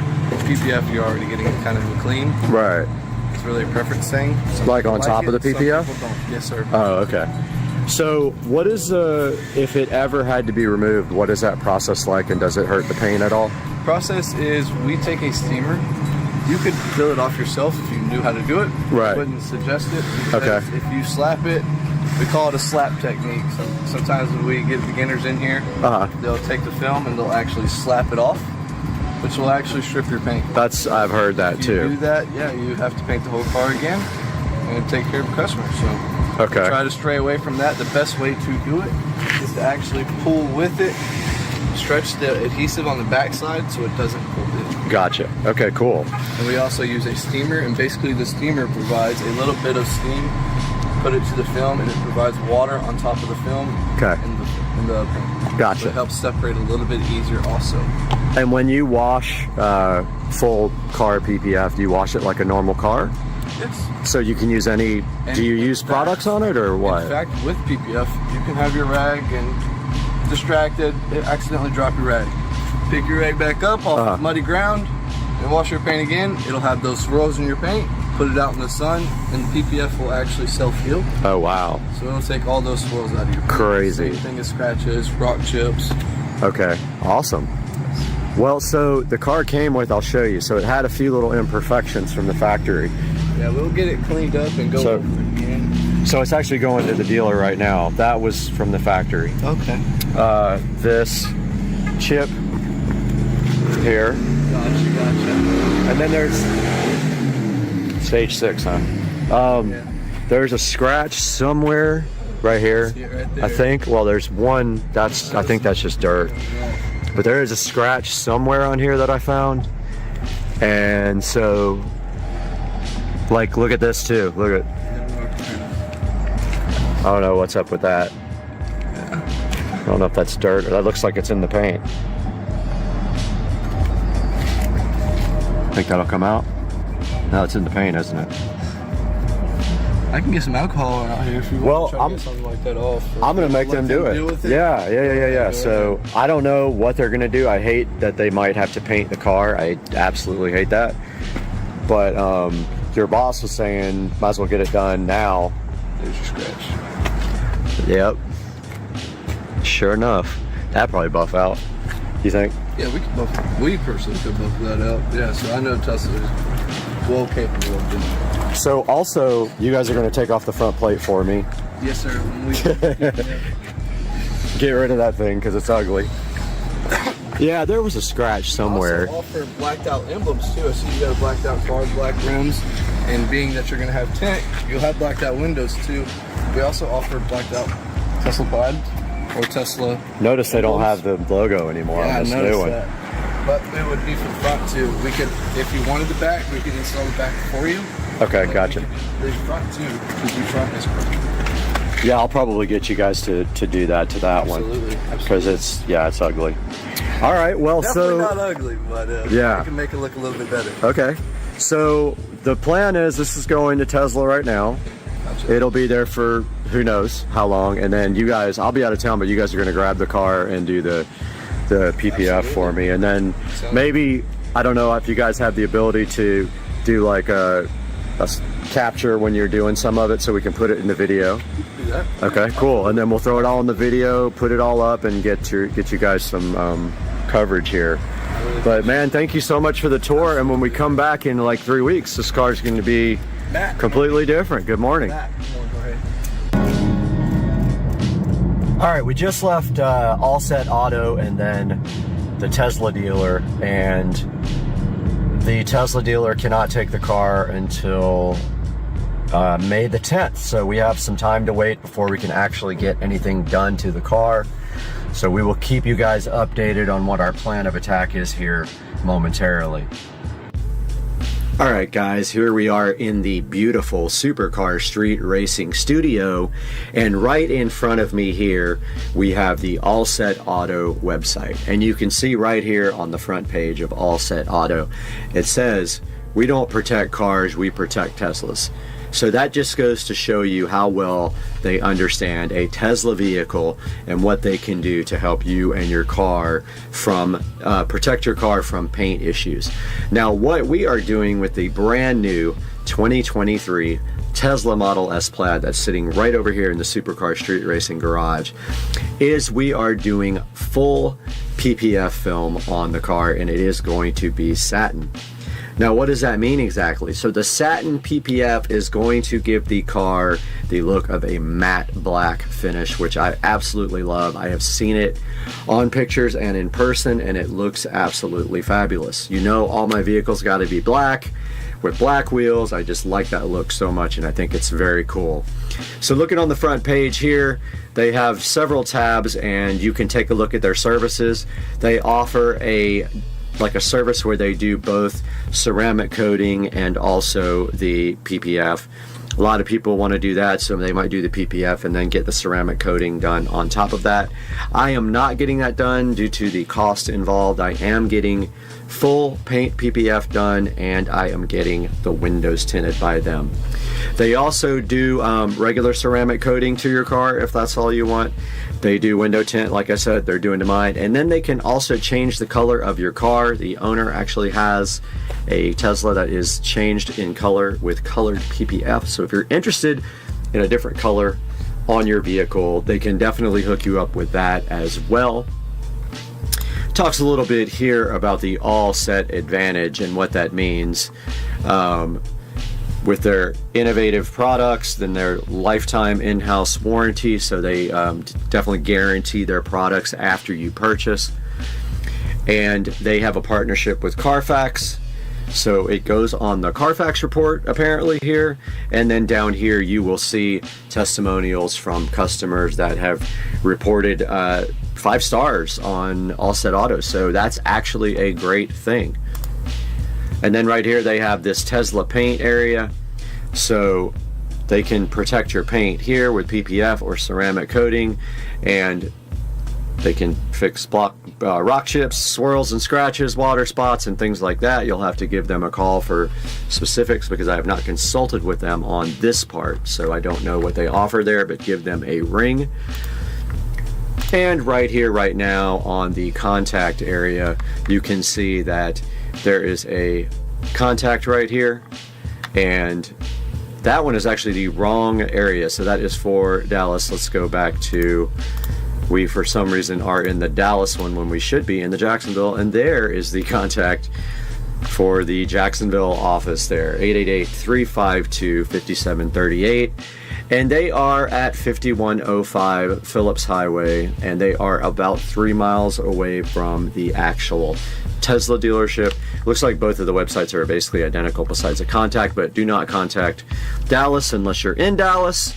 Contact the Jacksonville office if you're local, or get the office nearest you, but please work with Jacksonville if you can. They are helping me out, and we are doing a collaboration on this. And hopefully once they get done with the wonderful work on the Tesla, we will have a nice video of them doing the work, which we can then put up on the channel. Guys, thank you so much for watching the video. I can't wait to see you next time in a couple of weeks when we get this done, and we'll see you guys soon. Welcome back to part 2 of getting my mailbox fixed, guys. And today we are going to be finishing up this project with some landscaping. And we do have everything in the back of Rich's truck right now, so let's get moving.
We have successfully gone to Lowe's and gotten new pavers after my old ones got stolen.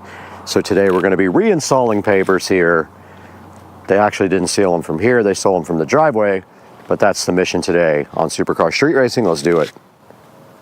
All right, we're back at Supercar Street Racing and we have our new pavers today. And so this mission is quite simple and cars are going to be coming by, can't help it. All we have to do right here and right now is get these pavers into this area by the mailbox, but first we need to do a little bit of leveling out. You can see there's some humpage right there and some in the front. So I think that what we have to do is just dig a little bit of dirt out here and in the front, but I'm not sure because it looks bad over here, but not right there, if that makes sense. Maybe we should just fill in. No, because this over here is pretty high. All right, I see what I got to do, I think.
All right, I'm still kind of figuring this out. I've never done this before, but I think the move is to just try to follow the contour of the ground because there's so many weeds and roots and stuff.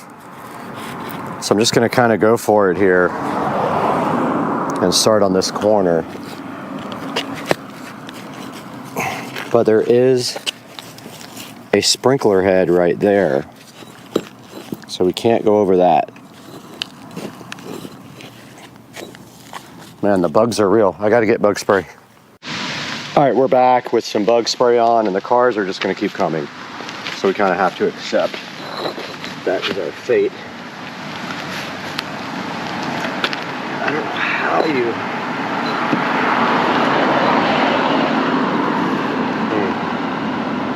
Kind of just need to raise this side up. And just flat down.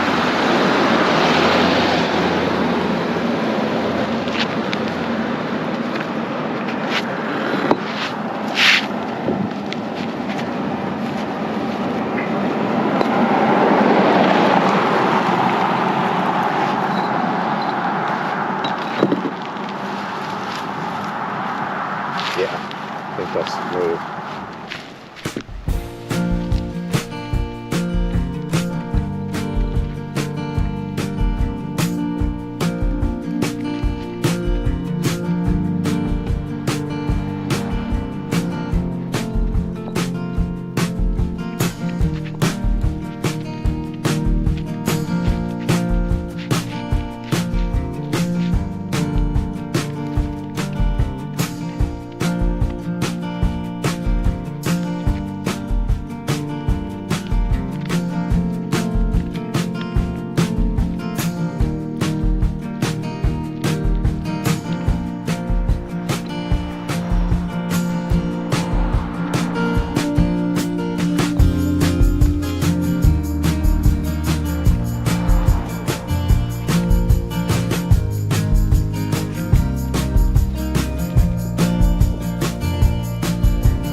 All right, we got our paver base laid down here. All we got to do now is go get some soil and go ahead and fill this all in with soil and put some flowers and stuff in here and call this dumb project a day. All right, we do have a car coming, but the very first thing we're going to be working on today is we're going to go ahead and get these 2 plants planted. We can plant more stuff later. They didn't have a whole lot of selection at the store. So I'm going to go ahead and get these 2 guys in and get this project started while you guys watch.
All right, we got our landscape light right here. I cannot for the life of me remember what I did with the bulbs for these, but I do have bulbs that fit it.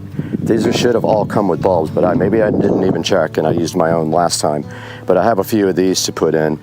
Now we just have to figure out the wiring situation and run it to the existing wiring. It looks like there's plenty of slack here. So I'm just gonna do that now. I'm just gonna plant this right between the 2 plants. Oh, it ain't gonna go there. Just like that. And then I already have connectors on here with enough space to put in way more lights. We could actually do more than 1 if we want to. I have space for 2 more lights on these connectors. And I am dumbfounded about where the bulbs are for these lights because I know I had them at one point, but such is life, I lost them.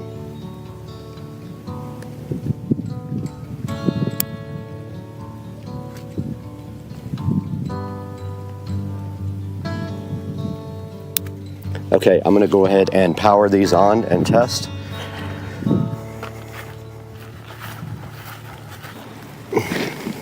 They are on. They are all on, guys.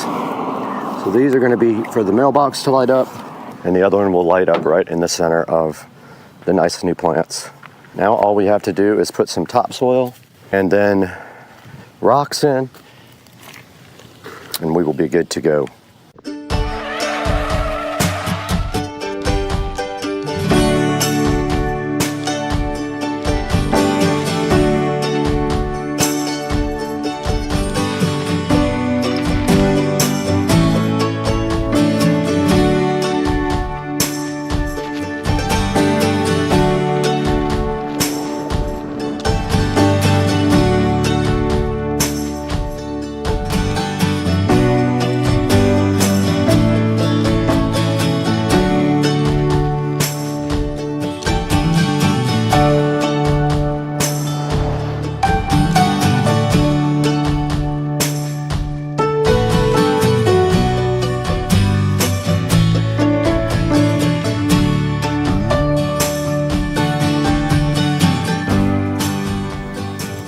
right, guys, we got some topsoil in here. I really didn't have to put it everywhere, but I wanted to get it kind of leveled out.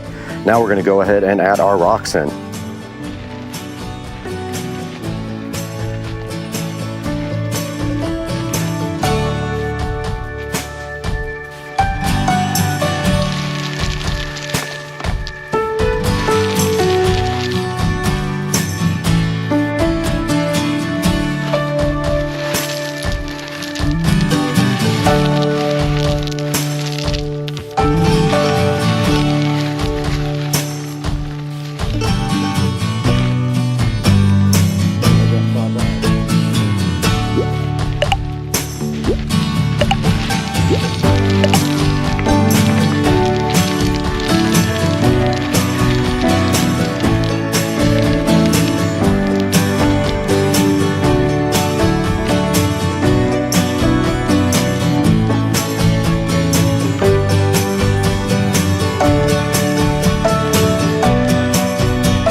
Just spoke to the hardware store. They are out except for one bag, and the bag that they have is busted open because that's why I didn't buy it.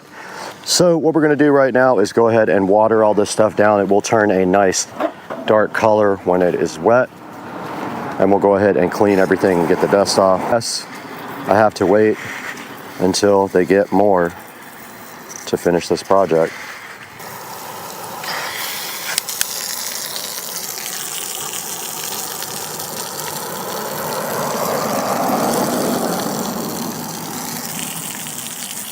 That is going to be that project. Guys, I hope you enjoyed this little journey of the drunk mailbox shenanigans.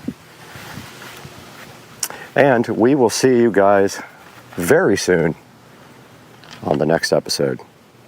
So that means even in noisy environments, it'll capture all the sound without the noisy background hiss and environmental issues. It says it can go up to 160 feet. We will test that because it uses 2.4 gigahertz wireless. Now the M31 has a rechargeable battery that allows you to use it for up to 6 hours. And both the transmitters and receivers quickly charge via USB-C. Now the M31 comes with a rechargeable battery good for up to 6 hours. And it recharges very quickly over USB Type-C. They actually have USB Type-C connectors on the individual mics and on the receiver itself. It comes with multiple adapters also, one for Lightning and one for USB Type-C, which means you can use it on regular computers, smartphones, and other devices that allow USB Type-C audio. You're also going to find handy touches like real-time monitoring, volume control, and automatic pairing. So if you're looking for a mic that delivers lightweight, affordable, pro-level sound, the M31 is the mic for you.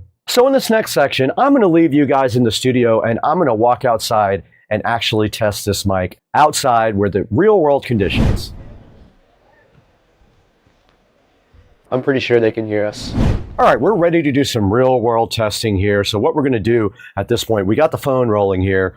We're going to walk outside of the studio and towards the pool, down towards the dock, inside the house, and do some real world testing. Let's do it. I'm taking you with me. All right, I'm walking outside now. You guys can see that. And I am walking towards the pool. I probably am 50 feet away now, maybe 60 feet from the transmitter. There is the pond. Back to the studio, towards you guys.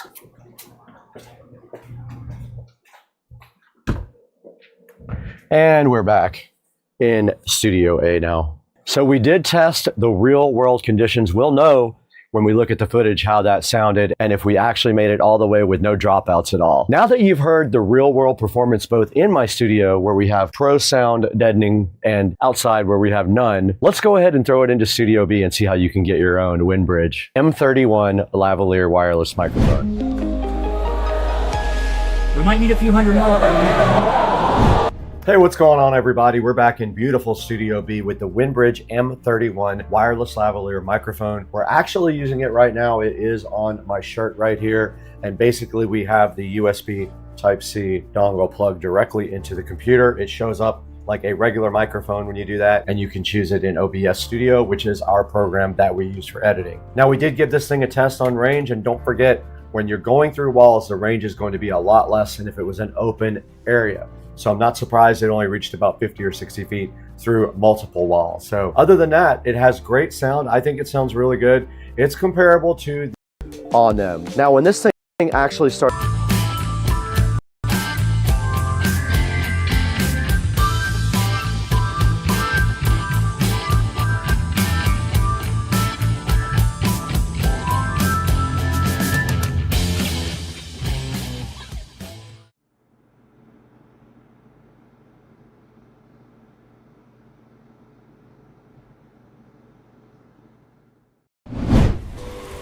I asked my pool cleaner for a day off. It said, sorry, I'm already drowning in work. if you own a pool, you already know one thing. Keeping it clean really never stops. Leaves fall directly in the water, bugs land right on the surface, dirt blows in from the yard, and here in Florida, it can feel like your pool gets dirty the moment you finish cleaning it. Normally, that means dragging out the vacuum, brushing the walls, and spending time every week maintaining the pool. But today, we're testing something that claims it can automate almost all of that. This is the MOVA Diver A10 robotic pool cleaner, and it claims 6,000 gallons per hour of suction power, smart navigation, waterline scrubbing, and up to 4 hours of runtime on one single charge. And we're going to test that out. So today, we're putting it through its paces. We're going to go through a real backyard pool test and see if it can actually handle the kind of debris we get here in Florida. Welcome to Supercar Street Racing, where tech, tools, and powerful ideas come to life. We test cutting-edge gear, phones, flashlights, AI tools, and more. Everything you see is real-world, hands-on, and pushed to the limit. You're part of the journey. Every review, every challenge, every discovery. So hit subscribe and join us as we explore what today's tech is truly capable of.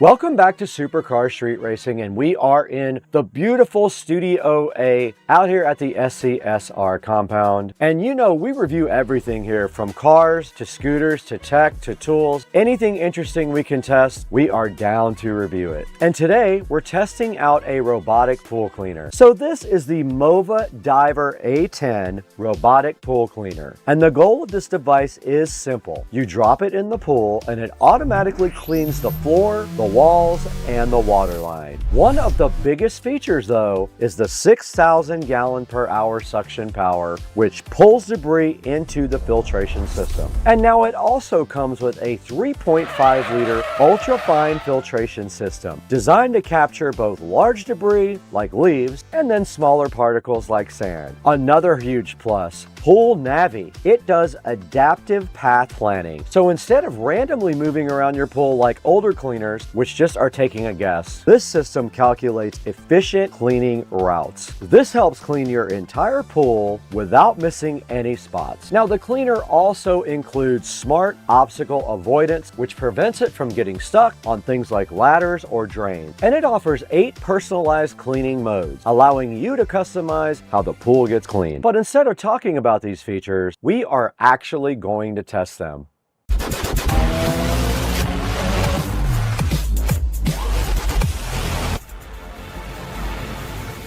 Now let's do a quick look at what's in the box. Inside, we have the MOVA A10 diver, the charging cable, and the removable filtration basket. But you also get a fine basket for the smaller things like sand. Now this unit feels solid and well built, which is very important for something that spends all of its time underwater. Look at this guy. It's like carbon fiber. It's so cool. Check out the camera on the front too. Now it came with a quick start guide and a charger and all of that stuff, of course. And look at this filtration basket. It's so easy to remove for cleaning. And that's pretty much it. That's everything in the box. Setup is very straightforward. Now let's get this thing charged, connected, and put it directly in the pool. The Mova Diver A10 connects to the Mova Home mobile app. Through the app, you can start or stop cleaning cycles, monitor the battery levels, and choose between different cleaning modes. Now the cleaner supports 8 personalized cleaning modes. You can choose options like floor cleaning, wall cleaning, waterline cleaning, or full pool cleaning. This allows you to customize how the robot operates depending on the conditions of your pool. Once everything is connected, you're ready to start cleaning. We have to scan our device now, and there it goes. Okay, we got to power it on. Robot is on. We have to hold this down until it flashes blue. There it goes. We're ready to pair. It found our Mova pool cleaner and it is connecting right now. I see an orange light on the front. It is done. Okay, let's go to the device. You see on the bottom here, you can see your cleaning modes. I'm going to go ahead and plug the robot back in, but basically you can do floor and walls, floor or just walls, or you can do a timer. It's at 47%, needs to charge for a little bit. Let's go ahead and plug it in now. Once this gets dropped in the pool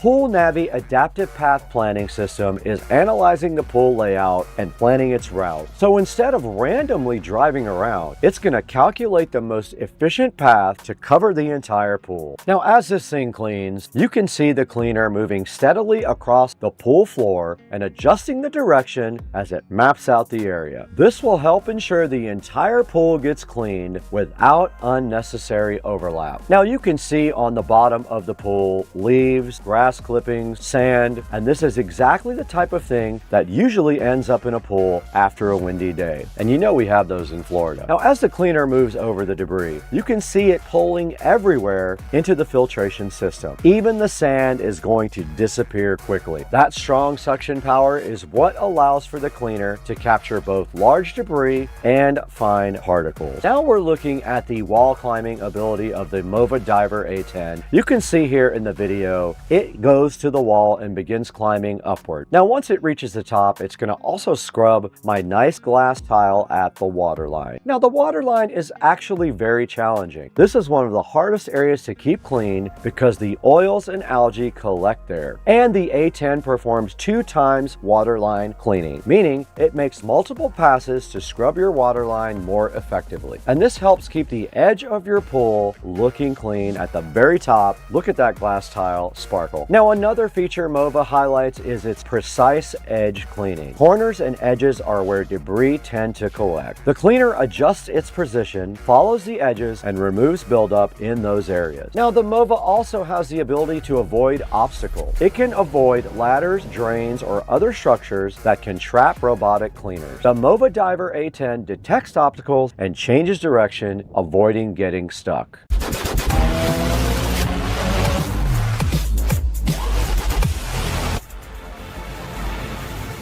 Another key feature is the battery endurance. The Mova Diver A10 can run for up to 240 minutes, which is about 4 hours on a single charge. And to demonstrate that today, we set up a camera to capture a time lapse of the cleaner running throughout the day. You can see the cleaner continuing to work for hours here. The long runtime allows it to complete a full cleaning cycle for most residential pools. Now you can take a look at the filter after we are done cleaning. Inside it, you get leaves, dirt, and sand. This is where the 3.5 liter ultra fine filtration system really helps. It'll capture the debris while still allowing strong water flow. Overall, the Mova Diver A10 did a great job of cleaning the pool. The suction power is strong, the navigation system works well, and it handles walls and water lines without much trouble at all.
Now, if you're interested in checking out the Mova Diver A10, the spring promotion has just started, and you can click the link in the description to enjoy a big discount. And if you want to see more real-world product tests like this, subscribe to Supercar Street Racing, like this video, and subscribe. And thank you for over 265,000 subscribers. That's an amazing feat, and we couldn't have done it without you guys. We got to get out of here, though. We just have to leave. I have no excuses.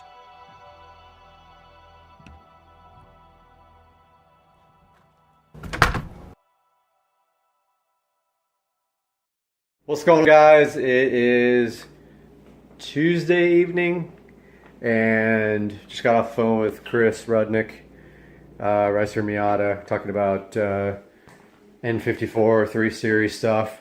But when I got home, I did have a little gift waiting right here. So this came in today for the SL65. Apparently it works on a lot of different R230 models, so let's give it a little open here. So this is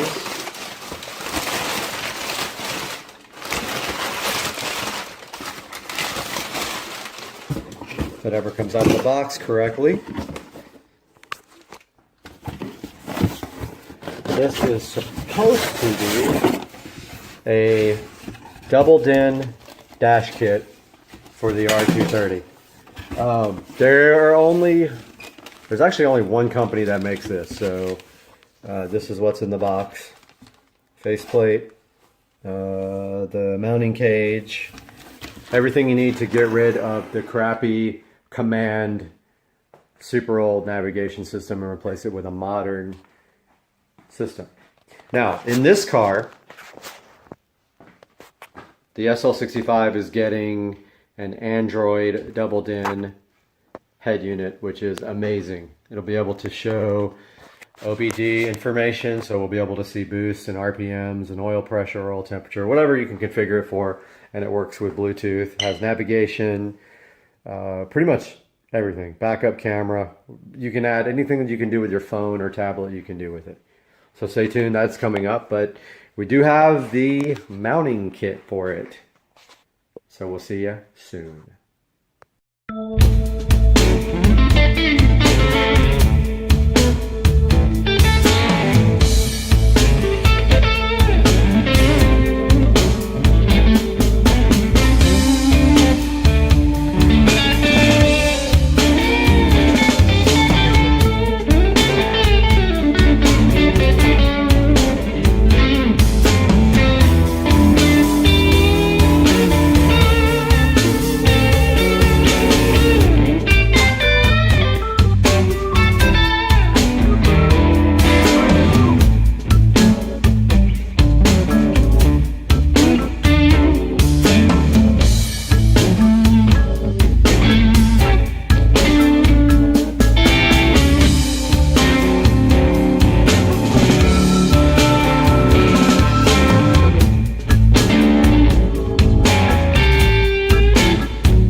What's up, everybody? Supercar Street Racing with a little update. I wasn't able to get a lot of video of the wheels being done, but take a look at the black, satin black powder coated wheels. And is my camera dirty? Satin black powder coated wheels, new brake rotors, and powder coated calipers. That's the rear. And that's the front in satin black. Calipers are powder coated red. Out here we've got the DEI high temp paint.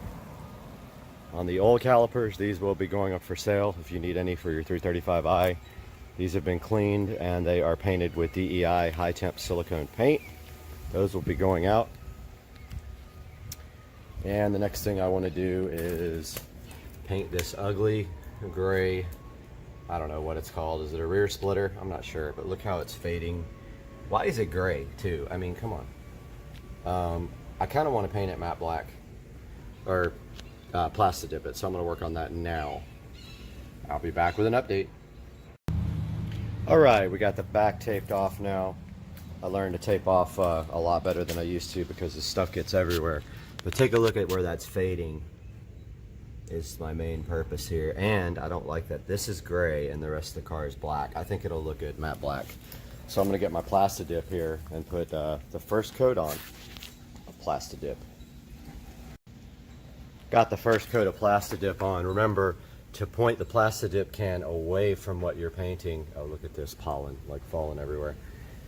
Point the plastic dip can away from what you're painting to clear the nozzle out and put a very light coat on for the first coat. Wait 10 minutes and then do a second coat. We'll be back for that. Here is the stock brake calipers with the DEI high temp coating. I'm going to let that cure for maybe 30 more minutes before I flip everything over and do the sides that I couldn't get here. I don't have any really way to hang these things up to paint them. But this is matte black, which looks pretty cool. I think that's enough of a coating on the top, but we'll be back with an update. Alright, it's been about 10 minutes. I went ahead and polished the windows, but that's a good look at the first coat. You see it's a very light coat. So again, shake the can up good, make sure it's up to temperature. If it's not, put it in some warm water for about 20 minutes. So always spray away. It's going to splatter like after it's been sitting for a little bit, so spray it away to clear the nozzle. Second coat can be a little bit more thick. Make sure you put on uniform coats and get all the areas even underneath. And notice how I'm keeping it a certain distance away. Just keep it about, 6 inches away. You can see already where that was all faded out. That looks much better. So that's the second coat. I'm going to wait 10 minutes and come back and put the third coat. Putting the second coat of the DEI high temp spray on. Just either tape up your rubber parts or just don't spray them directly, like for instance where this rubber boot is. Just try to avoid that part. Spray around it. Don't directly spray it, if that makes any sense at all. Trying to put 3 or 4 coats on this because it just covers a lot better when you do that. But here's a good look at stock calipers completely cleaned, wire brushed and painted with high temp paint.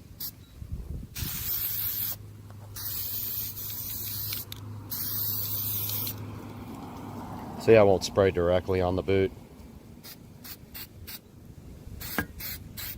Just like light if you're gonna get close to it. It'll make it crack and be stiff.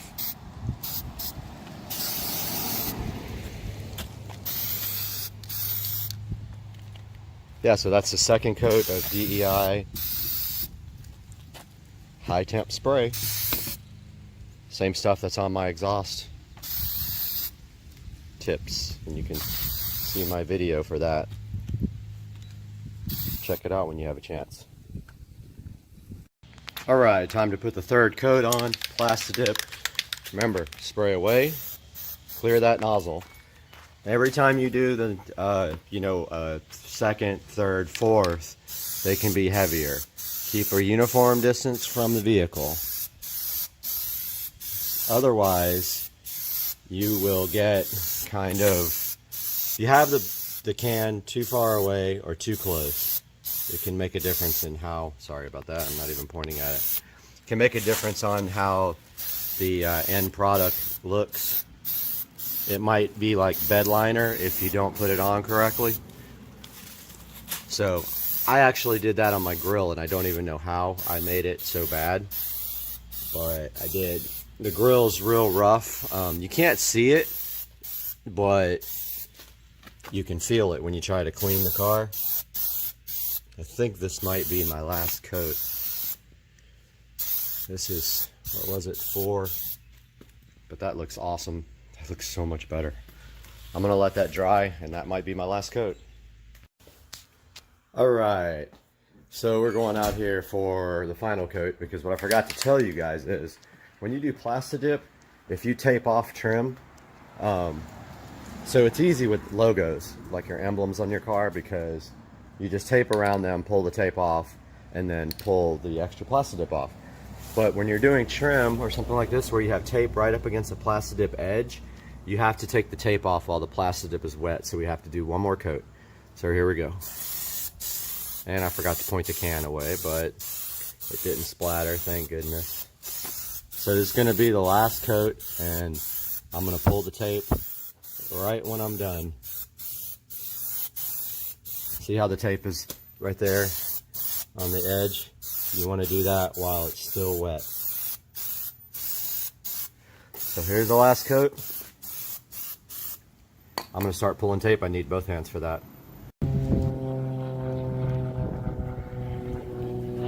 These are all done, good to go. Anybody needs any 335 iStock calipers painted black with high temp coating, let me know. Check this out. This came out absolutely awesome. It looks so good. No more faded paint. Hope you guys enjoyed this video. Make sure you like and subscribe.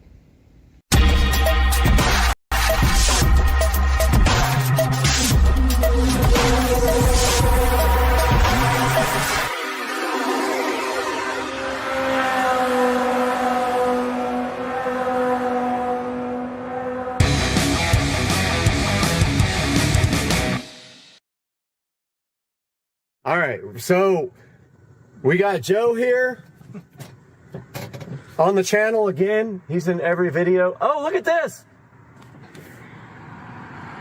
They're definitely turning. No. Okay. All right. So we're gonna roll. There's a truck in this lane, by the way. So whoever gets out first has got to go that way. Yep. All right. So we're gonna go. Speed code 4 versus high test motor versus your controller. Okay. Right? Whatever controller. Yep. All right. So we're gonna do 3. Yep. We'll go on the 3rd honk. Ready? Oh, my horn.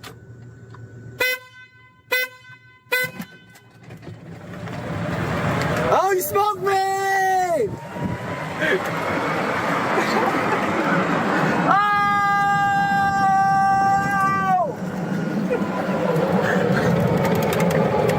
All right, so that was a stock-ish, I think, golf cart, maybe with a speed program, but Joe's gonna get his golf cart, and his, I think, will smoke this one, pretty sure. We got 50 volts. So we're just waiting on Joe to come out here for the races. All right, I have a secret method. I'm gonna brake boost on him. He doesn't even know it.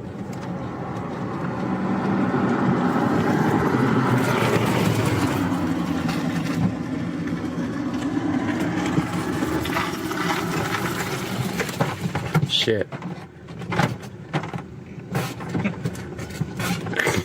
Stage. Ready? Yep. All right, here we go. Shit, I can't.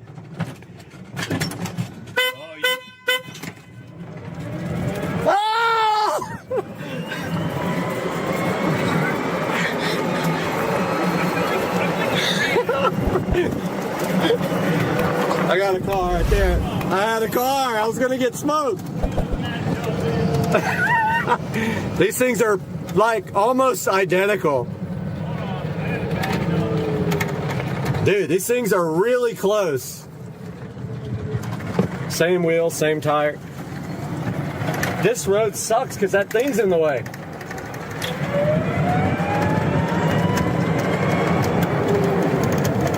So I thought I could brake boost, but you can't hold the brake. No, you can't. It turns off the motor, so you gotta like, you gotta barely put it. Just say when you're ready. All right.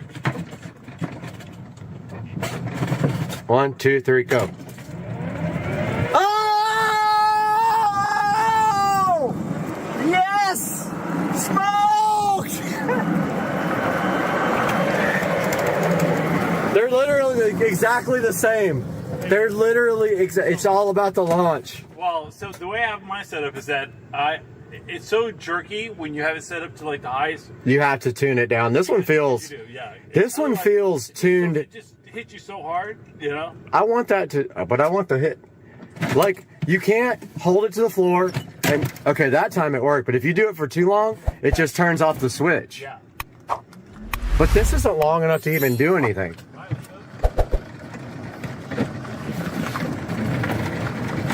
Oh, you want to go out here? All right, so how do you actually brake boost it? Like, It's not. one, you ready? Or street racing. Ready? 1, 2, 3, go. Wait, it did. Oh shit, that was it!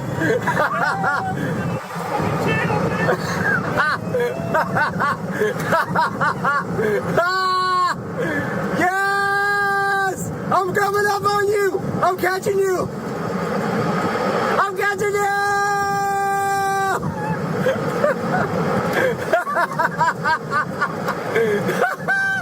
I'm catching! These things are like the same, man.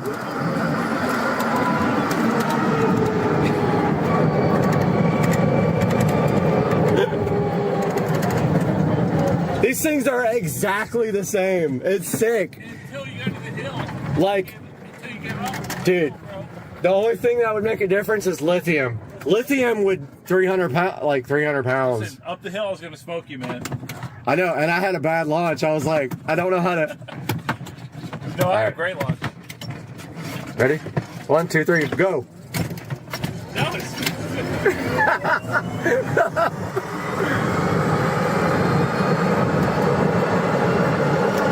I'm coming! I'm coming! I'm coming!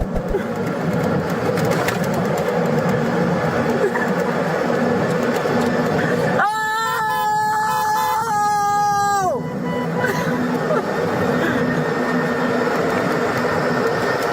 Oh! I'm passing you! I'm passing you!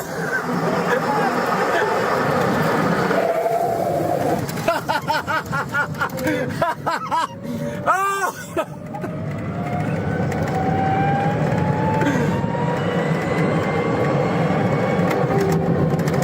Yes!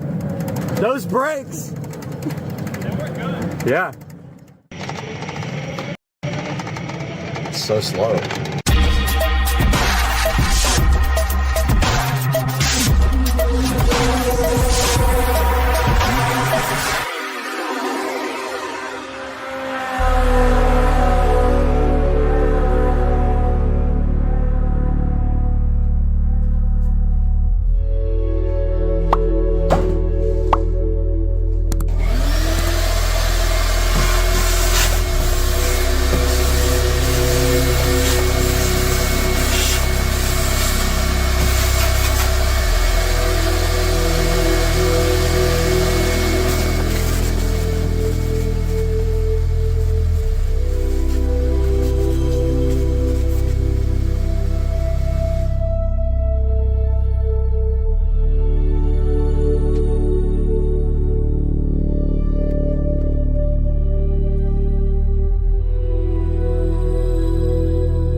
All right, guys, we are at a point now where we are ready to connect the battery to the solenoid and the controller. B plus goes here to this cable right here, which goes to this side of the solenoid, which goes to B plus on the controller. And then B minus goes to the battery. And we are ready to make this connection. I just need to tighten the top of this solenoid up a little bit and then go ahead and make that connection.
All right, we have power to our battery and our display is on. Green light's on, the eco battery. Should be able to access the controller now. All right, we see our controller, our battery is at 13% there on our meter. It's interesting because no power lit up on the USB charger up there, which gets 48 volts. Wonder why that is. Not sure. Okay, now that we have onboard charging, all we do is plug in a regular extension cord to the charging port right here. So I'm going to go ahead and do that. All right, we plugged in our onboard charger and we see that we have charging going on now. And there should be a charge light somewhere on there. I don't see. Oh, there it is.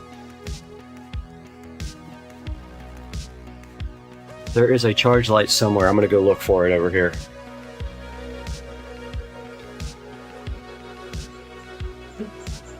All right, we're back out here. We have been troubleshooting the controller. We both have COVID, and so it's okay, we can hang out. But no, we've been troubleshooting. We had a couple wires reversed. We think we got it, and we're ready to start putting the controller back in the cart.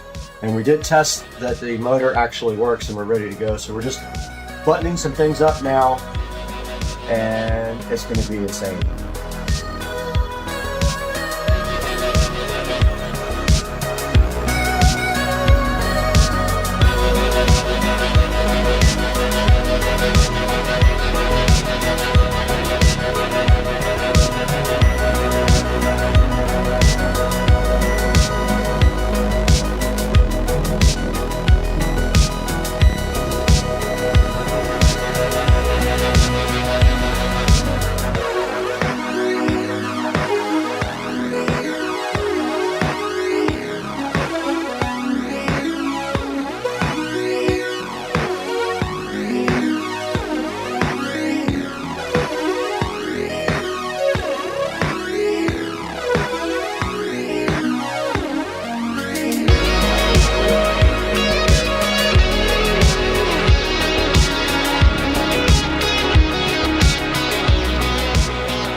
All right, here we go, everyone. Maiden voyage on the 70 volt upgrade. I think this is going to be a little ridiculous. What do you think, Brad? I think this is, from what we just saw, this is literally insane. All right. Check motor temperature. What? Oh, wait, it's on demo. It's on demo. Yeah. How do I? Communications. Okay. So we got to connect to the controller. All right, we're connected. Waiting for forward and reverse switch. We're on. All right. It's a good sign.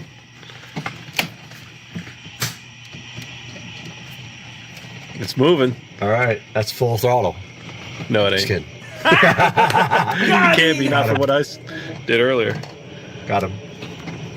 Oh, my lights don't work! Here, I got you. Okay.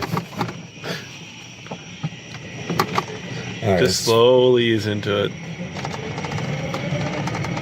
It's so slow. Full throttle.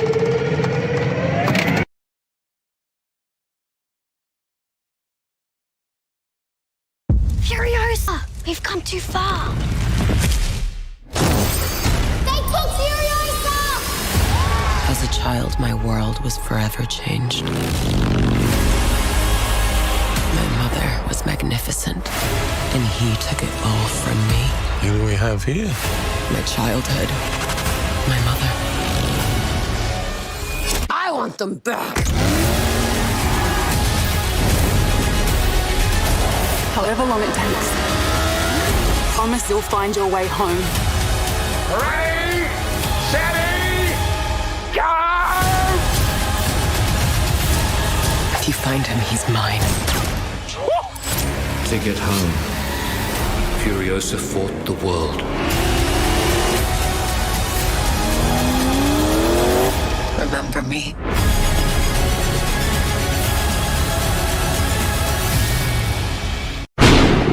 Furiosa had gone too far.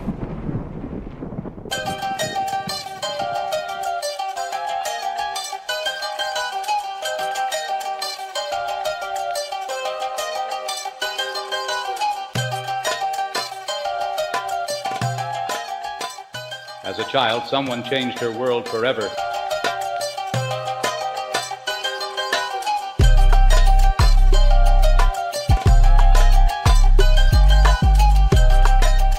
She thought her mother was magnificent. He took it all from her.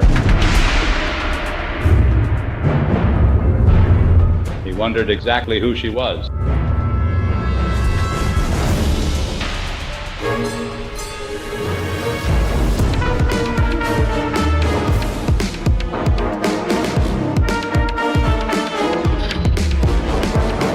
He took her childhood, her mother.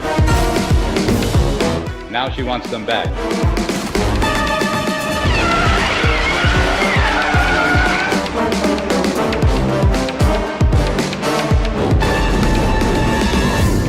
Even if it takes forever. She makes a promise to find her way home.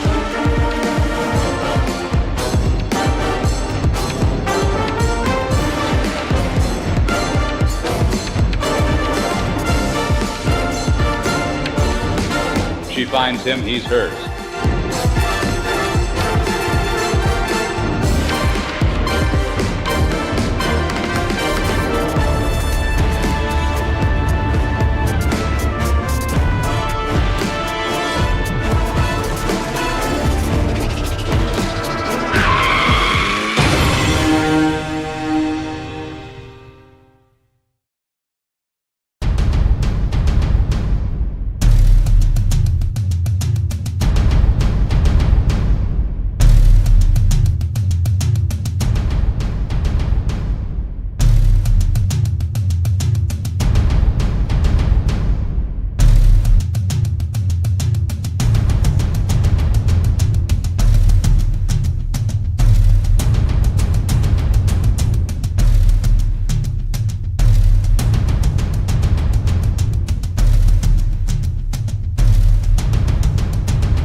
Hey guys, welcome back to Supercar Street Racing. So glad to have you with us today again on a beautiful Sunday.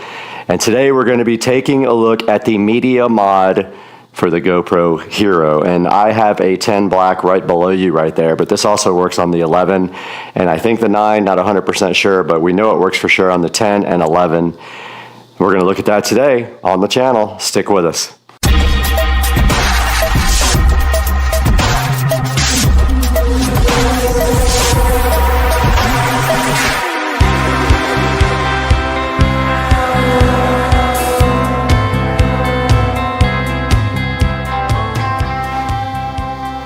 Guys, it is Sunday Fun Day. We're back on Supercar Street Racing today with this media mod for the GoPro Hero 9 Black, Hero 10 Black, and Hero 11 Black. It is water resistant. It has a directional mic, a mic port, HDMI out, and USB-C ports. So you need this if you're going to connect an external mic to your GoPro.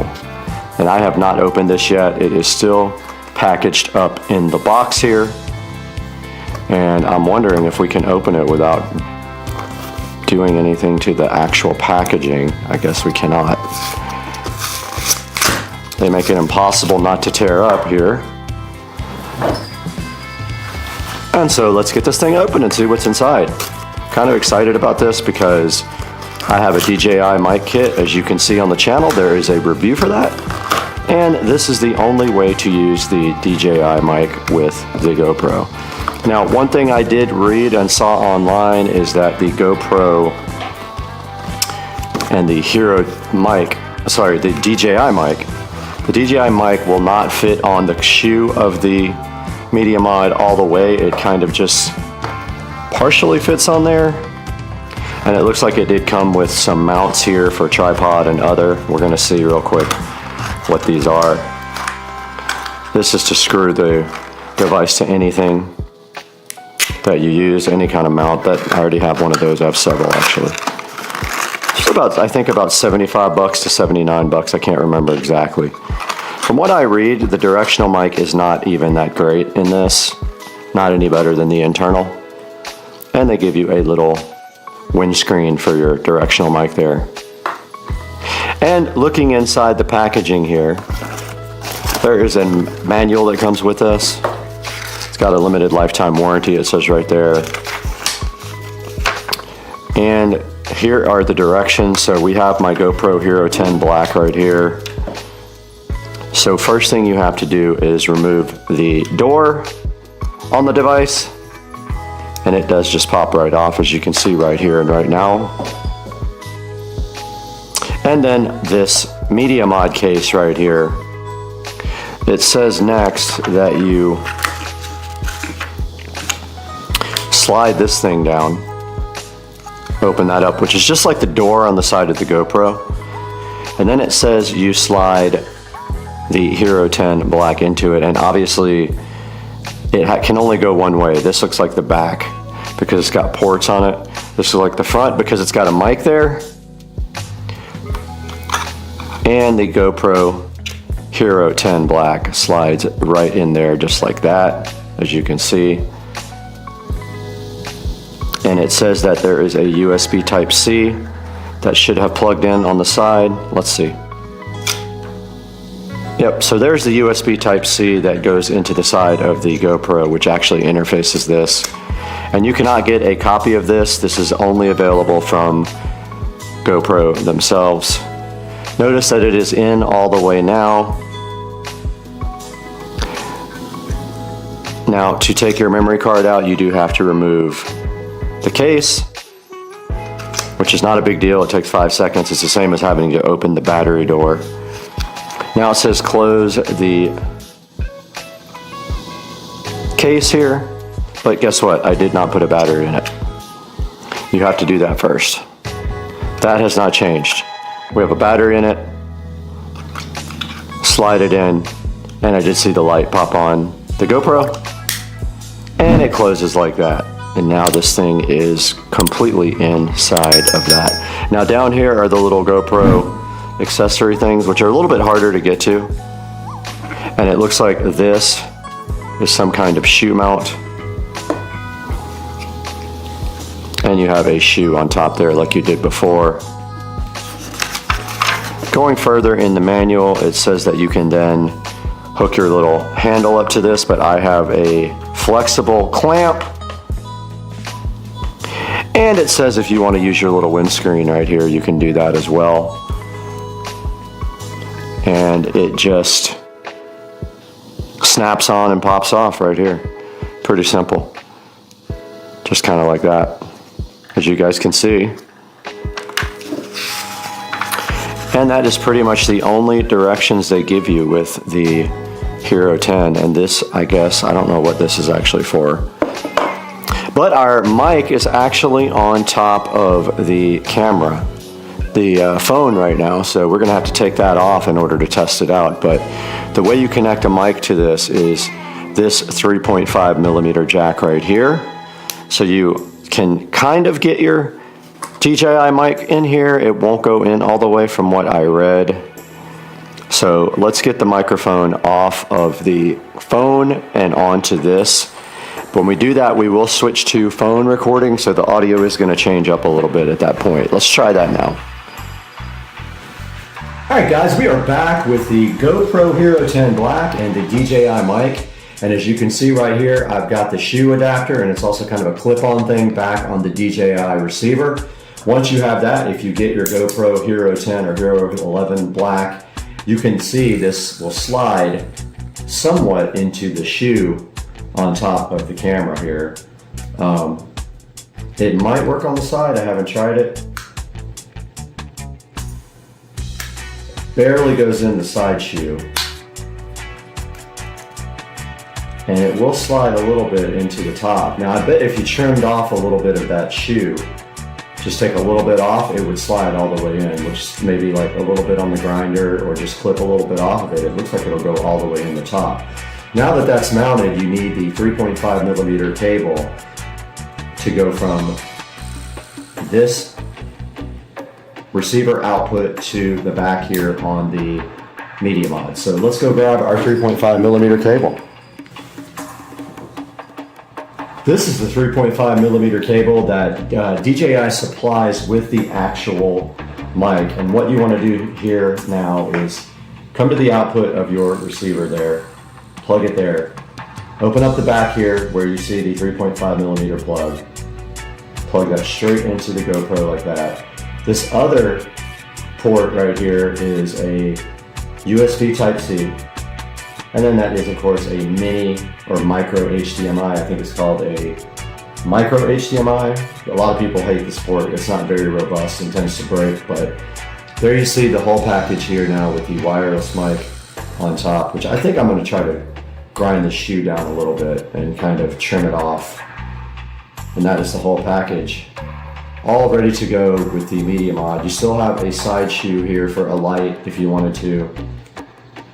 And that is it. So now what we can do is switch over to the GoPro, start recording on the GoPro with our wireless mic, and see if that actually works. All right, we powered on the GoPro and it says Media Mod connected. And the cool thing is I can see my audio down at the bottom from my wireless mic already going. So it wants to update the time from the app, so I'm going to do that now from the phone. But see right there, before that it said Media Mod connected. Okay, we are now recording on the GoPro Hero 10 Black and on the phone at the same time. However, the audio from the Hero 10 Black is using my microphone, I believe. Yep, I just touched the mic and we could see on the back here that we have the level meters from the wireless mic from the DJI mic, and you can see on the front here the level meters on the DJI receiver. So we have successfully set up the Media Mod for the GoPro Hero 10 Black. Now, I don't know exactly what this guy does here. It's some kind of shoe mount as well, but I like to use my Hero mostly on this thing. And so on the bottom of the Hero, there's two little tabs that come up for Hero related accessories. So you just pull those out basically, and they go between these little slots here. You're a slot. And yeah, just like that. And then you put your thingy through it like that and screw it in, and now this thing is ready to go shoot some videos and can be clamped on, and it has this extra clamping force thing if you need to make it actually tighter. But there you go, that is the Hero 10 Black, and with the GoPro Media Mod and the DJI mic fully attached, and now we can go into the Supercar Street Racing Studios and take a look at this online, see what it costs, and see what people are saying about the Media Mod, because a lot of people are unhappy that they have to spend this much money after getting a GoPro just to connect an external mic to it. Doesn't make much sense, but because you can't connect directly to the USB Type-C port on the side like you can to your phone with this phone adapter here with the DJI mic. All right, let's head into the studio now. Today, we are going to be taking a look. Welcome back once again to the beautiful editing studios here at Supercar Street Racing. This studio is capable of editing in 4K, super high resolution, super fast editing machine sitting right down here underneath me. And today we're taking a look at this GoPro Media Mod. Now, what do you need a GoPro Media Mod for? Well, you need it in order to connect an external microphone to your GoPro Hero 9 Black, Hero 10 Black, or Hero 11 of Black. And as you can see right here and right now, looking at this on the screen here, for 79 bucks you do not get the capability built in the GoPro. Now, I know it kind of sucks that you buy a GoPro and you can't do this, but they're making extra money on this guy right here, and you just have to buy it if you want to hook up an external microphone or maybe have an extra place to put a light on. And as you can see, it also has on the back, it doesn't show it here, but it has a port for HDMI as well as a 3.5 inch microphone here. And this guy is $79, and I don't know why it would have a bad review, anything under $5. It just does what it does. The microphone is not that great. It's about the same as the built-in mic, so you're better off, of course, with an external microphone. And we will have a link to this guy right in the description. We really appreciate you guys buying through our affiliate links. It helps the channel out greatly because we don't make any money on the channel. We actually lose money. And so we make $1 or $2 off when you guys buy any Amazon products. You don't have to buy the Media Mod. You can buy anything by clicking through this link, and it helps us out greatly. But back to the GoPro Hero Media Mod. You can only buy this guy through GoPro. Nobody else makes accessories for it, and GoPro would probably sue them if they tried, because they're trying their best to get rich off of this GoPro Media Mod. Now, I did verify after the fact that the receiver for the DJI mic does fit right here in the shoe, as you can see right here on this side. The shoe on the side of it, the GoPro or the DJI receiver fits pretty good in there. It's a little bit tight. Like I said, I might grind some off of it and see if I can get it to fit better. Other than that, no complaints about the Media Mod for the GoPro. Guys, thanks for joining us on Supercar Street Racing. We'll see you guys next time.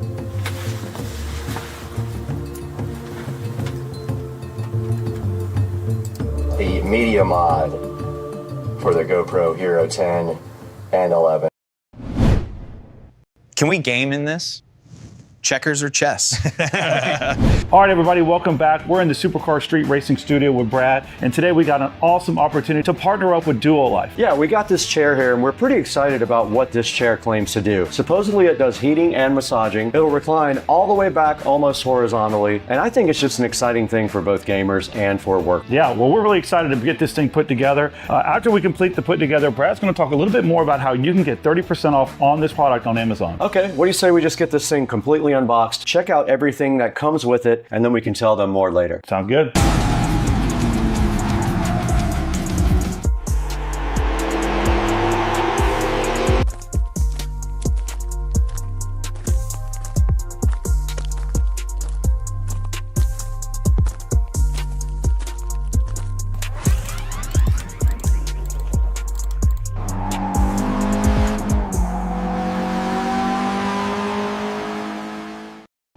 Can we game in this? Yeah, man. Watch Game of Thrones.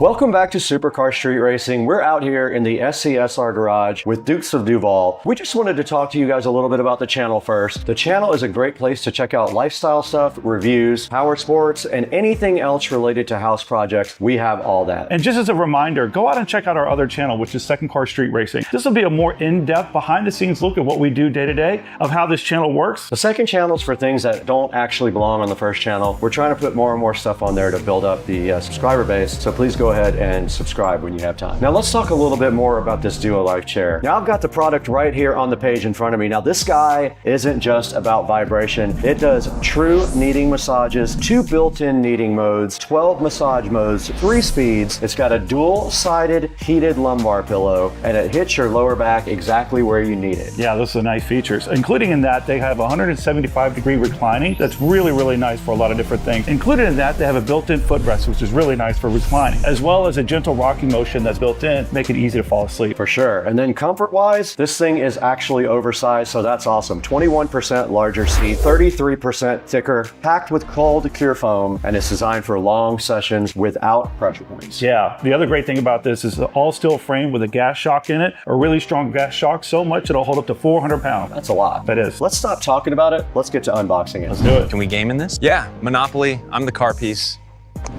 All right, so here we go. Let's get this thing unpacked and see what it's all about. Let's get this thing open because there's supposed to be like 5 things inside of it, and we want to show you guys how good this thing was probably packed up as well. So let's get it open. Here you go.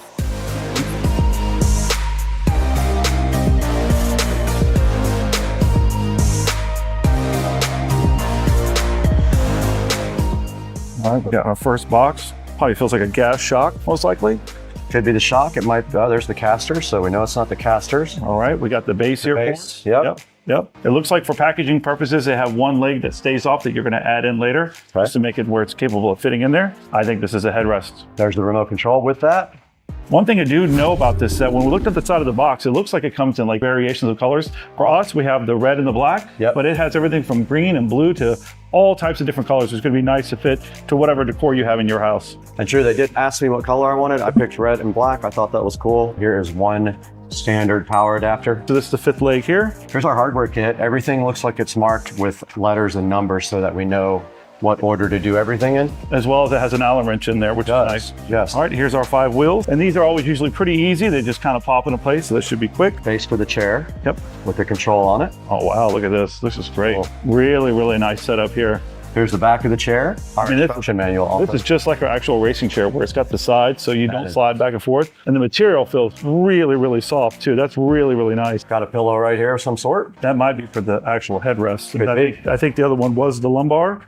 And then of course you have your armrests right here, which are super nice, very cushiony, which is great. And here's the main body of the chair with the footrest, the seat. And there's the footrest that slides up. Oh, wow. Yeah. I think you got one more thing hiding back here. Yep. 2 more things. Armrests, and we are good.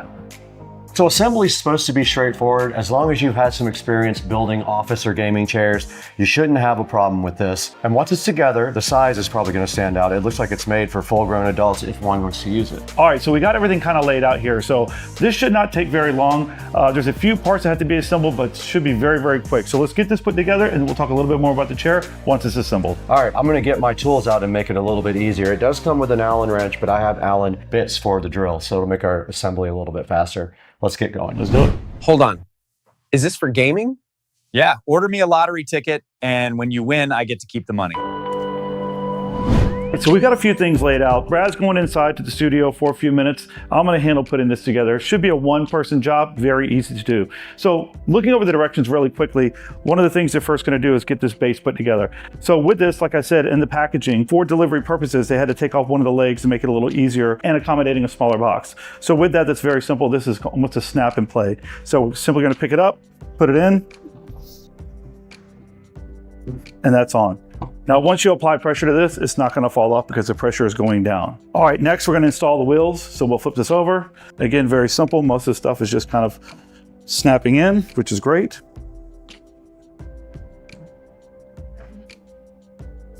And just like that, our base is assembled. All right, next we're going to go ahead and put our shock assembly in. Very simple. Just put the larger end that seats perfectly into the base.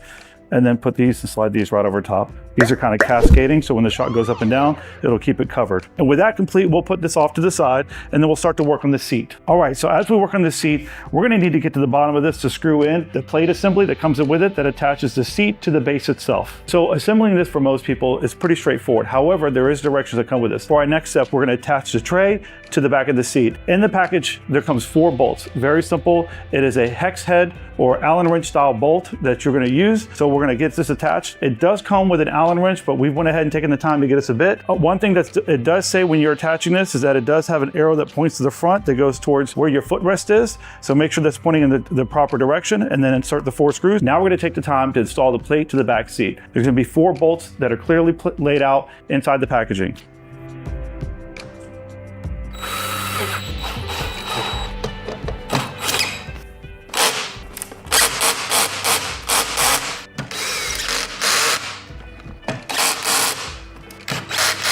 For our next steps, we're going to go ahead and assemble the armrest.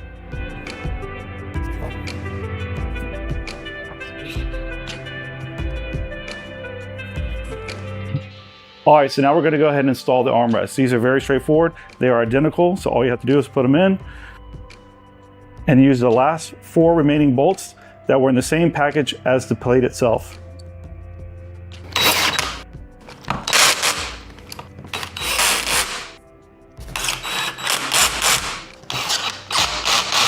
All right, so now that we have the armrest on, what we're gonna work on next is putting the cushions on. All right, so now we're gonna go ahead and install the armrest cushions. In the package, you'll find that there are 4 bolts, all identical.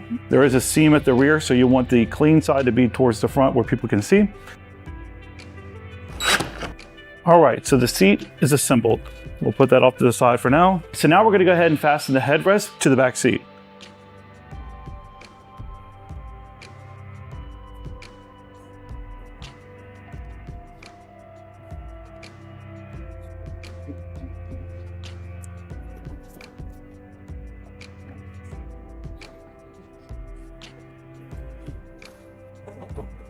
From here, what you're going to be putting on is the bottom of the chair to the base itself. That simply just slides right on, and you push down and it sets in itself. All right, so now we're going to go ahead and put the backrest onto the seat itself. This is pretty straightforward. In the packaging, there are 6 bolts total, 4 big ones, 2 small ones. So we'll slide this down in here, get it in position, and then we'll go ahead and put the 4 big bolts in to start.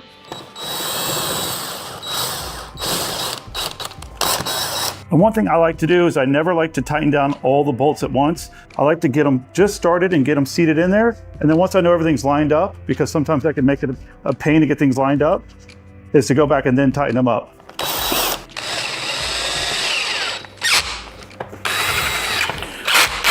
And as a reminder, if you're using a power tool, make sure that you adjust the torque so you don't over tighten these, break a bolt, or do some other type of damage. All right, so the last thing we're gonna do is put these covers on. One thing to note is that they are not identical. One is for the right side and one is for the left side, so make sure you put the correct one on. The left side is more flat. The right side has a little bit of a variation just to allow for some of the other mechanical parts to fit in.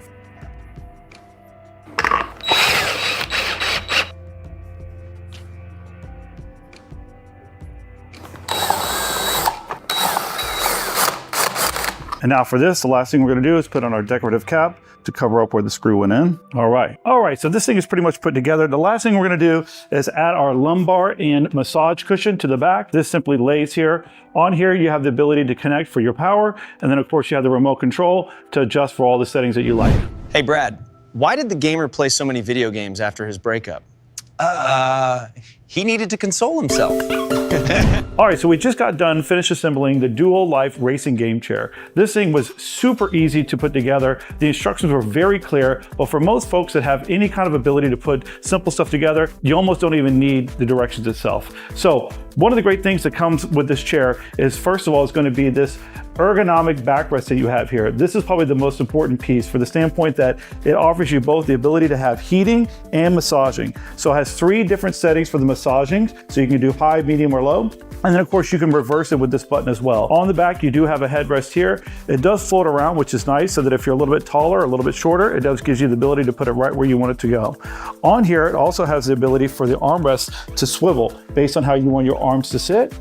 as well as it has the ability for the armrest to go up and down. On the other side here is where you have a couple other options for you. So one of the things that they boast about is the fact that you can go back 175 degrees, which is basically flat. So if you pull this lever up here, it allows you to go all the way back. But I would recommend in doing so, you'll need to make sure you pull your footrest out. The footrest simply pulls out here, floats around, and make sure you do that so that you can have your counterweight for your legs on the other side so you don't tip back. For storage purposes, you just roll this back in and push this forward and you're done. So we'll lift this seat back up. And then the other thing is you have the ability to adjust this to go up and down based on your need by simply pulling this up or sitting on it and pressing it to depress it down. To lock it, you simply slide it back in and it will stay in that position. All right, so to go over a little bit more detail for the control itself, you have the power button here. When it's plugged in, you're gonna need a couple of seconds of depressing that down for it to turn on. On the top here, you have your heat mode. Below there, you're gonna have 3 levels of massaging. There are multiple nodes that are inside here that are massaging your back. So you can have high, medium, or low. And then of course you have the ability to reverse that if you wanna go the other direction with this button here. Yeah, so that wraps up the quick features of this chair. I will tell you, this was one of the easiest assemblies for a chair that I've done. It's really laid out very easy. Everything was aligned perfectly, so there wasn't a lot of like trying to pull things to one side or the other to get things to line up. Everything from the manufacturer came very, very clean. We're gonna shoot this back to Brad in the studio. Hey, Brad. I broke up with my video game console. Now it's my Xbox. Nothing personal, it was just time for a switch. Hey, what's up everybody? You just saw us assemble this Do Life gaming chair. Heating, kneading, and massaging office chair. The thing tilts back 175 degrees. It's got padded adjustable armrest and it can support 400 pounds. Please support the channel and go ahead and order this out of the link in the description. Joe's right here next to me. He helped actually assemble the chair and now this is going to Carter for his gaming office in the garage. Guys, check it out in the description. Go ahead and order one. Let Do Life know that you appreciate the channel and thank you for 256,000 subscribers and our first 1 million view video. We'll talk to you guys later. I'm out of here.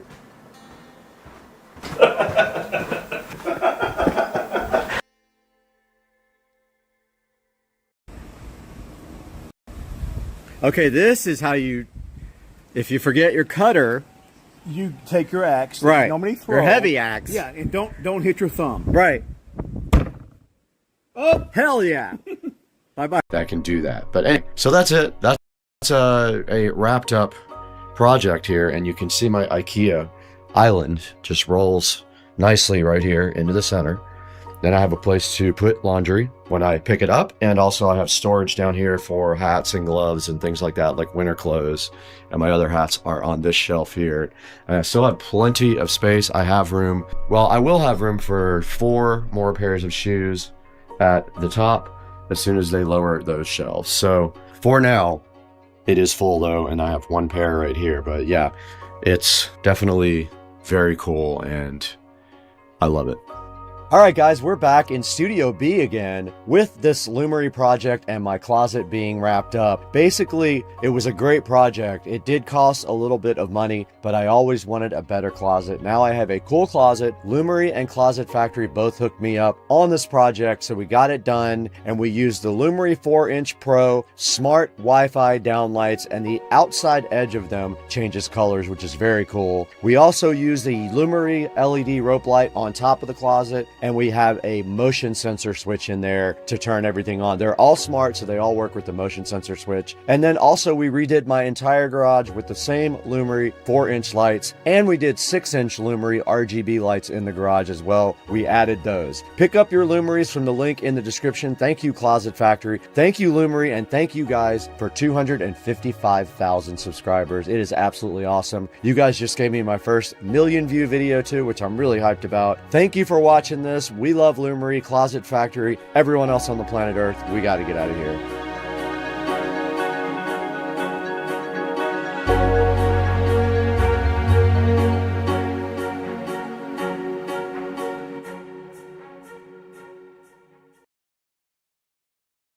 All right, guys, welcome to the channel, and today we have the Scar Audio SDR12 D4 dual voice coil, 4 ohms per voice coil subwoofer. It handles 800 watts RMS, is what it says. Big ferrite magnet. It's got 2 voice coils rated at 4 ohms each, and the plan is to parallel them to get a 2 ohm load. and it is a 32, what does that say, 368 frequency response, can't read it. But yeah, I've got that there, I've got the enclosure down here. So the mini plan today is to unbox this guy and then mount it in the enclosure so you guys can see the Scar Audio unboxing.